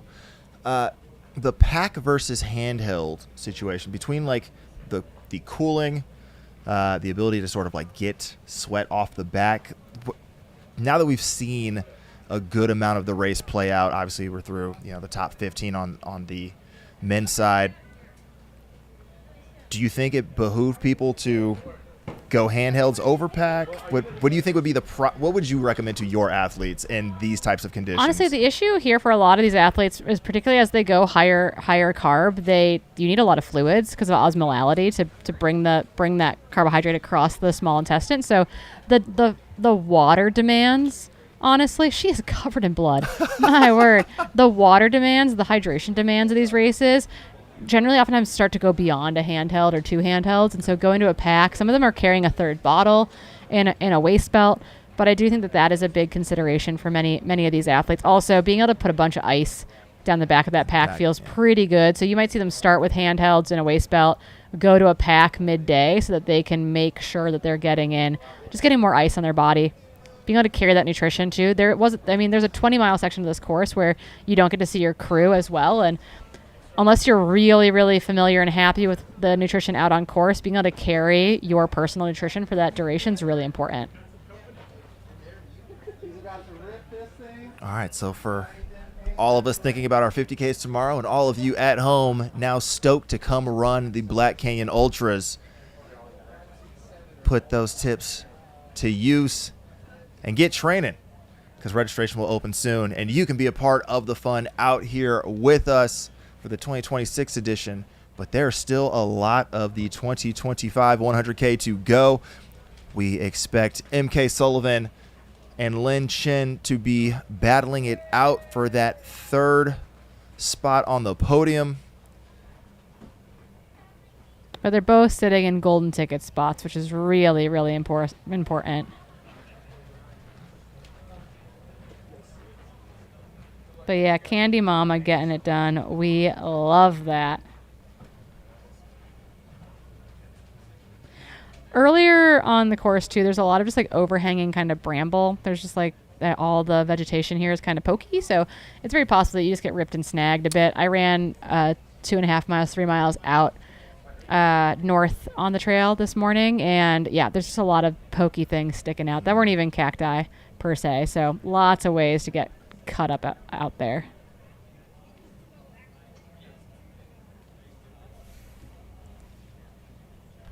So I'm just looking a little bit further down the Doe Spring lists. We do have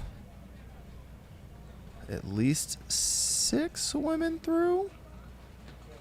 So Lynn hasn't pinged at Doe Spring as of yet. We have it from our sources on the ground that she went through, but have not seen it come up on the tracker. However, we have seen Shea Aquilano, Abby Hall, and Aaron Clark all go through within 3 minutes of each other. And based on our folks on the ground, the 3 of them would be about 5 minutes behind where we expect Lynn to have gone through at. However, if something has happened and Lynn is not in play, Shea Aquilano in 4th would be the 3rd golden ticket person, except she's already in the race, which means it then rolls down to Abby Hall, who has a 90-second lead over Aaron Clark with 4 miles to go. So that's where we're at. How are you at home doing? Go ahead and make another bag of popcorn because we have more excitement coming your way. Yeah, I mean, we got golden tickets still to give out. An epic battle, it would seem, for some of those final spots. It's not over till it's over. It does seem like MK Sullivan and Lin Chen are likely kind of going to come in some order for 3rd and 4th, looking to snag those last 2 golden tickets here today.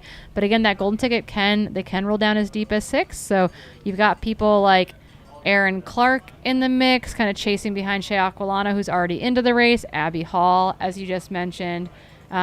Jenna Bensko, who finished 4th, 1 spot out of a golden ticket here last year. So the race is still on in a big way. Yeah, our folks on the ground said Abby and Shea barely stopped at Doe Spring, just blitzed it straight through. So the hunt is on. Folks are hungry. Anything can happen here in the last stretch. We've seen a good amount of this, even this last half a mile, very rocky. It's pretty similar to what the runners are experiencing the entire time from Doe Spring. So if nothing is for certain. Let me put it that way. Yeah, this sport, as David Richards said in the chat, this sport is so cool. we're seeing incredible performances from athletes that are really dialing in their systems, right? They're working hard to make sure their nutrition is on point. They're working hard to do the little things, take care of themselves, to work with specialists, to work with dietitians, to work with sports psych people, to work with a coach. And it's paying off in big ways for a lot of this field. Vic Johnson's in the chat. He is a dietitian to many of them and is brilliant. So it's cool to see that hard work pay off. These athletes are taking it really seriously. They're working really hard, and they're reaping the rewards of it with really incredible times and performances, race to race, season to season right now.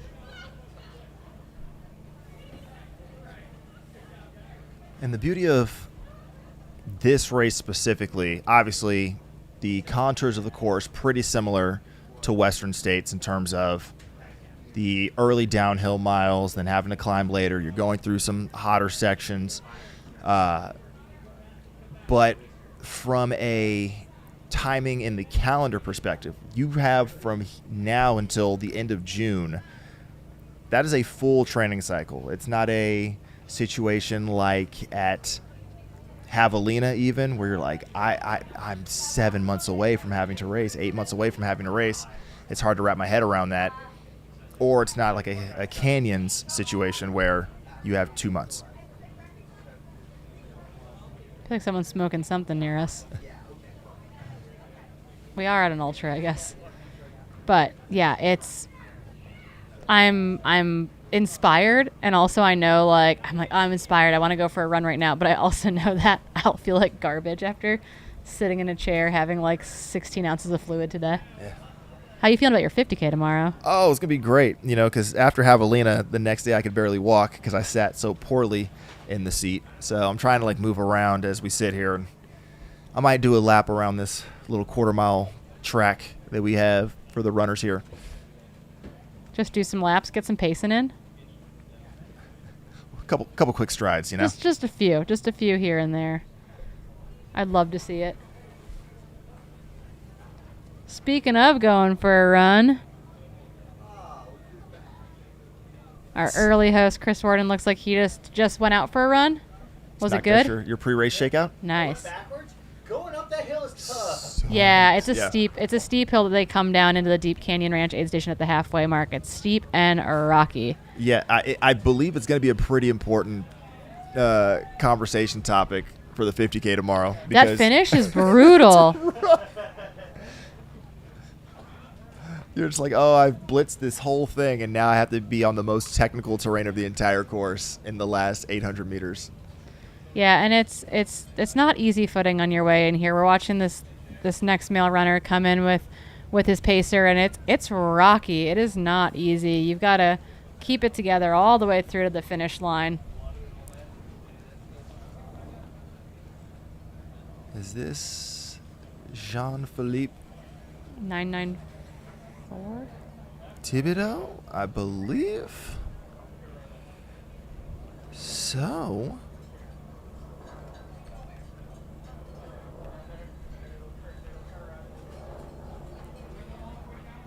Yes, Jean-Philippe Thibodeau coming out of Quebec, Canada, the Great White North, holding it down here at the Black Canyon Ultras.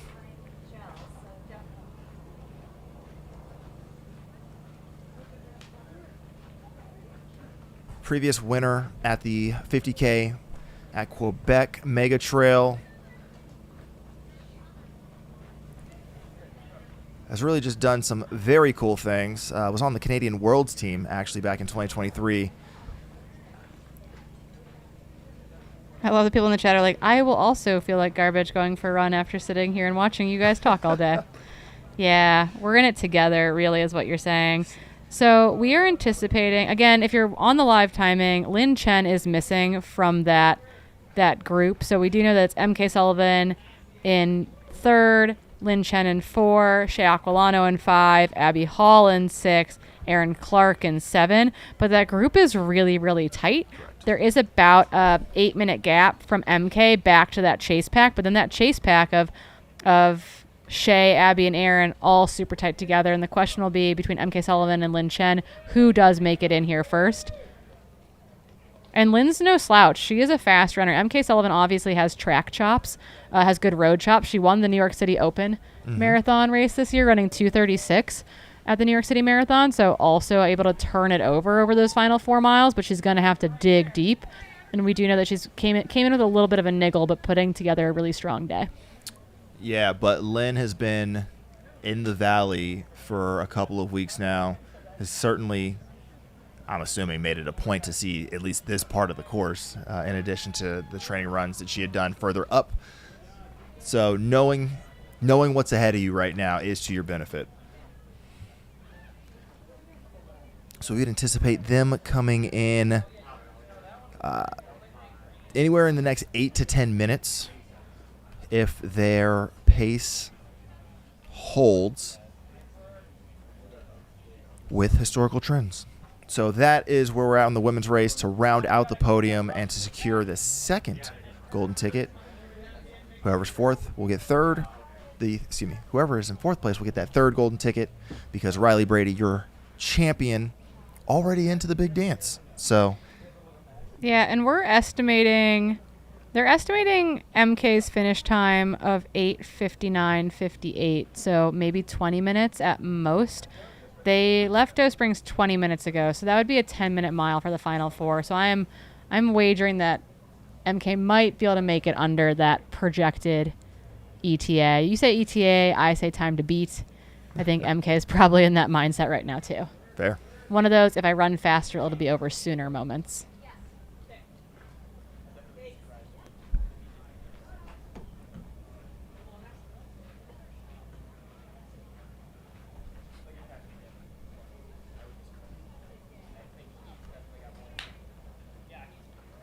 Yeah, possible that Jenna Bensko's timer also isn't reading at Doe Springs. That's a really great point someone brought up, because you're right. We anticipate that Jenna Bensko is probably between Shea Aquilano and Abby Hall unless something happened to her. So that's the other piece of the puzzle that we're waiting for. This looks like Scott Schreier coming in as well, getting the day done. Yeah. Was a long one, was a hard one, but making it happen. 8:39:51 elapsed. Shoe stayed intact. As far as we know.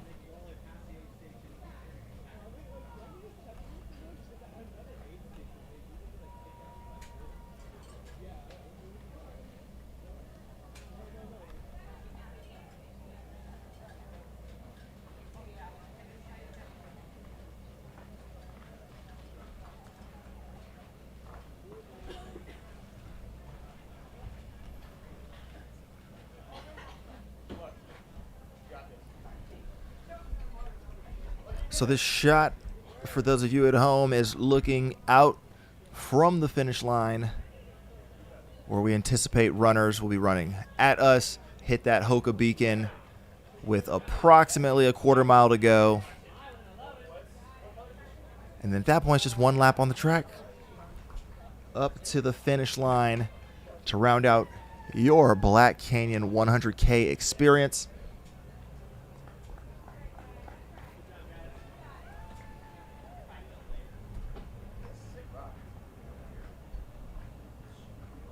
On the men's side, we now have 21 finishers. We just saw Alex Forte and Scott Schreier come across the line. Bringing you up to speed, Seth Ruling was our men's champion, 7:24:55, shaving 6 minutes off of Hayden Hawks' course record. Second place, Will Murray, 7:26:53. Still such an unreal performance. Sorry to butt in, but man, just out of this world, Will Murray. And in third place, Joe String Bing McConaughey, doing it for the Long Trail folks on the men's side, 7:31:37. Fourth place was Eli Hemming, 7:32:41, just a minute back of Joe. And Kanhua Lo, 7:36:38, was fifth place on the men's side. And in the women's race, Riley Brady. See, this is what happens when your screen refreshes right in front of you. I was like, Aaron Clark, Riley Brady hybrid. I like it. I'm not mad about it. Would be crazy fast and terrifying to get kicked down. Riley Brady, your winner, 8:16, some 9 minutes ahead of Tara Dower in second. And our eyes are peeled down the trail as we are looking for our 3rd and 4th place females. On the men's side, we would expect Seth, Will, and Joe to accept those golden tickets. Joe was already seen at the finish line with the big cutout, celebrating with it. On the women's side, Riley already into Western States, so with the roll down, we would anticipate Tara and then a 3rd and 4th place to take it, unless Shea Aquilano slides in, as she is the only other competitor in the women's top 10 who has an entry to Western States at this time.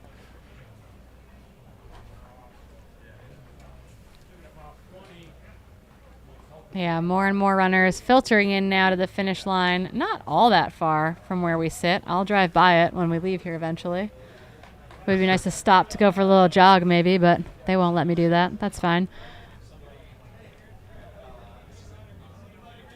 Just sounds like you got to sign up for next year's race so you can finally see what it's like to run that section. Yeah, we got some beta in the chat from the Mesa half marathon that was this morning, where the trail women showed up in big way. Lauren Gregory ran a 109, Allie O a 111, Tabor Hemming a 116, and Courtney Olson a 118. All the Mesa half, just casually this morning. Sweet. And then Tabor busted over here to make sure that she could crew Eli over the second half. We saw her at Table Mesa, yeah. In the second half of this race. So, yeah, people making it happen in Arizona this weekend. I really love it. Other than what you always hear about, like snowbirds and everything, it is a great place to be in the month of February. So if you're at home being like, that's way nicer and warmer and less snowy than where I am at, next year, come on down. And if you're like, I don't want to run a 100K or even a 50K, we can always use live stream volunteers. So join us on the broadcast. We'd love to have you. The more the merrier as we celebrate life in the Valley of the Sun at the Black Canyon Ultras.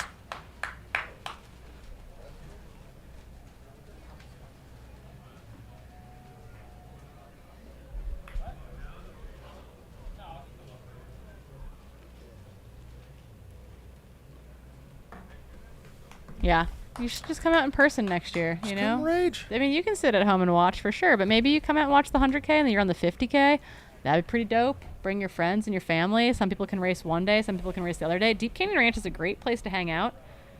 Crewing this race isn't too terribly complicated. You can't go to that many spots. It's not terrible driving as far as like getting into weird locations.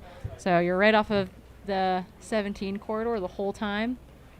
If you like cacti and sunshine, some dust, it's not a bad place to be. Yeah, hey, you said the 100K or the 50K. You could do both. You know, we have Kaylee Demersian getting ready for Cocodona, signed up for the double. She came through Cottonwood Gulch in 7:57.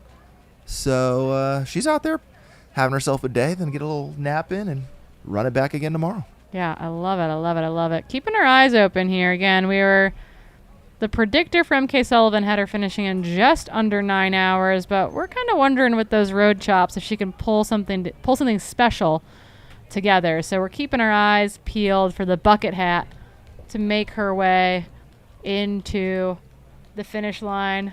Just saw one of our camera bikers roll back up here after a day out on course. Really, we couldn't do it without the volunteers behind the scenes here, making it all happen. We've got an amazing crew on the 1s and 2s behind the computers. I guess it's on the 0s and 1s if we're being honest. And then people running with cameras. We've got amazing drone pilots that make this production so special. Camera bikes, camera runners. It's wild. Plus, outside of the elite field that we're covering here this morning and afternoon, the live broadcast will stay on until 4 a.m. to welcome every single runner into the finish line. About 30 miles from where we're sitting here right now. And I think that's really unique about the Aravaipa and Mountain Outpost plans with some of their coverage, is that it's not just the elite show. It is covering a whole lot more. This looks like MK Sullivan to me. And she that ETA of 8:59 is going to be way wrong. MK Sullivan. Oh no. What just happened? There we go. Sorry, our screen went to rainbow error messages, but it's back. MK Sullivan absolute boss. Yeah, Lefto Spring at 8:17. We'd been talking about approximately half an hour or so. Right on the button. Don't listen to the live. Don't listen to that estimation. You throw that estimation out. MK Sullivan rocking the bucket hat. So sick of these rocks, I bet. She told me that she had to come back to take the golden ticket after turning it down at Canyons. I wonder how she feels about it right now, in this moment. If she's like, 100 miles sounds like a bad idea. Here's the thing. She's got an extra 2 months to wrap her head around it than she would have last year. So more than enough time to let Reno dry out and then get to work. She's got a lot of experience in that course. She's been out there to crew and pace friends and teammates. She knows what's coming in a big way, and that is truly exciting. I think her husband Tommy's going to run the Canyons 100-mile in April, so we'll see who gets the fastest 100-mile PR out of those two. That would actually be quite the battle. MK Sullivan finishing F3 today, gonna get that second golden ticket into Western States, held off Lin Chen, the hard-charging Chinese athlete who we anticipate to finish in 4th position. Reno, Nevada's own, former UNR coach. You looking for a coach? MK Sullivan is one and is amazing. Here she comes. 8:48 for MK Sullivan in 3rd place. Unreal. MK Sullivan, your F3 at the 2025 Black Canyon Ultras with, let me get this right, the 7th fastest time ever on this course. 3rd place today, but would have won every other year except for the last 2 editions. Nasty. I mean, I think she was ready to run a course record pace, and she's not far off that. So not at all. I told them yesterday our predictions were that that the course record was going down, and they were all like, "Yeah, we know, like we're ready." Wow, MK Sullivan. She's the co-host of the Sub Hub podcast, focused mostly on sub ultra distance trail running. Looks like she's gonna have to a little bit of a rebrand. Do a little bit of a rebrand for the pod. That is Lin Chen also making her way into the finish line. So this is going to be F4 going back to Western States, the Adidas Terex athlete representing China. She was sitting in 4th place this past year at Western States when she had a dropout at Rucky Chucky, which is approximately mile 78 of Western States, due to the bottoms of both of her feet blistering off, literally raw, could not walk the next day. Lin Chen notching that ticket back to Western States, making it happen.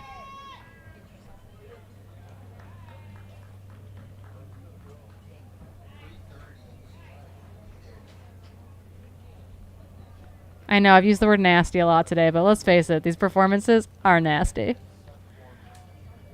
8:50:40 on the clock for F4 Lin Chen, but hey, 4th place is still golden ticket today, baby. Let's go. And no, she's not cold, but she wears gloves all the time. And I think it's both like sun protection, but also cooling. Like those things are soaked down constantly. Same thing at Western States. Huh.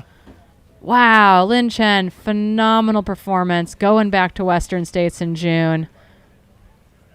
Incredibly cool. I believe her birthday is Western States week too. So something to celebrate. Oh, you know what? We can get that information. Do you have that information for me? Can you confirm or deny my statement of fact? I might actually be able to. Give me a second.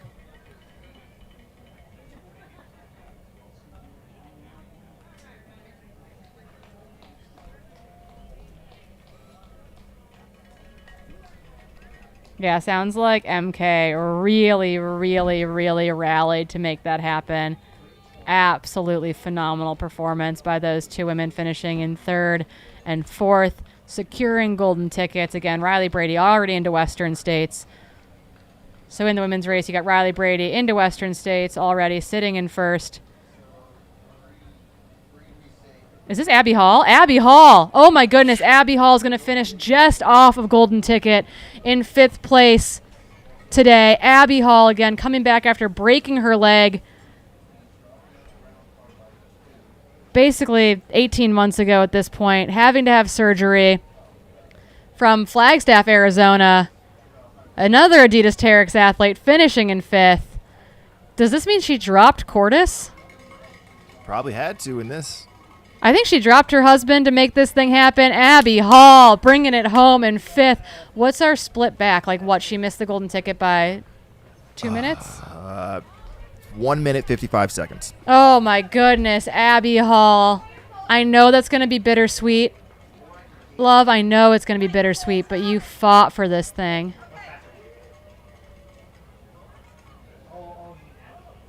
Oh my goodness. Unreal run by Abby. She'd been sitting kind of in that 7th to 10th position much of the day, rallying into 5th. That's it. We thought that we were like, oh man, they missed Jenna Bensko at Doe Springs. Where is she? Abby's through Doe Springs, but it seems like Abby made a move.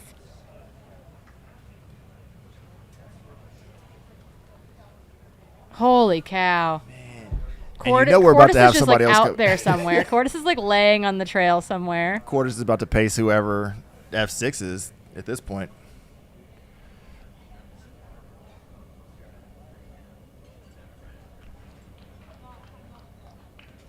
Yeah, unreal performance. We knew it was going to be tight there.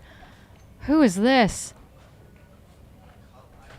Aaron Clark finishing in 6th. Holy cow. Again, I'm going to say it another time. Nasty. Where's her pacer? No, Shea Aquilano. Sorry, that is not Aaron Clark. That is Shea Aquilano coming in, finishing in 8:54.03.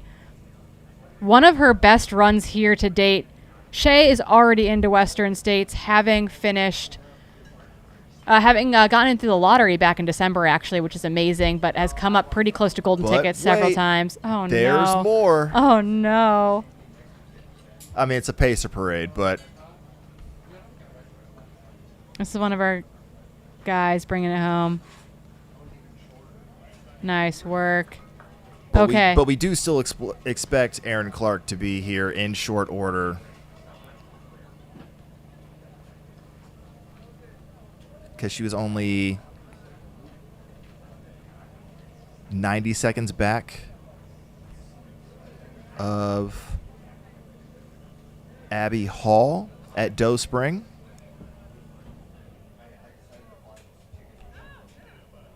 Sorry, I'm like sending text to someone who won't see the text for probably like 90 minutes or more because I'm so proud of them.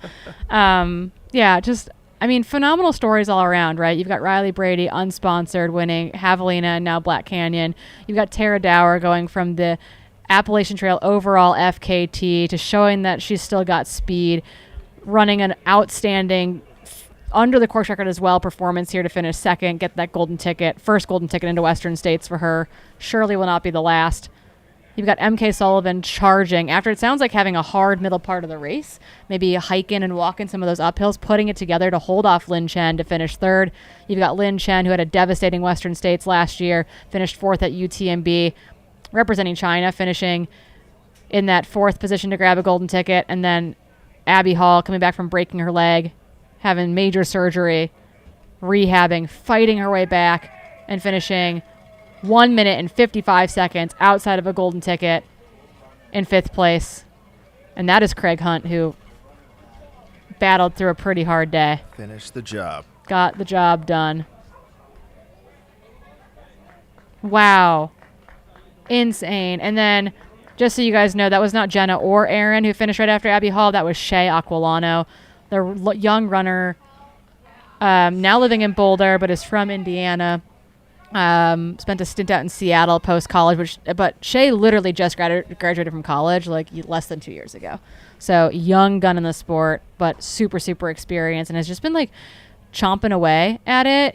If you've seen Shea Aquilano's progression through her Black Canyon runs, it's insane. It was like a 2 hour PR year over year, and now run into a 6th place finish here. A great tune-up, a great confidence booster, I think, looking ahead at the Western States 100 come the end of June. Wow. Absolutely wild.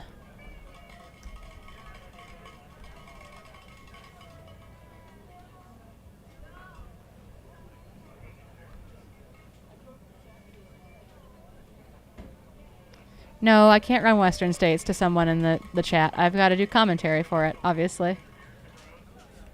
I'm busy. I'm busy that weekend. It's on reserve. I do put into the lottery every year just to see what will happen. But again, we got slow updates going on the live timing, but we can run through a little bit of a run of show here. Waiting for Aaron Clark, I was about to say, coming across your screen, sneaking under 9 hours as well. 8:57.49, finished 4th at Javelina 100 back in October, missing a golden ticket there. Not getting the job quite done today either, but putting on one hell of a performance yet again. Might not be Western States year for Aaron Clark. They might be going to Canyons, I guess. Another opportunity to try to get a golden ticket, but putting down some mega performances in the process. But again, if you're just joining us, we can run through our men's and women's top 10 and top 7. Right now, again, Seth Ruling setting a course record, running 7:24.55. The relative unknown, I want to say Will Murray. We're going to know about him now, 7:26.53, also under course record time. Joe McConaughey running a race to be remembered, getting that golden ticket after 7 tries or so, making it happen. Eli Hemming holding on through a tough day. First ever 100K, 7:32.41. Out of China, Liu Canhao finishing in 5th with a hard charging finish. The Canadian from Quebec, Elliot Cardin, in 6th. Also in 7:48, Gavin Pryor, 7:53. And then a sprint finish from Canyon Woodward in 8th, Blake Slatengren in 9th, and Ferdinand Ariel in 10th position. Those men were within 10 seconds of one another. Riley Brady taking home the win in the women's race. They ran an outstanding 8:16.18. Don't know if their parents made it to the finish line in time to see them. Time will tell if Ann and Bill made it there or not. They were a little bit worried, and I understand why. Tara Dower proven that the AT ain't no thing. 8:25 on the clock, 20 minutes off of the previous course record. And then MK Sullivan, Lynn Chen, Abby Hall, Shea Aquilano finishing in 8:48.50, 8:50.40, 8:52.35, and 8:53.48. They are your F3, F4, F5, and F6 in the race, with golden tickets going to Tara Dower, MK Sullivan, and Lynn Chen. Abby Hall missing out on that golden ticket by just under 2 minutes, putting in an epic battle. Aaron Clark also across the line in under 9 hours, finishing in F7. We're looking for Emily Mann. We're looking for Lauren Puretz. We're looking for Jenna Bensko. We're looking for Madison Lechty. Those are probably going to be the women that are rounding out our top 10 here today. Even though Jenna Bensko does not have, I think, a time through Doe Spring, it doesn't mean that she hasn't gone through there. The timing has been a bit off at that location, so bear with us if you are a Jenna Bensko fan watching from home. So looking through some of these splits on course,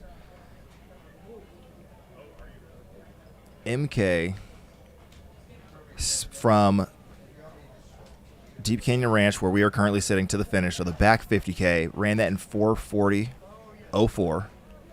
Abby Hall ran it in 4:40.24. Lynn Chen 4:43.06. So MK did just enough to stay ahead of Lynn. Abby closed like crazy and just missed out. That's so wild. And Lynn was just like in the middle doing what is pretty normal historically in terms of the positive split first half to second half. But we got a Jameel stat in the chat here, which I love. It says all-time Black Canyon prior to 2025, 7 women under 9 hours. Black Canyon 2025, 7 women under. Wait, yes. Oh, before 2025, we'd only ever had 7 women under 9 hours. During the Black Canyon 2025 this year, we had the top 7 women under 9 hours. Oh my goodness, my brain can hardly comprehend that stat. And then before 2025, we've had 17 men under 8 hours. This year we had 11 men under 8 hours. Again, this is on the full course because we do have years where it's been a bridge. That's why you see Matt Daniels with a really fast time and Casey Lichtag with very fast times, but those were different courses due to weather. I'm going to say it again, folks at home. That's nasty. It's just a whole vibe. It's just a whole vibe out here. Yeah, these splits, these first half to second half splits, Riley ran 15 and a half minutes slower on the second half than the first half. So yeah, nearly a negative split. And we know that the back half is harder. Way worse. Way worse. I mean, way grosser. For context, String Bean was the fastest, or I guess closest first half to second half. 17 minutes on the men's side. Seth Ruling, 19 minutes slower on the second half than the first half. Everybody else is at 20 minutes or higher.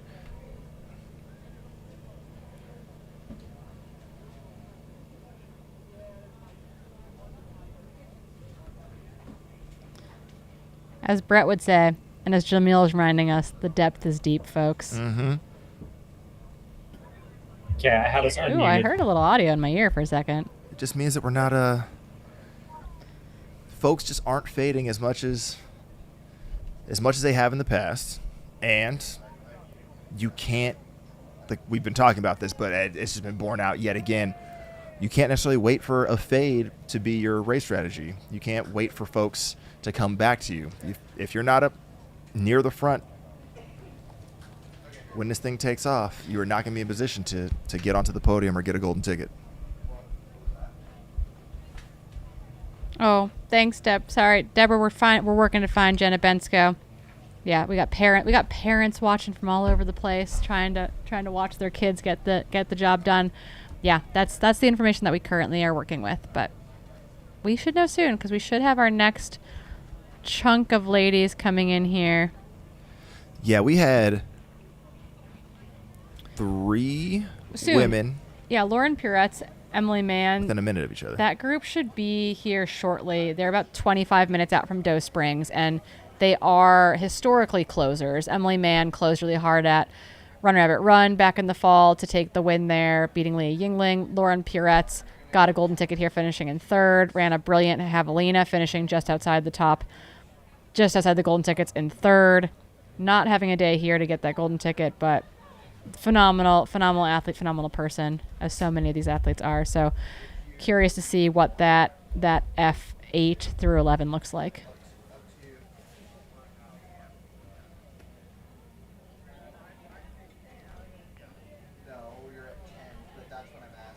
Do you get a split for Jenna?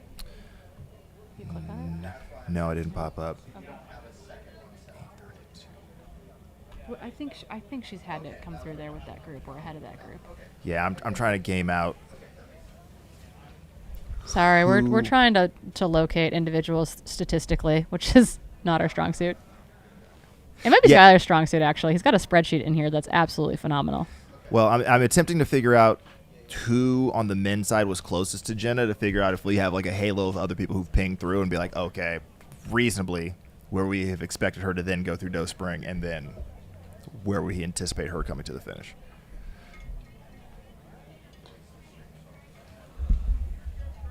Oh no, I have the yawns.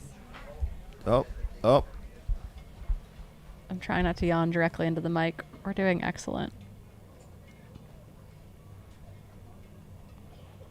Yeah, for those of you who have been with us all day up to this point, thank you. You've been with us for 9.5 hours. Hopefully you did something. You ate some food. You moved your bodies. You listened to us in your earbuds while you grocery shopped or hung out with your children or went to a soccer game or something of that nature. Big thanks, though, as always, to our sponsors that make this happen. Obviously, Black Canyon is presented by Hoka, also supported, though, by the folks over at GOO, the folks over at Tanuri, the folks over at Squirrel's Nut Butter. They are the people that are helping bring you this phenomenal race weekend, but also this phenomenal race coverage, and I hope that you truly have enjoyed it. I've enjoyed it. Yeah. And there's more coming at you. Yeah, we're not done. No. No. We're not done. We're not going anywhere. And if you're crazy, if you want to be crazy, the live broadcast goes until 4 a.m., so you got another, 12 hours to go?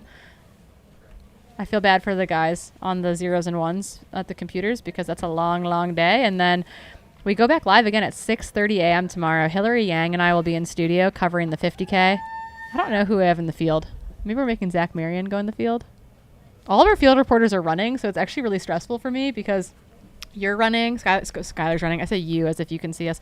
Skylar's running the 50K. Brett Hornig's running the 50K. Corinne Chalvoy is running the 50K.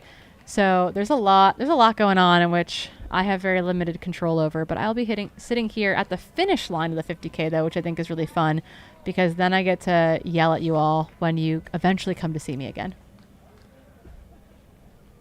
Oh, you know we're going to come party with you. It's I all hope good. so. Couch time. Jeff Colt has already promised to come directly from the finish line to the couch in here, so I hope it happens. I mean, it's clearly the most comfortable chair in the area. So it's definitely not as comfortable. It's definitely way more comfortable than the chairs that we've been sitting on for. This is true. So on Bensco Watch, it looks like the halo of individuals that she was with at Table Mesa that have since cleared Doe Spring should all be at the finish line in, I'm going to say, about 10 more minutes.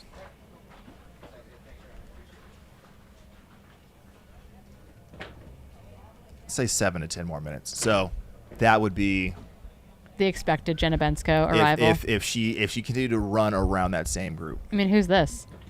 This? Probably Jenna. Just probably Jenna Bensko. No, it's Lauren Puretz. That's Lauren Puretz. Definitely. Mom of 3, I want to say. Colorado Springs gal, super, super fast. Is actually your 2024 Masters Trail World Champion. I think it was about a marathon distance, super gnarly, over in Italy, I think. Don't quote me on that. Could be very wrong.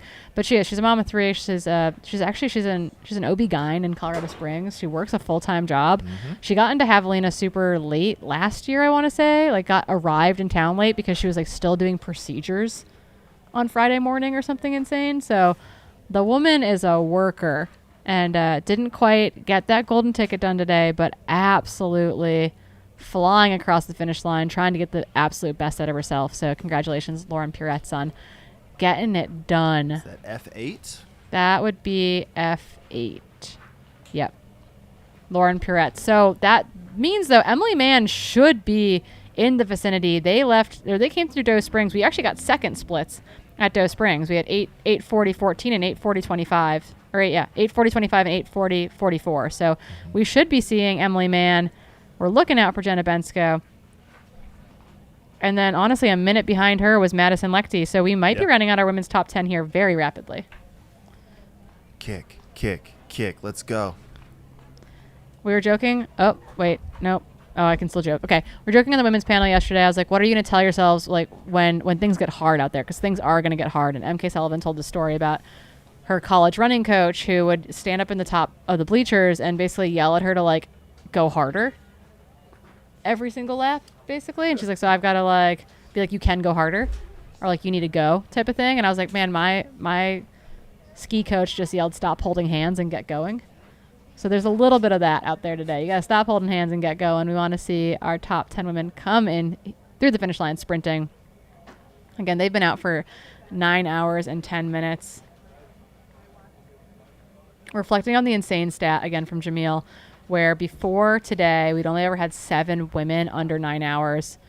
Today, we had 7 women under 9 hours. Jeff Colt and I were joking that it'd be really nice to have our time in the top 100 Western States time, more than a year. If it could stay in the top 100 for a second. That's Jenna Bensko, I think. Yes. 6:20 on the bib. Deborah, I think that was Jenna.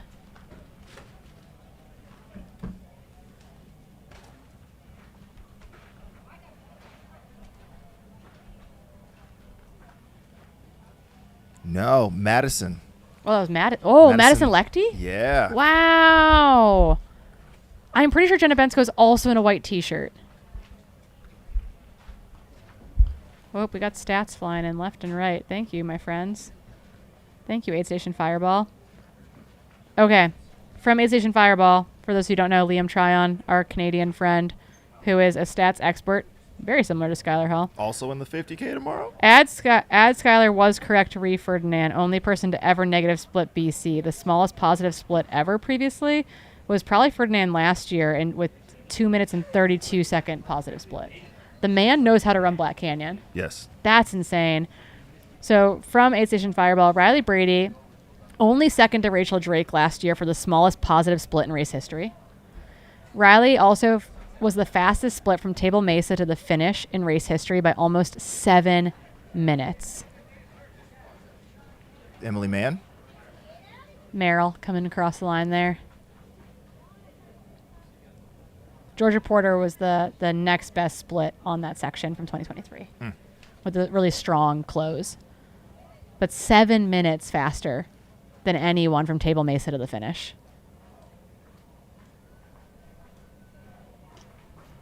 Wild. Yeah, so once they get stuff set up, just so you all watching at home know, they're gonna set the women's podium, and when they do that, we're gonna go to a quick commercial break because that gives us a minute to thank all of our sponsors. It gives Skylar and I a minute to stand up for a hot second, and then we're gonna actually throw it to Brett Hornig at that point in time for finish interviews with our men and then with our women. So you're not missing anything. You don't want to go anywhere, but that is what's coming down the pipeline for you probably in the next 5 to 10 minutes. So if you need to go stretch your legs for a second, but not more than that, this would be a great opportunity to do so.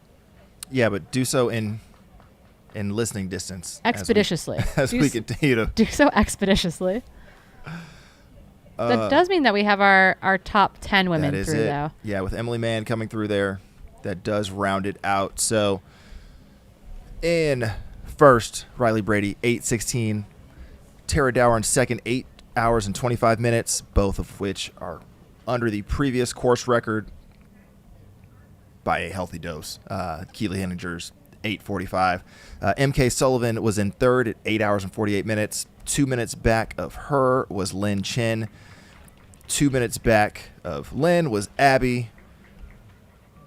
And then Shea Aquilano, 8 hours and 53 minutes, sitting in sixth.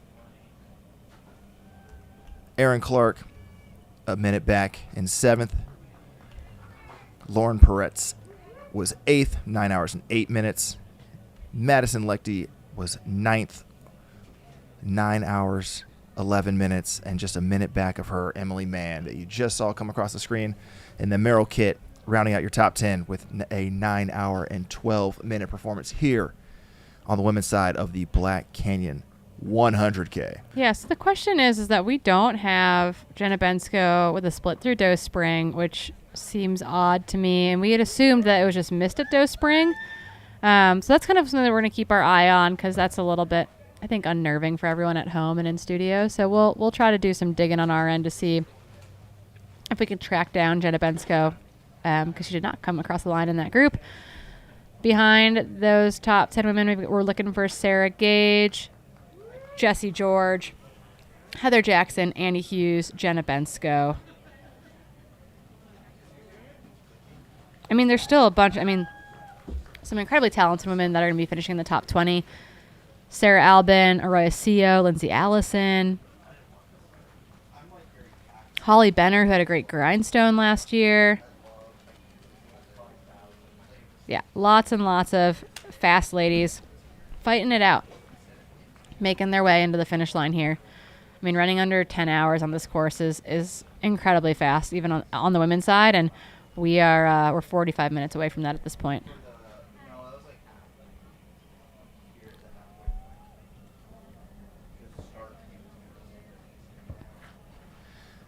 Yeah, I'm just looking. The fastest 10th place female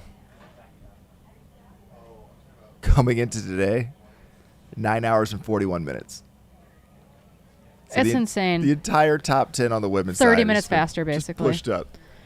Yeah, and then notable drops that we're aware of. For example, Mary Denholm did make it all the way here to Deep Canyon. She's noted as a drop at Gloriana Mine, but she did actually leave that aid station and made it all the way here. She started vomiting between Gloriana and Deep Canyon, where we sit at the halfway mark. We did see her make it in here. Valerie Arsenal, who's also mega talented, had a great JFK earlier this year, another Canadian, was a drop at Bumblebee earlier today.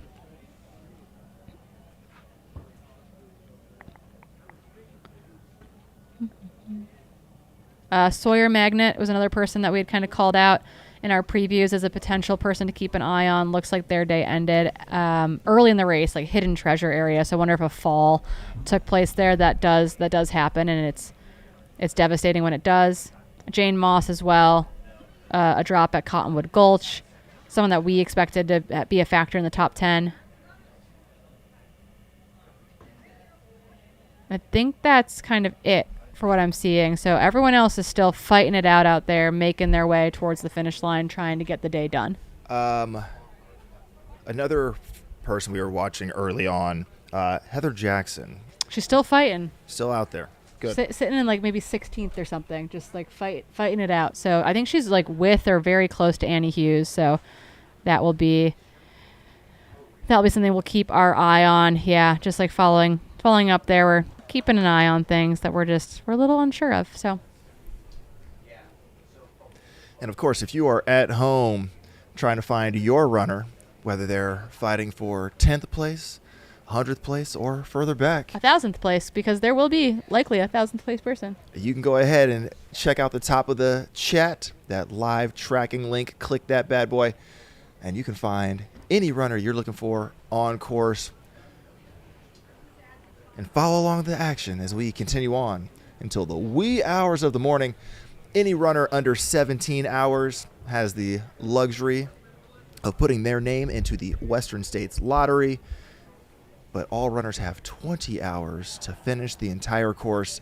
So there will be a party in the desert, a whole lot of headlamps just cruising down the Black Canyon Trail all night.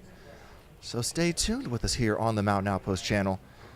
Go ahead and hit that subscribe button while you're watching. And then if you hit that bell, you'll get notified when we switch up streams. Not that we're doing that at the moment, but it will happen because the internet's weird like that. Yeah, I love Chris Warden calling this out in the chat that you can see Howie Stern's head periodically in our like static cam at the finish line. We don't mind that. Those pictures that Howie gets are critically important to the sport as well, and they deserve a spot getting that clean shot to those runners. So you will get to see runners come across the finish line, but yeah, you're gonna see Howie's head bop around in there, and that is a-okay. On our end, we've got another runner making their way into the finish line here.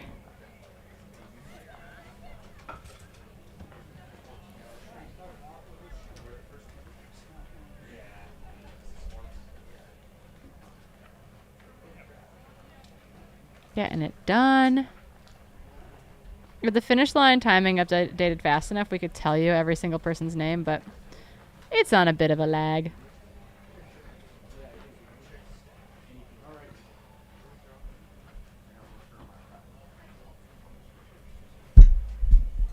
Adam Reitz. Is that who that was? That is who that was. Did you catch a bib number? Or you just know the that? Live tracking actually just updated that fast.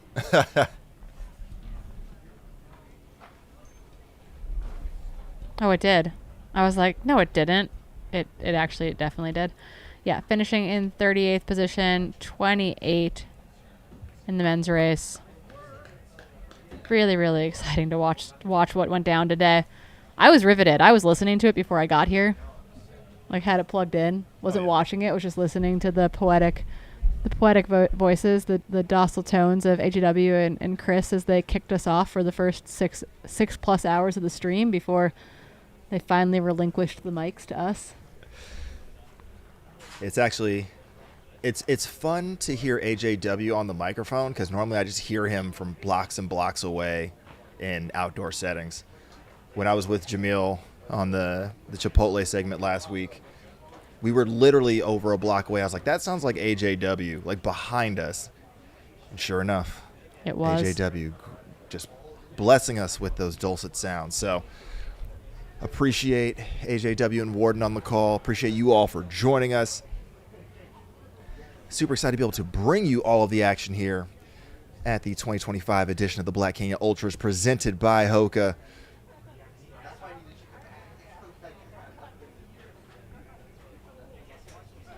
Yeah, I just still can't get over some of these performances. I'm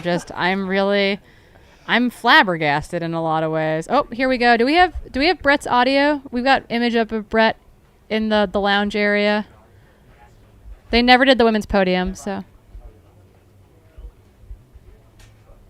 Gotta love drug testing. They all look conscious. No one looks like they're going to vomit, which is great. Will's got some blood on the knees.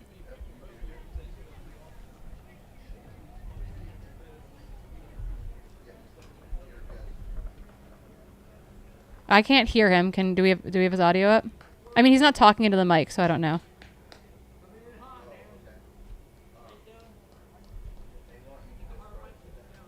Oh, totally. We have Brett Hornig in the drippiest sweatsuit possible, still looking cool. I don't have audio in my ears from Brett, but it sounds like we can throw it to Brett in the lounge if he's ready.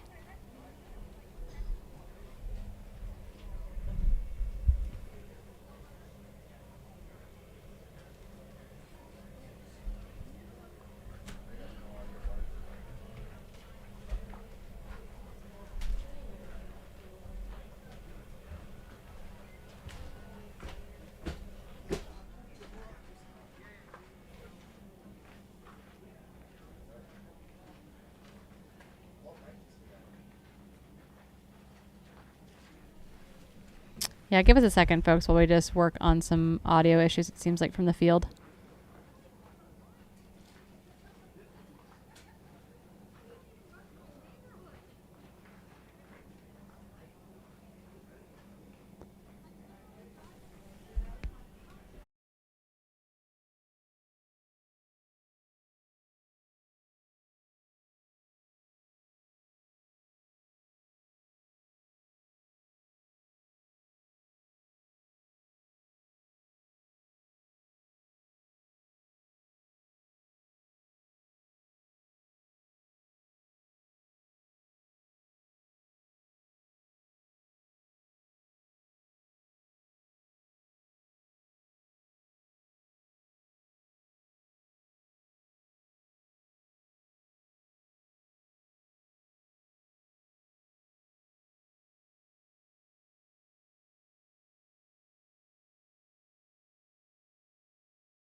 We muted ourselves. We tried to get Brett's mic up. We just want to give a big shout out to our women's podium there.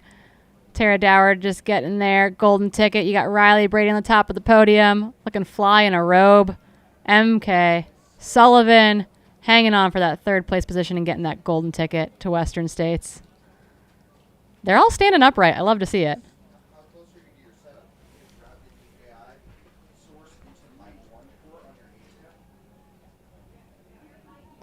Yeah, bringing up Lin Chen with that third golden ticket.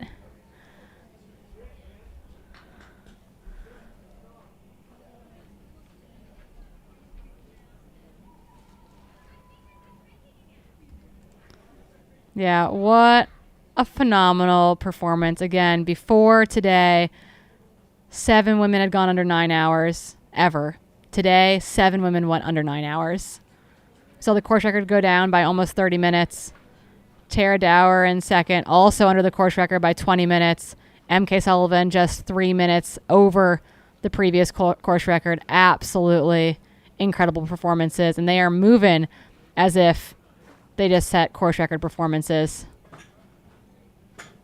Okay, we're going to try to throw back to Brett as they work on his mic issues, but bear with us while we get things sorted. Again, with Brett, you've got Will Murray, Joe McConaughey, and today's champion and course record holder, Seth Ruling.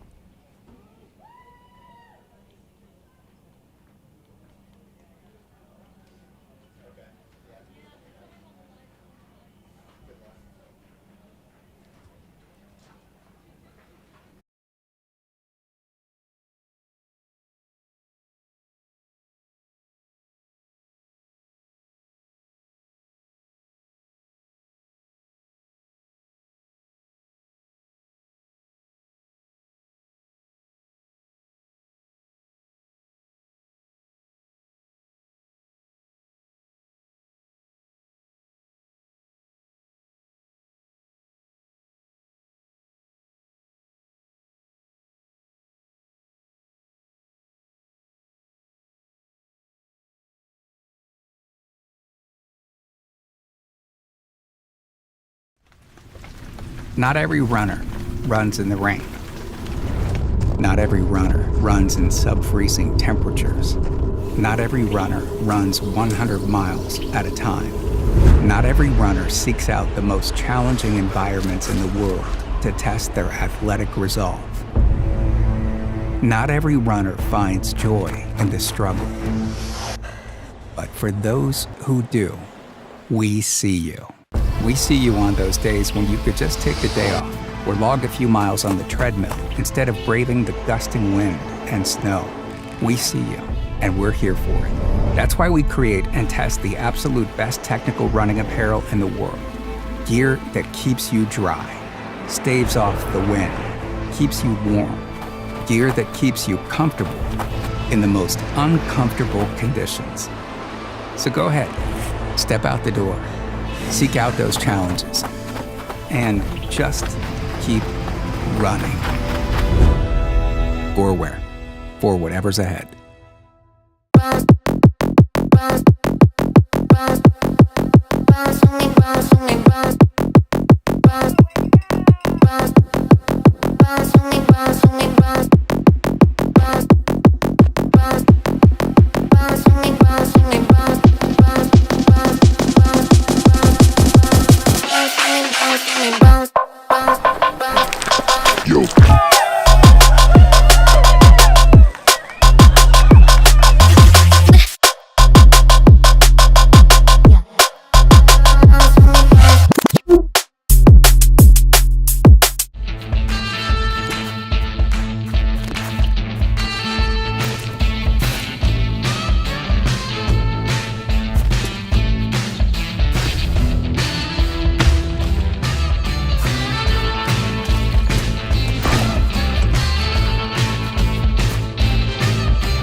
We weren't trying to create a salve for anti-chafe. We knew that hydrating the skin with natural ingredients was key. We created a salve that healed damaged skin and also happened to be slippery and provide protection to reduce friction and chafing.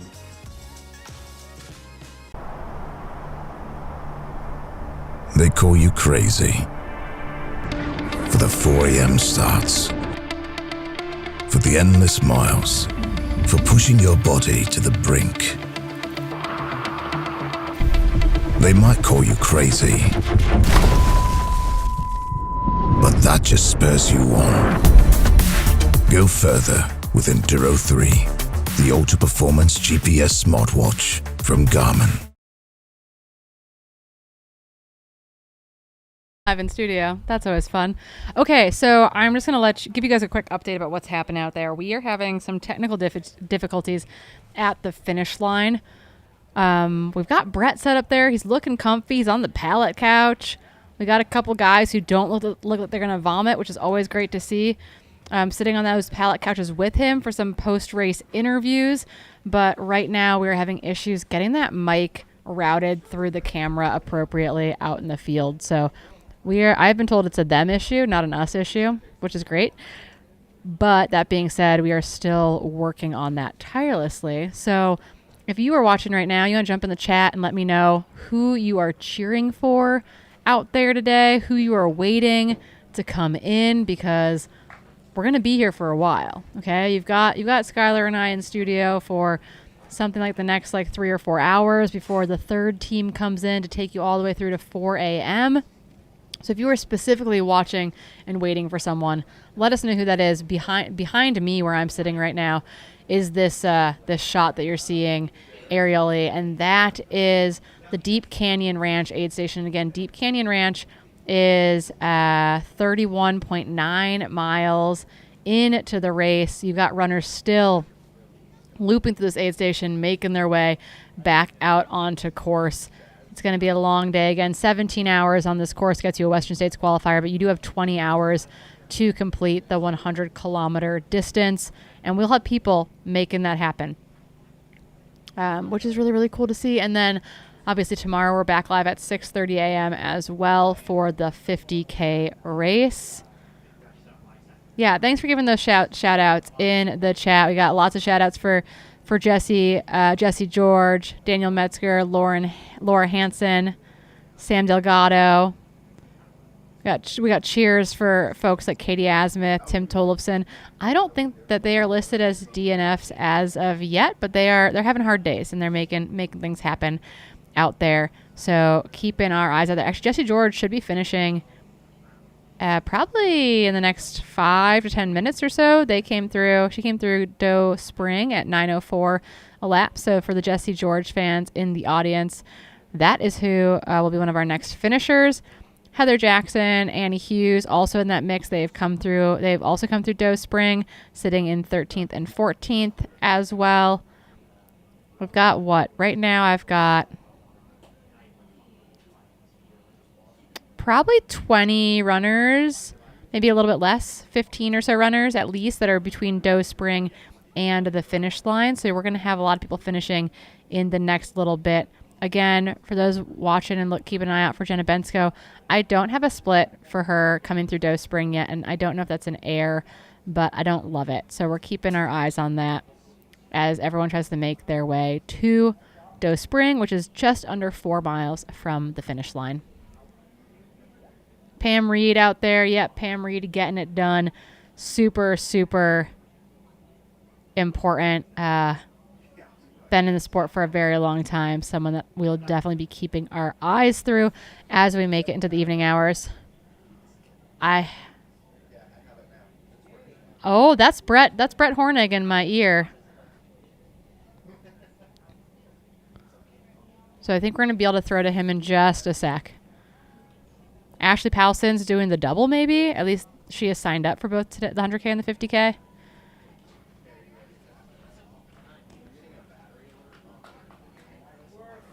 I did see Ashley Powson come through the aid station where I'm sitting earlier today. Bright pink hair, getting it done. It was very, very cool to see. I think they're moving cameras around at the finish line right now, you guys, so I do not know that we have a steady cam shot at the finish line. So things are going to be bouncing around from what is stable and up, what has battery, and what is being reset and recharged. I don't know. Do we have a steady cam at the finish line while we're waiting for Brett? Okay, sounds good. We are going to throw it to Brett Hornig at the finish line where he is there to do finish line interviews with our men's and women's podiums. All right. We are finally live with the men's podium of the 2025 Black Canyon 100K. I've got Seth Ruling, Will Murray, and Joe McConaughey. Thanks for taking the time to sit down, chat about the race. It seemed like watching it from really a front row seat from start to finish. It seemed like there was probably 3 pretty different experiences out there. But starting with you, Seth, you were definitely, gluing yourself to the front from the entire time. Curious just to hear about the race plan that you had going into it, what the execution was like, and if there was any major pivots that you made midway through. Yeah, I don't know. I'm not one to have a set race plan. I think I have to feel it out on the day, and I felt like being at the front was something I could do. I didn't know we were running that fast, to be honest. But yeah, it's just I think it does something to my mind knowing where everybody is. It's no secret that I struggle with mentally staying in these long races, and part of that is it kind of eases some of that by knowing where everybody is and where I am, and the only way to do that in these long races is sort of staying at the front. So I was pretty confident that I had the ability to be up there at the front the whole race. It's just, you never think it's actually going to happen like that. So it's cool. Yeah.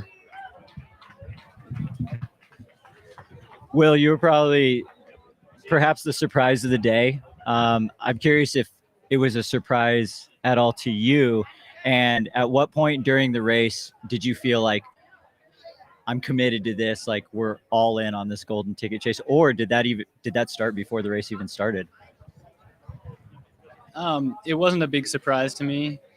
I know that a lot of people wouldn't be expecting me to be at the front, but I knew I could do it. And the reason I'm here is to be in the top 3, but I set myself goals that didn't have anything to do with results. And that really eased my mind. And I knew I had to be there at the front, but then kind of like Seth said, just feel it out. And yeah, I mean, being at the front, it just gave me even more confidence. I feel like I've been earning self-belief for a year and a half now, and I finally earned enough to get a good result. So.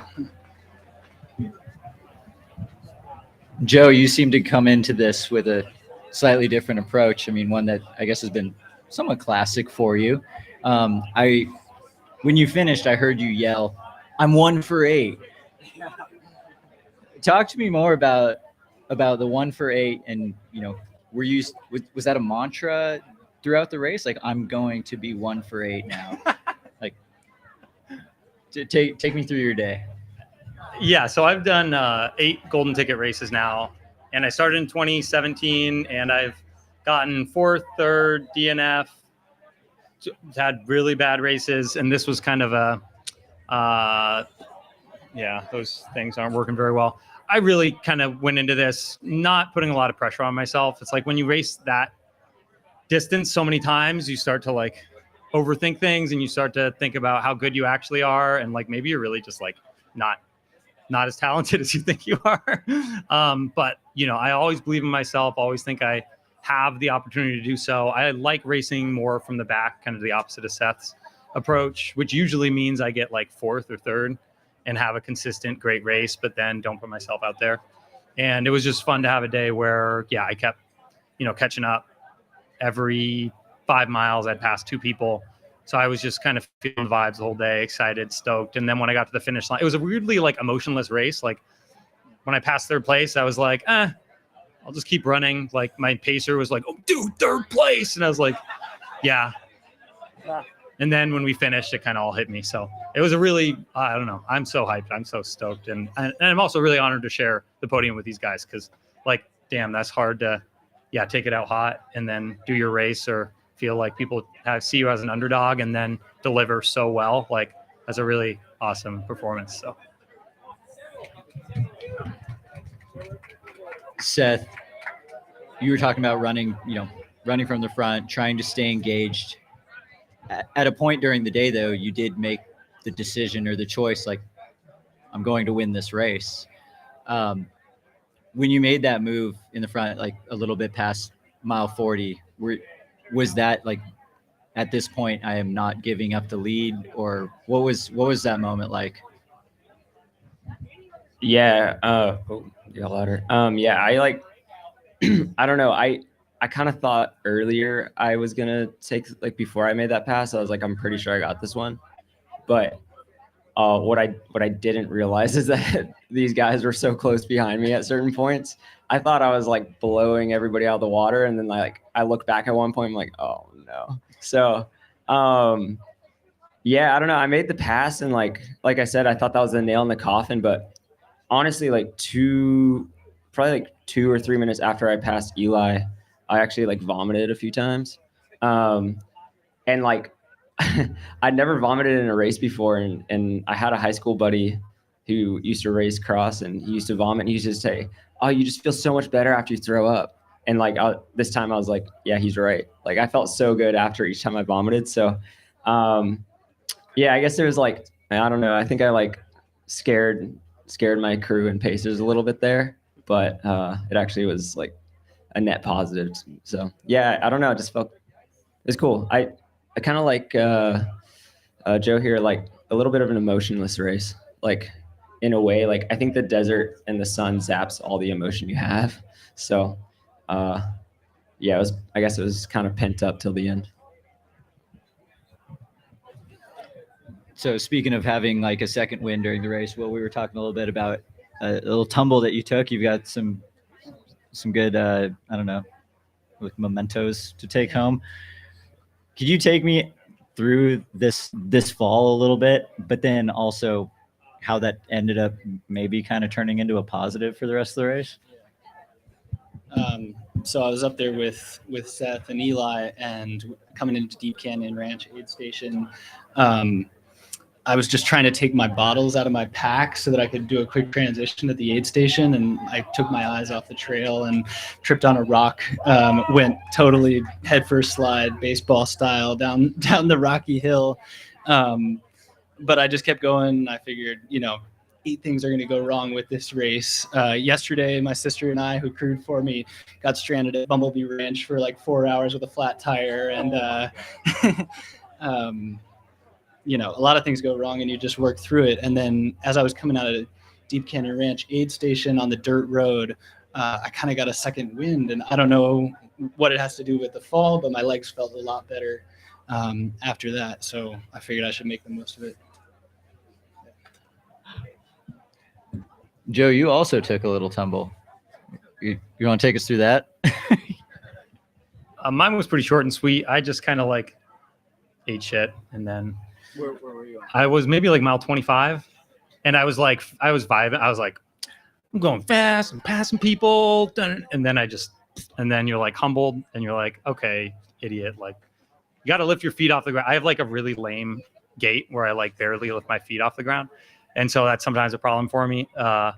And then I kind of thought I maybe broke my toe for a second, which I'll lose this. I already lost this toenail, so I think I'll just lose the toenail again, I guess. But that's probably the worst thing that happened out of. I know. Well, I did it across the years a month ago, and then from that, I don't know why, but it just kind of wasn't feeling the race, I guess. So this will be the nail in the coffin for my toenail. So you mentioned doing across the years. I was like, how do you feel about a 130-mile training run about a month before a golden ticket race? It's really great. Highly encouraged. No, I was trying to make the U.S. team. I was stoked about that. I also wanted to make a golden ticket race, and then I wanted to race Cocodona or Western States. And so when I first started coaching, I had this thought. I was like, don't have 2 big A races in a season. It's just stupid. And then I've seen enough people who are like, yeah, thanks for the advice, but no, thank you. And it usually works out for people. Well, not usually. It sometimes works out for people. And so I kind of wanted to just do that for myself and see how it works. And I feel like I had a great day. So I'm kind of hyped on 2 big races in a season, I guess, right now. So as we kind of wrap things up, I do want to talk a little bit about what between now and Western States might look like for you. If you had previous plans, assuming you would get a golden ticket, what's February to June look like for you, Seth? Oh, February, I'm going to go ski a lot for the first time this winter. I always tell myself I'm never going to do a February race, and I keep showing up to February races because you kind of have to nuke your whole ski season for that. But after that, I guess just build, and I'm racing Canyons 50K, which that field looks crazy. And then, I guess just Western States, I think this is kind of my A race. I think you have to make a golden ticket your A race. And so, I think just keep doing what I was doing, and, maybe add a touch more, and hopefully, I don't know. The thought of running 100 miles right now is a little terrifying, to be honest with you. So, we'll see. Yeah, that's why I didn't want to ask about the actual Western States itself. We can talk about that at another time. But Will, what's your time in between now and Western States looking like? Well, I'm a teacher and a baseball coach at high school. So now it's baseball season. I'll be pretty busy after classes and everything. I'll try to get my runs in the morning. I'm doing Chuck and Nut. And I used to live in Bellingham, so it's always great to go back there, see some friends, and I just love the place. And then I am actually signed up for Sunapee Scramble as well. It's just a competitive race that's close to home, drivable, and it's right after school gets out for summer vacation. And then it's, all on Western States. I'll have a short, 3 or 4 weeks to really focus fully on it after school gets out. But I'll really enjoy the experience, and I can't wait. Joe, you mentioned having Cocodona on the schedule, and now you have Western States on the dock as well. So are we going to see a Coco States double, or what's the schedule looking like now? Seth thinks Cocodona's lame. Just kidding. He didn't say that. He didn't. I'm just putting the words in his mouth right now. No, Seth thinks I shouldn't do Cocodona and Western States, and I think I'm going to take his advice. So I'll drop Cocodona and then do Western, and then I hugged a baby that has RSV at the finish line. So if I get RSV, great, I'll be on the couch. I'm also working on a shed. I'm finishing up the electricity right now, so that'll be exciting. And then I'll probably start running again in a few weeks or something. We'll see. But I don't have any race build-up stuff right now, but I'm sure I'll find something. Awesome. Well, thank you guys so much for your time. Congratulations on an absolutely epic race. One for the history books, for sure. I don't know. Go put your legs up. Get some Neosporin on that or something. But thanks to the live stream and everyone for tuning into the race and listening to these interviews. But I guess for now, enjoy the time off.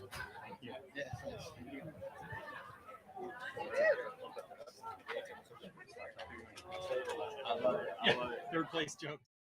Oh, righty. Here we go. We are back in the studio. Thanks to Brett and the fellas for holding it down on the couch.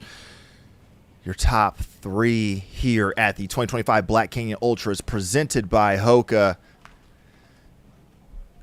We are approaching the 5 o'clock hour. So in true Jimmy Buffett fashion, it's 5 o'clock somewhere. Hope you are enjoying your evening, afternoon, morning, wherever you are joining us from here on the Mountain Outpost channel. I'm Skylar Hall, joined by Corinne Malcolm, giving you the coverage not only of your top finishers, but well into the night. Live stream is going to be going until 4 a.m. local time, all 20 hours that runners in the 100K have to finish. We will be broadcasting. So if you are searching for a runner on course, use that link at the top of the live chat. Hit that live tracking, type in the name, and follow them along so you can catch them when they are coming across the finish line here on the live stream. Great insight coming from the fellas. Securing their golden tickets was especially appreciative of Brett walking through the plans from here until Western States. I was talking with Corinne earlier.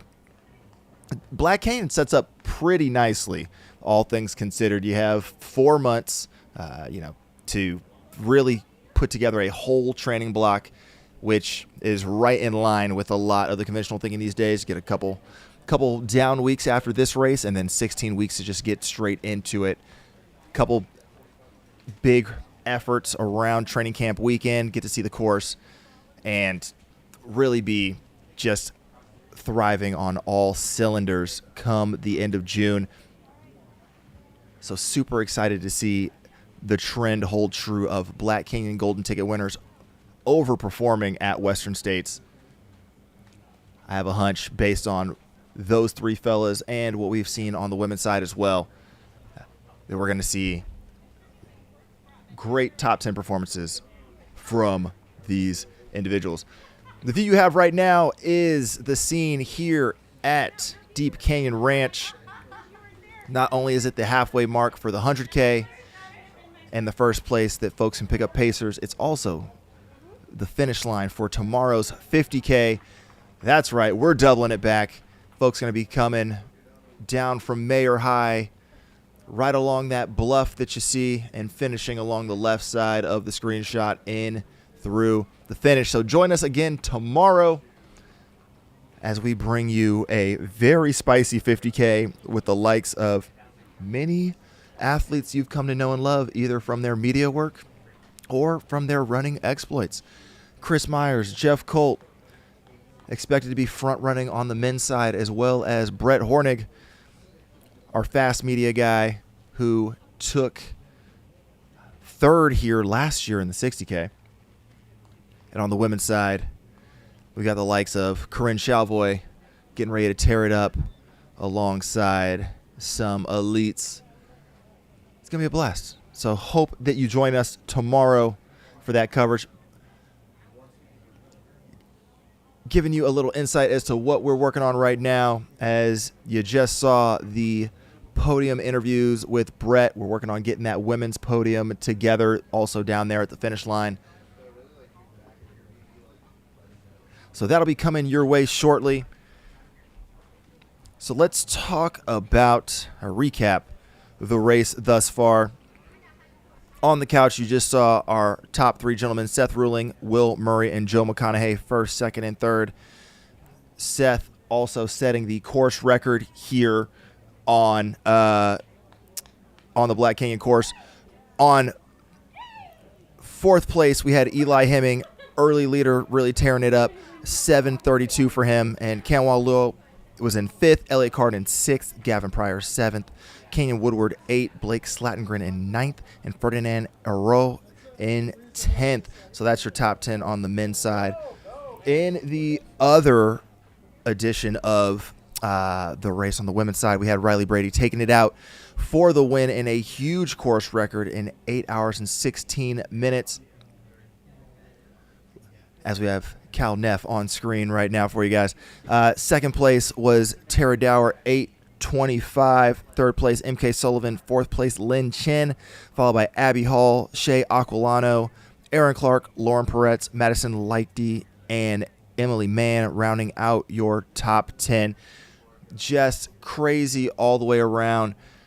Prior to this edition of Black Canyon, we had only had 7 women dip under the 8-hour mark. We had 7 do so today alone. On the men's side, course record performance for Seth Ruling. Will Murray also dipping under the previous course record. So we are going to have a lot to dig into in the aftermath of this race as we continue to move forward.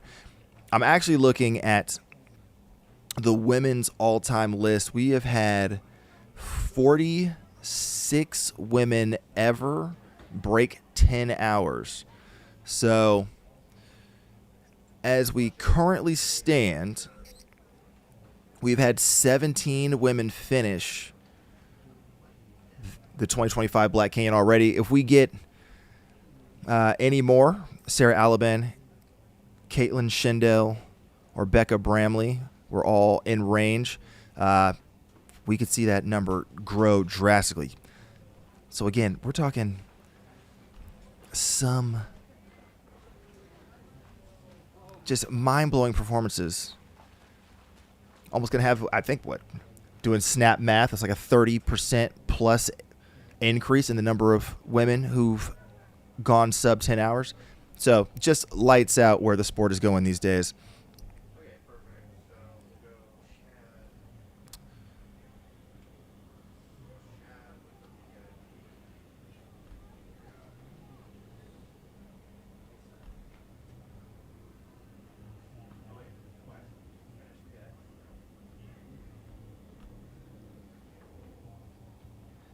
And then on the men's side,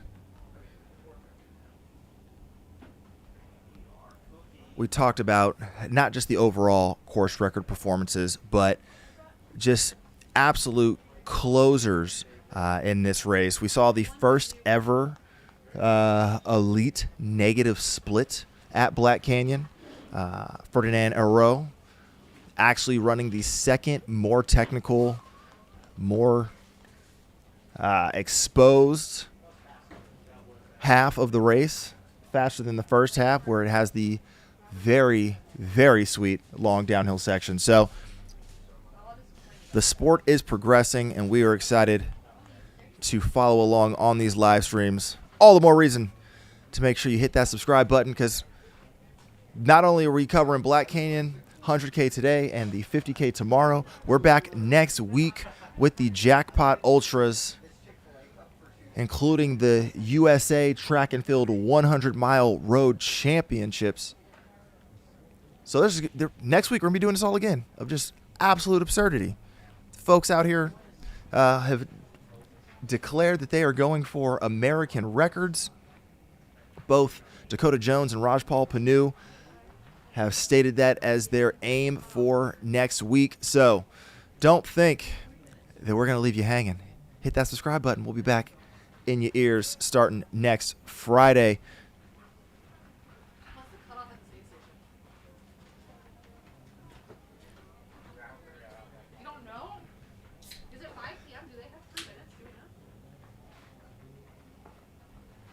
The question has been raised in the studio around cutoff times, and if we're going to have to start doing that dance here for the 100K. So I'm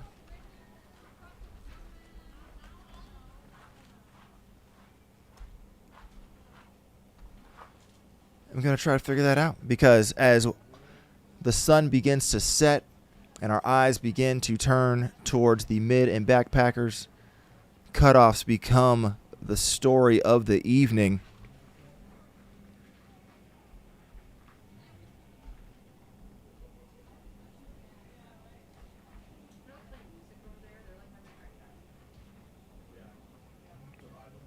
So, the cutoff time here where we sit at Deep Canyon Ranch for Wave 1 is in 40 seconds.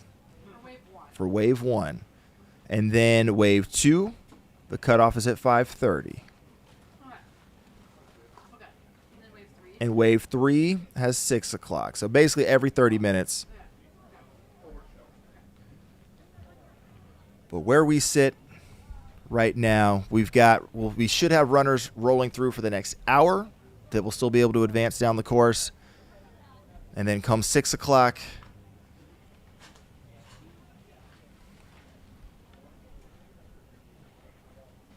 all eyes will be on the back half of the Black Canyon Ultras.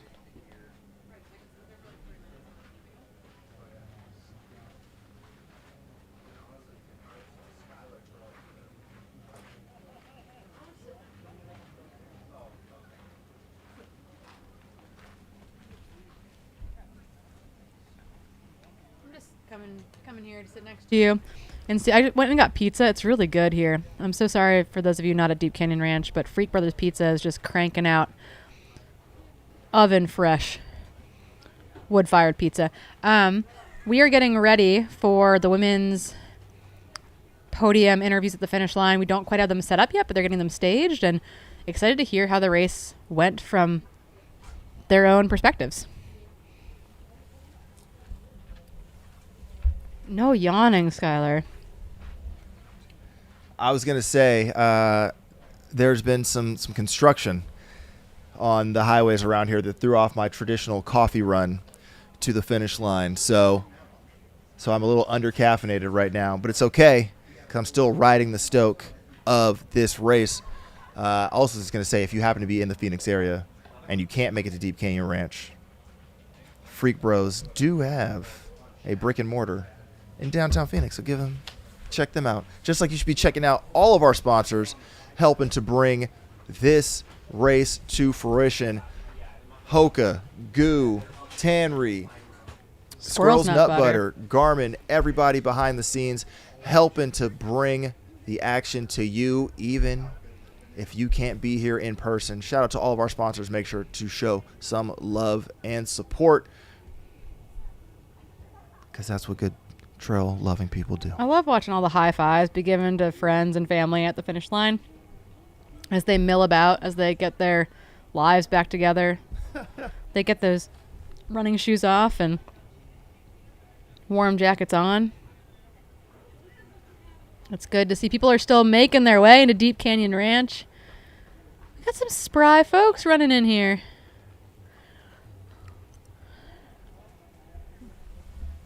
Vibes are good. The vibes are good. We have an entire festival set up, which is perfect because this is also the finish line for tomorrow's race. We got the big screen. We got people vibing. I'm going to tell them to make some noise. And with the delay, we're going to hear them wildly later, but it's going to be fun. So, yeah, folks in the festival area, make some noise. Meanwhile, we'll continue to watch the finish line as runners stream through, completing their journey across the Black Canyon Trail. Getting it done. That's the thing, right? We've got amazing performances at the very front end of this race. But again, 20 hours worth of running and walking and hiking and crawling and hopping and making it happen, falling. I met a woman when I was grabbing pizza who had taken 2 pretty hard diggers out there today. At mile 11, mile 18, got the wind knocked out of her, but she'd picked up a pacer here, and they were ready to rage. Love it. Yeah, it's gonna be a party out there on the trail.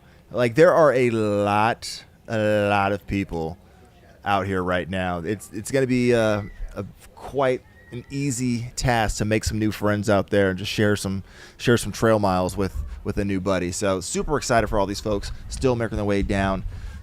I was gonna see if I can low key trauma bonding is what it really is.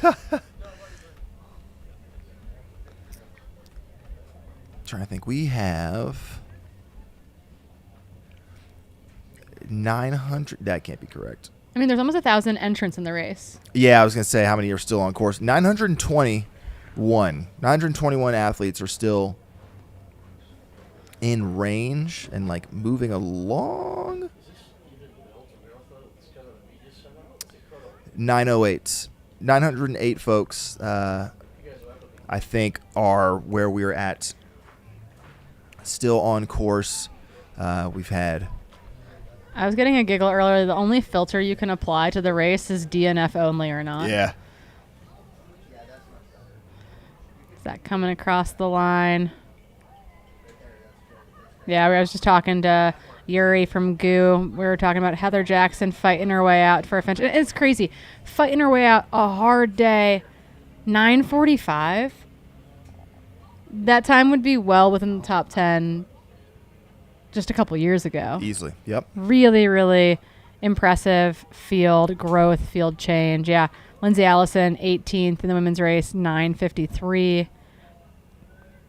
I think we just saw Becca Bramley finish in 10:04, elapsed and change.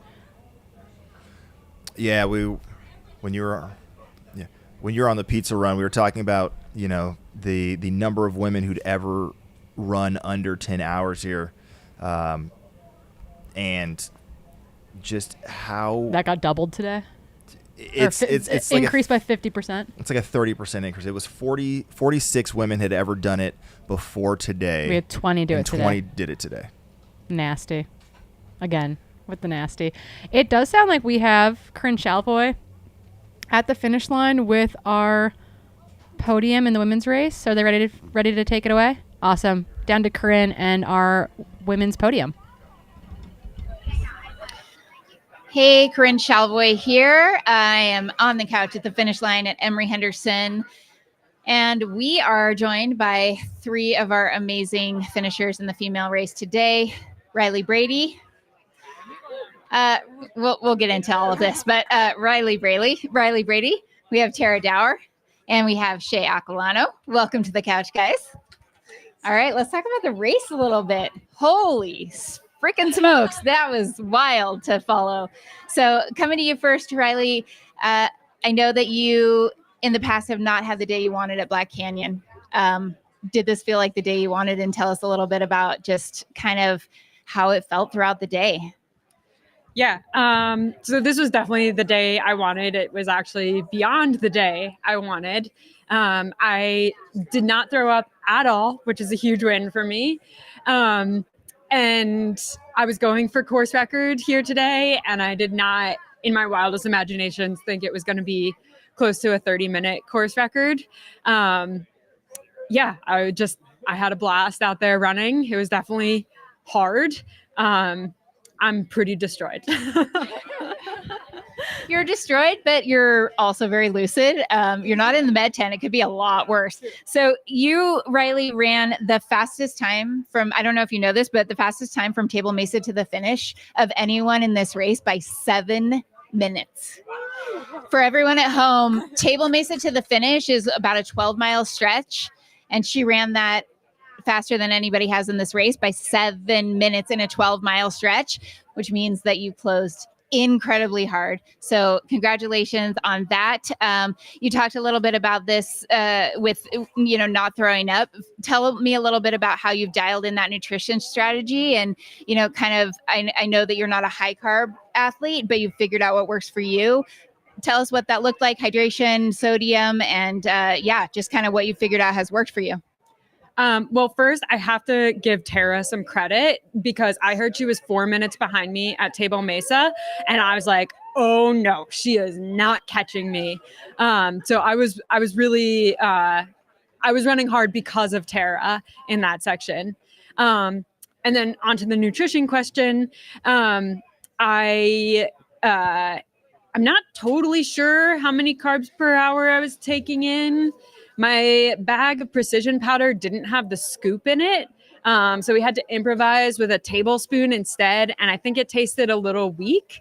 I was probably in the maybe 50-ish grams of carbs per hour, probably drinking about a bottle an hour out there, and not that much sodium. I'm lucky in that I don't need that much fluids. I don't need that much sodium. I'm kind of a camel in that regard. And I think I'm also maybe a little bit of an outlier in terms of how many carbs I need. Every time I try to push the higher numbers, I can't get up there. I keep trying, but I haven't gotten there yet.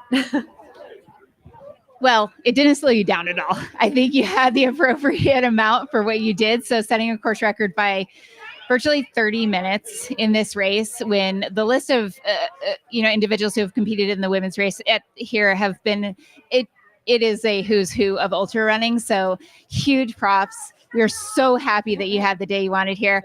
I'm going to just talk briefly to Tara Dower here. Tara, we talked about Rachel Drake's range going from things like a 15K to a 100-miler.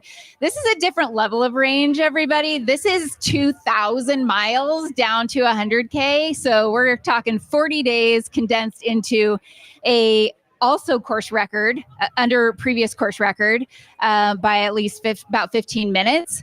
And Tara, you've run this race multiple times too. Like, you have come back year after year, improved year after year. And this was just an outstanding performance. So how did it play out for you? I saw you a few times and you were like on a different planet.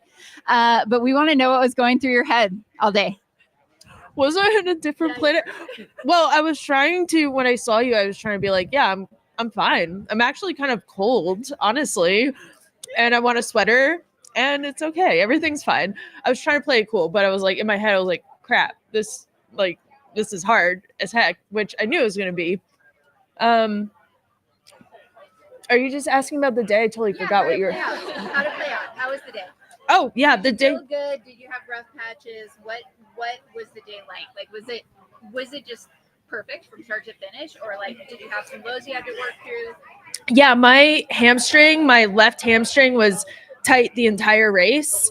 I also fell pretty violently in the first 10 miles. I think I fell I don't even know, 4 or 5 times, and I really got my hip bad. And I think honestly, an early low is my bread and butter, because if I have an early low, it can only go up from there.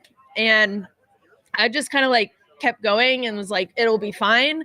I don't tend to think about these things overly. If I fall, I'm all bloody. And then my hamstring, I tend to let it escape my brain. That's kind of the words I use.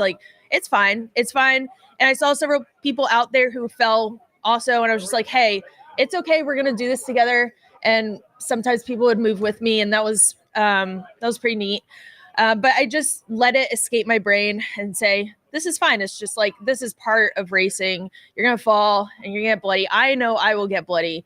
And just having that knowledge and being able to keep going. So I had a pretty big low, and then the rest of the race, I was just trying to catch Riley pretty much the entire time. But I was also trying to not be caught by anyone else. So I was just moving at a pace that felt, my coach Megan Roach says, like, you want to run comfortably challenging. So it was just like, I was just trying to gauge that. And I looked at my pace a lot and I was like, oh, this is like way over pace for what I think I'm going to do. And I was just like, but I still feel good.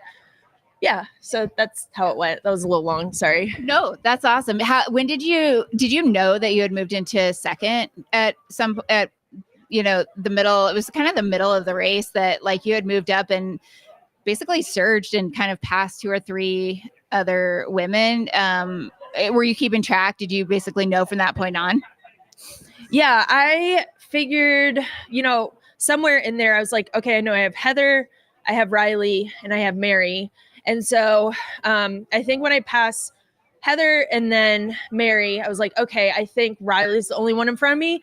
But I also don't like to hold on to these, like, thinking like I'm going to win or I'm going to like get first, second, third. I don't hold on to that until the very end.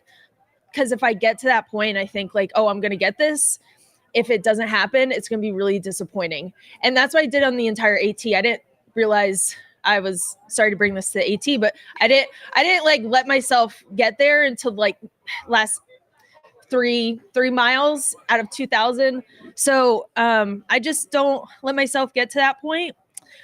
And when I saw my pacer, Natalie, who's incredible, also pacer, Rachel, all my crew, they're incredible. I love them.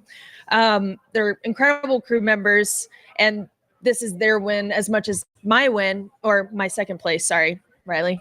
But yeah, first golden ticket. But when I saw with Natalie was like, hey, I can see the tents and everything. I was like, okay, I can start somewhat celebrating. And then one last time I was like, okay, is there anyone behind me? And Natalie was like, no, just keep going. You're almost there. Yeah.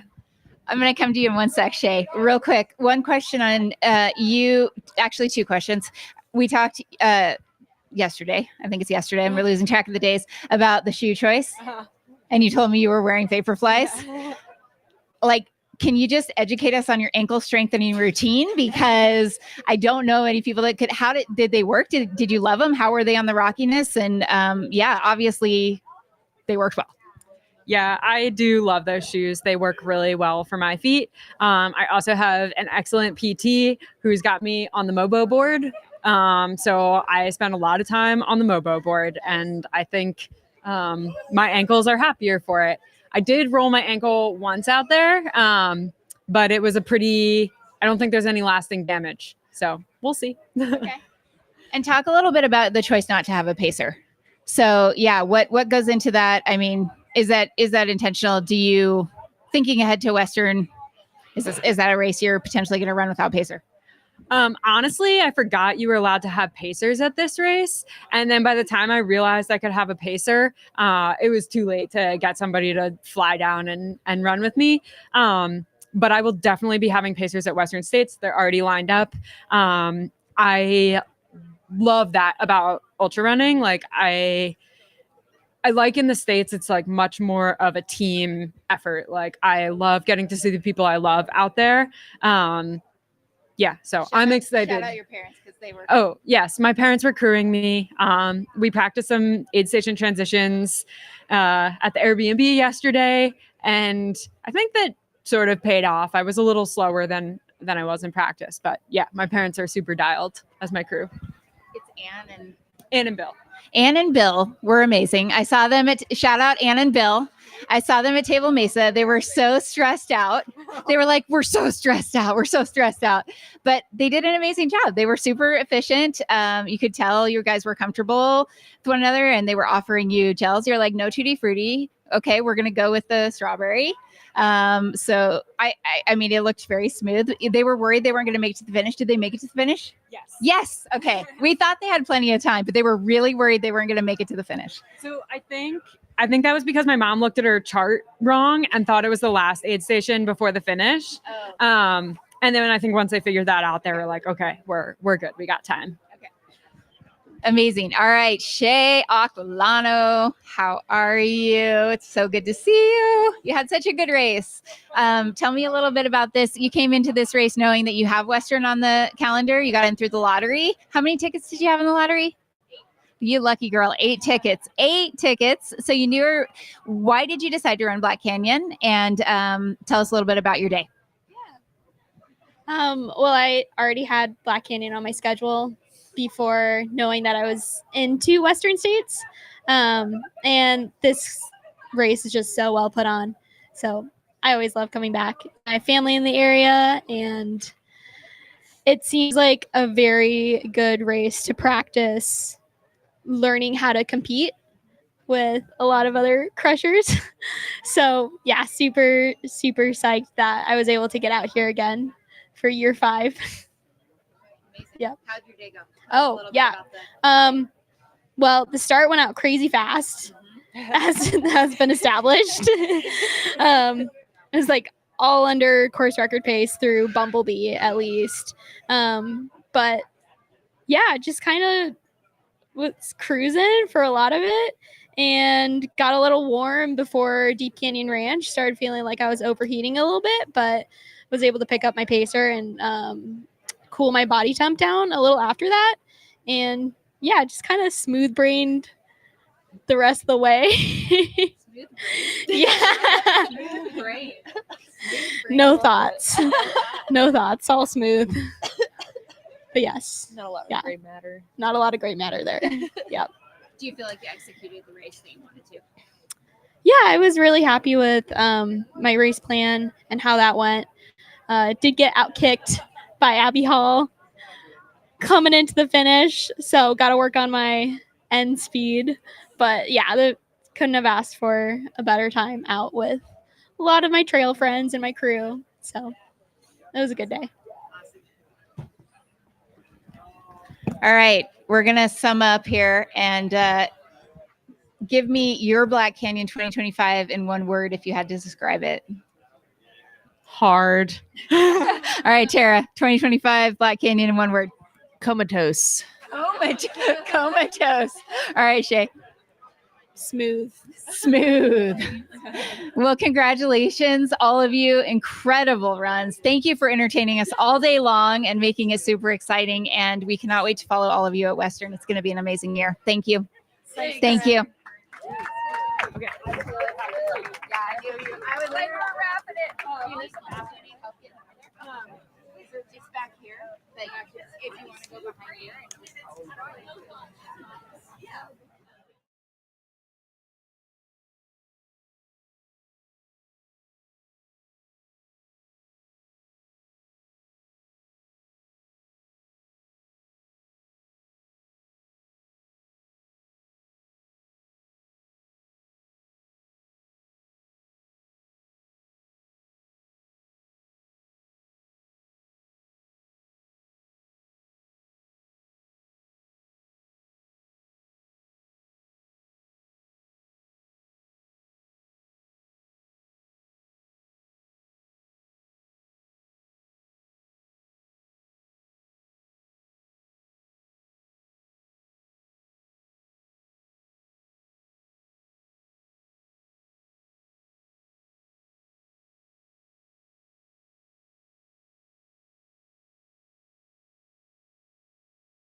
Alrighty, that was really cool. Really special to hear from some of the athletes that made up our women's top 5. I think we are going to go to a short commercial break, and then from there, our stream is going to switch one more time for the final stream, the last 11 hours of the broadcast. So you will not have to do anything. It'll bump you right along, but we'll be back in just a couple minutes. Not every runner runs in the rain. Not every runner runs in sub-freezing temperatures. Not every runner runs 100 miles at a time. Not every runner seeks out the most challenging environments in the world to test their athletic resolve. Not every runner finds joy in the struggle. But for those who do, we see you. We see you on those days when you could just take the day off or log a few miles on the treadmill instead of braving the gusting wind and snow. We see you, and we're here for it. That's why we create and test the absolute best technical running apparel in the world. Gear that keeps you dry, staves off the wind, keeps you warm. Gear that keeps you comfortable in the most uncomfortable conditions. So go ahead, step out the door, seek out those challenges, and just keep running. Or where, for whatever's ahead.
And we are back at the 2025 Black Canyon Ultras presented by Hoka.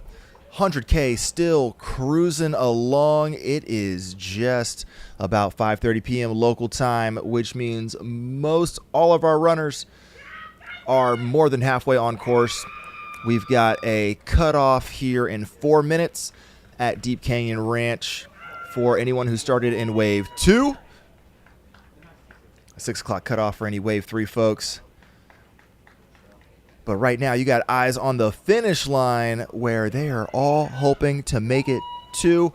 If they get there by 1 a.m. local time, they will secure an entry into the lottery for Golden States.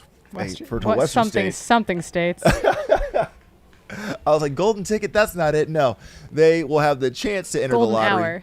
for Western States. They have all the way until 4 a.m. local time to get the race done before the final cutoff. I'm Skylar Hall, joined by Corinne Malcolm. Here in the studio, guiding you along as we continue to cover this edition of the race. If you are following along at home, make sure you check out the live tracking link. We're about to drop that bad boy into the chat. So if you're trying to follow a runner along on course, click in on that. You'll be able to follow them and their progress along the trail. And then we're back tomorrow morning to do this again for the 50K. If you want to follow along that fun as well, make sure you hit the subscribe button here on the Mountain Outpost channel. Yeah, if you want to, I mean, what you can do tomorrow is actually just follow Skylar's race, and Hillary Yang and I will be here in studio talking about it. I mean, probably not about my race specifically. If I am on camera, something has gone horribly awry. But other people who are interesting and fun and fast, yes, follow them along their 50K journey tomorrow. Yeah, so jump in the chat. I know we're just kind of rebooting stuff, getting back on our stream as we've migrated channels so that we can take it all the way through to 4 a.m. Again, as Skylar mentioned, 17 hours gets you that qualifier for Western States. 20 hours gets you a finish here. That is a big deal. Yeah, people will take a second to migrate on over to us. The sun is still up here in a lot of ways, but we are working our way towards sunset. What will happen is that we will move to a steady camera, I believe, at the finish line because it'll be too dark to have eyes in the skies or folks out mountain biking or running with cameras. So we'll be moving to a static cam at the finish line to try to welcome in as many finishers as possible. Again, 10:29, almost 10:30 elapsed. So big news here at Deep Canyon. Wave 2 runners have about 40 seconds to be into this aid station so that they can continue on their way. We start with waves. There's over 1,000 people registered for the 100K. So we've got kind of a golden ticket wave that starts first, and then 2 more waves after them starting every 30 minutes. It helps to space things out on the course where it chokes up about 3 miles in as well. So it's a little bit practical. It's a little bit logistically friendly, but it also means that we've got some rolling cutoff times over the course of the race as well. Indeed, and we currently have 68 finishers having crossed that finish line. I believe we just had Jacob Prescuda finish as the 69th finisher of the Black Canyon Ultras. So just a cool 800 plus folks still out on course, making their way down to the finish line.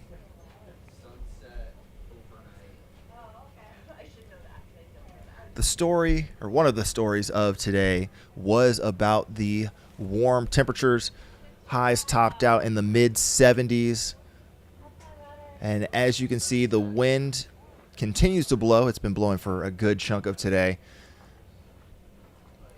But this is the desert. So as the sun goes down, it will get cold. And now the runners will be dealing with lows in the low 40s with that breeze on top of them. So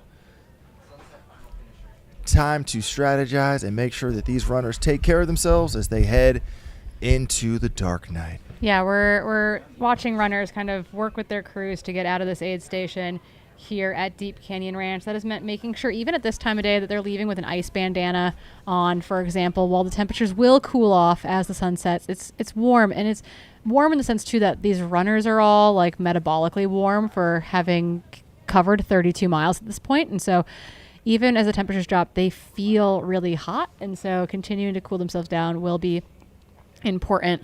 Obviously, the temps can dip here quite significantly in the desert overnight, but they are also descending in elevation as they make their way towards our finish line, approximately 30 miles down the road from where we sit. Indeedy. Yeah, we have this is an interesting section if you're leaving Deep Canyon Ranch close to the cutoff, because you're going to be adjusting to the differing lights as you enter some of the first real technical rocky sections of the course. Like the last few miles coming in to Deep Canyon Ranch are pretty rocky, but the worst of it's still ahead. So that's a planning factor that folks are going to need to adjust for as well as they head out of Deep Canyon Ranch. As you see here on your screen, we've got 28 minutes for any Wave 3 runners to come through and make their way back out. But we've still got some folks hanging out over in the village. You see it with that hanging screen on the right tent. Love that we got some migrating cameras here as they try to put our runners back together again. That's a salty looking human. They've seen some stuff. Oh, the other guy standing there has a runner bib on too. Are there 2 runners that we're trying to get out of here? They're going to get potato chipped up and get on their way.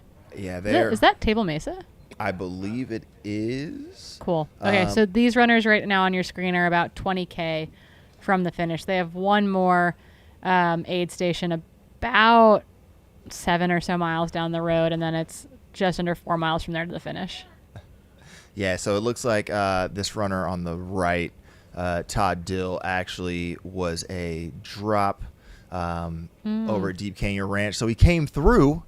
He's like, listen, I'm not going to let my friend still have all the fun without me, and came down course to show him love. So gotta love even when it's not your day, coming through to help folks out and get in that crew vehicle and go talk this friend to keep it going down the trail. Would love to see it. So spirits are still high out here. Yeah, we are at that Table Mesa aid station. The last point that crew can interact with their runners until the finish line. So if you need that boost, now's the time to do it. But also, if you want to kick your runners out the chair so they keep it moving, this is also the last time you got to do it. So Yep. It's one of those things too. It's like, do I even go see them there? Because we want them to keep moving down the trail. It's like, if you're here for another 60 seconds, you're basically just going to be a meme, my guy. So now's the time. I mean, so Katie Asmuth and Tim Tolson are both still listed as out on course, but back at Cottonwood Gulch. So. Well, I've seen but not for several hours. I've seen a Strava push from Tim. Okay, so we're assuming he's off. He's been pulled off Correct. course. Yeah, Okay. it was a 48-mile endeavor for him. That would make sense. So that means that he probably left Cottonwood Gulch and came back to it, maybe? Because Cottonwood Gulch is 46 miles. Possible. So maybe he left there and came back, or had to get out to the road or something from Cottonwood. Got to get that pickup somewhere, you know? True. Hey, they got him out in under 60 seconds. See? Yeah, someone said Tolson looks like he took a 3-hour nap. No, it sounds like we saw a Strava push come in, so he is out. We will work with our tech team to drop a link in there for you. You are correct. Give us 1 second.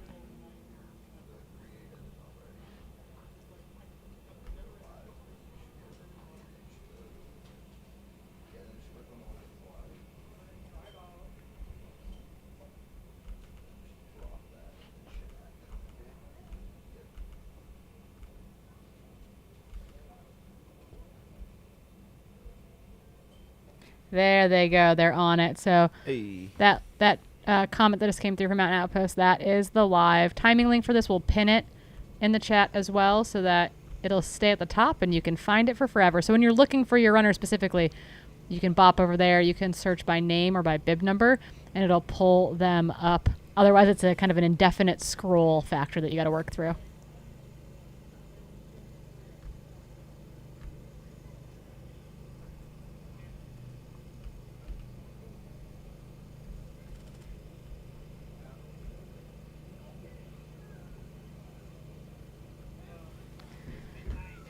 One of the conversation points we had early on, probably about an hour ago, maybe a little bit, actually probably an hour and a half ago at this point, Bensko watch.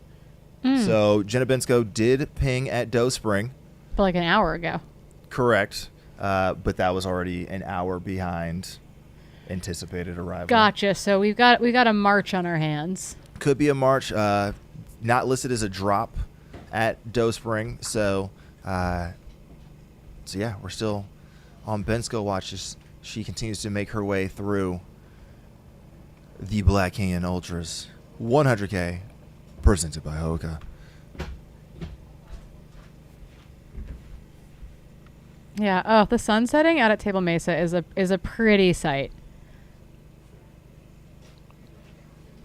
Like, definitely a good way to do it. Oh man, I feel like I had a really, really hard time the one time I've run Black Canyon 100K, and I want to say I was still out there cursing at rocks at this point. So it is a beautiful time to be running, but it's a long, hard day. Yeah, it took me 10 hours and 25 minutes in 2020, right before the pandemic, to run this race, and it was hard. I had horrible GI issues, spent like 45 minutes or so off trail dealing with the GI issues, and still finished 10th in 10:25. So just absolutely wild to think that would put me in outside the top 20 by a long shot at that point.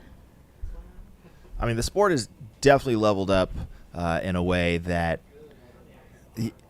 a lot of the stories that we hear of runners from an earlier generation, I suppose, are these stories of attrition, of like just being able to rally from circumstance out on trail and come through with the win.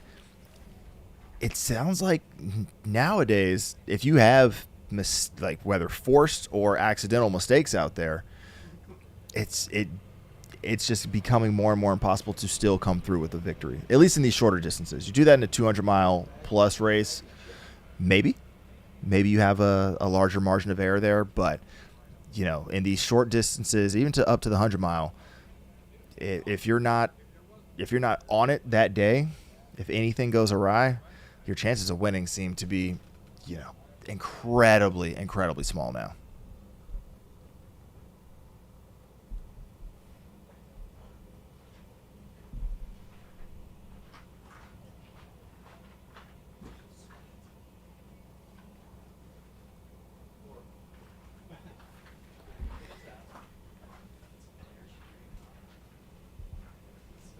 The team behind the team is now, I think, cradling the energy drinks, and they still have a ways to go. So we're making it happen. Looks like this runner's upright. That's a good sign. Seems like they're gonna get him out of Table Mesa, doing a little bit of stretching. We love to see it. Good. Gonna leave. Gonna make it down the trail. Actually, Attaboy. Nice work. Get out of there. Dylan Bowman and Ryan Thrower were reminiscing about pacing Ryan kind of deep into the race at this point, somewhere in this section, and Dylan said, "Hey buddy, you think you can maybe jog this downhill?" And Ryan said, "Nope." And so they just kept on walking. Hey, forward progress is progress nonetheless. Let's keep it steady stepping forward.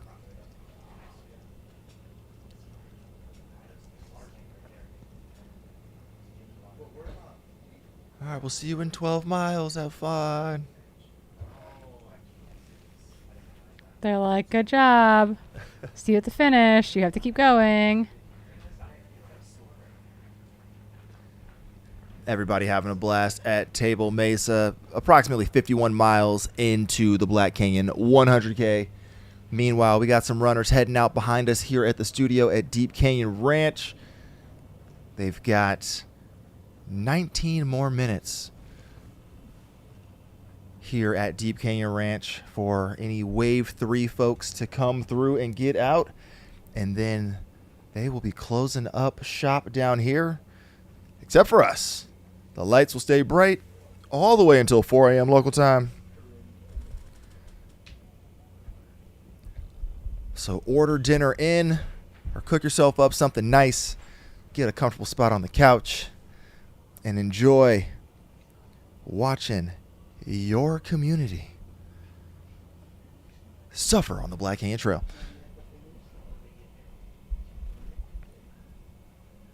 David Lindley, my man, my brother. That's 623. Yeah, because I didn't think anybody could get salty like me, but he has done it. So he is a way to salty, survive. Salty dude.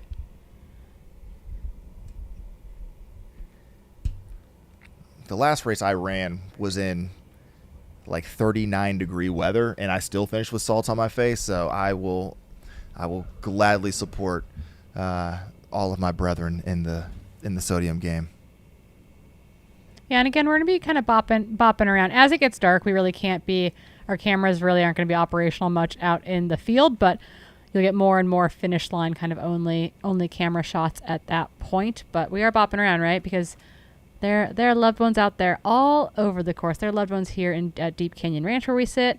There are loved ones at Table Mesa, at Doe Spring, at the finish line. So we're going to be bouncing around kind of everywhere based on where we've got runners and runners coming in. So indeed, yeah, we just saw welcome Joe to live Corcione. streaming a 1,000-person public event. Yeah, Joe Corcione just came through. I'm gonna guess I think that was Holly Benner. probably. Yeah, it was not Jenna, not in a white top.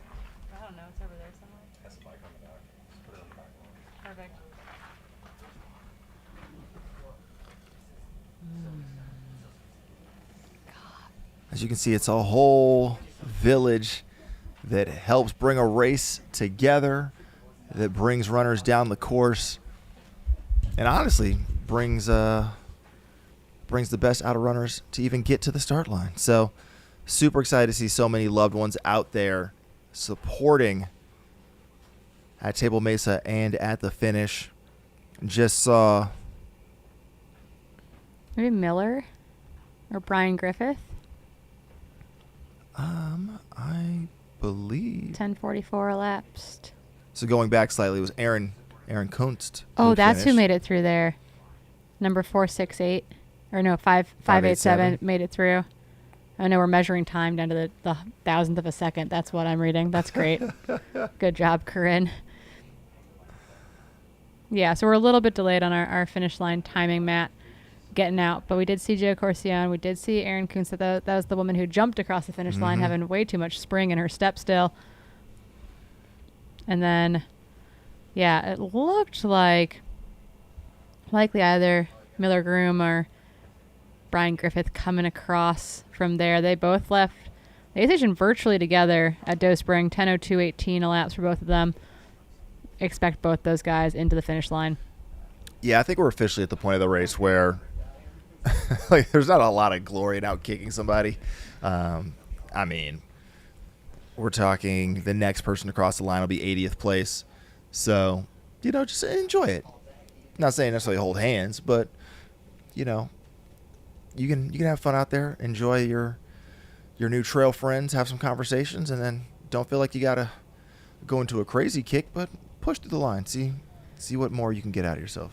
Yeah, and then we're going to be flipping back and forth. As we have runners coming into the finish, we'll go there. As we've got runners in the Table Mesa area while we still have light, we'll be there, bouncing back and forth.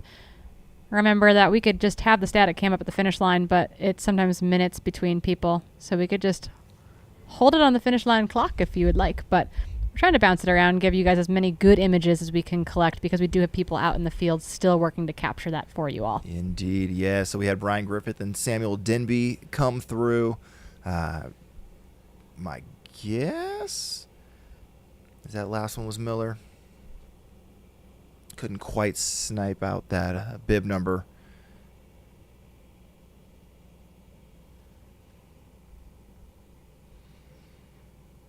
Then you see folks coming into Table Mesa. 51 miles on course. 20K to go. Still moving well. Nothing's maybe nice. You definitely feel like you've run 51 miles at this point. But what I will say is that I think when you get to this point in the race too, it's like you know exactly how to do a 20K training run. You know what's ahead of you. It doesn't feel as maybe daunting at this point in time, because it's like, oh, I do this. Like, this is a weekend long run. This is my shorter weekend long run. This is a a Wednesday run or a Friday run for me, maybe even. So all of a sudden it's a very manageable distance. You still have to cover it. You still have to move. But I think mentally it becomes easier at times. I love it so much to feel out those moments. That was the pacer with all the energy. Hard left turn out of that aid station. Oh, it is really nice to be able to get these shots before we lose daylight completely out there for our cameras. Yeah, you see the wind still blowing, the sun setting, just on the whole, just a good appreciation for the diversity of the Black Canyon Trail. You know, you're looking at this underfoot situation. And yeah, it seems pretty runnable, seems relatively buffed out, but you know, we've seen people literally fall in this exact aid station by clipping rocks. So still important for these runners to keep their wits about them, stay mentally locked in.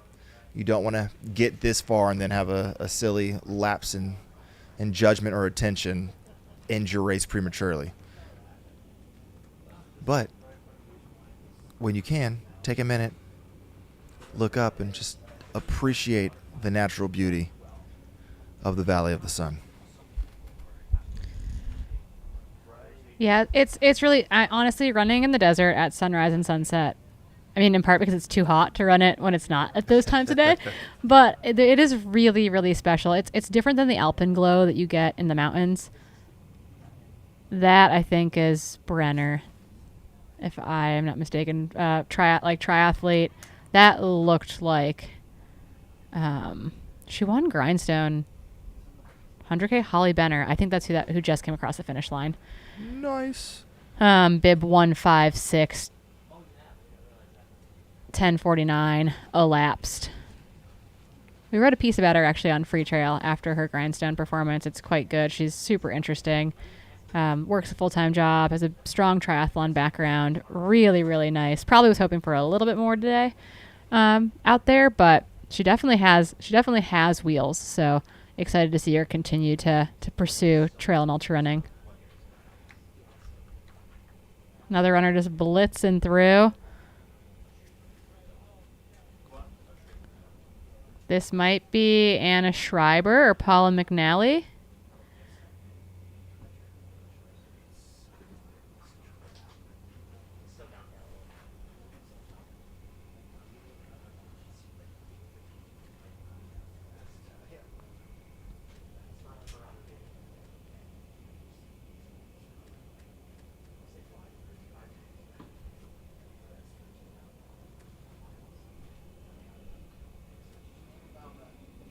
Runners continuing to make their way into the Table Mesa aid station. The wind is definitely blowing out there. It's been blowing all afternoon.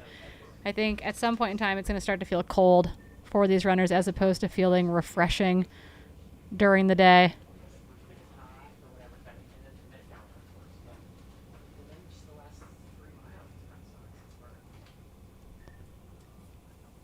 Yeah, looking back down the finishing chute and then back over to Table Mesa. What a train! You got four guys coming in right there. That's awesome. Absolute party bus. What a wild sport. We sign up for this. We pay money to do this. That's not normal. And probably not good for us, but here we go. Oh, it's great for us. What are you talking about? Hopefully some of you guys did like treadmill training while watching this today and weren't completely bedbound, but if you were bedbound, I'm glad we could be entertaining. Yeah, stay safe out there. You know, it's been cold and snowy and wet across a lot of spots, so glad we could hopefully give you some entertainment on the treadmill or the bike or just do some PT. You know what, everybody right now? Community stretch break. We wish that we could do some PT as well. We keep standing up with our microphones and doing odd things in studio, so it's good that we're not on your screens and that we have all these runners on your screen instead. So do as we say, not as we do, including stretch break. Final stand up.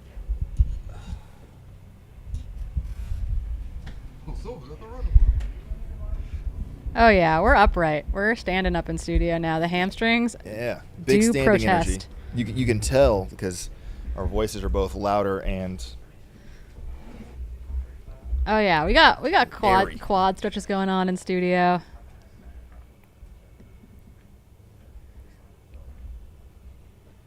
Oh my goodness, that sun dipping behind the hills.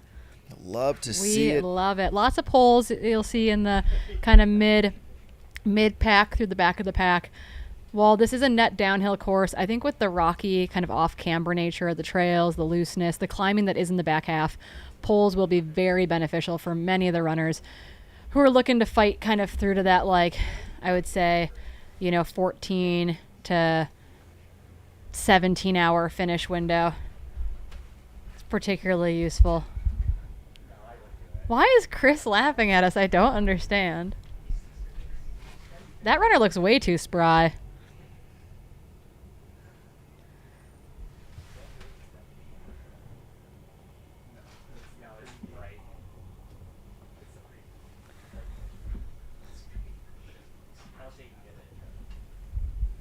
We're being made fun of in studio. We are. It's a good thing this is an audio format.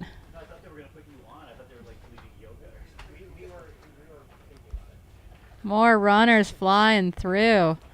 There's some sick North Face shorts on that athlete. Yeah, theoretically, the next person coming through on the women's side should have been Paula McNally, so we'll confirm. Oh, we got women just flying through the finish line here.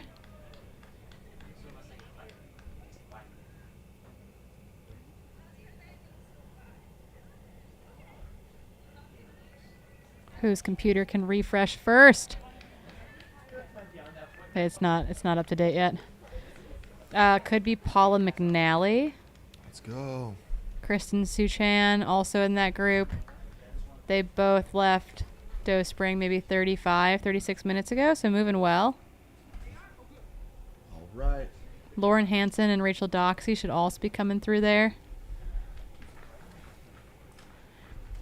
All right, here we go. Let's get it. Thank you. Got some runners walking behind us here. 5 minutes ahead of cutoff. the terminal cutoff. They were like, They are we power making walking. him happen. Hell yeah. I think I can say that on air.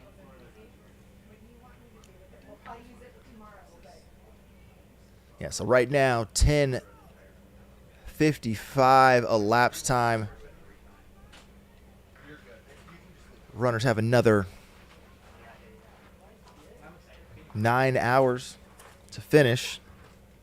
6 hours to secure the Western States qualifier time of 17 hours total.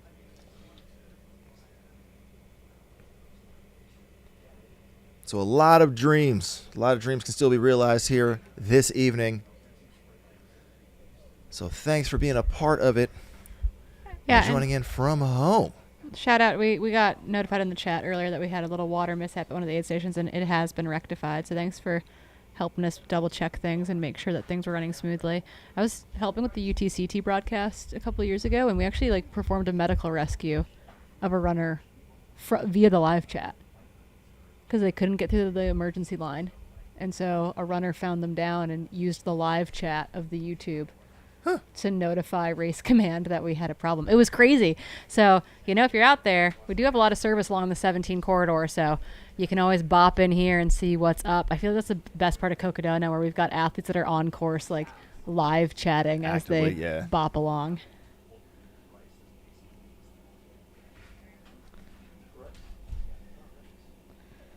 Yeah, not a lot of spots on the trail to have the benefit of listening to us as race intel and be like, oh, I'm this far back from X athlete, just by the nature of the cell signal specifically being on the trail. But yeah, for pretty much all these aid stations, you are a short 10 to 15 minute drive off the freeway as we run parallel down that I-17 corridor.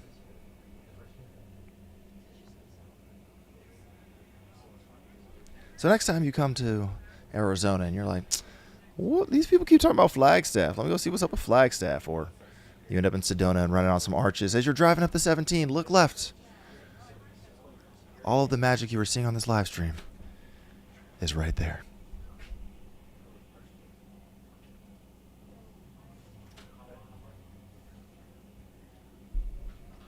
Yeah, more finishers coming across the line. Yeah, so the women that we had seen finish previously were Paula McNally, Kristen Suchan. We also had Erin Lee, bib 609, come across at 10:55 elapsed.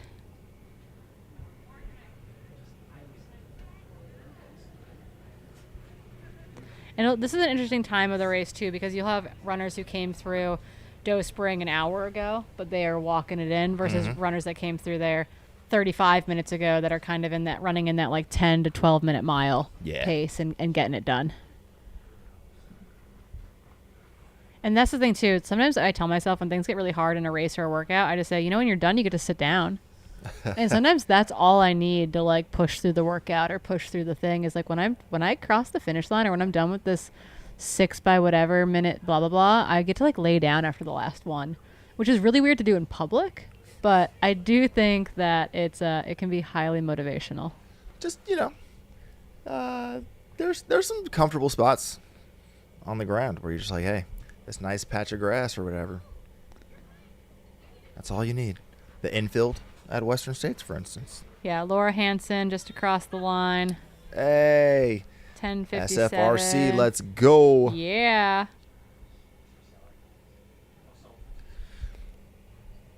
Yeah, getting the day done. And again, all finishing under that 11-hour mark. Making it happen. Getting from point A to point B. So the kind of the athletes that we're a little bit more worried about maybe coming out of Doe Spring, Jenna Bensko, Miller Groom, Brett Weinegar are like kind of more in that like, ooh, it's taken them a long time maybe to move between those two spots. Want to keep an eye out for them.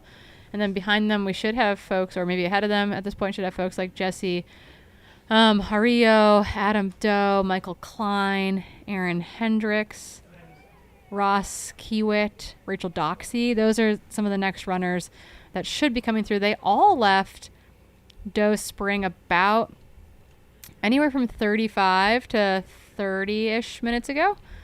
So at Graham Shalvoy, partner to Corinne Shalvoy, fighting out a day, it sounds like, left Doe Spring just over 20 minutes ago. So working on it, making his way here to the finish line.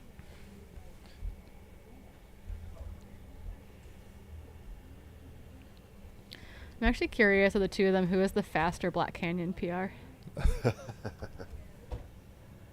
Corinne, who we had in field commentary today. There's two of us. I'm Corinne, Malcolm in studio. Corinne Shalvoy has been one of our field commentators for the day, which has been amazing.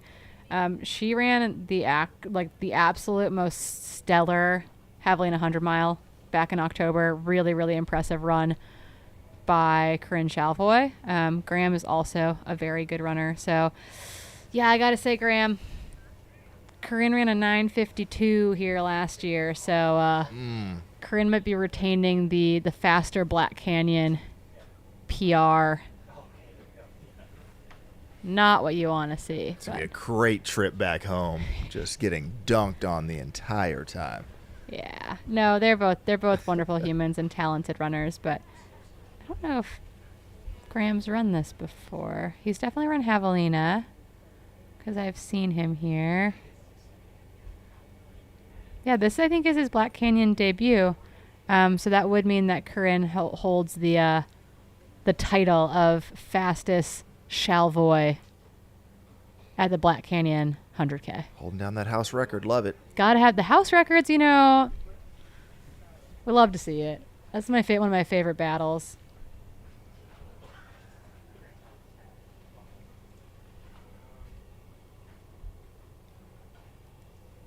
Yeah, let us know in the chat who you are waiting to see finish, where they are out on course, how far, where are they between Deep Canyon, where we sit, where we just came through our final cutoff, I think, of that is correct. The evening. So we are officially, Deep Canyon Ranch is officially shutting down for the day while we keep things moving here in studio all the way through until 4 a.m.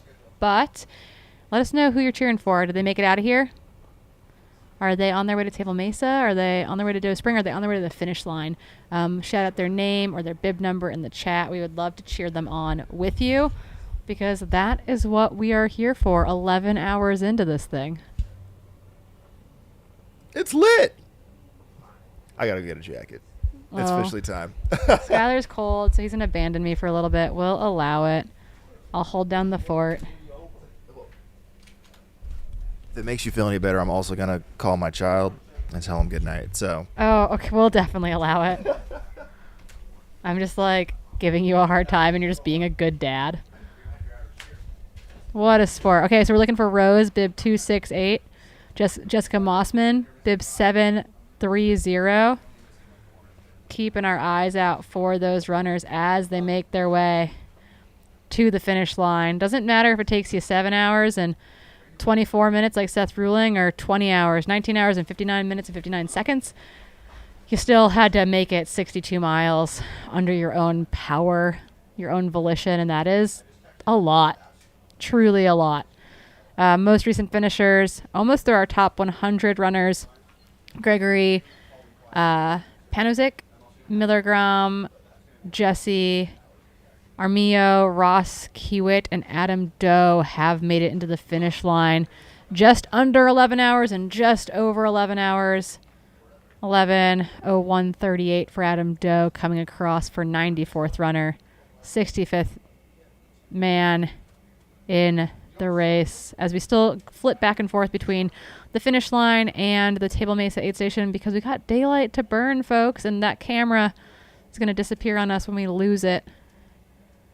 Give a shout out to, you see those logos on the Black Canyon banners. The logo below the Hoka logo, who is the title sponsor here, and on the side is their Black Canyon is part of the World Trail Majors. So a collective of independently owned race organizations that have kind of come together to form one series.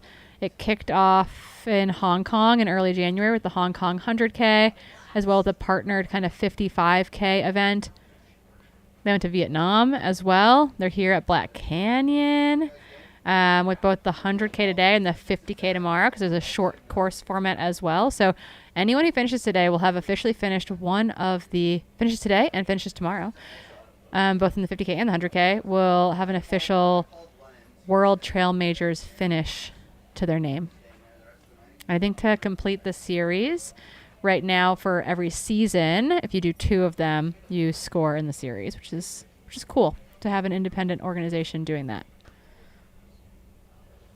Okay, we've got more shout out to people that are waiting to finish, waiting to come into aid stations. It looks like Rachel Bambrick on the way to Cottonwood Gulch. We love to see it. Again, Cottonwood Gulch is mile 46.4.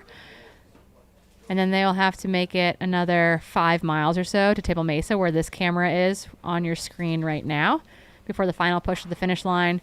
Looks like Aaron Hendricks is en route. 475 is his bib number. Adam Reed, bib 841, dropping down into Cottonwood Gulch as well. There's a whole train of runners dropping into that aid station. Hopefully that they can latch onto one another and help each other out. Awesome. I didn't know that it was Aaron Hendricks' first 100K. The first time you make a big jump in distance like that, it's so scary. If you're going from the 50K to the 50 mile, or 50K to 100K, or maybe you're like me and the 100K was the first thing you signed up for, because that makes a lot of sense. It's that jump in distance only happens once, and it's a big deal. So congratulations to everyone taking on any distance for the first time ever, or a trail race for the first time ever. Chris Morrison, bib number 725, out on course.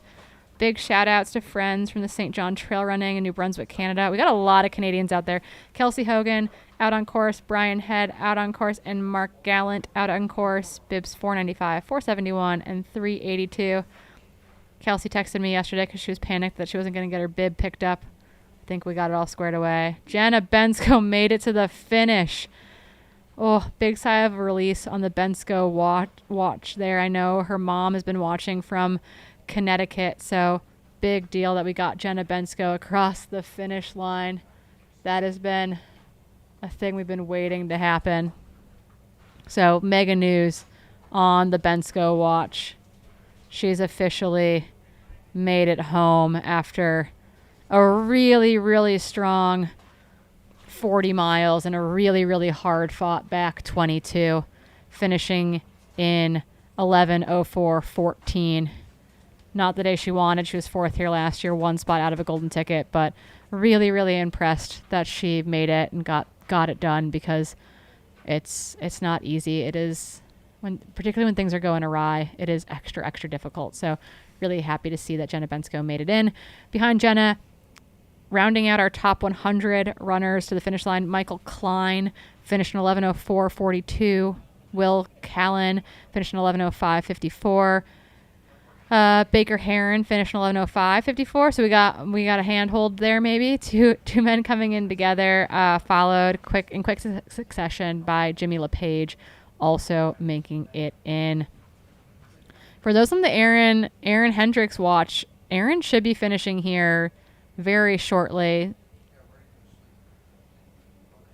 30 plus minutes since he left the Doe Spring aid station, 3.6-ish miles from this location. So we should be seeing Aaron Hendricks finishing his first 100K here in quick succession.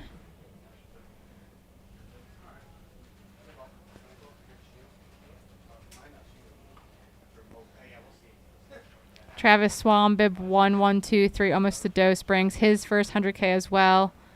Yeah, we are cheering on Adam Reed in a big way in this. Got folks watching from Cincinnati. Yeah, people inspired by Jenna. Yeah, it's cool to see people have good days, and that is inspirational. Riley Brady's race today, incredibly inspirational. Seth Ruling's race, incredibly inspirational. Having phenomenal days out there. But when people gut it out, that is also phenomenal. I'm a crier, and I cry at the end of every single 100-mile race during golden hour, so I am right there with you. Got a lot of Canadians in the chat. Keep shouting them out. Shout out your Canadian runners that are out there trying to get that 100K done, get that Western States qualifier ticked off for 2025. Shout out to Rod Jacobs, number 56, on his way towards Doe Spring as well.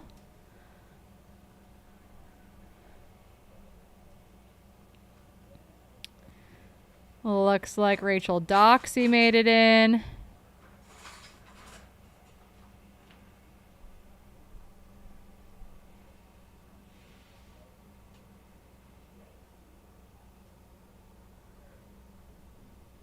More athletes fighting through it out there.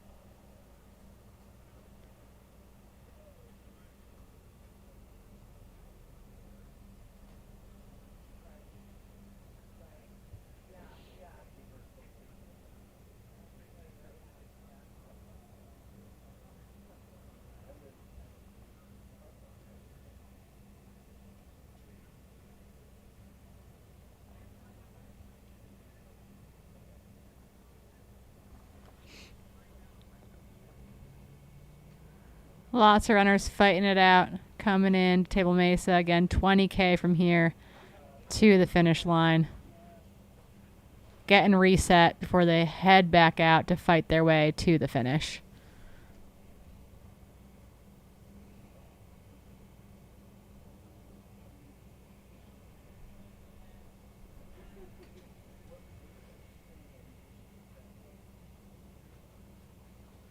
Yeah, definitely getting chillier out there. We're seeing crews bundled up a bit more out at Table Mesa. Hopefully everyone's got enough warm clothing to get them into the evening hours.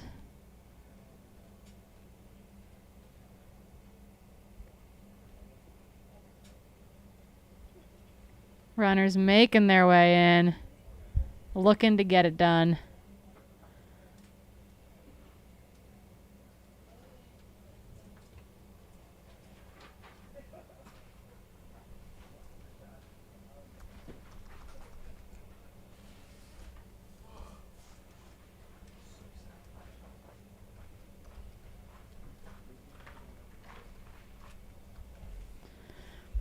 Alrighty.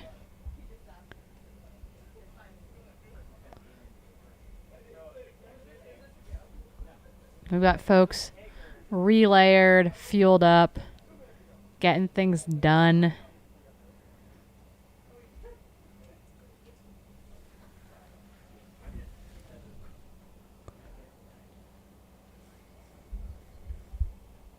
Again, runners coming into Table Mesa because they have to, because that is how you get from point A to point B. I don't know where I was going with that sentence.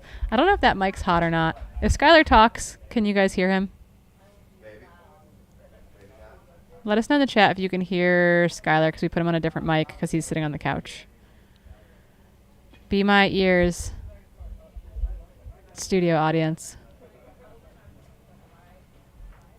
We are getting lots of shout outs in the chat for runners that are out there that are working on fighting their way to the finish. And I've just been reading them off. Oh, Jenna Bensko finished.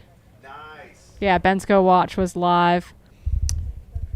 Is Skylar's mic, hey, is this mic on for Skylar so that he can sit on the couch? Awesome. Sick. Skylar says on a hot mic now. Thanks, team. Okay, Skylar, you got to talk because they're worried that you're not alive. No, I'm still here. No, I had to get a couple layers on. We talked about this earlier that, it was very cold at the finish line last year, and I came prepared, but then I left my preparation in the car, so I had to go do that and call my child, who is throwing his food everywhere. So. Okay, we'll keep double checking on it. There is a little bit of a delay between what we do in studio and what you guys see on YouTube. So, they can hear you now. Good. We were getting message after message about them not being able to hear you, and I was like, oh no, it's delayed. We've got Skylar.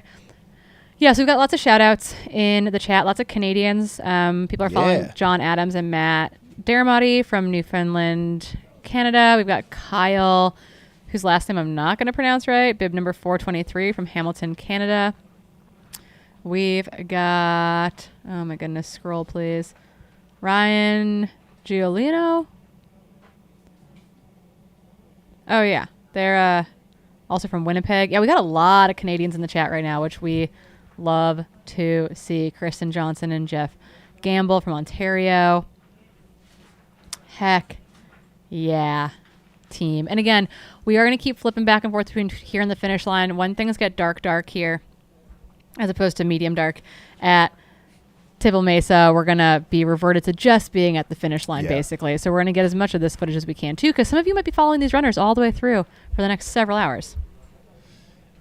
For sure. I mean, we have runners who just left here at Deep Canyon Ranch within the last 20 or so minutes. So definitely going to have some storylines to follow all the way through the 20-hour cutoff. So stick with us here on the Mountain Outpost channel. Hit that subscribe button. I was telling them. Give up every weekend to hang out with us. We know you want to. Basically. Big shout outs in the chat to Aaron Hendricks, bib 475. 101 was his place. 70th male, finished in 11:09:39. First ever 100K finish. Let's go. Yeah, first ever 100K. So congratulations, Aaron Hendricks. Way to get it done. We've also had Brett Winnegard finish, as well as Andy Wind. So just a minute ago. So our next athletes that we're looking for: Dominic Layfield, Doug Moffitt, Graham Shalvoy trying to get it done. Adam Slobadian, Luke Smith, and then we've got Kaylee and Rachel Janton. Rachel's from Spokane, and I have raced her at like Chuckanut and like club cross country races. Super fast, but just like, I don't know if actually she's run 100K, so this is very exciting. But yeah, cool to see these athletes fighting through it, getting it done, doing the stretching that we need. For sure. Coming for your territory. Higher, that's better mobility than I have, to be honest. Don't even get me started. It's like, oh, butt kickers? Nah, those aren't butt kickers, but that ankle's just coming above the knee. But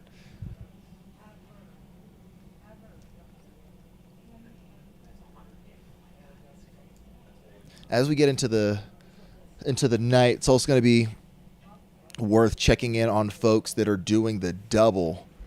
I think Ashley Powelson has made it through at least Table Mesa, and I believe that she's signed up for both. I don't know if she's formally doing the double or not. Maybe she signed up for Jackpot next week too. Yeah. So what is she racing? Does anyone actually know? But not even like the quote unquote normal jackpot. She signed up for like the USATF 100-mile championship, so she doesn't even have until Saturday. That race kicks off on Friday. So 100K today, 50K tomorrow. Go over to Henderson, Nevada, and then knock out a 100-miler. Is Sierra running the 100-mile? Like Aravaipa Sierra? I think so. Like Space Buns? Yeah, I know who you're talking. I'm just trying to remember the last time I looked at Ultra Sign Up. There's always some speed demons in it. It's always super impressive. And we got a couple guys going after the American record, which would be really, really cool to watch. So, according to John Levitt, which I'm going to say publicly, Ashley Powelson is doing both races. I don't know if he means the 100-mile championships or...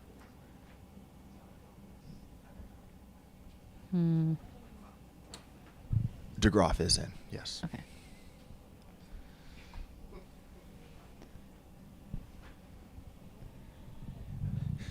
Yeah, you have people out here who are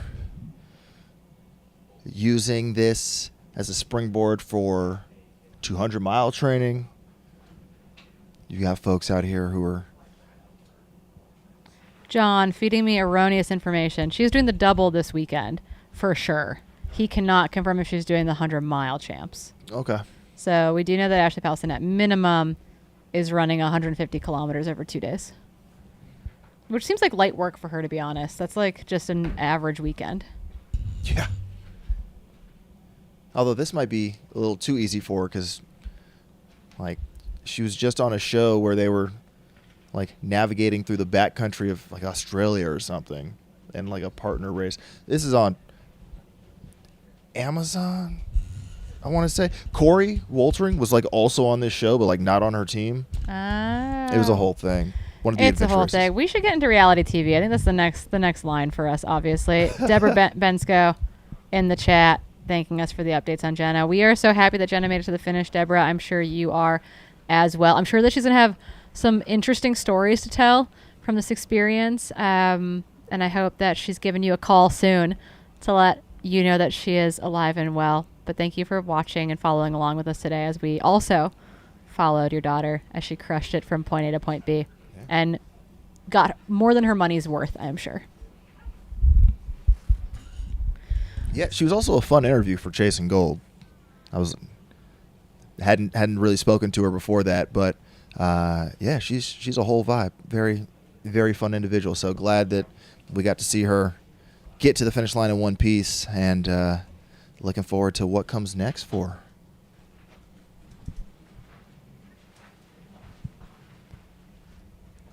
Meanwhile, we are here at Table Mesa Aid Station, 51 miles into the Black Canyon 100K. Folks will leave here, turn left, continue south down the trail, and have about 11 and a half miles to the finish line.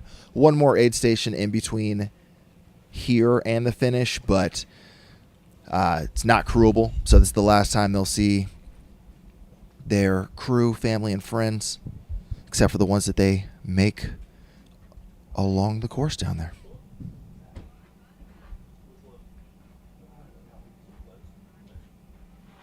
Yeah, people just kind of uniformly agreeing in the chat that Ashley is a strong lady, a bad mule, one might say. But yeah, it's people are impressive, and people have used actually the Black Canyon Double as a training camp for Cocodona, which that makes total sense to me. I think Corey Woltering has done that in the past. I think it's a very logical Cocodona training camp. For sure. I mean, 2 catered long runs, similar terrain to what you're going to be racing. Exactly. It's the terrain component, that underfoot, that you get surprised in the first part of Cocodona with how technical and rocky it is. And then when you get above, sort of above Sedona, you get up around Flagstaff in that longer section. Then it gets a bit more smooth and runnable. Obviously, Eldon being the not included in that component, but for the rest of it, that first part, not only is it hot and the lowest elevation, but it's just rocky. So to get out here, get familiar with it, do it on tired legs, get your fueling strategy dialed in. Will serve you well for the back for the back half of a 250. That's a disgusting sentence. I know. I can't even warn that with a nasty. It's the wrong type of nasty. Yeah, someone else mentioned in the chat that Ashley Powelson just did one of the seven marathon, 7 continents, 7 days challenges this spring. Actually, another woman in this race also did that, Hillary Kupish, who I think won several of the marathons during that event, which sounds crazy to say. Also ran today, finishing in 10:08:22. 22nd female, 67th in the race. Hillary Kupish knows Ashley pretty well, actually, I think, from that experience. So exciting to see more and more women lining up for these races and getting it done and showing us that a lot is possible. Kaylee did finish at 11:14:52. Nice. And then Luke Smith came in just about 2 minutes ago in 11:21:55.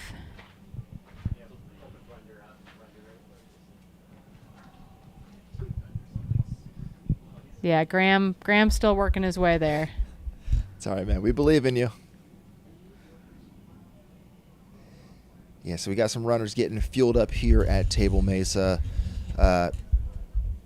We saw a runner on screen a little bit ago who was stuffing a full, puffy jacket into their pack.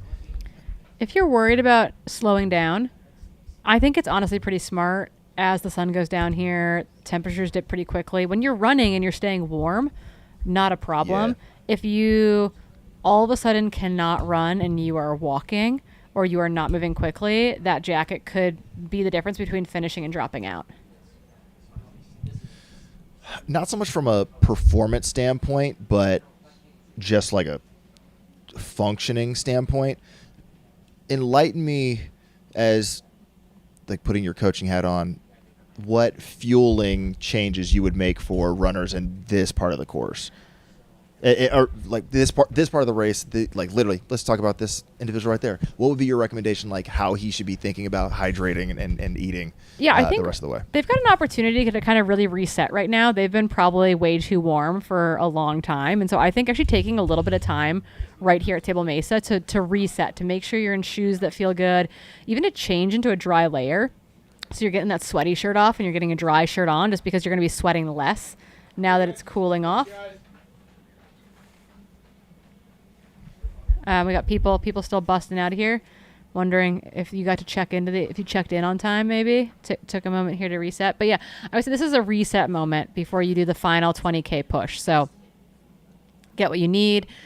This can be a little bit of a longer aid station stop. I tell athletes I want you to be efficient but not rushed at aid stations. And obviously that time counts, right? If you got a time goal, spending 15 minutes at an aid station isn't super effective to meet that time goal. But if spending 5 minutes instead of 1 minute means that you reset and you've gotten some food in, you've gotten new shoes on, you've gotten a dry shirt on, that's a big difference between making this happen and not making it happen. So I think that there are minutes to be won by taking a little bit of time in that way, but that time isn't indefinite.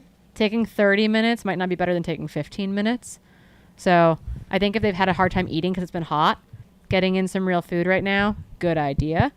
Knowing that they're going to start to feel better now that it's getting dark and the temperatures are coming down. And that's solar, because it's the ambient air temperature isn't even necessarily shifting that much, but you no longer have that solar component to it. And so it's going to feel much cooler much more quickly. No, that makes a lot of sense. Especially thinking through just your RPE, and how that's going to change over the course of the next hour or two. Even though the air temperature is not going to drop, it's not going to just jump off a cliff, but it will start to go down without that sun overhead. Being maybe I do need to keep drinking at a similar rate to what I was doing before, just to make sure I don't. Yeah, but you're not falling as far behind now when you do that. You don't need to increase or decrease your rate, but you're not digging yourself as big of a hole. And I would say when you're in this kind of 20K to go mindset, so a lot of these runners they might only be going 3 to 4 miles an hour. So it's not 90 minutes to the finish. Yeah. We're talking probably 4 hours for a lot of folks coming out of Table Mesa right now. kind of doubling what people were doing up front at minimum. And so, 4 hours, okay, like that's a weekend long run. Like I've got I took in some extra fuel here. I had something maybe a little bit different than what I've been having. I've reset the system. And now it's kind of about just like putting some calories in and keeping that like kind of slow titration going versus being like, okay, now that I've got 4 hours left, I'm going to be getting in 75 grams of carbohydrates an hour. It's more like, okay, like that's, I think, going to go a lot further for most of these folks than forcing it to stay at a certain metric. Gotcha.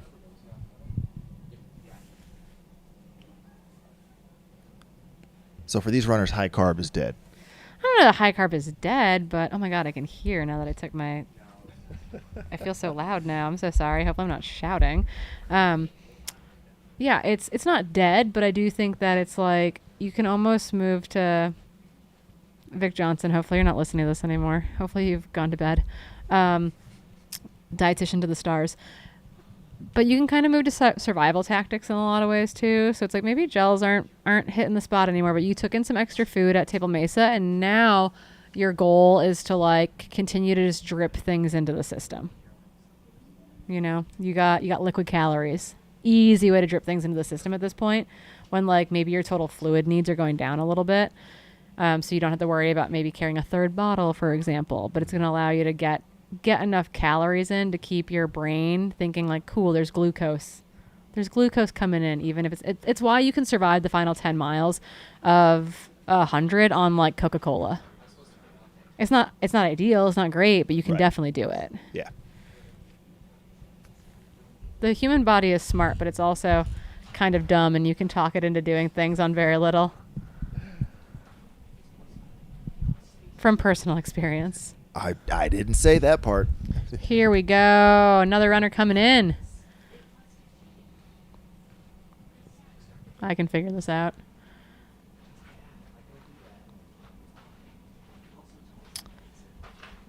So we did have Mandy Goody come in at 11:22.27, and Rachel Jatton come in at 11:23.18. I don't know who that was. It could be Dominic Layfield. I think it was Jordan Moon. I think it was Jordan